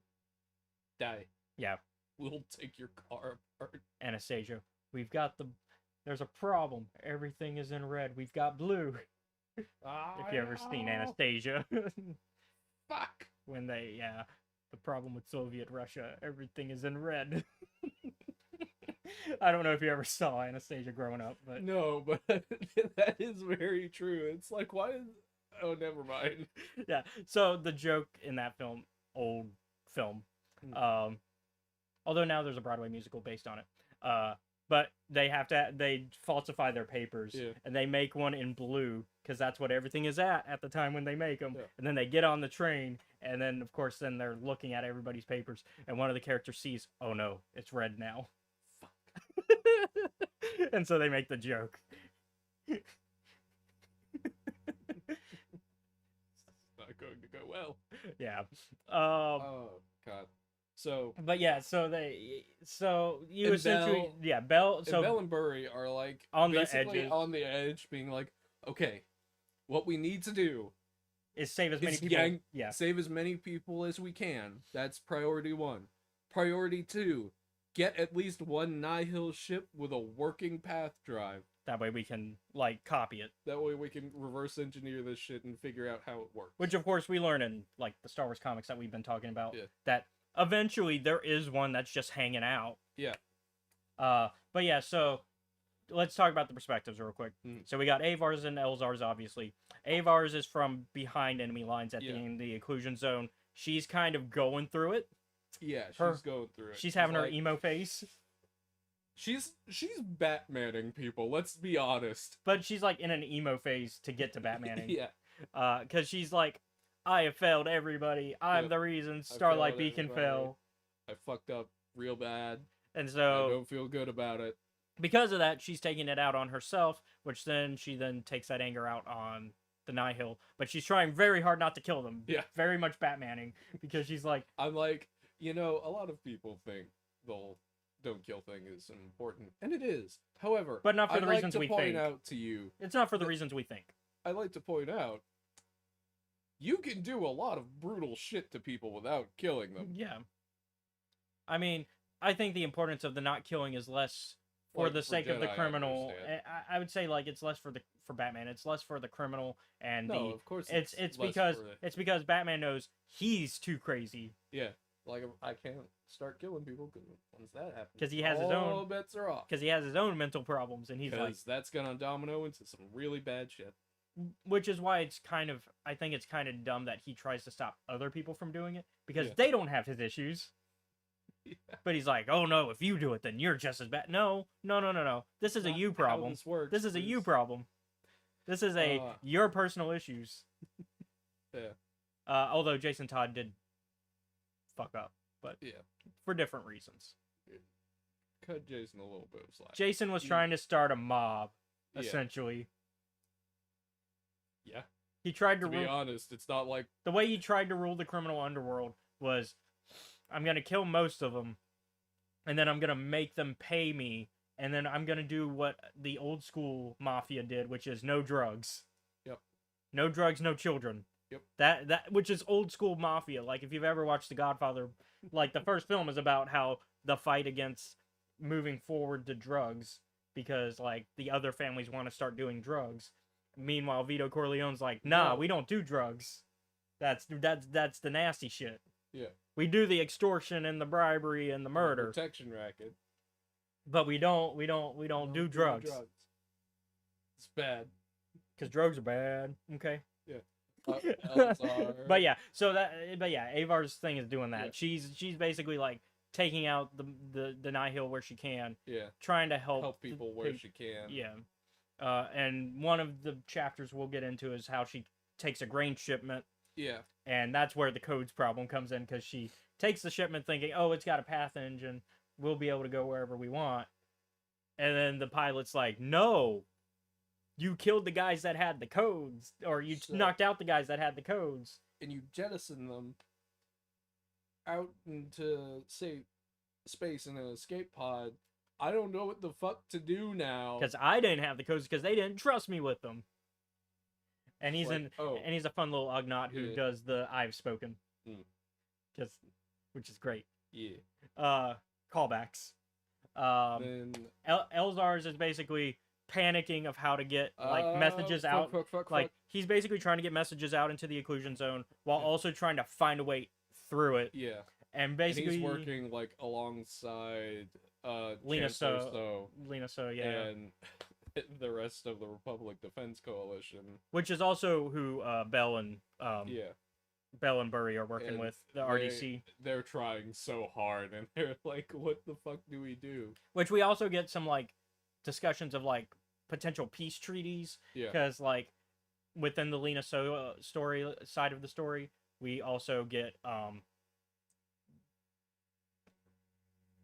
Staros, Gira. Gira Staros, Yeah. because we learned that she Gira's deeply realized regrets what that she did in phase she's- one. Oh no. I'm I on made- the wrong team. Oh fuck. I realized that the guy who I am boning Is a does murderer. not know how to not do the murder. Yeah. She has officially gone Call of 'Cause- Duty switching sides. But Yeah. unfortunately it's too late. It's really too late for he her. He don't know what else to do. That's just how he is. At least that's how I interpret the ending of the book. I think it's Mm. too late for Gira. I don't think she can switch sides at this point. Not because she's not willing to, but because nobody else is willing Yeah. to let her. They- Like Lena, like so eventually Markion, just to like appease her, Yeah, it's basically is like, you know what, go ahead, go to Coruscant, try See to how do it a goes." peace treaty, see how they treat you, Yeah. knowing that it's not gonna work because Markion's playing chess, Yep. and while Gira is playing checkers, Mhm. and Markion's like, they're gonna tell you no, they're gonna imprison you, and they're gonna attack the occlusion zone wall. Yep. That's his predictions, and he gets 3 for 3. Yep. This man should be gambling and going to So- races. A slight thing. Before Gira is sent off to try Yeah. diplomacy in big fucking air quotes. Yeah, because she didn't do her best, honestly. No. Former Grandmaster Pratri Vetter is executed by the Nameless on live television. On the anniversary of when Starlight fell, Yeah. by the way, which was a big Immediately- deal because Lena. So I think this is the Lena one. So- I think this is the one mistake Lena makes Is- in the entire book. Yep. This is probably her only mistake. It's definitely her biggest mistake, which Yeah. is calling them out and saying they're not gonna do anything on the anniversary. On Markion television. saw that and he was like, "Oh, don't worry, we got you." Which they were already experimenting with Veter because they were trying to like Yeah. find ways to make the Nameless more deadly. Yep.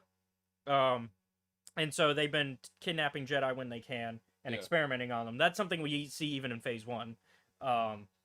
And so here they're just expanding on it, and we learn about the scientist that's in charge of that. And we talked- Baron Bulin. Yeah, Baron Bulin, which we talked about his sidekick Yeah. a couple weeks ago, and his sidekick's going to appear in the junior novel.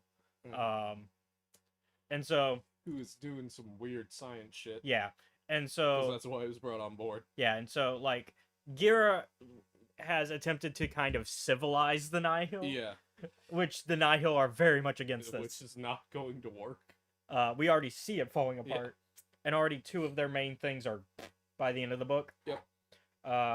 Because I think Bulin is kind of out of the picture mostly. No, he's still doing weird science shit. Okay, never mind. Then only one of their main And things is even gone.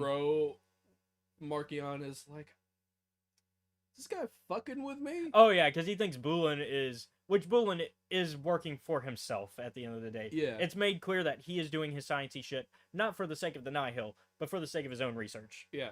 and that he's gonna dip from the Nihil the chance he Second gets. everything's- Because Markion's like, I know you're fucking with me, basically, but for right now, I'm okay with it. because the thing is, the reason Markion is like his spidey senses are on is because Bulin is being extra like performative with his like service. Like he's very much like bowing essentially, and like anytime Markion enters the room, he's like very reverent. Yeah. And Markion's like, this isn't normal. This is weird. Stop doing that. Go back to being a creepy scientist. I like you better when you. Unfortunately, his other creepy scientist flips sides at the end of Yeah. phase 1, so he can't. Whoops. And Meanwhile, so yeah, so basically they're like because is playing. Gira's trying to make them civilized. Yeah. She's created like 3 departments. Yeah. Of like to make them almost like a republic. Yeah. And so they have like their head of military defense, which is General Vice. General Vice from the who we saw in the Blade comic, which she has she's got a little bit of vendetta. a grudge. She's got a bit of a vendetta against our boy the Blade because Porter. She's like, oh, I know he's out there. I'm Yep. gonna find him and I'm gonna kill him.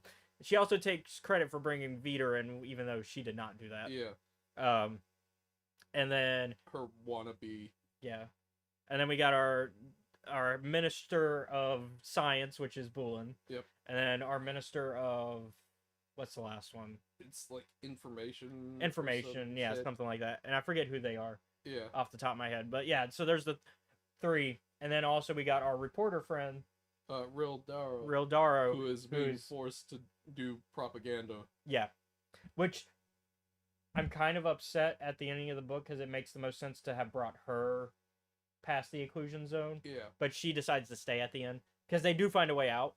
Yeah. But Real and what's the name of the Ugnaught again? Bellin. Balin, that's how the audiobook says it, but Balin, whatever. They decide to stay. He can't bail out, but he can bail in. They decide to stay in the occlusion zone to help people. They're like, we got to stay. We're gonna help people. I feel like Real Daro makes the most sense to come across though, because during the peace treaties, one of the things that like Gira is like, oh, we're fine, is like the people are happy with us. It's like no, they're not. We know they're not. The problem is there's no evidence because there's no proof of what's going on in the occlusion zone because it's a media blackout when it comes to anything going outside the occlusion zone or even what comes in. Yeah. Like they prevent airwaves and stuff. Like they allow like Chancellor So's message to go through, but they stop like other things. Yeah. So, like Elzar's messages, although he gets a couple through. Yeah. And Avar hears them, and that kind of gives her hope, which I think is a key theme in this book. Everyone is like, hope it works out. Because That's all we got. I think hope is the theme. But that's just Star Wars in Yeah. general. Like, hope is a strong theme throughout Star Wars. And I think this nails it. And I think this is almost the Empire Strikes Back of the books. Yeah. Although Fallen Star could also be that. But I think this is very much an Empire book where our heroes don't win, but they don't lose. Yeah. Which is what Empire is. They don't win, but they don't lose. Oh, There are Are you losses. sure? There are losses. There are losses. Same thing with the In Eye of Darkness. I think there are losses, but there are not major yeah. wins or losses. The most they lose in Empire is Han getting frozen and then Luke getting his hand cut off, Are you sure? 'Cause, and like, Hoth. But that's the start. Yeah. I'm Doesn't talking. make it less meaningful. It's the first act. They came in hard. First Like, act. things just got worse. First act. Usually you're gonna lose though.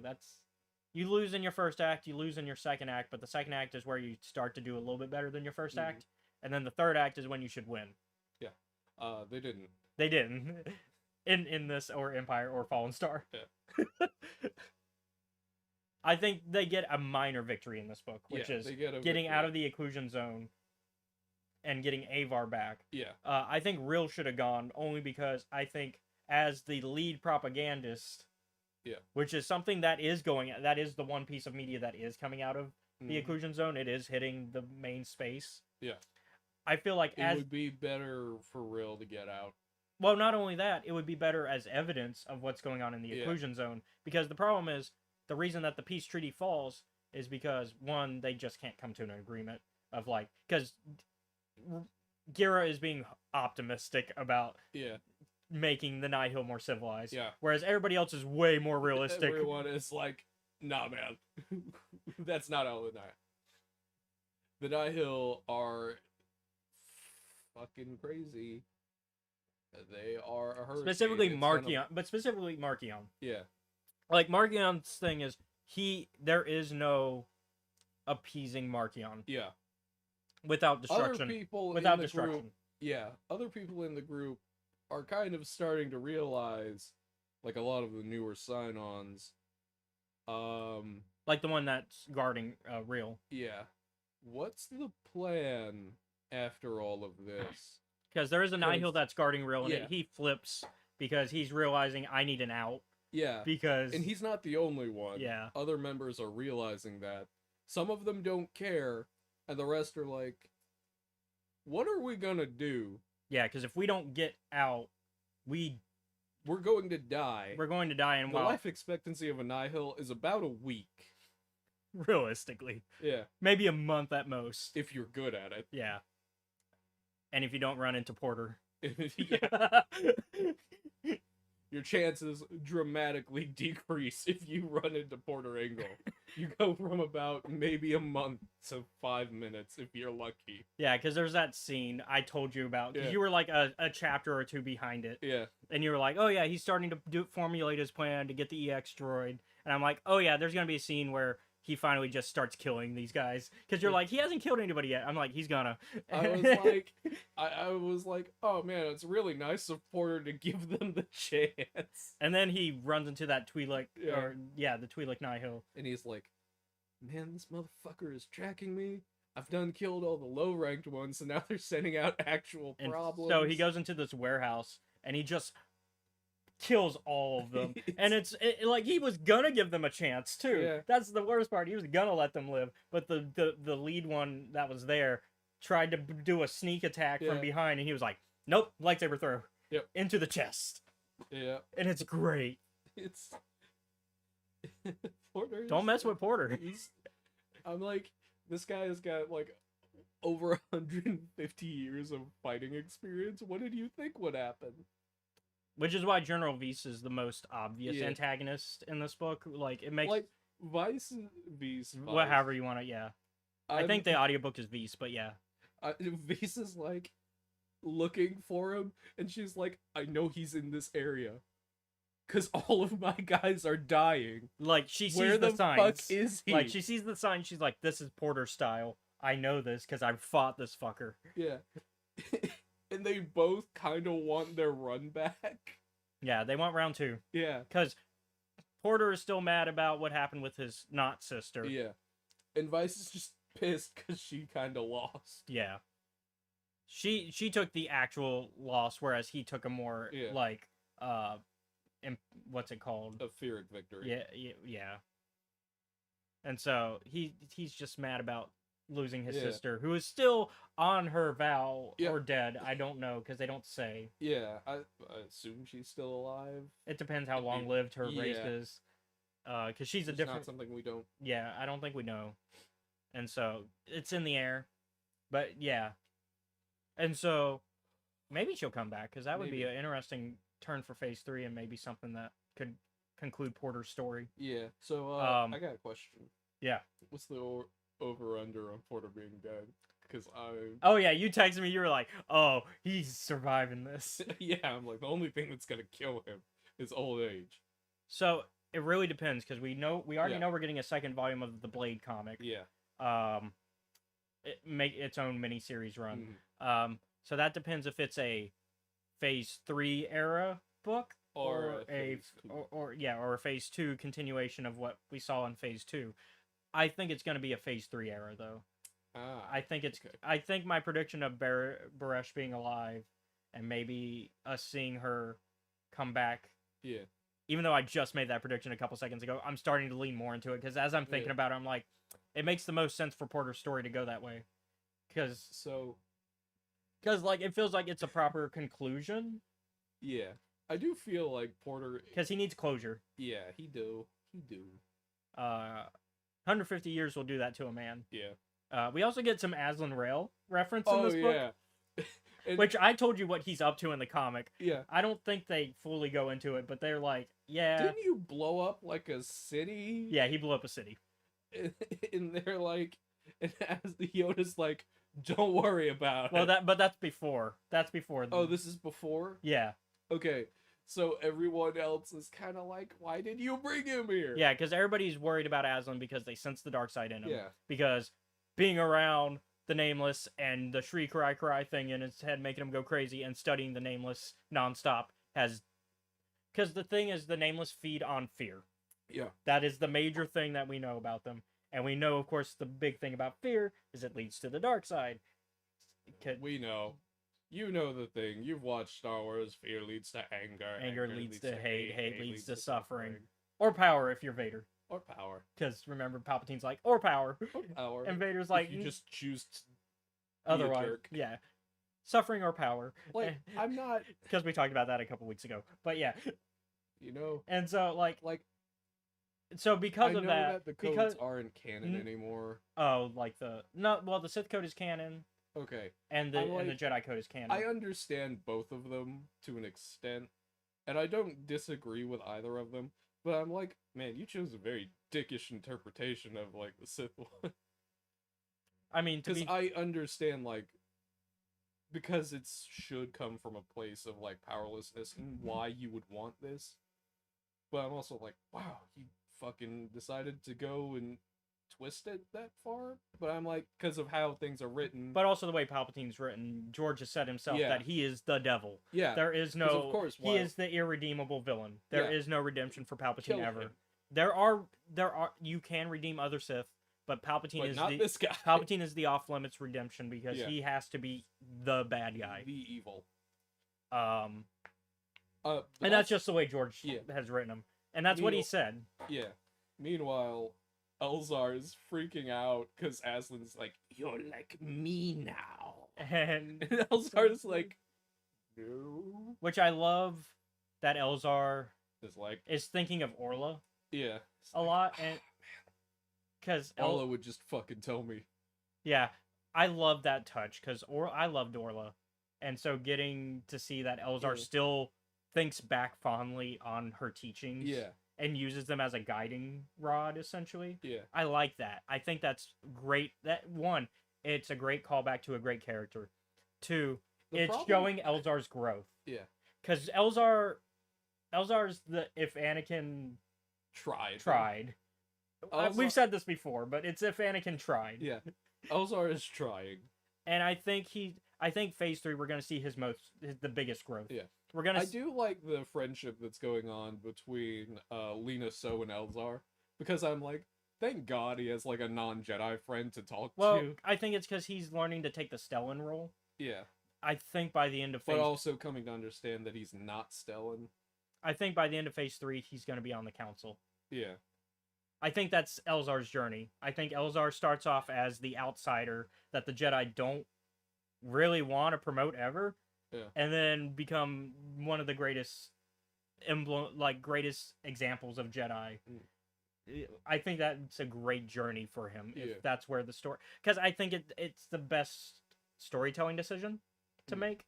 Now, of course, while I'm making this prediction, while I would really love for that to be the ending, that does not mean I will not appreciate whatever ending these authors write, because they know what they're doing. they know what they're doing. But I'm just predicting based on the patterns we've seen. That seems like the type of story they want to tell with Elzar. Yeah. At least in my opinion. And I think Avar's one that's going to take more of a step back. Hmm. Because she was, meanwhile, on the opposite end, the gifted Jedi that everybody expected great things from. And I think she's learning that she put herself on too high of a pedestal and too high of expectations. And now she's on the gifted burnout path Yeah. where she's like, I really, really burnt out myself trying to do All of it. everything. Yeah. And you can't. You reasonably can't. I think the issue, not the issue, but like a thing, is that at the moment, like, yeah, there's the council and Elzar's talking to them, but the council is never like, I'm gonna say some weird things here. Okay. Me doing more Jedi slander. The council is not really a friend to Jedi. No. Like, ever. I think Just this, because of how it's yeah. structured. I think this council is the best council we've seen. Yeah. But even then, they make some They still have the same kinda, decisions. like, It's very much, they still are trying to make the council the political side of the Jedi, Yeah. and it's hard to do that. Yeah. It's really hard to find that balance where, and I think this is the best example of it. Yeah. Because they are very much like, hey, we're gonna not step in as much for the RDC and all that. Mhm. Although they're starting to step in more. Yeah. But ironically, I would argue that the reason that the Jedi are pushed into the position that they hit by the prequel era, I'm starting to realize it's all Markion's fault. Yeah, he is. He is the problem Because, that caused so many other problems. like, I don't think the Jedi and Republic would be as tied in together by the prequel era if not If for Markion. Markion and the Nihil problem hadn't been so fucking bad. Because I think And I remember it's discussing self-fulfilling. this with Phase Yeah. 1, It's very self-fulfilling.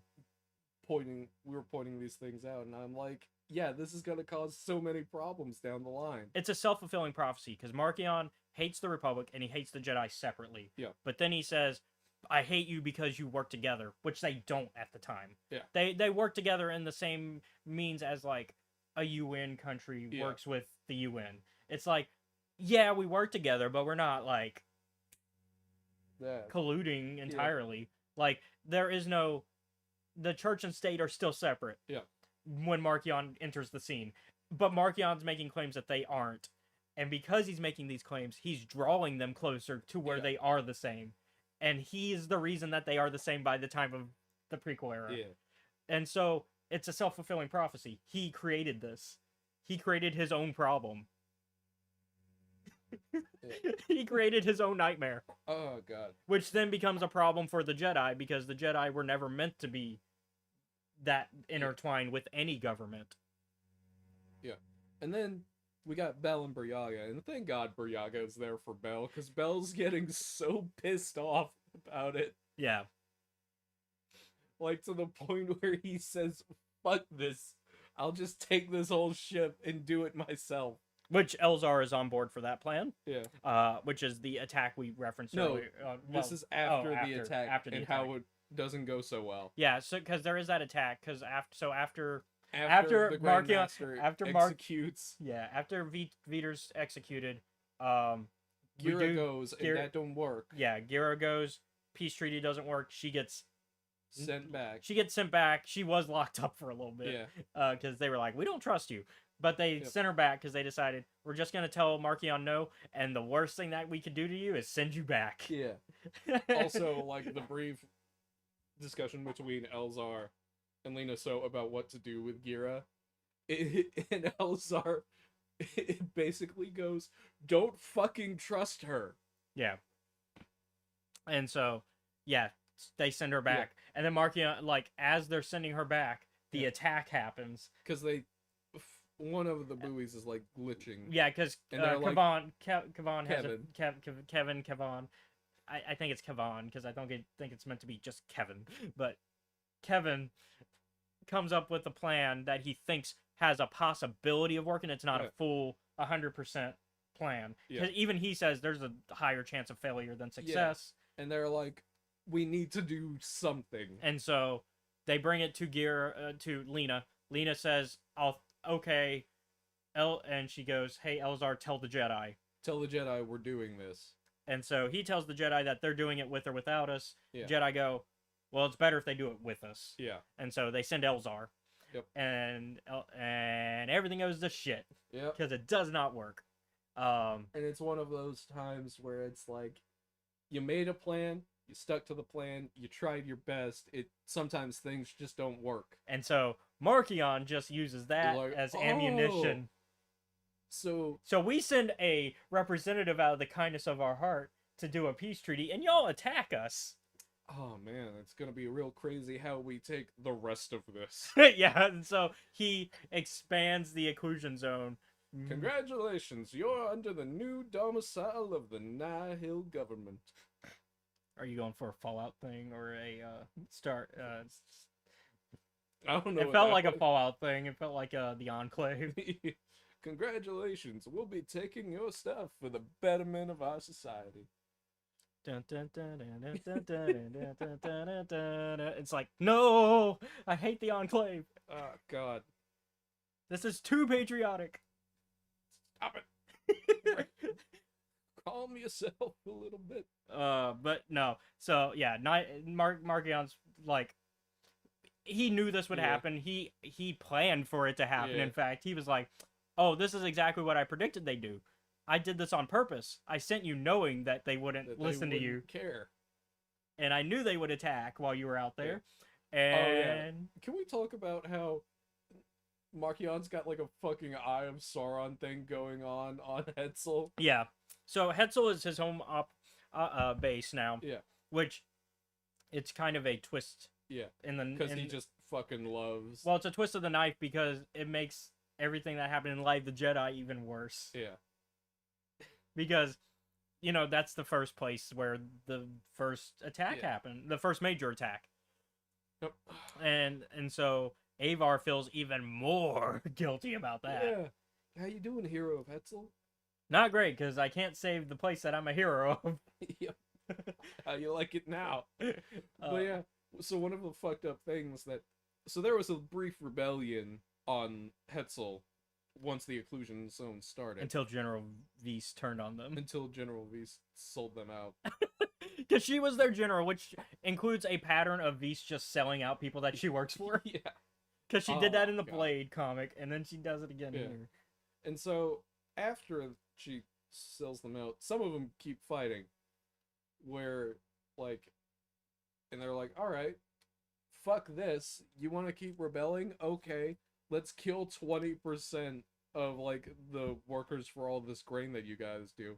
And it's like, oh, well, that didn't go to plan. Nope. And so the other thing, the like Eye of Sauron thing that's coming into play, is that every once in a while, Markion's like little window into his bedroom looks like a fucking eye, and every once in a while he just goes and ignites the fucking lightsaber that he has to be like, "Hey, I'm I'm here. watching you I'm today." here. don't fuck it up." And it's just like, It's so evil for the sake of being evil. Yeah, it's one of those moments where I'm like, what do you get out of this? It's like just the fact that people know. I assume It's the fear. It's the Yeah. fear that he's putting it because. I mean, at the end of the day, he's created a fascist basically government, he is the government. a chaotic fascist. Okay, the problem is he's an anarchist, but also a fascist, Yeah. and those don't entirely blend. Yeah. And so Markion is this weird, hypocritical look at a government, like, I was because he's very thinking hypocritical. about He's it. very hypocritical. Yeah. But I was also like trying to think about it the other day. I was like, is Markion like a hedonist? Because it seems like that's the primary driving force for the Nihil. Yeah, it Do is. what It is. you want. It is. That's their main goal is hedonism. Yeah, that's actually something that they promoted when they announced the High Republic Yeah. era. They were like, yeah, the Nihil are Vikings. Their main thing is do what you want, take what you want. Yep. So he is a hedonist, but I think also like he claims it he claims to be an anarchist when he's not, because he's like, I hate the government, but you just built a government. Well, Gira built a government. Well, Markion doesn't. Really but care. he's taking advantage Yeah. of it, and he's definitely made government structures even before Gira. Yeah. Like the fact that he made this No, he occlusion, inherited yeah, a government from his old man by beating the shit out of him. but he hasn't like Yeah. done anything to change that, Yeah. Because why would he? It works for him. which makes him once again a hypocrite. Yeah. Because, but I think good villains are. Yeah. Good villains are very hypocritical. The best villains are He's hypocritical. also using nepotism to his advantage in the most hardcore way I've ever seen. Yeah. So I think I think he's a great villain. I mean, Oh yeah, Markion is like the top of Star Wars villains. yeah. He is a worse problem than fucking Palpatine to me. Yeah, I would still put Palpatine as the number one Star Wars villain. Yeah, but because he's Satan. But I mean, like from a more... well, I mean, from a writing, even from a writing Yeah. structure, I would put Palpatine up there as number one.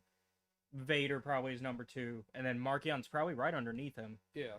I mean, that's one. I'd put him in the- interpretation of it. I'd almost put him in the top. I mean, if not the top three, top five at least. I mean, you could put Maul up there. I mean, Dooku, he's a good villain, but he's not top five. No, he's not. I would put Gideon up there, top five. Mandalorian, Moff Gideon, top five villains. But yeah, I'd put Markion up there in top five. Yeah, cause, he's up there because like he's such a fucking problem.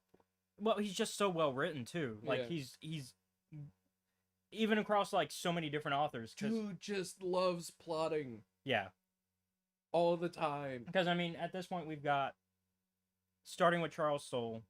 If we just do the adult novels, which is where Markion's made most of his appearances, we've got Charles Soule, we got Claudia Gray, we got George Mann now, Yeah. we got Cavan Scott because he did Rising Yep. Storm,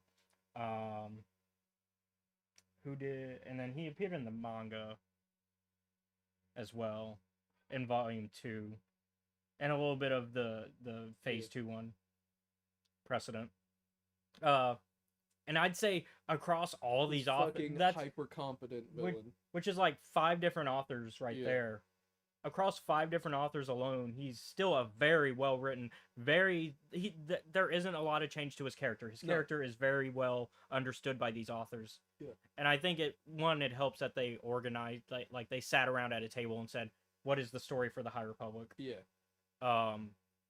Which is something that is new for Star Wars books and comics, and like you don't like we have the story group that we've talked about who do keep track of canon, but we've never I'd say the only thing close to this was the one time back in the EU, which we talked about when Timothy Zahn, Kevin J. Anderson, and I just forgot his name, Tom Veitch. When they all sat together and they organized the early 90s Star Wars stuff, which is how we got the Thrawn trilogy, or Heir to the Empire trilogy, the Tales of the Jedi and Dark Empire trilogy, and they organized it well enough to where like they knew like what stories were going on, even though Tales of the Jedi takes place 4,000 years before the movies and Dark Empire takes place after the movies. They were still connecting dots, Yeah. and so they did a really good job of that. And I think this is the next best Yes. thing to that, where authors just sit down and go, "This is the story we want to make.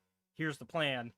And because of that, we get character understanding even across 5 different authors, which I'd say even the EU struggled with, because we had the Vong stuff where they had 9. They do 9-book series for a lot of the old EU stuff, or Legends. So you had the Vong stuff, which is the new Jedi Order books, 9 books, bunch of different authors, almost a new author for every book. And that can make things difficult if they're not all in discussion with each other. Which back then they weren't. And then Fate of the Jedi as well, and then the what was the name of the book series before Fate of the Jedi? Because it's New Jedi Order, Legacy of the Force, and then Fate of the Jedi. I mean, It can get complicated. that's 3 9-book series with a bunch of different authors. Oh man.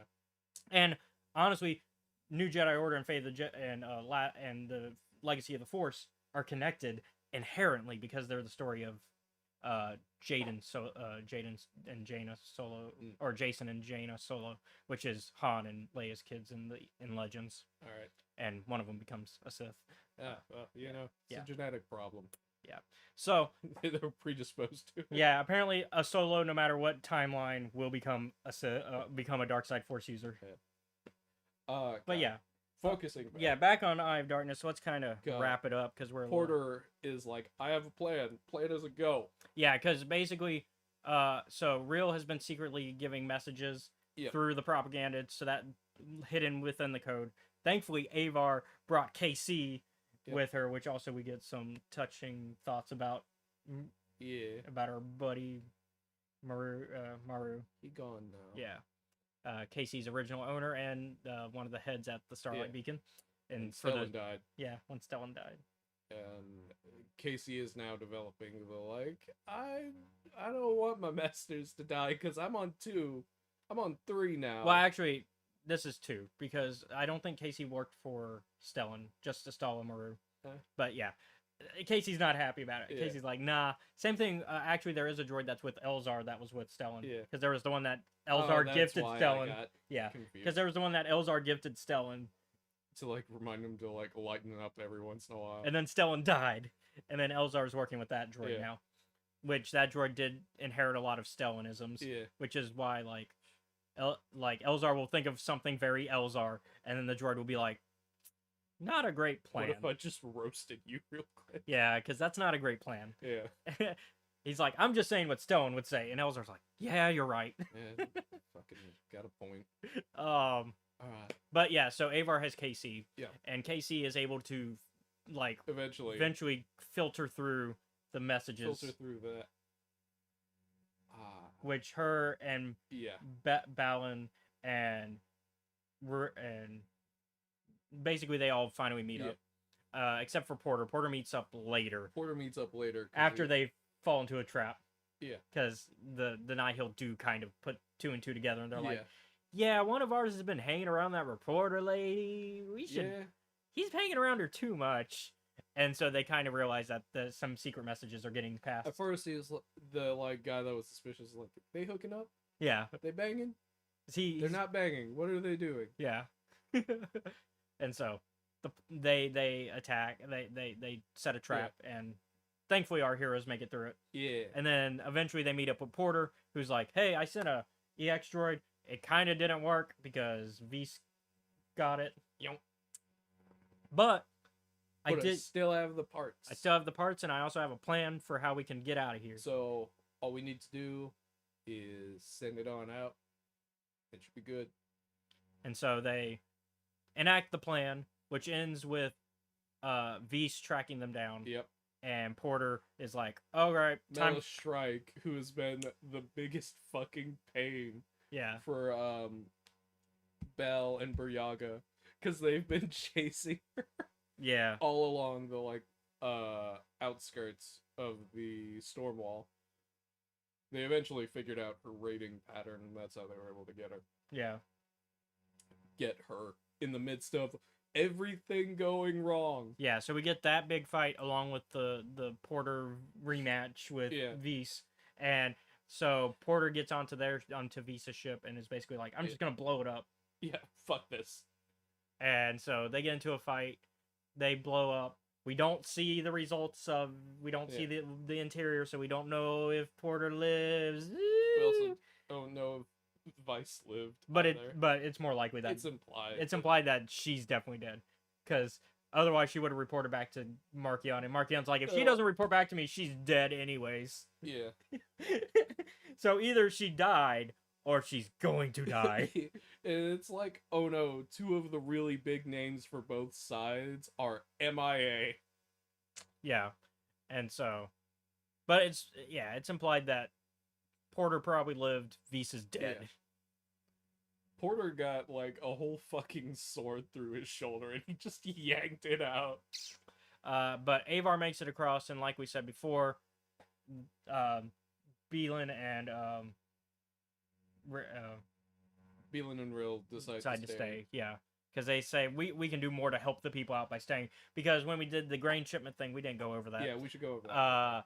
there was not enough food. Yeah, it's Avar's like, Avar's like, great, I brought you some food, hooray! Yeah, And they're like, yeah, this is great for like a week. 2 weeks, and then we're gonna have to figure something out. And Avar's like, oh shit, Shit. and realizes It's a- real problems. It's Like- not a case of me just bringing them a shipment. They need multiple. Fuck. And so It's a sustainability problem.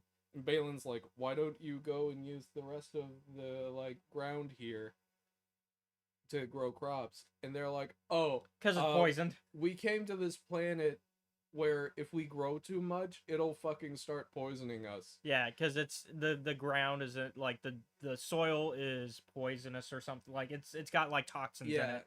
And so they're like, just to make sure we don't overuse it. and also on top of that, they were like, also we don't believe in that. Yeah. And they're like, oh, okay. And Balin's like, while Avar's freaking out, he's like, that's a basically- stupid. He choice." basically goes over to Avar and is like, don't worry, they're real dumb. They were gonna die anyway. He's like, yeah, they don't grow crops. They're dumb It's like, I'm like, I get it. because they don't believe in agriculture. I'm like, but the way that it's worded is like they believe that they're working with nature in order to do it. However, I'm also like, I get it, but at the same time, I'm like, you're fucked. You don't believe in you don't really believe in doing agriculture, and then you land on a planet where you can't anyways, even if you did. That's like the entire point of the conversation that they have with them. Yeah. And I'm like, also, that's not going. Even if they started planting now or had in the year before, it wouldn't have mattered. Well, more than likely, the Nihil would have raided them. They would have either raided them or it wouldn't have been able to grow by now. Because more than likely, I highly believe that Markion's the type to do a grain raid where he's Yeah. like, oh, I see they're trying to farm and sustain themselves. No, Nah, you gotta rely on us now. you got to give us at least a heavy portion of that Yeah. food. Like, Say pull- 60%. yeah, pull a seven samurai essentially, where they come in and steal most of the crops for the year, or A Bug's Life, if you've ever watched that, because that's basically just seven samurai. Yeah. Except if all the samurai were pretending to be samurai, which in the original Seven Samurai only one is. Yeah. But what if all of them were, and that's A Bug's Life? I'm gonna take. I'm not wrong. No, you're not wrong. I'm trying to remember the name of the like poser samurai. Oh yeah, and then there's Magnificent Seven, which is just the cowboy remake. Yeah, Because Kukuchiyo. yeah, That's his name. yeah, Kukuchiyo. And they're like making fun of him for the entire movie because they're like, well, we know you're not a samurai. And they're like, why? They're like, well, first off, you're using an odachi. None of us use that. And also, while technically, yeah, that name does work for a samurai, and the scroll you have does say that that name belongs to a samurai, there's one problem. We know that guy. It's a girl's name. Yeah, we know them, and they're And you're not them. yeah. It's like we know her. Like you can't fool us. That's not gonna work. Yeah. But anyways, I put Eye of Darkness as a 9. Just Oh, yeah. straight up a 9. Yeah. Like no almost a 10. It's almost Mhm. perfect. I have sung the praises of George Mann for a long, long Yeah, time. it's great. And George Mann just proved himself even more with this book. Yeah. Give the man more adult novels. I don't care if it's High Republic. Just give him more Star Wars. I love it. Yeah. Oh, a great brief dialogue thing between Engel and Vice is like, Vice, you're always getting in my way. And Parta's like, but you make it so easy. Oh man, you gotta love Porter. Yeah, it's because he's like, I'm old, I don't care anymore. Well, even when he was younger, he didn't care. Because what are you going to do? Kill him? you can try. You can try, it's not gonna work. All right, I was double checking. Yes. So next week we will be talking about the Yoda comic. Mm. So 10 issues of that to talk about. Alright. And that yeah, we've done our first episode of December. So things to look out for. Mm. Today, Yes. I will be on Twitch with my buddy Star Wars Lawyer, where he has he has offered me, Grandmaster Bale and Cal4 to play 2v2 Battlefront 2 2005 Galactic Conquest. I don't know whose team I'm on. I don't know who I'm working with yet, but it'll be interesting. So if it's live now, go check it out. It'll be on Twitch at Star Wars Lawyer. And then also tomorrow, if you are part of the Discord, we are doing our D&D game, Acquisitions Incorporated, Session 5? Yeah, Session 5. And so they are currently hunting down... I'm actually giving spoilers, I guess, because Session 4, I think, is still on the Patreon. They are on timing. Yeah, they are hunting down the Zentarum, because the Zentarum currently have the Diamond Staff. Yep. And they need it. And they need it to stop the Zent's plan, which is to open this ancient elven ruin. Yep. And can't have them do that. Yep. And also, of course, along the way, they are also having to avoid the Cult of the Dragon, who are also after it because Retroyster wanted it at the beginning of the campaign. And also the Eldrith Veluthra, the elves enemies that they have. Yep. They also want it because they want to use it to get rid of all humans on Faerun.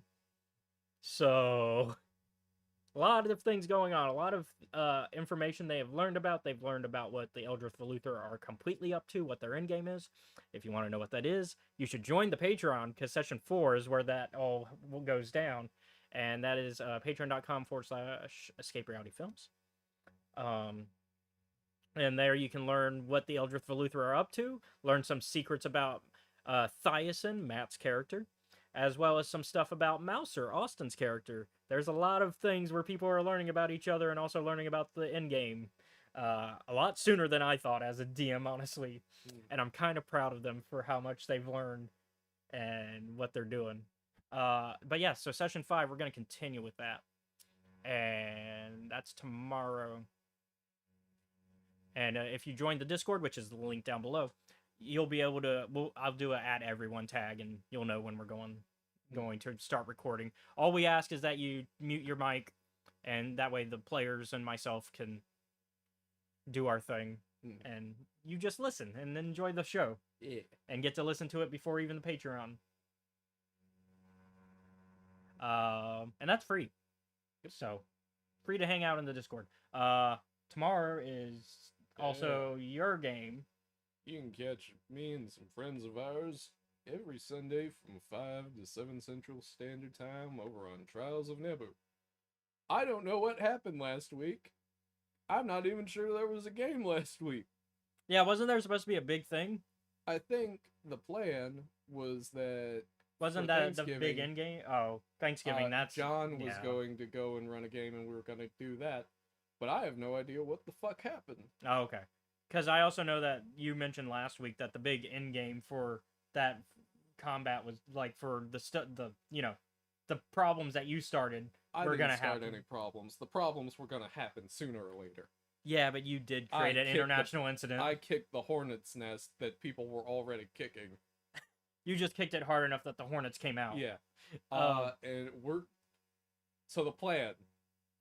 Help the person that you want to kill by bringing them their sister, right? No.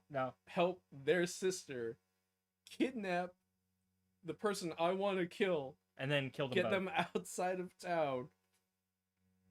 And either kill both of them, or if we can't do that, just finish the job. Okay. And then also the... I want to see if I remember. There's also the results of the competition. Yeah. Because y'all are in the finale. We're basically in the finals. Yeah, you're in the finals. And out of the... y'all made it through the semifinals. Yeah, out of the, I forget. I think it was 32 to 40 people who were competing. We are down to the final 4.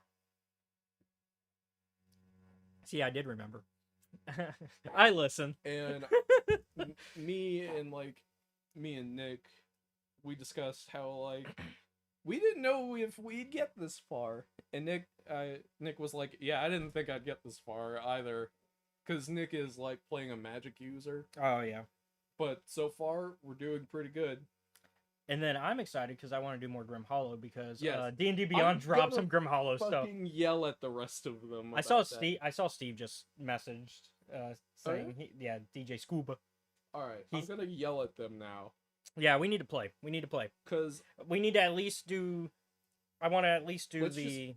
just tell us one night to get in the fucking thing and do a brief recap discussion. Yeah, and yeah, because then- I don't think the thing I want to do is gonna happen. yeah. Because I want to do the. I want to do something real fancy, and that ain't happening Fuck fancy. Do what works. I know you want to, for content. but just record that the recap discussion. I know. I just had a cool idea, but it's I not know happening. it's a very cool idea, but It's not happening because only you and I are committed to it, Yeah. and everybody else is just not reading the messages Yeah. or just not doing anything. your first problem was expecting them to read.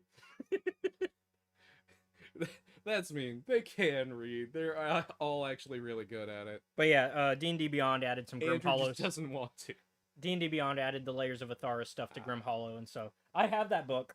It's over there, but that like- basically adds more dungeons and stuff, Yeah. and so I like Boone being. I like. yeah, all we've of talked that about cast. we've talked about what we want to do with your character before the next session Yeah. and where we think he's gone. So I think that'll be fun to talk Yeah. about. But that's gonna be everything for this week. Next week, Yoda.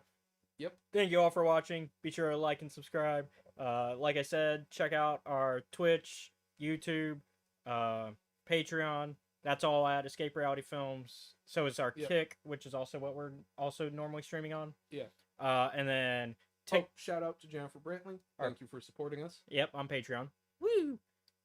She's at the $10 tier, Yeah. but the $5 tier still gets you access to our content before it's public on YouTube. Unless I do a last minute video like I did yesterday, or today's video, which is normally a live stream. Yeah. The other. And I then- forgot. Trials of Naboo, 5 to 7 Central Standard Time, almost every Sunday, at the Steam Dungeon and that's on YouTube, on YouTube. and that's his D&D game that he Yeah. plays. And then also check us out on TikTok at Escape Reality which Films. is a man. It's also Escape Reality Films. It's my thing more than him. Yeah. He sometimes appears when I decide to drag him in. Yeah. And then on Twitter it's Escape Reality 94, and then Facebook, Instagram, and Threads it's Caleb.Lockwood. There we go. I figured it. I don't have the script up today, so I had to remember. Yep. All right, we'll see you all next week. I've spoken. Later. Be safe.